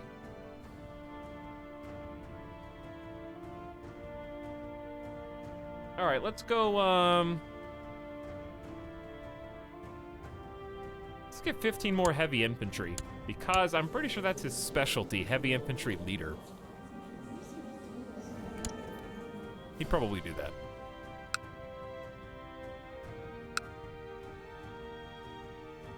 All right, little bro. Snorri, you're almost 16, my dude. I love you, but you had to give it up. Dude, I can hold a great block, but I'm not gonna. Is anyone in my prison? No. Someone died in prison, though. I have decided to institute medium tribal organization. All I need is your support. Is this... We're at low support. Didn't you change it? I guess I approve. I suppose.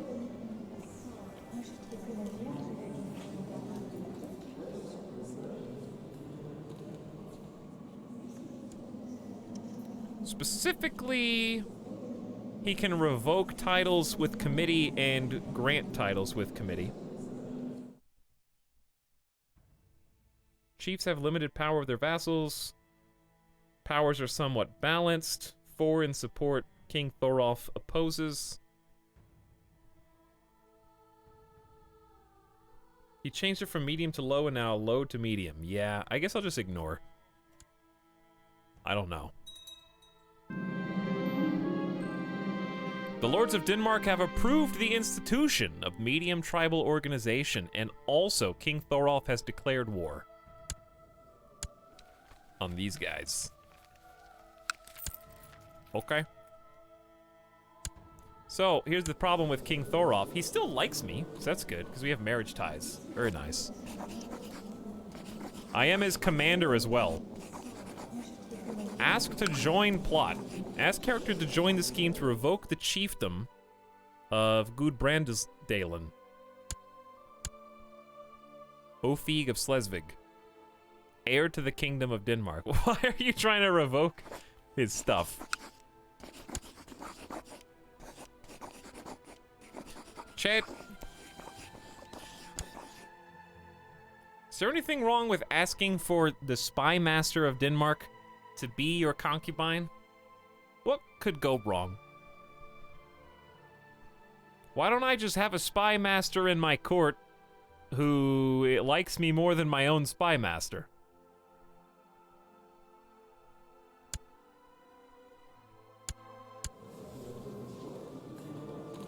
Nothing personal, High Chiefess Alfhilder, but I do need to produce an heir. Peace be with you, I've decided to accept your suggestion. To make Haelwig into your concubine. She's wounded? I guess she's a warrior, dude. She's a fighter. Temperate, paranoid, groomed, bastard, siege leader, and brilliant strategist. I can see them liking each other because he has a similar interest in martial skills. House Carl training ground has already been built? That happened so fast. I only have 200 prestige. I'm probably just gonna hoard that for now. Council still doesn't like me because of short reign. Glorious Jarl Otter, peace be with you. We request you honor your obligation and answer the call to arms against the High Chief of Sakala. Okay, well. Dude, I got 1,000 troops. Oh, that reminds me. We need to train troops here. Now that we got a second area, that's pretty cool.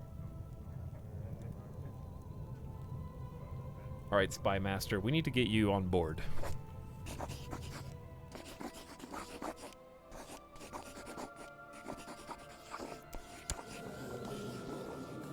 Short reign is -16.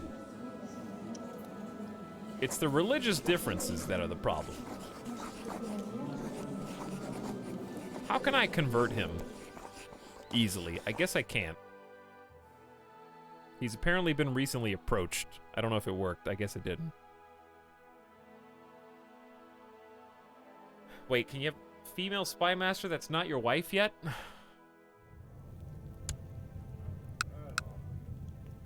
I don't think I can...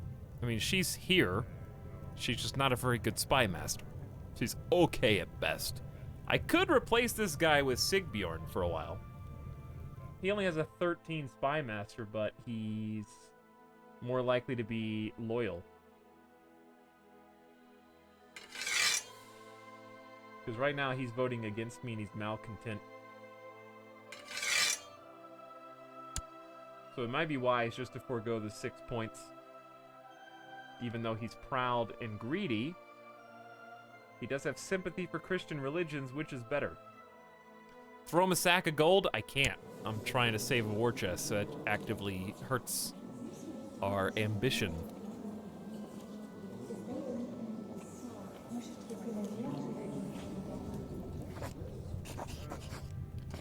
If I do send him a gift, it'd be 15 gold, which is effectively more than 15 months of money. He has a marrying ambition. I already gave him a wife and fulfilled his ambition, and it was only worth to him plus 10. I thought it would be worth more. Are you Christian or Norse pagan? Yes.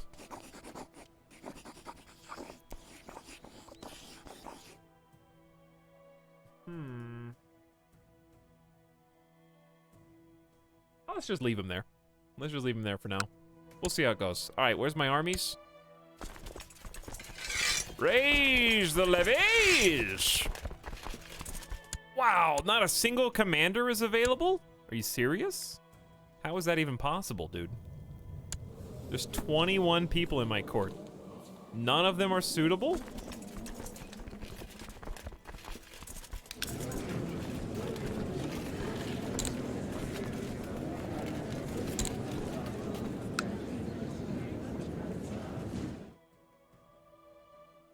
Opinion of Otter 2-0. Yeah, we're secretly Christian.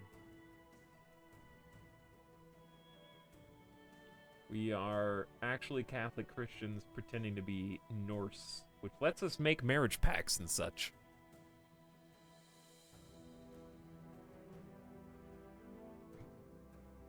So these are the same dudes who were here before. Both brave, prestigious, state diplomacy +8, but slothful is your only downside. He also wants to get married. I might invite you anyway.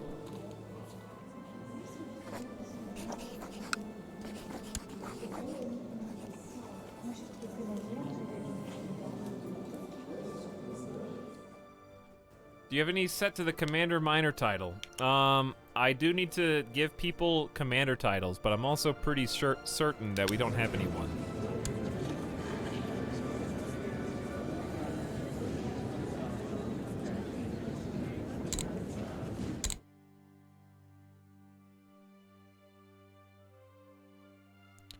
Let's take a look.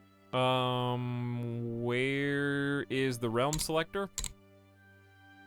Or culture, I guess, might be more appropriate, because they're likely to like me more. 16's the highest we had. My marshal's a 17. He's not a big fan, but he will be, or at least he'll be close to break even. But no, I did not set that to automatic. So the people that I'm pulling in now are much better than the 12 or 13s, but maybe it'd be nice to have at least one guy who is on our side.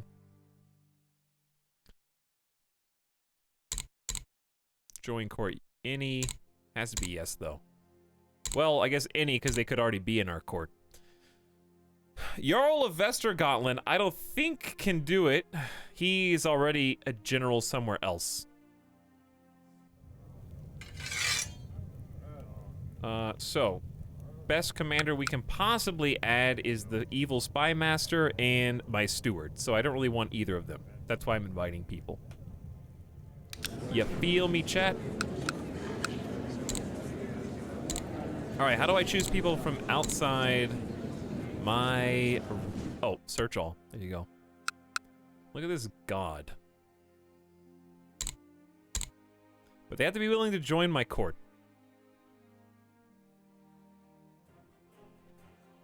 I feel Jeff. Everyone feels Jeff from time to time. Asking the streamer to take 5 minutes away from looking at menus to look at other menus, unacceptable.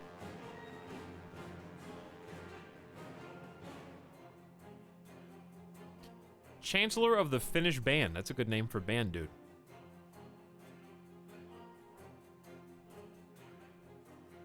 Familial Kinslayer. Oof. Alright, what about people who are in our culture? Is 15 really the best you can do? Content, zealous, temperate, honest, bastard, and skilled tactician. I guess that's fine. Those are all decent. Personal combat skill of 23 is aight. Alright, come join me in my court.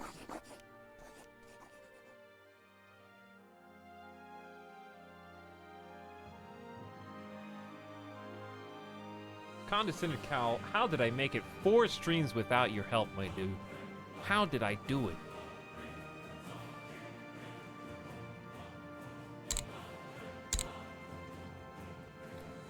These guys would be awesome. They just have so many downsides. They're all possessed.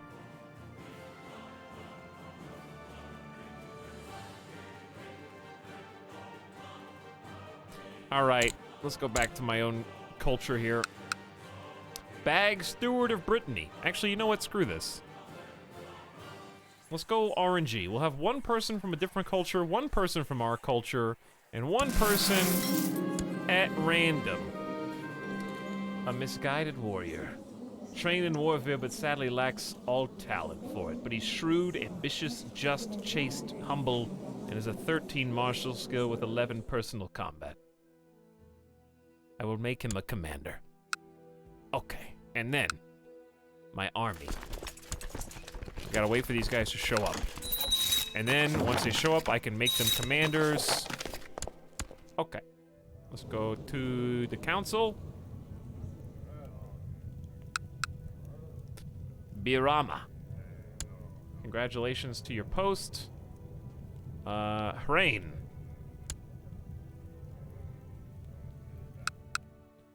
And then Ruslan could be, but he's more valuable to me as my steward. Chat, where's the other guy? Didn't I get a third guy that just joined?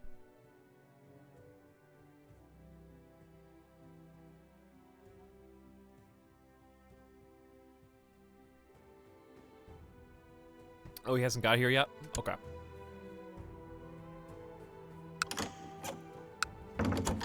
A message about request council support. Nah, I don't really feel like owing me a favor. To heroic Jarl Otter, your wisdom and mercy are legendary. We propose that these two marry. Oh.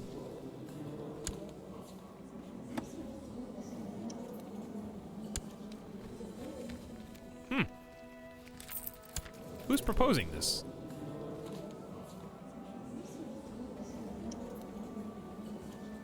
From Sweden? Sweden is proposing this marriage between my own courtier. Snorri is an adult now! That's crazy. The Whiner. That guy's name is the Whiner. I guess this is fine. She's craven, shrewd, sturdy, charismatic. He's just a courtier. He's just my general. So I guess so. Betrothed can marry. Oh, Snorri and Sigrid. Of Alborg. Well, now I'm thinking maybe I should dissolve their marriage. Does that mean break the betrothal? They will not be pleased. Snorri's a real looker. He's got some good hair, dude.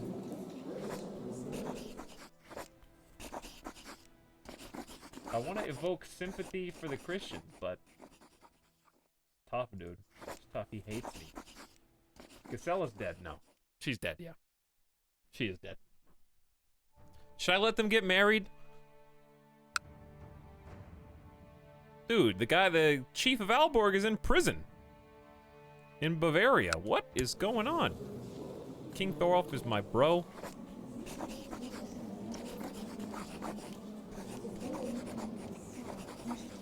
Oh yeah, I can sway him now. That's true.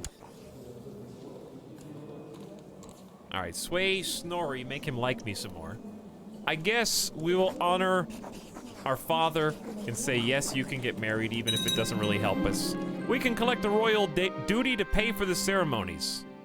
Gain 10 gold. Yeah, we're gonna gain 10 gold. To the heroic Jarlada, peace be with you. I accept your suggestion from behind bars that Snorri and Sigrid of House Alborg be married.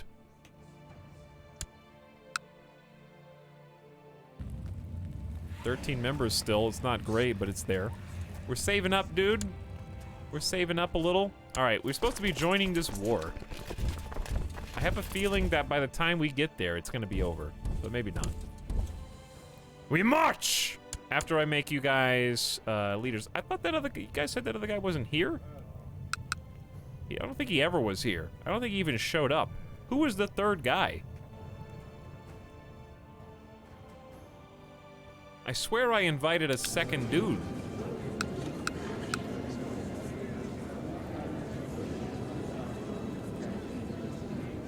Ambitious, kind, paranoid, skilled tactician. He wants to get married. I guess I'll just take this dude. He's got some good stewardship skills to back it up.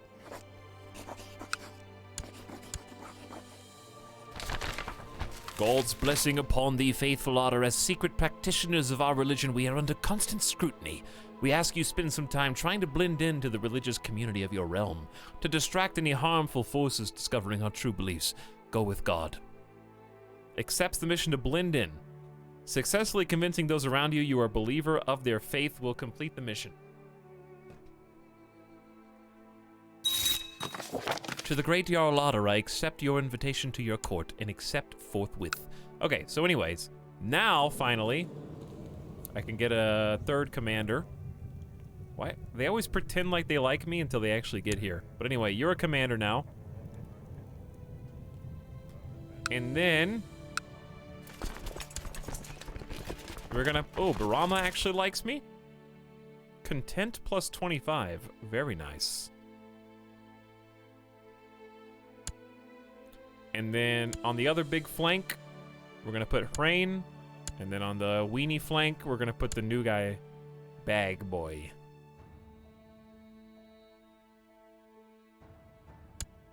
All right, so these dudes are actually positive about us now.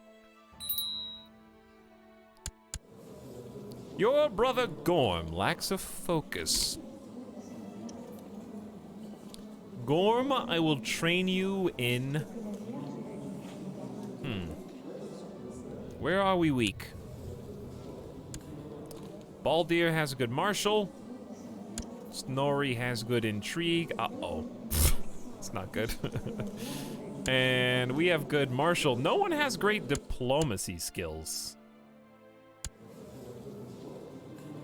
So let's go etiquette. I swear we've already done this with Baldir or somebody else. That didn't work.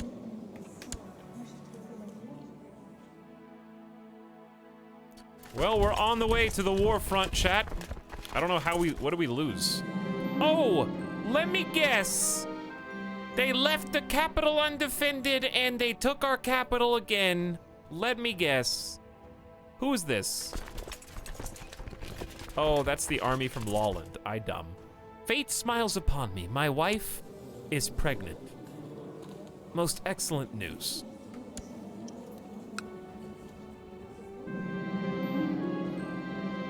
With my wife Alfhilda pregnant, I am starting to worry if I shouldn't organize something special for this year's harvest rite. Pleasing Freya could be instrumental to ensure the birth of a healthy child. I will dedicate the entire festival to Alfhild. Lose 25 gold, gain 20 piety. High Chiefess Alfhild of Vestergotland gets Queen of the Harvest, giving the following effects: good piety. A larger sacrifice to Freya in her name. No need to waste money on old superstitions.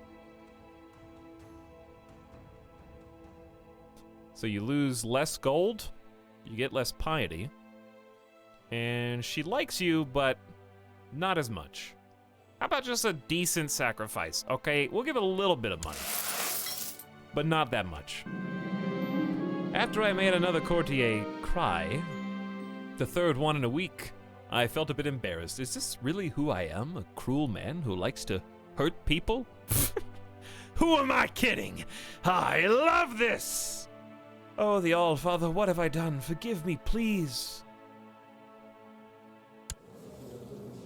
He's wounded, brave, content, stubborn, patient.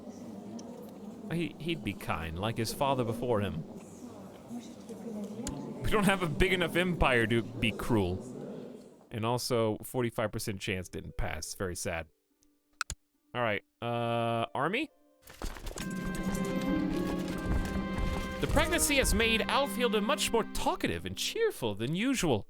She never misses the chance to chat with anyone within earshot. Unfortunately, most scholars agree a pregnant woman should spend as much time as possible resting in a dark room to avoid giving birth to a sickly child. She should rest, let her have her fun. You lose 2 stewardship. But you, wait. Do I lose 2 stewardship or does she? But she gains 0.25 health.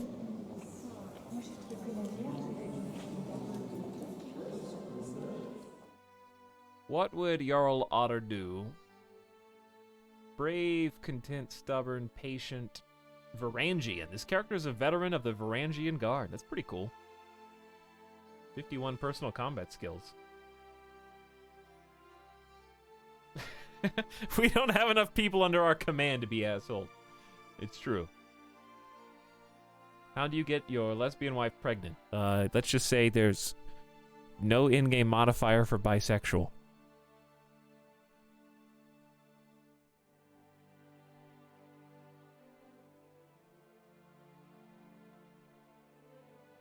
How's the run going? Already about 50 years in, right? I don't know. What was our start date, chat? I forget. This is my first game. I know we had the earliest Charlemagne start possible. I think it's been more than 50 years, though. Because Jarl Otter, his father was 43. Yeah, it has to be more than 50 years.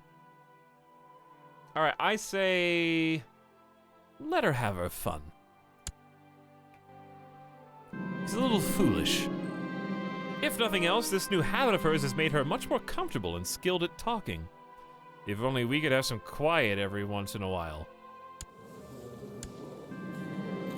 Perhaps I should use my extensive military knowledge to impress Snorri into liking me more.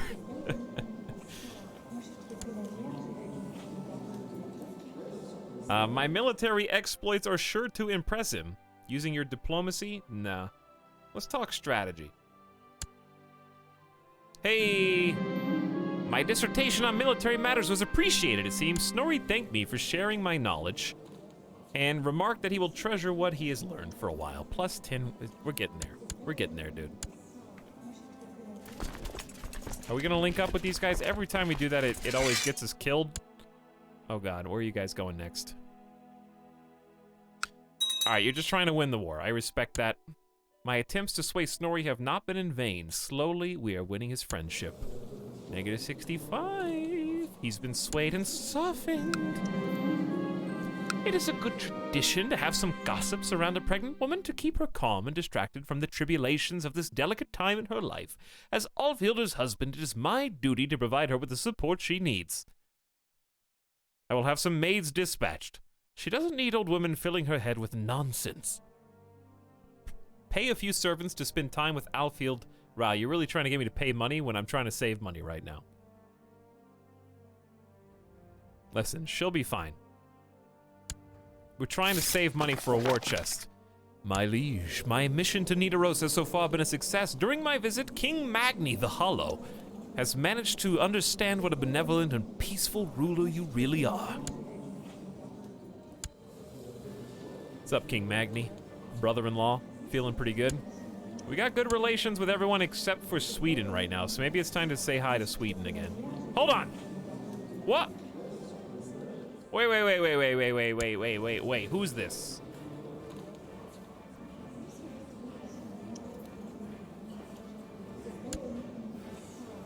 King Ragnar is dead! He died last year, 1 year ago, of scurvy. In the 10th of February, 823. Good riddance, dude! He had 17 kills to his name. We were trying to assassinate him for so long. I told you he was gonna die of natural causes eventually. That plot was not working. So there was a new king of Sweden. And what happened to the succession? Is that why is Austrasia here, dude? It looks like they succeeded fine. Did they not have Gavelkind? I don't know who King Thorgil is, though. Very confused, because, alright. King Sigurd had a child, King Ragnar. King Ragnar... This new king is not even related. His parent is Simundir, and their parent is King Sigurd. So King Sigurd is that guy's grandpa. Strong claim on Finland, attacking Austrasia. Wife King Ida, the Shield Maiden. I don't know. Oh, maybe this? What? Yeah, where did this come from? Parents, Chief Ukko. I don't know, maybe we just never looked up there. Alright, forget about it. We just need to make friends with them, that's all you need to know. They changed their capital. Oh, no, it's not, it's still Upland. What's Upland?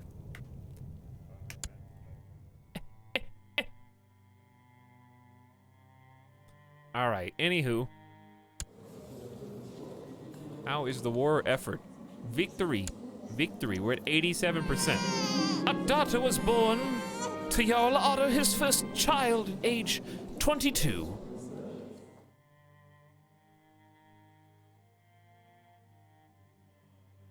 We'll go Ilyana. They did lose Finland, at least. That was part of Sweden, wasn't it? Now it belongs to Jarl Sigurd of Finland, whose dad was also King Ragnar. Okay, yeah, they did lose some chunks. 1, 2, 3, 4, 5. 5 counties right there. Oh, good, they're marching all the way back. Very nice. Recently, I've noticed the pitiful state of my wife. I've just been informed the cause of her aches and fatigue is a case of the flu. Uh-oh.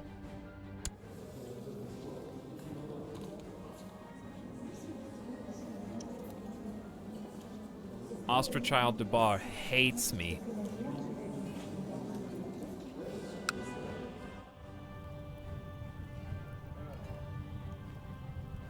But she's also the smartest person for the job, dude.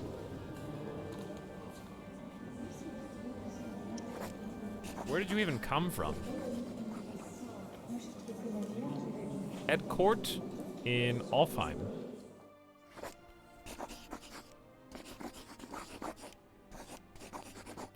Deceitful, trusting, frail, homosexual mastermind theologian. Hates me. You could have prevented this. You could have prevented this. Ah!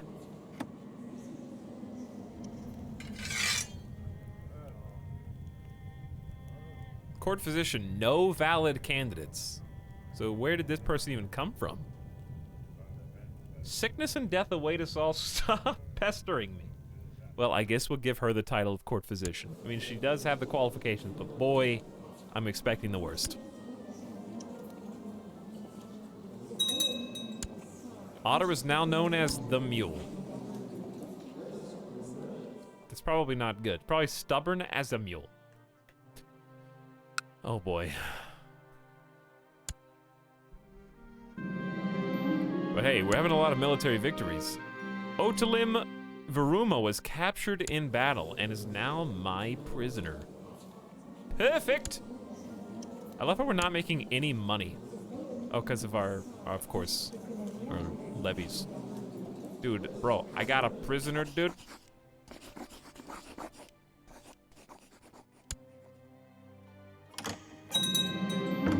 The Danish conquest has ended. Denmark has won. Also, my concubine Hailwig is pregnant. Also, the spy master of Denmark, I think, if they're still... Yeah, I think they are still. So now that the war is over, we part ways and come on back home. Good job, GG's. So what did we get out of that? Usurp the chiefdom of Lanima. This? That one? You got one little piece of land. We're definitely gonna keep that for sure. Yeah, no problem. I bet if I ask him for a title, he's gonna give me that. Like, good luck. I can't defend it. Maybe you can. Please support me in voting for what I vote for on the council. Shut up.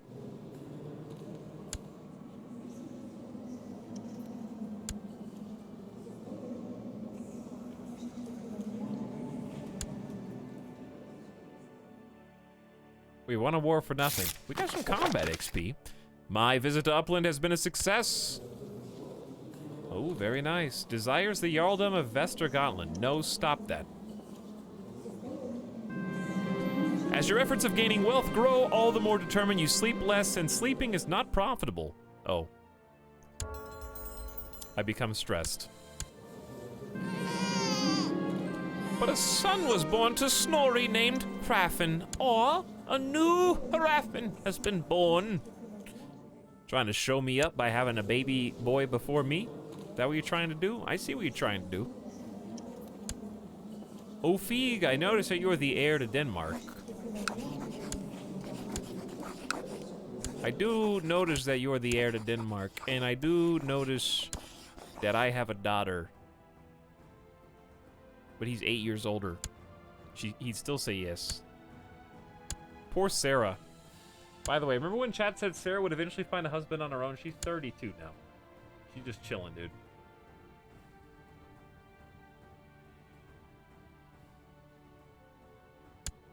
I mean, I would gain 40 prestige. I think we should go for it. He can wait 8 years. Right? You gotta take this opportunity.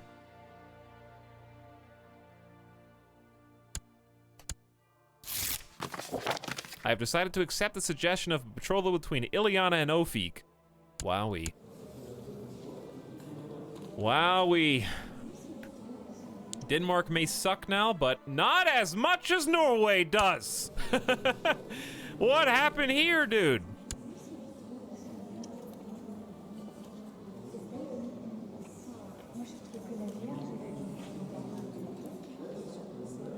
Why not mariternal? You mean matrilineal? Because he wouldn't want to give up the entire kingdom of Denmark to me, who has 2 counties. But yeah, what happened to Norway? What is the deal? Jarl Bjorn? They are currently attacking. Let's just see what Norway's at war with. Norwegian prepared invasion of Picklin, and King Magni the Hollow's war to revoke Hordaland.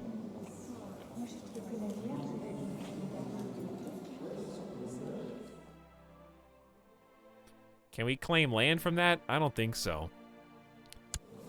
We got a potential levy of, what, 5,600, and Sweden has 12,000 allies. Wow, that's a lot of dudes. That's why we're trying to make friends with them as fast as possible. All right, forget trying to sway my bro. There's only so much I can do to make Snorri like me. We gotta make sure Sweden doesn't come take Vestergotland any more than he already has. Sweden's a real powerhouse, dude.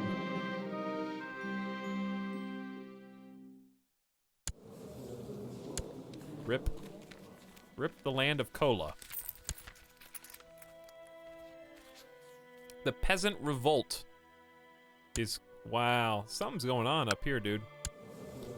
Something is going on up here. High Chief Toivo doesn't have a lot of troops. It's only a matter of time before they get put down. Trickster, Siege Leader, Intricate Web Weaver, defending against a peasant revolt right now. All right, our soldiers have made it home. An old wound is aggravating and painful. Uh-oh, I have an infection. May Thor have mercy on us. It looks and smells bad. It feels even worse. Personal combat skill, -10. Every stat down, health down 2, which is a high toll.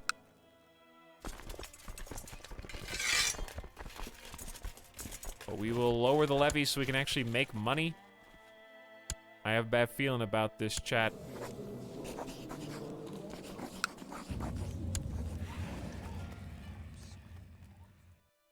Lagan is no longer spy master. He died of natural causes. Well, I guess we didn't need to be worried about him after all. We gave him his one wish in life.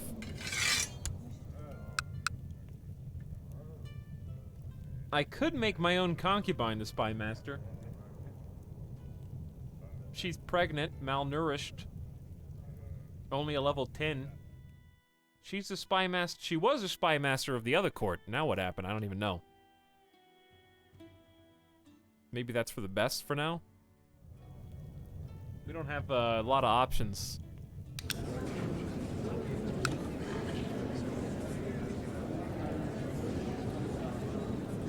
We got one guy that's got gout. We got Vagan. A shrewd, patient, but lustful web weaver who's also ambitious.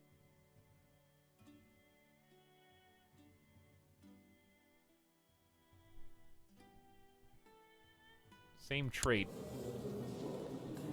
I'm not ambitious, so it probably wouldn't clash that much. There's Nut! Dude, Nut! Should I invite this guy or just chill with what I got?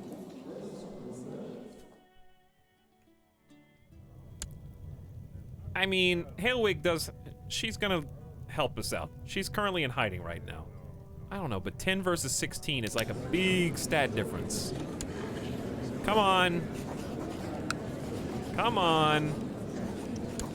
Come on. Perhaps it's time I ask King Thorgil to spend some time with me. It's probably the fastest way to gain his trust. I will ask him. To the Honorable Jarl, peace be with you. We request you honor your obligation and answer this call to arms. Who are you at war with now? Pruthinia? Who? Pruthinia? Bro, I don't even know where that is.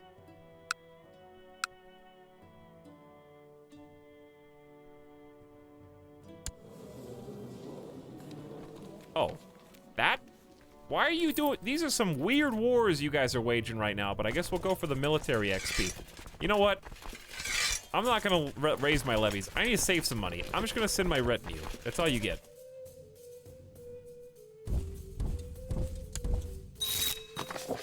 Your wisdom and mercy are legendary. I will join your court forthwith. We got a new spy master who doesn't like me because of my short reign. He'll vote against me for now, but that's okay. We'll make him spy master. And also, we will give him a new Nintendo Switch.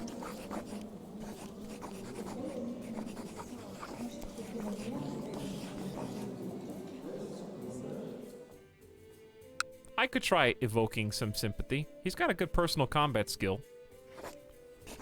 We have to spend 50 devotion, which is like 2 months of devotion, but oh well. Thorgil was happy to oblige. Now that I have some time to spend with the King of Sweden, I am confident that I can tell him how alike we are. And we can talk in private. A daughter was born to Jarl the Mule. And Helwig named Asa, who already looks like she's not 0 years old. Why do you look so much older than my other daughter?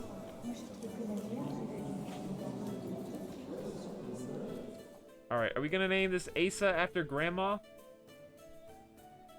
Asa the Second? I tried my best to be conciliatory with Thorgil, but we simply couldn't come to an agreement about the modern tendency to underestimate the power of prayer and contemplation. I must endeavor to be patient and concede his points. 50 prestige! Agree to disagree. Nah, you know what, I'll be patient. After careful planning, I am seated next to my new spy master. I have planned to tell him about a family of Christians that was attacked and driven from their home in Alfheim to get sympathies. I learned this one from dear old dad. Tug on his heartstrings. The scars will never fade. A profitable business. How about he is charitable and patient? I don't know. Let's try... They were forced to leave many loved ones behind. King Thorgil has declared the Swedish conquest of this guy.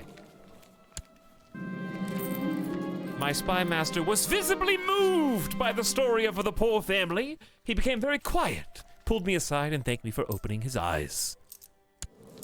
Ah, yes. Now he's become sympathetic to Christian...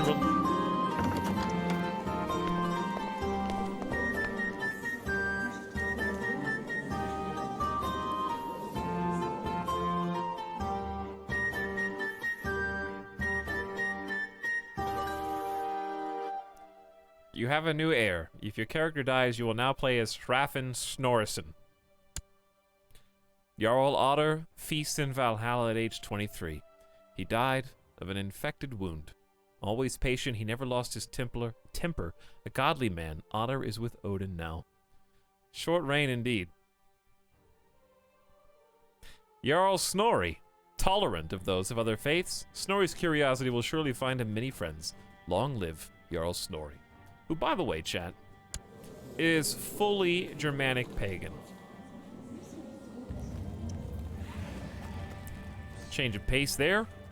Jarl Otter was not able to have a son before he died, so the throne passes to Jarl Snorri, who has the last laugh. He's survived by Alfhildr, who did bear 2 children. Ileana is still betrothed. Oof. Think about being the king of Denmark in these shoes. You thought you made a marriage alliance with the king of Vestergotland, or the Jarl of Vestergotland. Instead, you just made an alliance with the Jarl of Vestergotland's niece. And that's your heir. So be it! Honestly, I think we could have made some good things happen with him. We just got killed by a rogue infection. To the heroic Jarl Snorri, peace be with you. I would like to give you a seat on my council. And that is where we save for today. Snorri succeeds in pagan dreams. Wasn't he his upbringing? Who made Snorri pagan? He was such a badass too. Yeah, all the good fighters die. He died of a random rogue infection. And now the same issue happens again. But that is where we stop for tonight. Oh man, it has gotten tough. We did lose our land, but we regained a new territory. We're kind of in free fall, it feels like.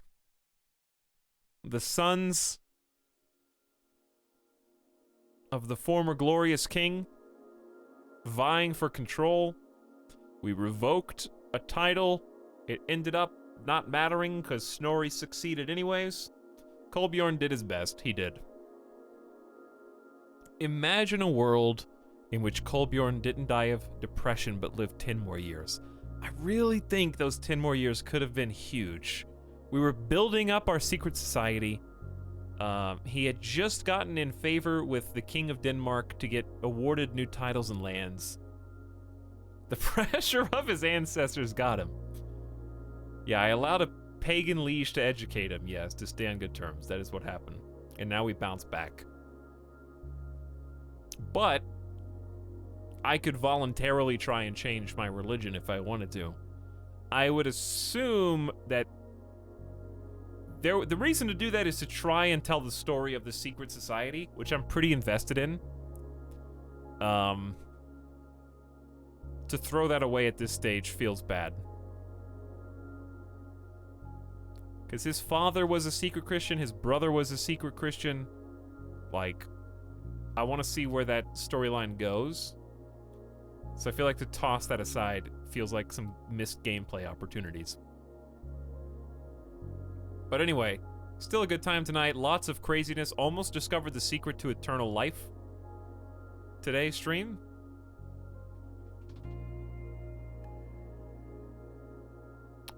So that was unfortunate, but I think there were a lot of cool events. We got to send off, I think, a big chapter of the story with Gisela and obviously having just witnessed the death that we witnessed. Otter 2. Rip Otter 2.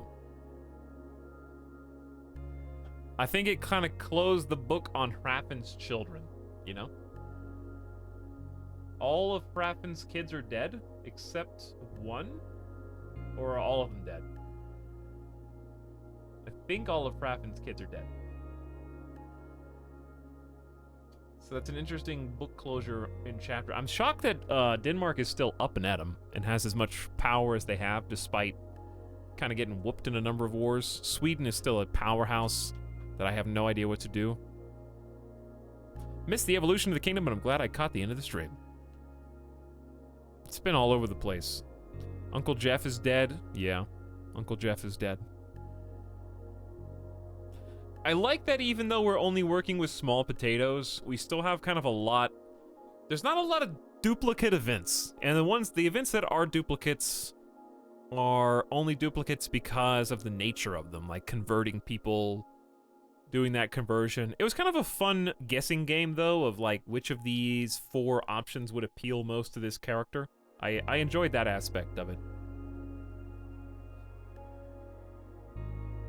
And I feel like we did a good... I really enjoy that the legacy was go from being a total Catholic to going into hiding in order to try and regain your ancestral land, right? Pretend to be amongst the other Germanic pagans to hopefully get some titles back, create the secret society, actually go from 1 person to like 14, and some of them are vassals, and actually succeed in making the king so pleased with you that he finds out that you're in the secret society and promises not to do anything about it because he likes you. And he likes you so much that he's going to give you a title at your behest, and then you instantly die. What a twist. He was able to get that title into the family before passing. That was his final dying wish. What a story. But I'm glad you're excited, Clockwork Norse. We will probably hit it back up again next week. Though there is a small part of me that wonders if this is a good place to put a pin in the cap of the Ottersons. Maybe I'll do a vote as to whether or not chat wants to see how far we can really take this with just the 2 counties that we have, or if you guys think that because we closed the book on all of Hrafn's children and the oldest son of his youngest son, my attachment to the character is gone after today. The reason I don't want to start over is because the further we go down the timeline, the more stuff happens. And different realms will begin to stabilize and destabilize. Like, as long as Sweden has been a superpower, it's entirely possible something happens and they fracture, shatter, and chaos ensues. Look what happened to France. France, if we were like a vassal of France, we would have been like, whoa, Charlemagne has got this on lock. West Francia is God. And then next thing you know, it's in 1,000 pieces, you know? CK2 isn't really a reset game to me. Yeah, kind of. That's kind of what I mean. Like, we'd have to start from the beginning. We could be a different people, though. We don't have to be like Vikings. What's on the schedule for tomorrow? Either Stellaris or Dragon Game.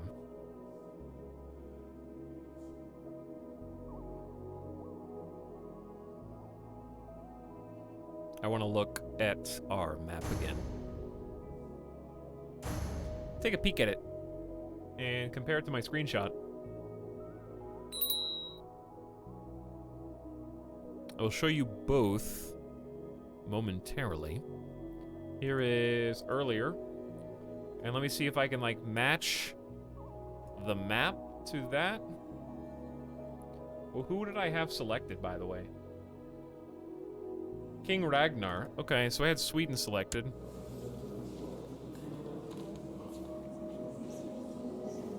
And then it was like... I'm too zoomed in. How about now?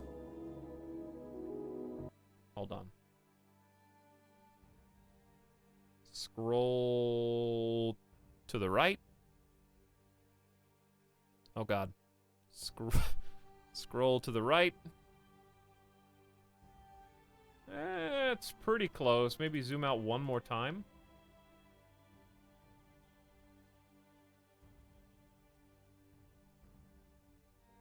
Maybe scroll up.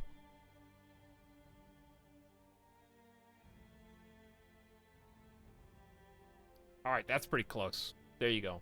So you can see where Sweden was earlier, and they lost Finland. And you can also see how Burgundy transitioned at the very bottom left of the screen, back into West Francia.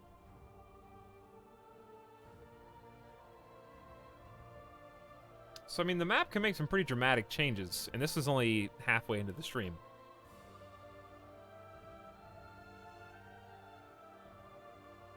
It would just be a different story. Yeah, it would just be a different story.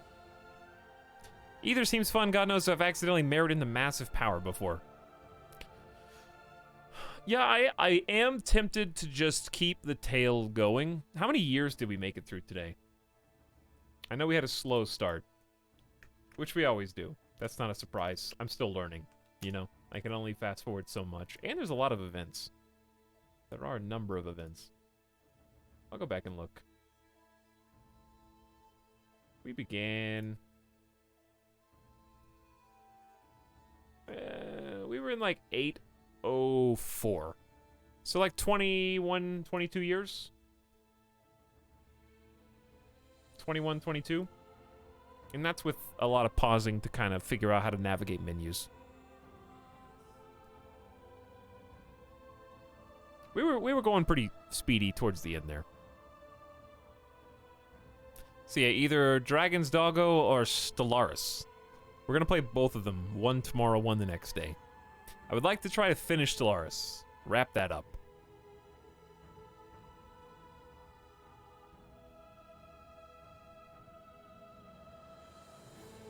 Sly Marble, the game is crazy, isn't it?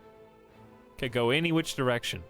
If you have the DLC, you could randomize the world map, culture, and religion. Yeah, I don't necessarily want to randomize it because I feel like I looked at the subreddit, and the way that people talk who know how to play this game kind of know what to expect. Like this time we saw Charlemagne kind of do his thing with West France. So if I did a different start, but with this historical, I could kind of see if history unfolds the same way and kind of compare it to what we witnessed previously. So that's kind of fun to see how the map changes compared to like our current game.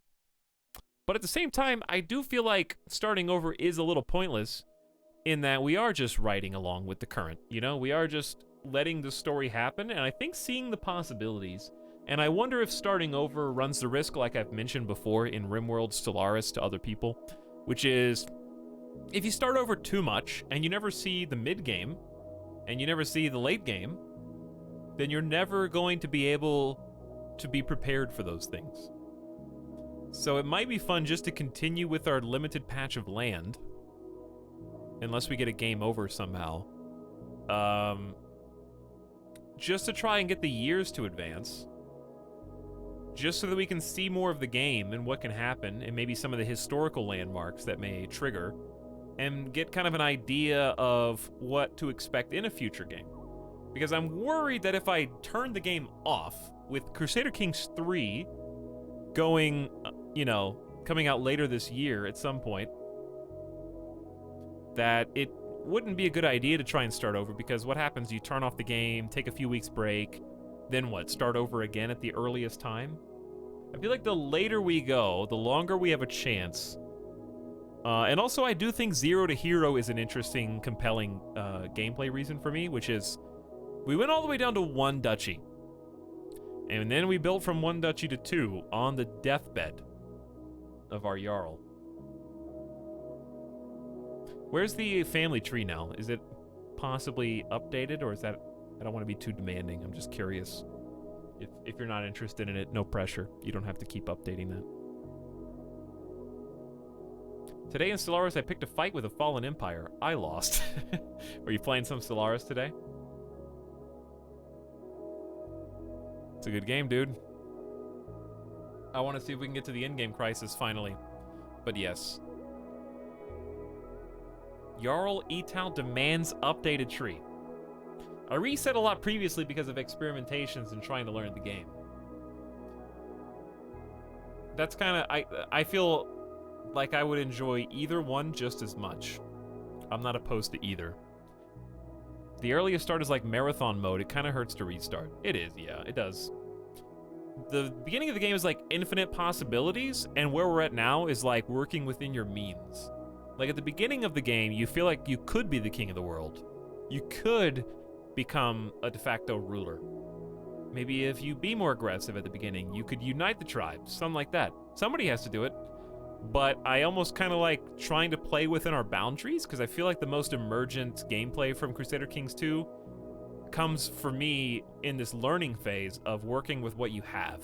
And by limiting the number of tools that I have, I can learn more kind of obscure mechanics, I guess. All right, here is the... Oops. Where am I? Oh, hi. I don't know why I kept disappearing there.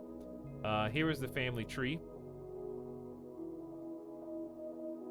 Rip King Otter. King Otter and Hrafen. So...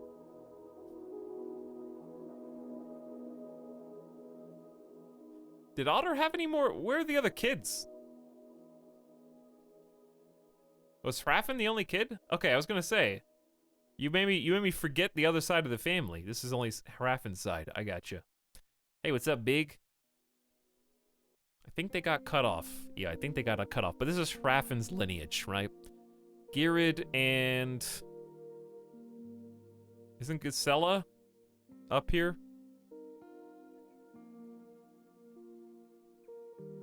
Had to exclude. So yeah, now we're in the lineage of Kolbjorn. And there's Gisela. But I'm glad that she died happy of old age, even though her kids, her original kids, all died, which is very sad, before she did. That with Kolbjorn, despite how bizarre her situation was, she didn't die of random infection, gout, or diarrhea. She was happy. She loved Kolbjorn. They loved each other very much. We had some personal time with them, helping each other with documents and papers and stuff. Asa is still alive, I think. Mom to many of these people. But yeah, Kolbjorn and Gisela. What? Linda's over here too. So whose baby is this? This is Linda, Kolbjorn, why I don't even know. I don't even know how to read it. I played it, OG Amir. I played it, and I don't even know how to read it. We need like an interactive We need one that can, like, move around and you can click on it. That'd be cool. So many characters to keep track of. I feel you, chat. But that's kind of why it's fun to refresh the slate every so often, because now with our new king, I feel like someone could jump into the Crusader Kings stream and be like, who's this guy? What does he do? Okay, his brother's dead and he took over the title because there were no heirs. Got it. We're in. So it is almost nice to kind of reset that slate every so often so that you don't need all 4 streams of backstory to figure out what's going on. Someone could jump into the game and I could just be like, I'm just gonna make a command called what's going on. And it's just gonna be like, we are vassals of Denmark with 2 counties.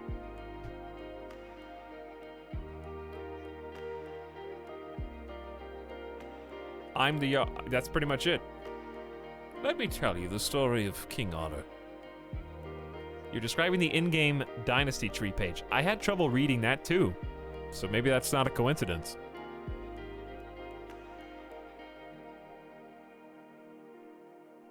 Here's a full interactive family tree. What are you, Genie? Whoa, it's a full page. All right, let me download this virus real quick. Anyway.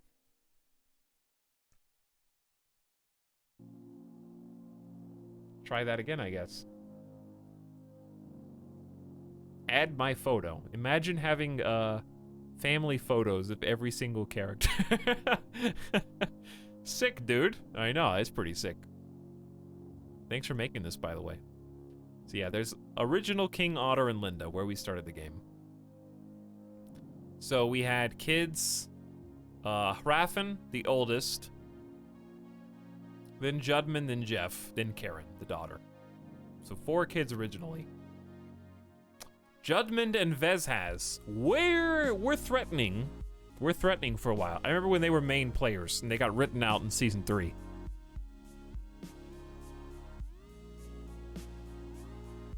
Jeff and Karen, I don't know what happened to Karen. We gotta help this line. But then Hrafn and Girid, his original wife, had Dag, Refill, Gregor, and Kolbjorn, who just died. Kolbjorn is the last of the Hrafn family that we just witnessed. And then from Kolbjorn, of course, we have Kolbjorn and Asa. Okay, where's Gisela? All right, there. Kolbjorn Gisela didn't have any children, but she still loved him. And then Kolbjorn had a concubine whom he eventually married after Gisela died. And they had Otter II, Snorri, Balder, and Gorm.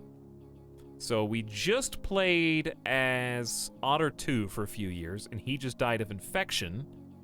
They had 2 kids, right? He had 2 kids. One with Helwig, one with Alfhilder. 2 daughters. So since he didn't have any sons, Snorri becomes the president.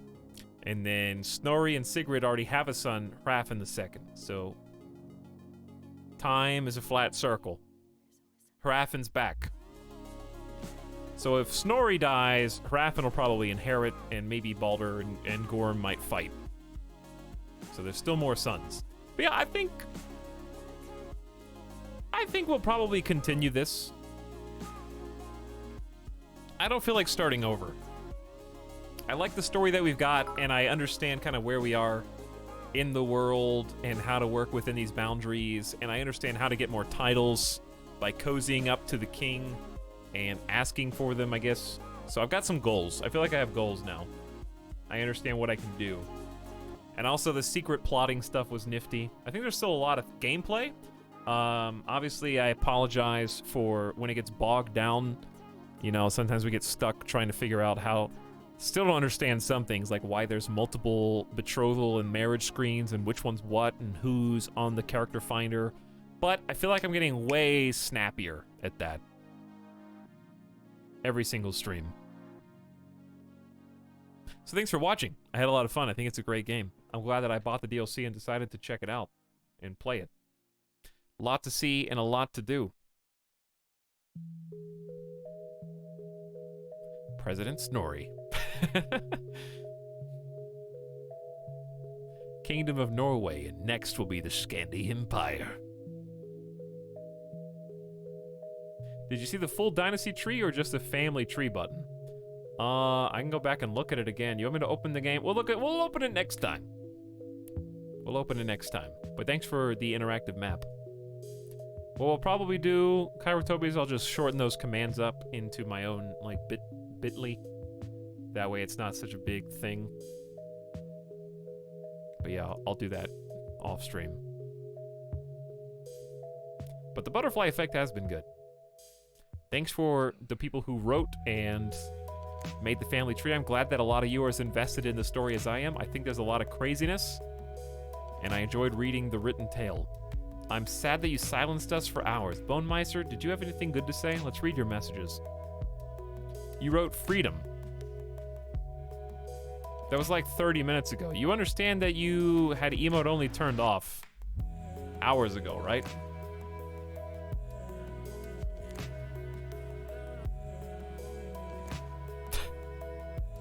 You weren't even here when you were silenced. Also, you silenced you. You voted for this. I'm not the one that... Listen, I didn't have any problems with chat today. There were Jeffs in chat, yes, but they were like nice Jeffs that didn't do anything besides just be wrong a few times, you know? My favorite one was, hey guys, is this war gonna affect us? No, not your problem. No, they're at war with your liege. Because they're red people, they're red names coming into my counties and stuff. Are you guys sure this isn't gonna affect me? Yes, it's not with you. The war's not with you. Okay. Then how come when the war is over, did they take all my land except for one county?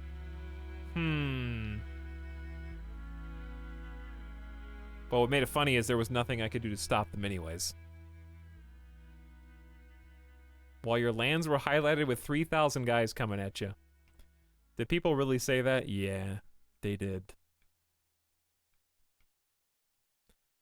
That was the fall of Vestergotland, but we did get one county back. We got a new county, and we'll try and get more. Now that I know that you can do that. I was actually extremely upset that as soon as I figured out how to achieve new titles and we were going places, my mans died. I really couldn't believe that Kolbjorn bit the dust as soon as I figured out how to get awarded new titles. Because he was the person for the job, and he had the Secret Society, and I wanted to see what happened if you revealed the Secret Society. But anyway, more stuff to look forward to, I suppose. All right, guys, I will see you tomorrow for either Stellaris or for Dragon Dog. But I am thinking it's probably going to be Stellaris because we kind of just did like 2 other new games. And I really want to see the in-game Crisis and finish Stellaris. And then do Dragon Dog on Sunday again before we take our break. That might be nice. Do that on Sunday. Have some fun. Why was this clipped?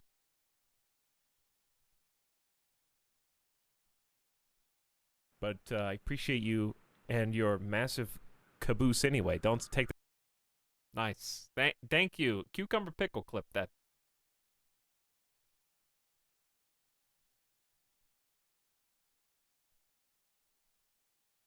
Much appreciated.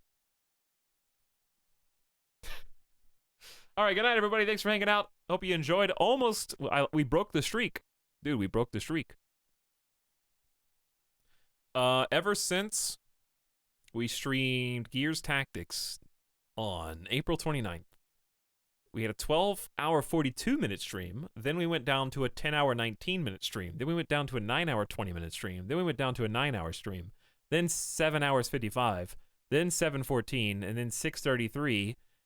We were on a downward slope of stream time until today, and we surged upwards to nearly 10 hours, which wasn't intentional, but I feel like I wanted to play until we got to a nice bookmark, so that whatever we decide to do will make sense with Crusader Kings next time. What's next? A 4-hour stream like Chimera? Wow. I can't live that legacy down. Thanks for coming out, everybody. Good night, Syntax, Sawdust, Kyra Toby, and Evanito. See you later, Strange Wolfle. Bye, Jormorn, Bebob, Snide, Ionic, I'm the Scout, and Robot Mystic, and Grugenvitz. Good night, Salad Snack, and everybody else who's hanging out in the chat lurking. And I'll see you again tomorrow. All right? Come back around the same time, 3 p.m. Pacific. I wasn't early today, but at least I was close enough. Whatever. You won't even remember this in a month. But Etalyx, how could I ever forget Colbjorn? I loved Colbjorn. Please bring him back to life. Save Scum so that you don't roll bad rolls. I don't want